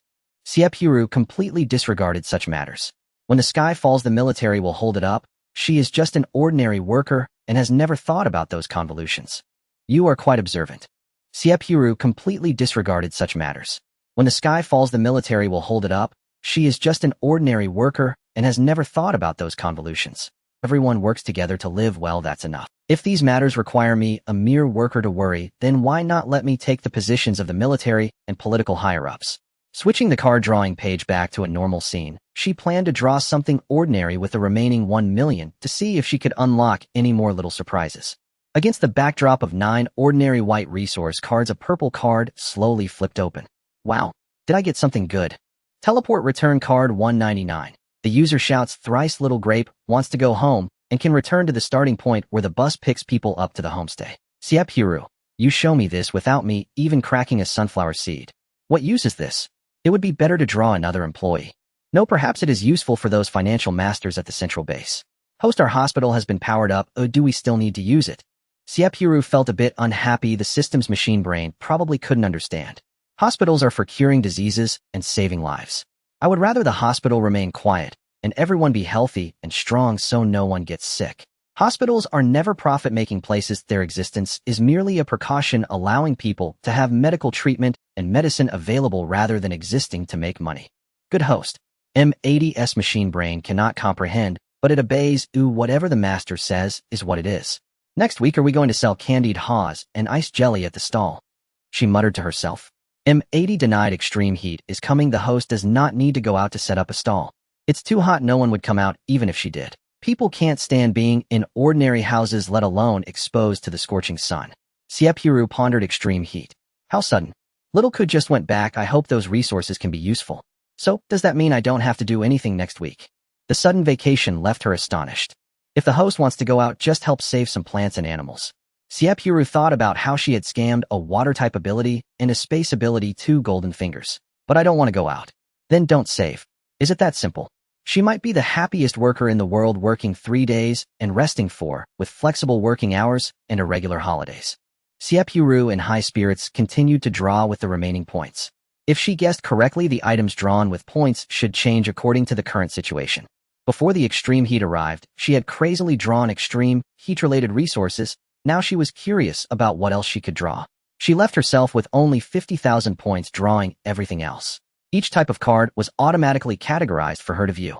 Leisure games, chess, go, ludo, do, shou, qi, playing cards, werewolf, and various other cards. It seems she really has to stay at home. The equipment is quite complete.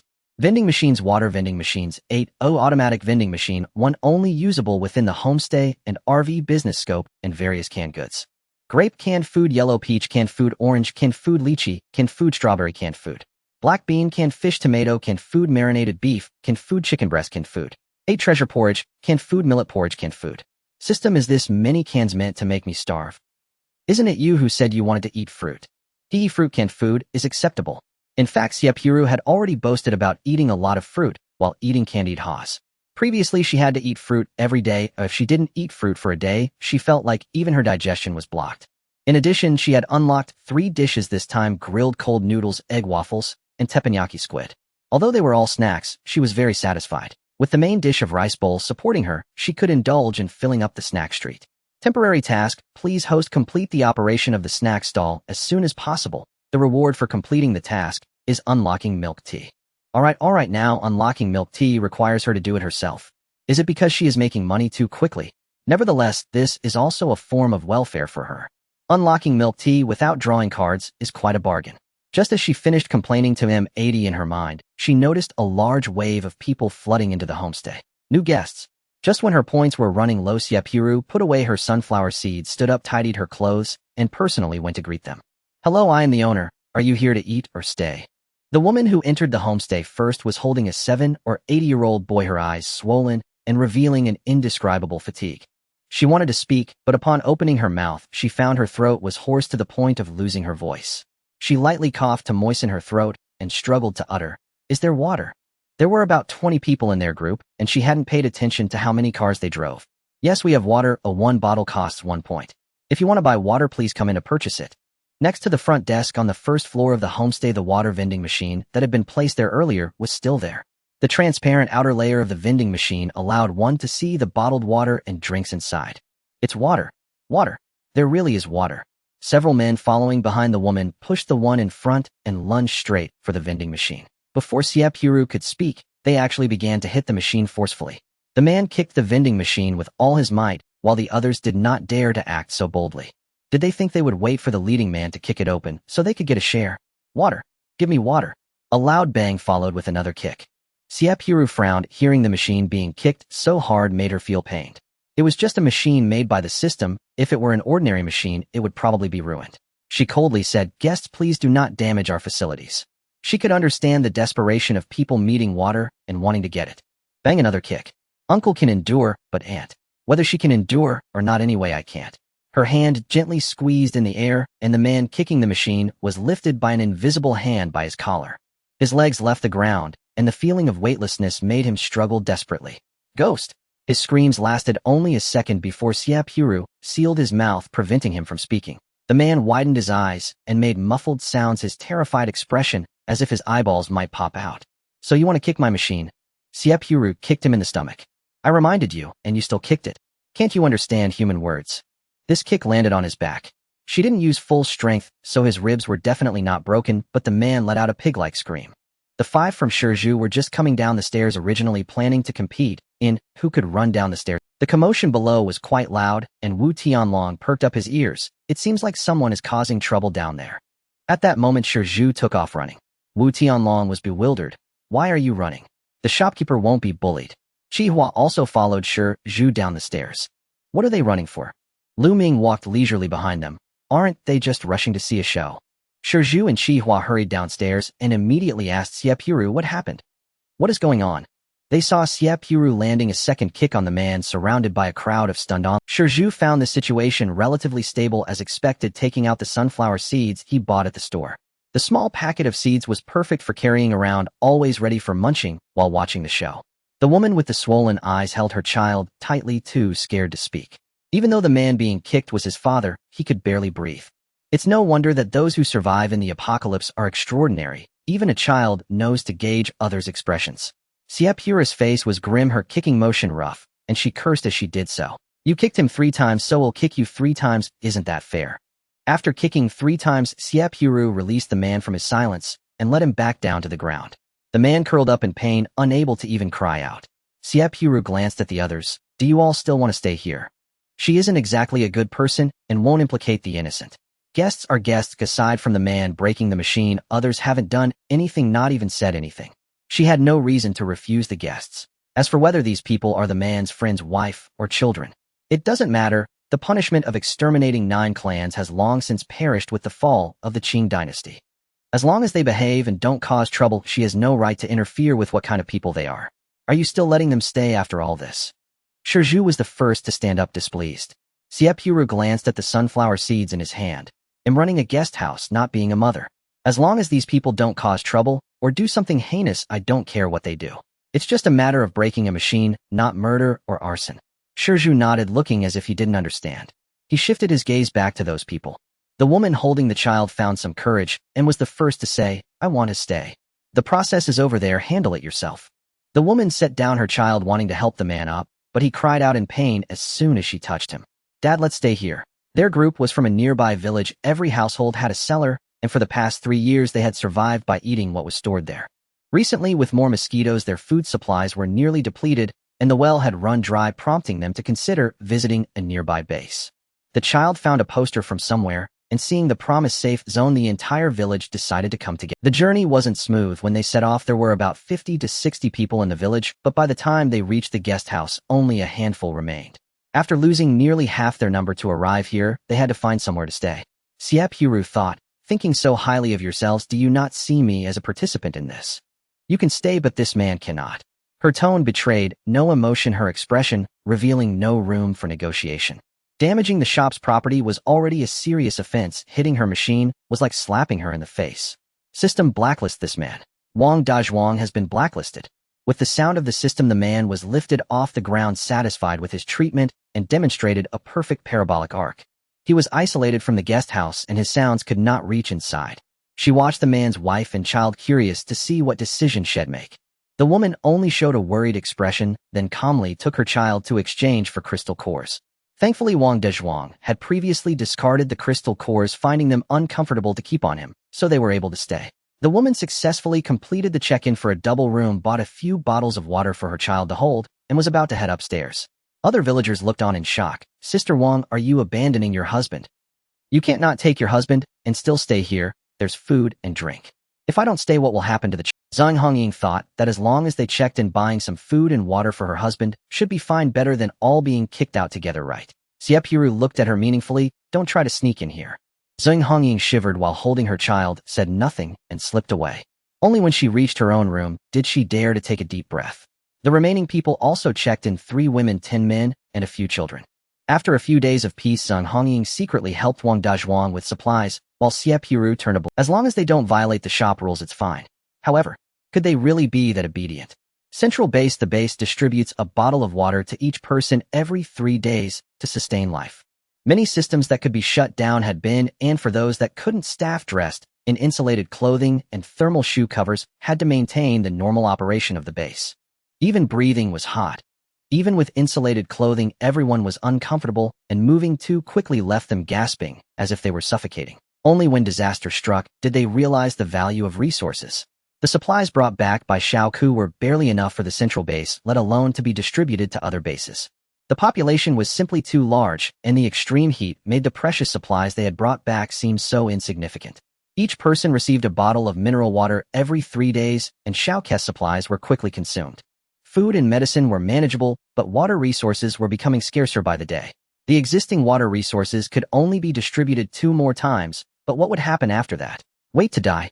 The crowd spent the first night of eternal daylight in chaos. No one expected the temperature to rise abruptly by 5 degrees, reaching nearly 60 degrees, catching them off guard. Sunshine usually symbolizes hope. Many films conclude with a rising sun, signifying that people have endured a difficult day. But now the arrival of perpetual daylight left people feeling disheartened. Li Huangshang and the others discussed and agreed to venture out for the sake of the base once more. After they finished discussing, they found Xiao Ku. "Xiao Ku, lead us back to the Grape guest house again. We can bring the goods back." They knew all too well the risks involved in returning, but they had no regrets. Who said that only attack-type abilities can contribute to the base? Who said that space-type ability users can only hide behind and serve as mobile warehouses? They refuse to accept that. They want to show everyone through their actions that whenever the base needs space-type ability users, they will never say no. The time when space-type ability users are needed the most is now. Since everyone shares the same thought, there is nothing more to discuss. Xiao Ku found the logistics department head wanting to apply for another trip to the Grape homestay. Minister Lin, 30 space ability users, including Zhou Ku, Li Huangshang, are applying to go to the Grape homestay. "Minister, please let me go one more time. I can bring back some water." He struggled to control his emotions. "Nonsense. Other people's lives are precious, and so are yours. You can't act recklessly, Zhou Ku." Minister Lin solemnly tried to reason with Xiao Ku. "We know what we are doing. They are doing something significant." Zhou Ke's eyes turned red. He had been running around the base these past few days, watching people collapse from the heat, then being carried to tents for medication. Among those people are his colleagues and disaster victims he rescued. The teleportation card. The teleportation card can take us there. Everyone understands that without water they cannot survive this extreme heat. Minister Lin shook his head helplessly. The problem now is not whether you can get there, but how you will come back. This temperature is unbearable even for helicopters. The outside temperature was approaching 60 degrees, and it seemed to be rising further. Even if they can reach safely, they will need a helicopter to pick them up on the way back. With this weather, the risk of spontaneous combustion increases dramatically. Minister Xiaoke earnestly requested, "Please let us give it a try, all right." His eyes were bloodshot, having not slept well for many days.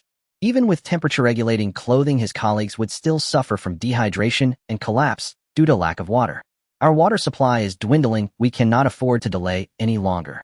If Zhouke's request is granted, this mission would not require a long journey by vehicle. With the teleportation card for the Grape Homestay, if it truly works, their safety would be ensured. The hardest part is still coming back. Minister, we have no other choice. Minister Lin knew better than anyone. He looked at Zhou Ku and his group of young people who were in their prime. How could he let them go to their deaths? The central base is not the only one. The crowd of civilians is too large, and this base is merely a branch. There are more than 60,000 people in the entire base, but only 13 space ability users. If the mission fails, the base would lose 30 space ability users. But if they do not go, the losses would far exceed 30 people. Zhou Ku saw that Minister Lin was silent for a long time and further expressed his thoughts. We are willing to take this step. He looked at Minister Lin with increasingly firm eyes, just like when he first joined the party, and every time he took an oath. We owe it to the people, we owe it to the nation. This is what we should do. This is what a soldier should do. It is unclear how long the stalemate lasted. Minister Lin sighed lightly. Stay safe. This counted as agreement. Even if he struggled and was reluctant to watch a group of young people go to their deaths, he could not avoid making such a decision. Sometimes sacrifices must be made for the greater good. I want to see you all return safely. The man nearing 50 could no longer find the words to say to Xiao, who his shaking hand resting on his shoulder, feeling guilty towards this group of young people. Thank you, Minister. I will bring you back the lunch meat you want the most. Knowing that this trip was like stepping halfway into the gates of hell, Xiao Ke finally smiled at Minister Lin. He knew there was hope. The hopes of so many people in the base rested on their shoulders. With Minister Lin's nod, their approval to go to the Grape Homestay came through quickly. When they left, it was a grand affair, as someone must have leaked the news, as everyone in the base knew about their trip to the Grape Homestay. According to Minister Lin, this is not a bad thing, so why keep it a secret? He even wished that everyone knew that this group of young men from the logistics department were exemplary. As people took advantage of the clouds to block the sunlight, they came out of the tents one after another, silently watching them leave. Mom, where are those uncles going? Why are so many people looking at him? A woman holding a little girl also stepped out of the tent, joining the crowd. She spoke softly, telling her daughter about the cruelty of the world and how a group of great people was protected. Those uncles are going to do something very brave. Remember the candied hawthorn we had last time? It was brought back by those uncles. They are heroes. I remember. Those candied hawthorns had fruit, strawberries, and grapes. Huh, what else was there? The innocence of children highlighted how they lived carefree lives under the protection of soldiers. Baby forgot again. Let me tell you one more time. Right, eh? Not good. King Bomb. I won. I won. Everyone come here, and let me draw a turtle on your face. Chu Ling was unhappy. I'm not playing anymore. Why is it that you always win at Do Di Zhu? This guy Shi Zhu could never roll a 6 in Ludo, but went crazy winning at Do Di Zhu. You're cheating. Chu Ling made a face at him. I just don't want to play with you anymore. Qihua. Look at her. How can she be like this? Qihua mercilessly pushed away Shi Zhu, who was twisting towards him, and calmly said, Be normal, or others will suspect my sexual orientation. No, since we both live in the same room, what's there to clarify? I'm straight. Qihua shouted. If you keep messing around, I won't scrub your back tonight. I was wrong, we don't live in the same room. Qihua was dumbfounded. Wait, buddy, are you serious? Living in the same suite, 2 rooms under the same roof counts as living together. Xie Purou shook her head when she saw this. With the heat preventing everyone from going out, these few had been buying snacks and drinks every day to pass the time since the store got new entertainment items. Calling them lazy would not be entirely accurate. Before the heat, they had gone outside frequently to fight zombies. But after it got hot, they lost the motivation to move, spending their days eating and sleeping, finding people to play with downstairs. They couldn't sit still in their room with a television. Those without a TV were even more restless. After a few days of adapting to the homestay environment and confirming safety, they gradually dared to play downstairs.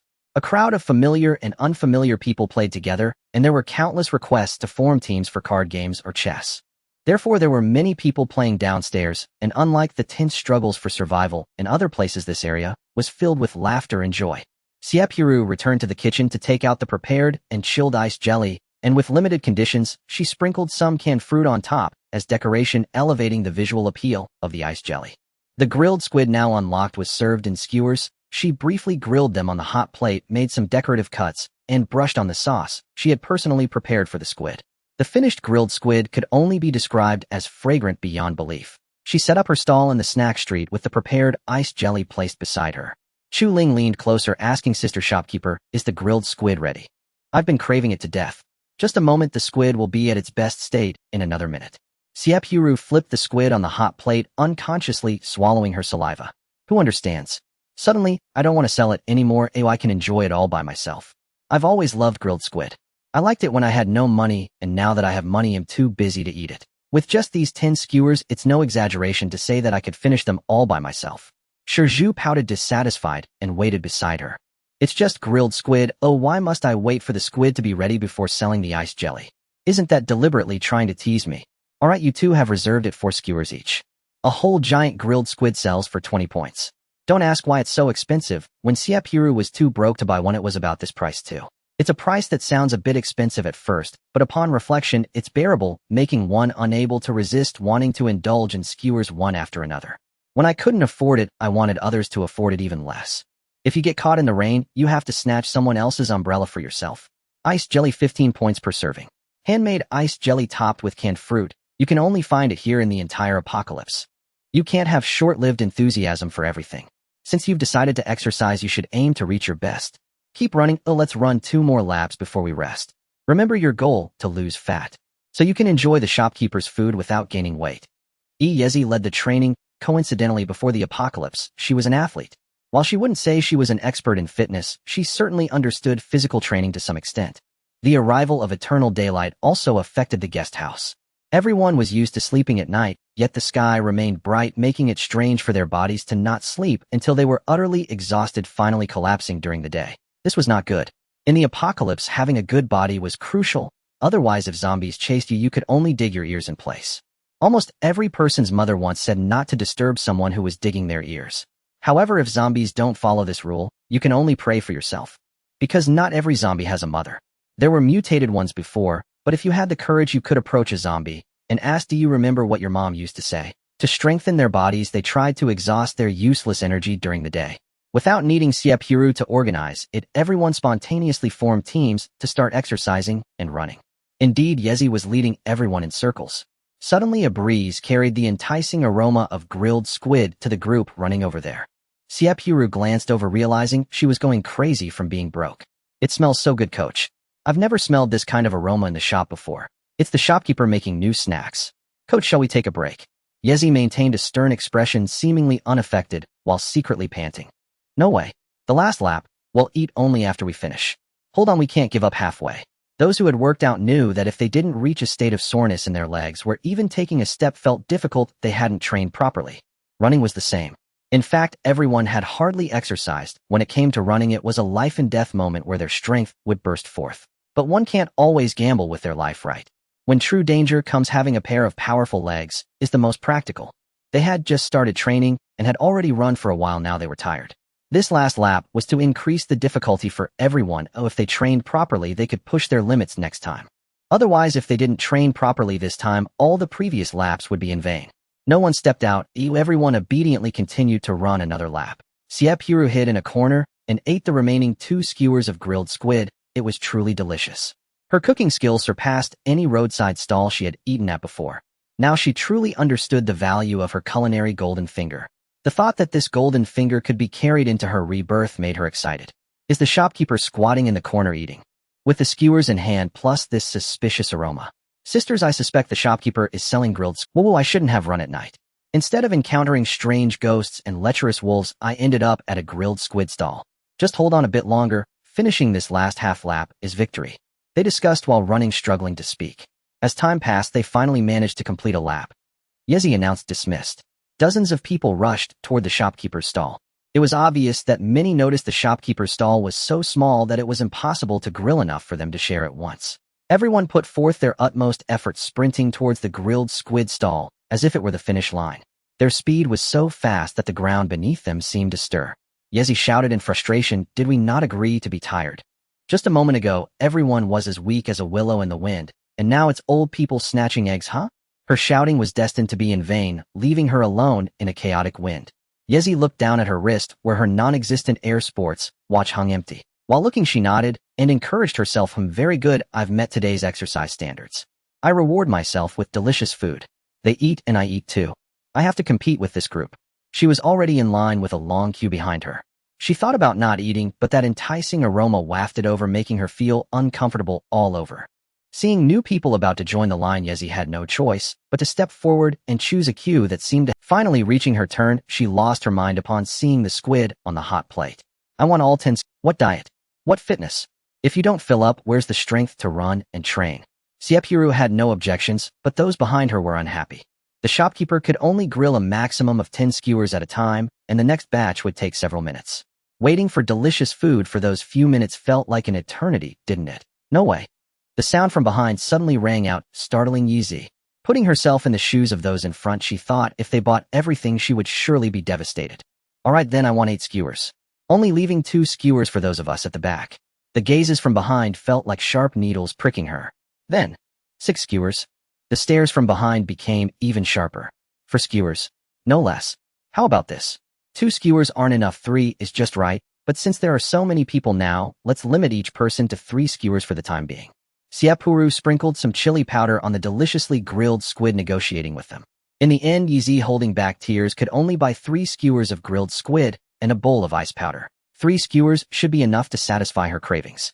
Yezi's eager heart could no longer be contained. She casually found a place to sit down, unwrapped the packaging, and took a close look at the source of the aroma. Tormented by the fragrance for quite some time, she directly took a bite, the palm-sized grilled squid. 1/3 of it was gone in an instant. Looking at the large bite taken out of the squid, she even doubted if some expert had frozen time and stolen a bite of her grilled squid. Otherwise, how could that bite mark and that deep chasm belong to her? The tenderness, smoothness, bounciness, freshness, aroma, and spiciness of the seafood burst in her mouth, deliciousness reaching deep into her soul. Before she could even swallow, her eyes were fixated on the remaining 2/3 of grilled squid in her hand. As she savored the deliciousness, she opened the packaging for the ice powder. She had bought lychee-flavored ice powder topped with fruits from the canned lychee, and a bit of sweet syrup decorated with some osmanthus that Xie Purou sprinkled, both beautiful and delicious. The ice powder was like jelly, springy and soft, and when the spoon gently tapped it, it would bounce back with a delightful sound.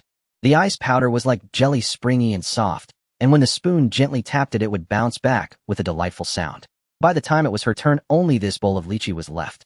With a big bite of squid and a spoonful of ice powder, her mouth had no time to spare. Her fierce eating style frightened a nearby child to tears. Wang Zi cried, burrowing into his mother's arms. Mom, will that ant eat children? Yezi couldn't hold back upon hearing this. She made a slight opening in her mouth, glaring fiercely at the child. Call me sister. Wang's sister-in-law was displeased that her son was scolded. She mumbled an explanation. I'm sorry, the child is still young. Yezi was not buying the excuse of the child is still young and retorted, if the child is still young, you as a mother should be more mature, right? Sitting here affecting her mood, Yezi went to a store to buy a bottle of soda, then returned to the snack street and changed her seat. Starting with distancing from unruly children and their indulgent mothers. How can one tell indulgence? A child this big, looking to be at least 8, still wants to be carried by their mother. Isn't that indulgence? Not the kind of cuddling, but being carried like a baby while walking. Such behavior would have been shocking even before the apocalypse. Mom, I feel like after Dad is gone, someone will always bully me. Wang Zi, unable to contain his grievances, remembered how the boys in the village had been little tyrants, and no one ever said a word against them. And before, I competed with Dog Dan in the village to see who could pee farther, and people passing by would praise me for peeing high and far. This morning when I peed on the grass, clearly peeing high and far, someone scolded me for lacking manners. Wang's sister-in-law's face darkened, her anger flaring up as she hugged her son, wanting to confront that person. She wanted to ask why they couldn't just praise her child, but had to scold her child for lacking manners. Standing up with a bang, the commotion drew the attention of those around them, and Wang's sister-in-law felt like they were all menacing. Hugging her child and sitting back down, she lowered her head. Perhaps her son was right. They were bullying her because she no longer had a man by her side, and without a man, she and her son were being targeted and looked down upon. Wang Zi was unhappy that his mother did not take him to find trouble, continuing to stoke the fire. That person scolded me, and even scolded you. He said he really wanted to see how my parents taught their child. Is that person crazy? What's wrong with us teaching our child? What's wrong with a child peeing? If they're capable, they should stop their own child from peeing.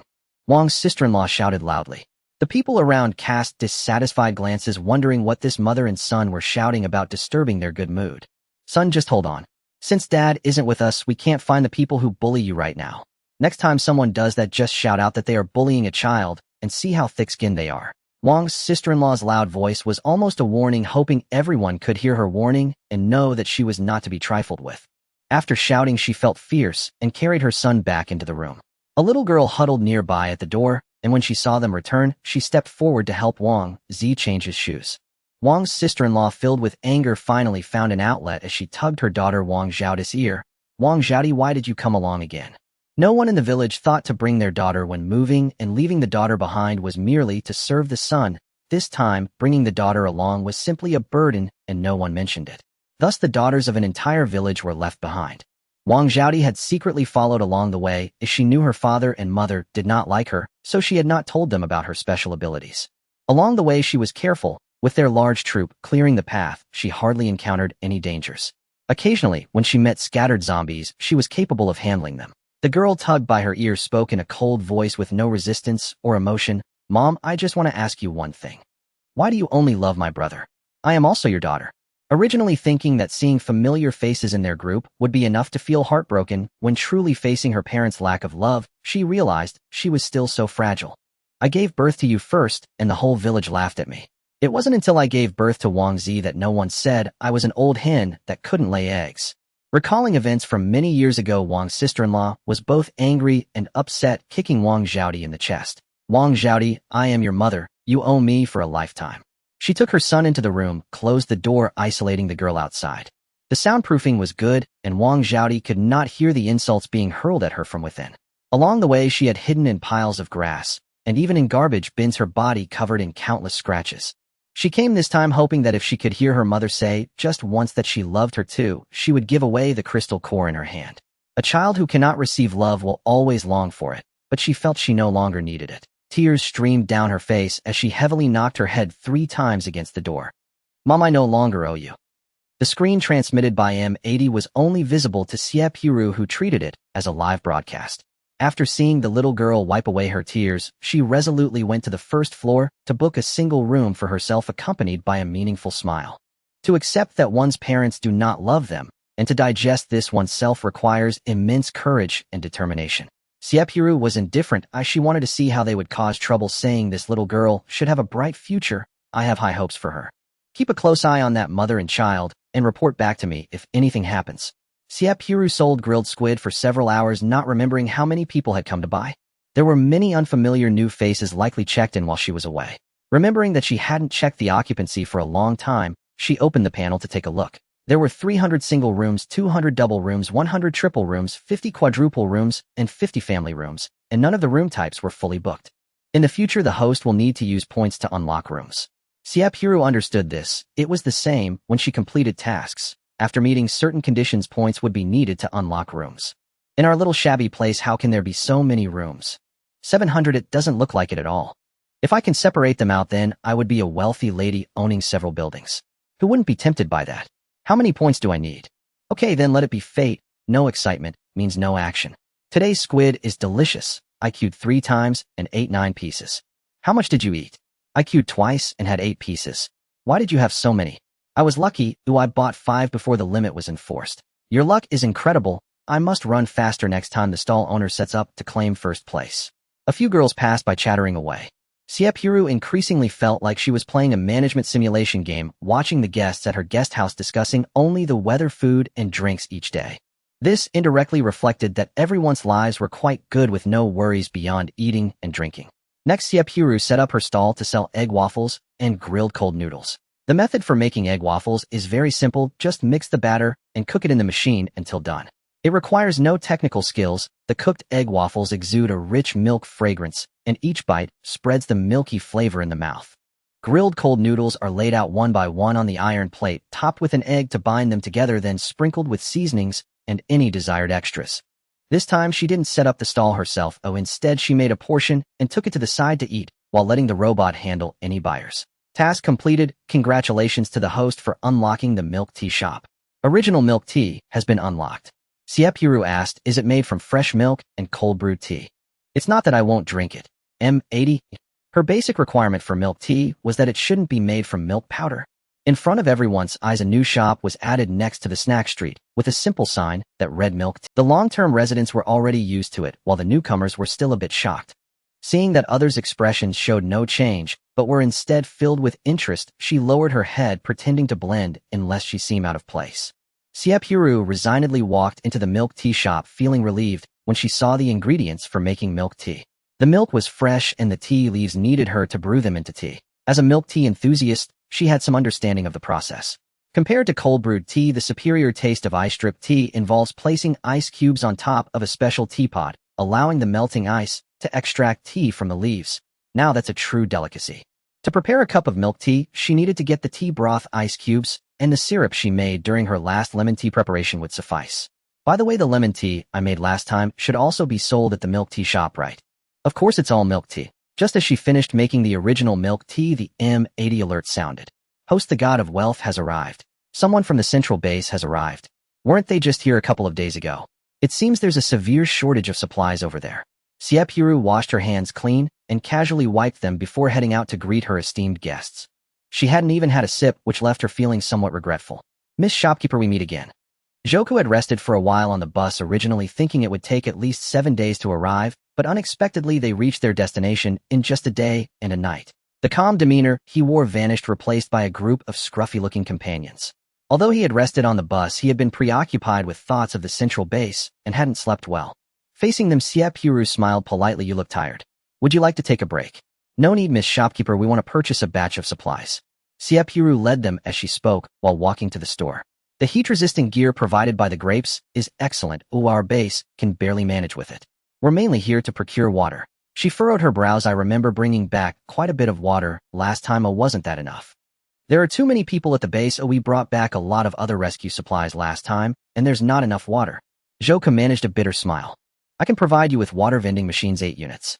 There's a place nearby to exchange crystal cores for points. Do you want to take the machines with you? Zhoukou's eyes suddenly lit up with a spark of hope. They would have water at the base. The base would be saved. He exerted great effort to restrain the joy within, unable to help but feel overwhelmed with emotions. Those who accompanied him were anxious along the way, worrying about various scenarios. What if the guest house owner refused to provide supplies? What if there wasn't enough water? If the guest house couldn't provide enough water, how would they cope? Various questions swirled in everyone's minds. Not wanting to add pressure to her teammates, they could only bottle up their worries. The anxiety and concerns that had built up over the past few days dissipated entirely when Xie Purou mentioned that she could provide water dispensers. They were truly people who had faced the dire situation of lacking water, having witnessed firsthand the suffering of those who fell one by one due to dehydration. No one understood the importance of water better than they did. Zhoukou took off his hat, and all personnel removed their military caps, bowing to Xie Purou. She was momentarily caught off guard, accepting it awkwardly. A thread of unseen merit and virtue infused into Xie Purou's body with their bowing. She could feel subtle, negligible changes within her body. No, please stop. This is a transaction. I'm not providing this for free. Zhoukou and his companions wore simple, earnest smiles. Miss Shopkeeper, name your price. We'll supply as many crystal cores as you require. Before departing, Director Lin instructed us, spare no cost, so long as we bring water back to base. The shopkeeper's willingness to trade was ideal. What worried them was the possibility she might refuse to trade at all.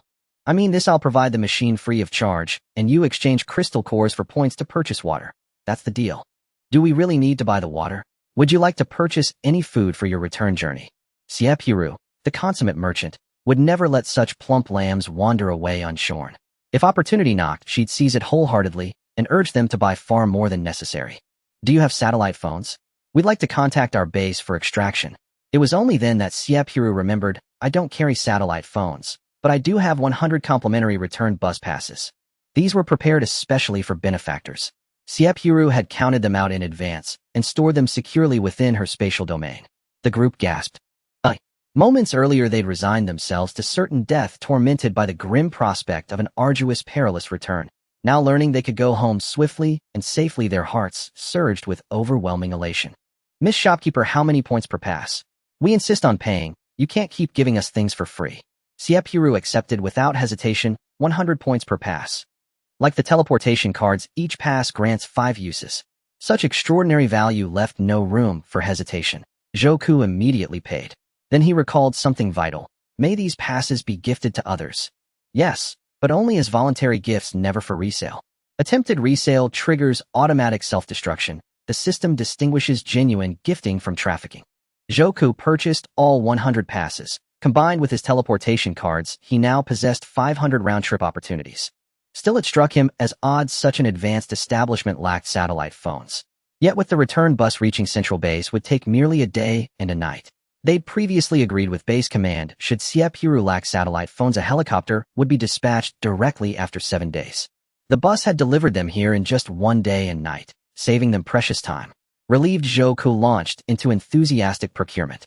First he bought crates of instant noodles and sausages, then with practiced ease he headed to the bento section, purchasing countless pre-packaged meals until over a dozen spatial domains brimmed full. Now everyone can enjoy a proper meal.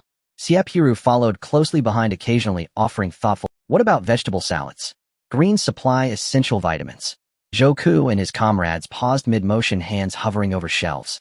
After the cataclysm, fresh leafy greens vanished, and widespread scurvy soon followed.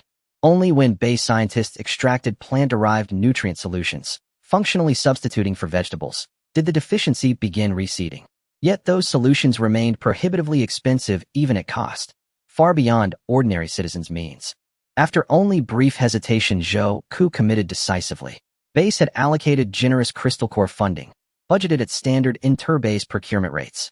His sole concern was optimizing spatial capacity. Points were irrelevant. He bought without restraint. To Base Command, these prices were astonishingly low. His purchases posed no fiscal issue whatsoever. Amidst this frenzied shopping, familiarity deepened. Xie Purou voiced a question long haunting her. "Zhou, why are there no women among your expedition members? Last time too, 50 personnel, yet not a single woman." Zhou clenched his jaw, fighting back a wave of bitter sorrow rising from deep within. Each memory plunged him back into its visceral reality, as if reliving it anew. Sensing his distress, Li stepped forward to explain. In the Cataclysm's early days, women became frequent targets of predation. Since awakened abilities emerged only a year post-Cataclysm, many female cultivators sought to aid survivors, only to be betrayed by those harboring ill intent. So, Miss Shopkeeper, please remain vigilant. Trust no one lightly in this shattered world. Our regulations forbid recklessness, but some women moved by compassion believed every life saved mattered. Soldiers aiding civilians was duty incarnate. Military-civilian unity remained strong in those first chaotic months. Yet gradually, as they strained every resource to rescue survivors, trust eroded. Survivors began distrusting soldiers, doubting the very state. Most preferred carving out fiefdoms, ruling autonomously, a genesis for countless private enclaves. From fragments of dialogue, Xie Purou deduced many women had been stabbed in the back while rescuing others. "Miss Shopkeeper, haven't you noticed how few women there are? You're unusually well-stocked. Even have children." They referred to the women she'd brought from Shurgang Base. "I have." She'd observed it immediately while vending at base. Gender imbalance was staggering. Elders and children were rarer still, but surely not zero women. After that rescue mission, most fatalities were female. Our logistics division already had few spatial ability cultivators, and now numbers fewer than half a dozen. "Then perhaps you'll need sanitary supplies for your return." Zhou flushed crimson, then resolved to purchase. As a man, he'd failed utterly to consider women's needs. This oversight shamed him deeply. "Thank you, Miss Shopkeeper, for the reminder." He froze upon seeing the price tag. "This costs only 10 points per pack." Even the most careless among them knew market value's current stock was pre-cataclysm production, long past expiry, affordable only to the elite. Such pricing felt almost charitable. They filled an entire spatial domain with sanitary products, before even finishing packing bentos.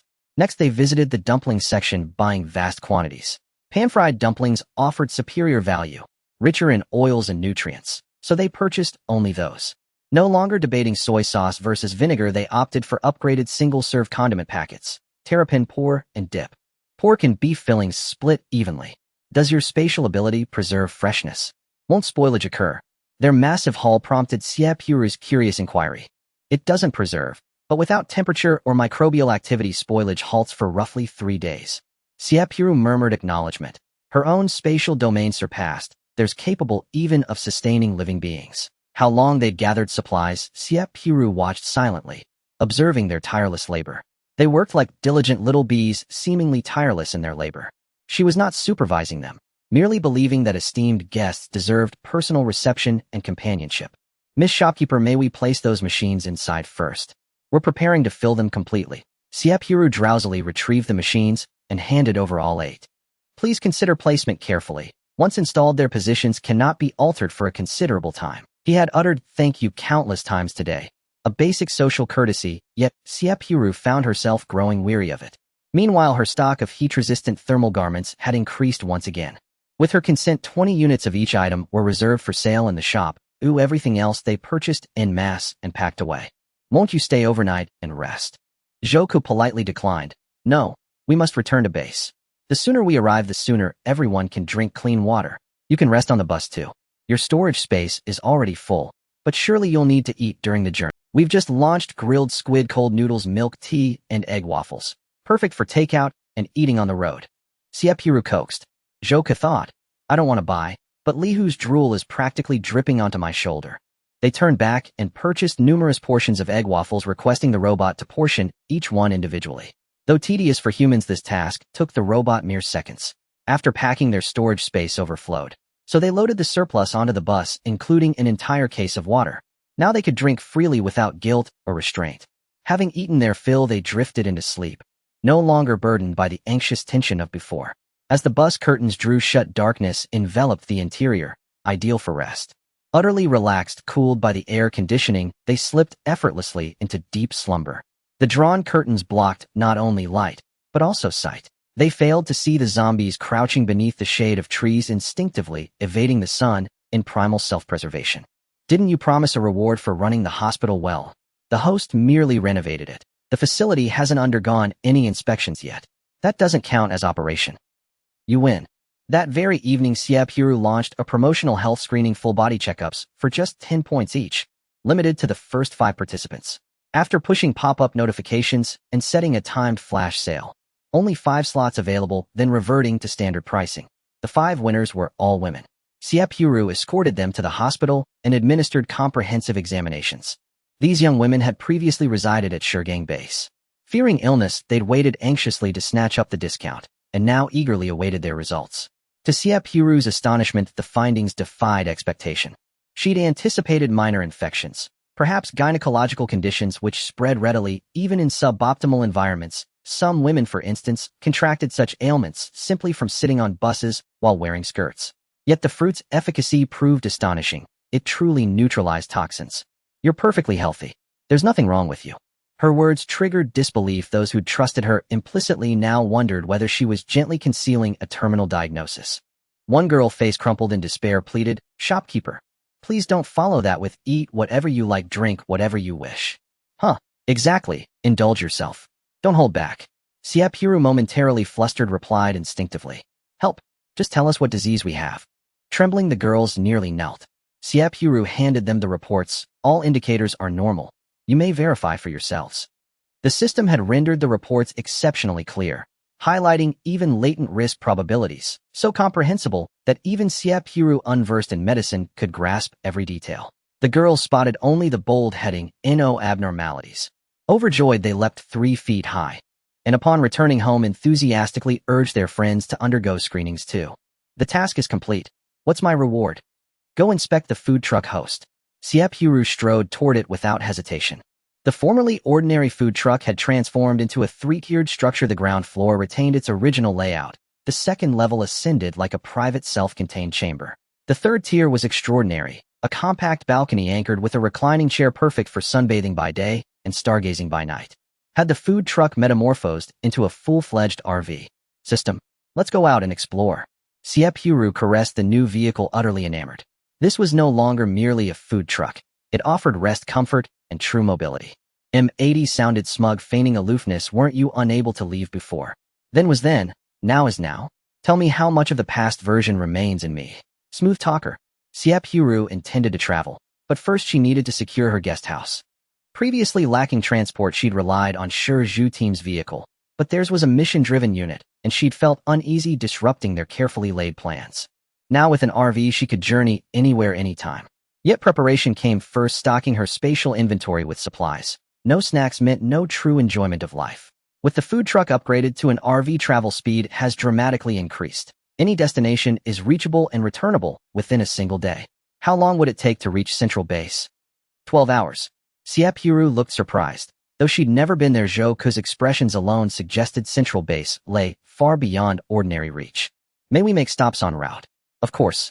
M80 thought proudly. We're not just high-tech. We're intuitive, adaptive, deeply human-centered. Given the food truck's upgrade, she reasoned the gacha system would likely evolve too. She initiated a 10-pull. Soap, toothbrush, heat-resistant, thermal garment, grilled, meat, rice bowl, laundry detergent, insulated tent. Indeed, she'd uncovered the pattern. Each upgrade unfailingly yielded unexpectedly valuable rewards.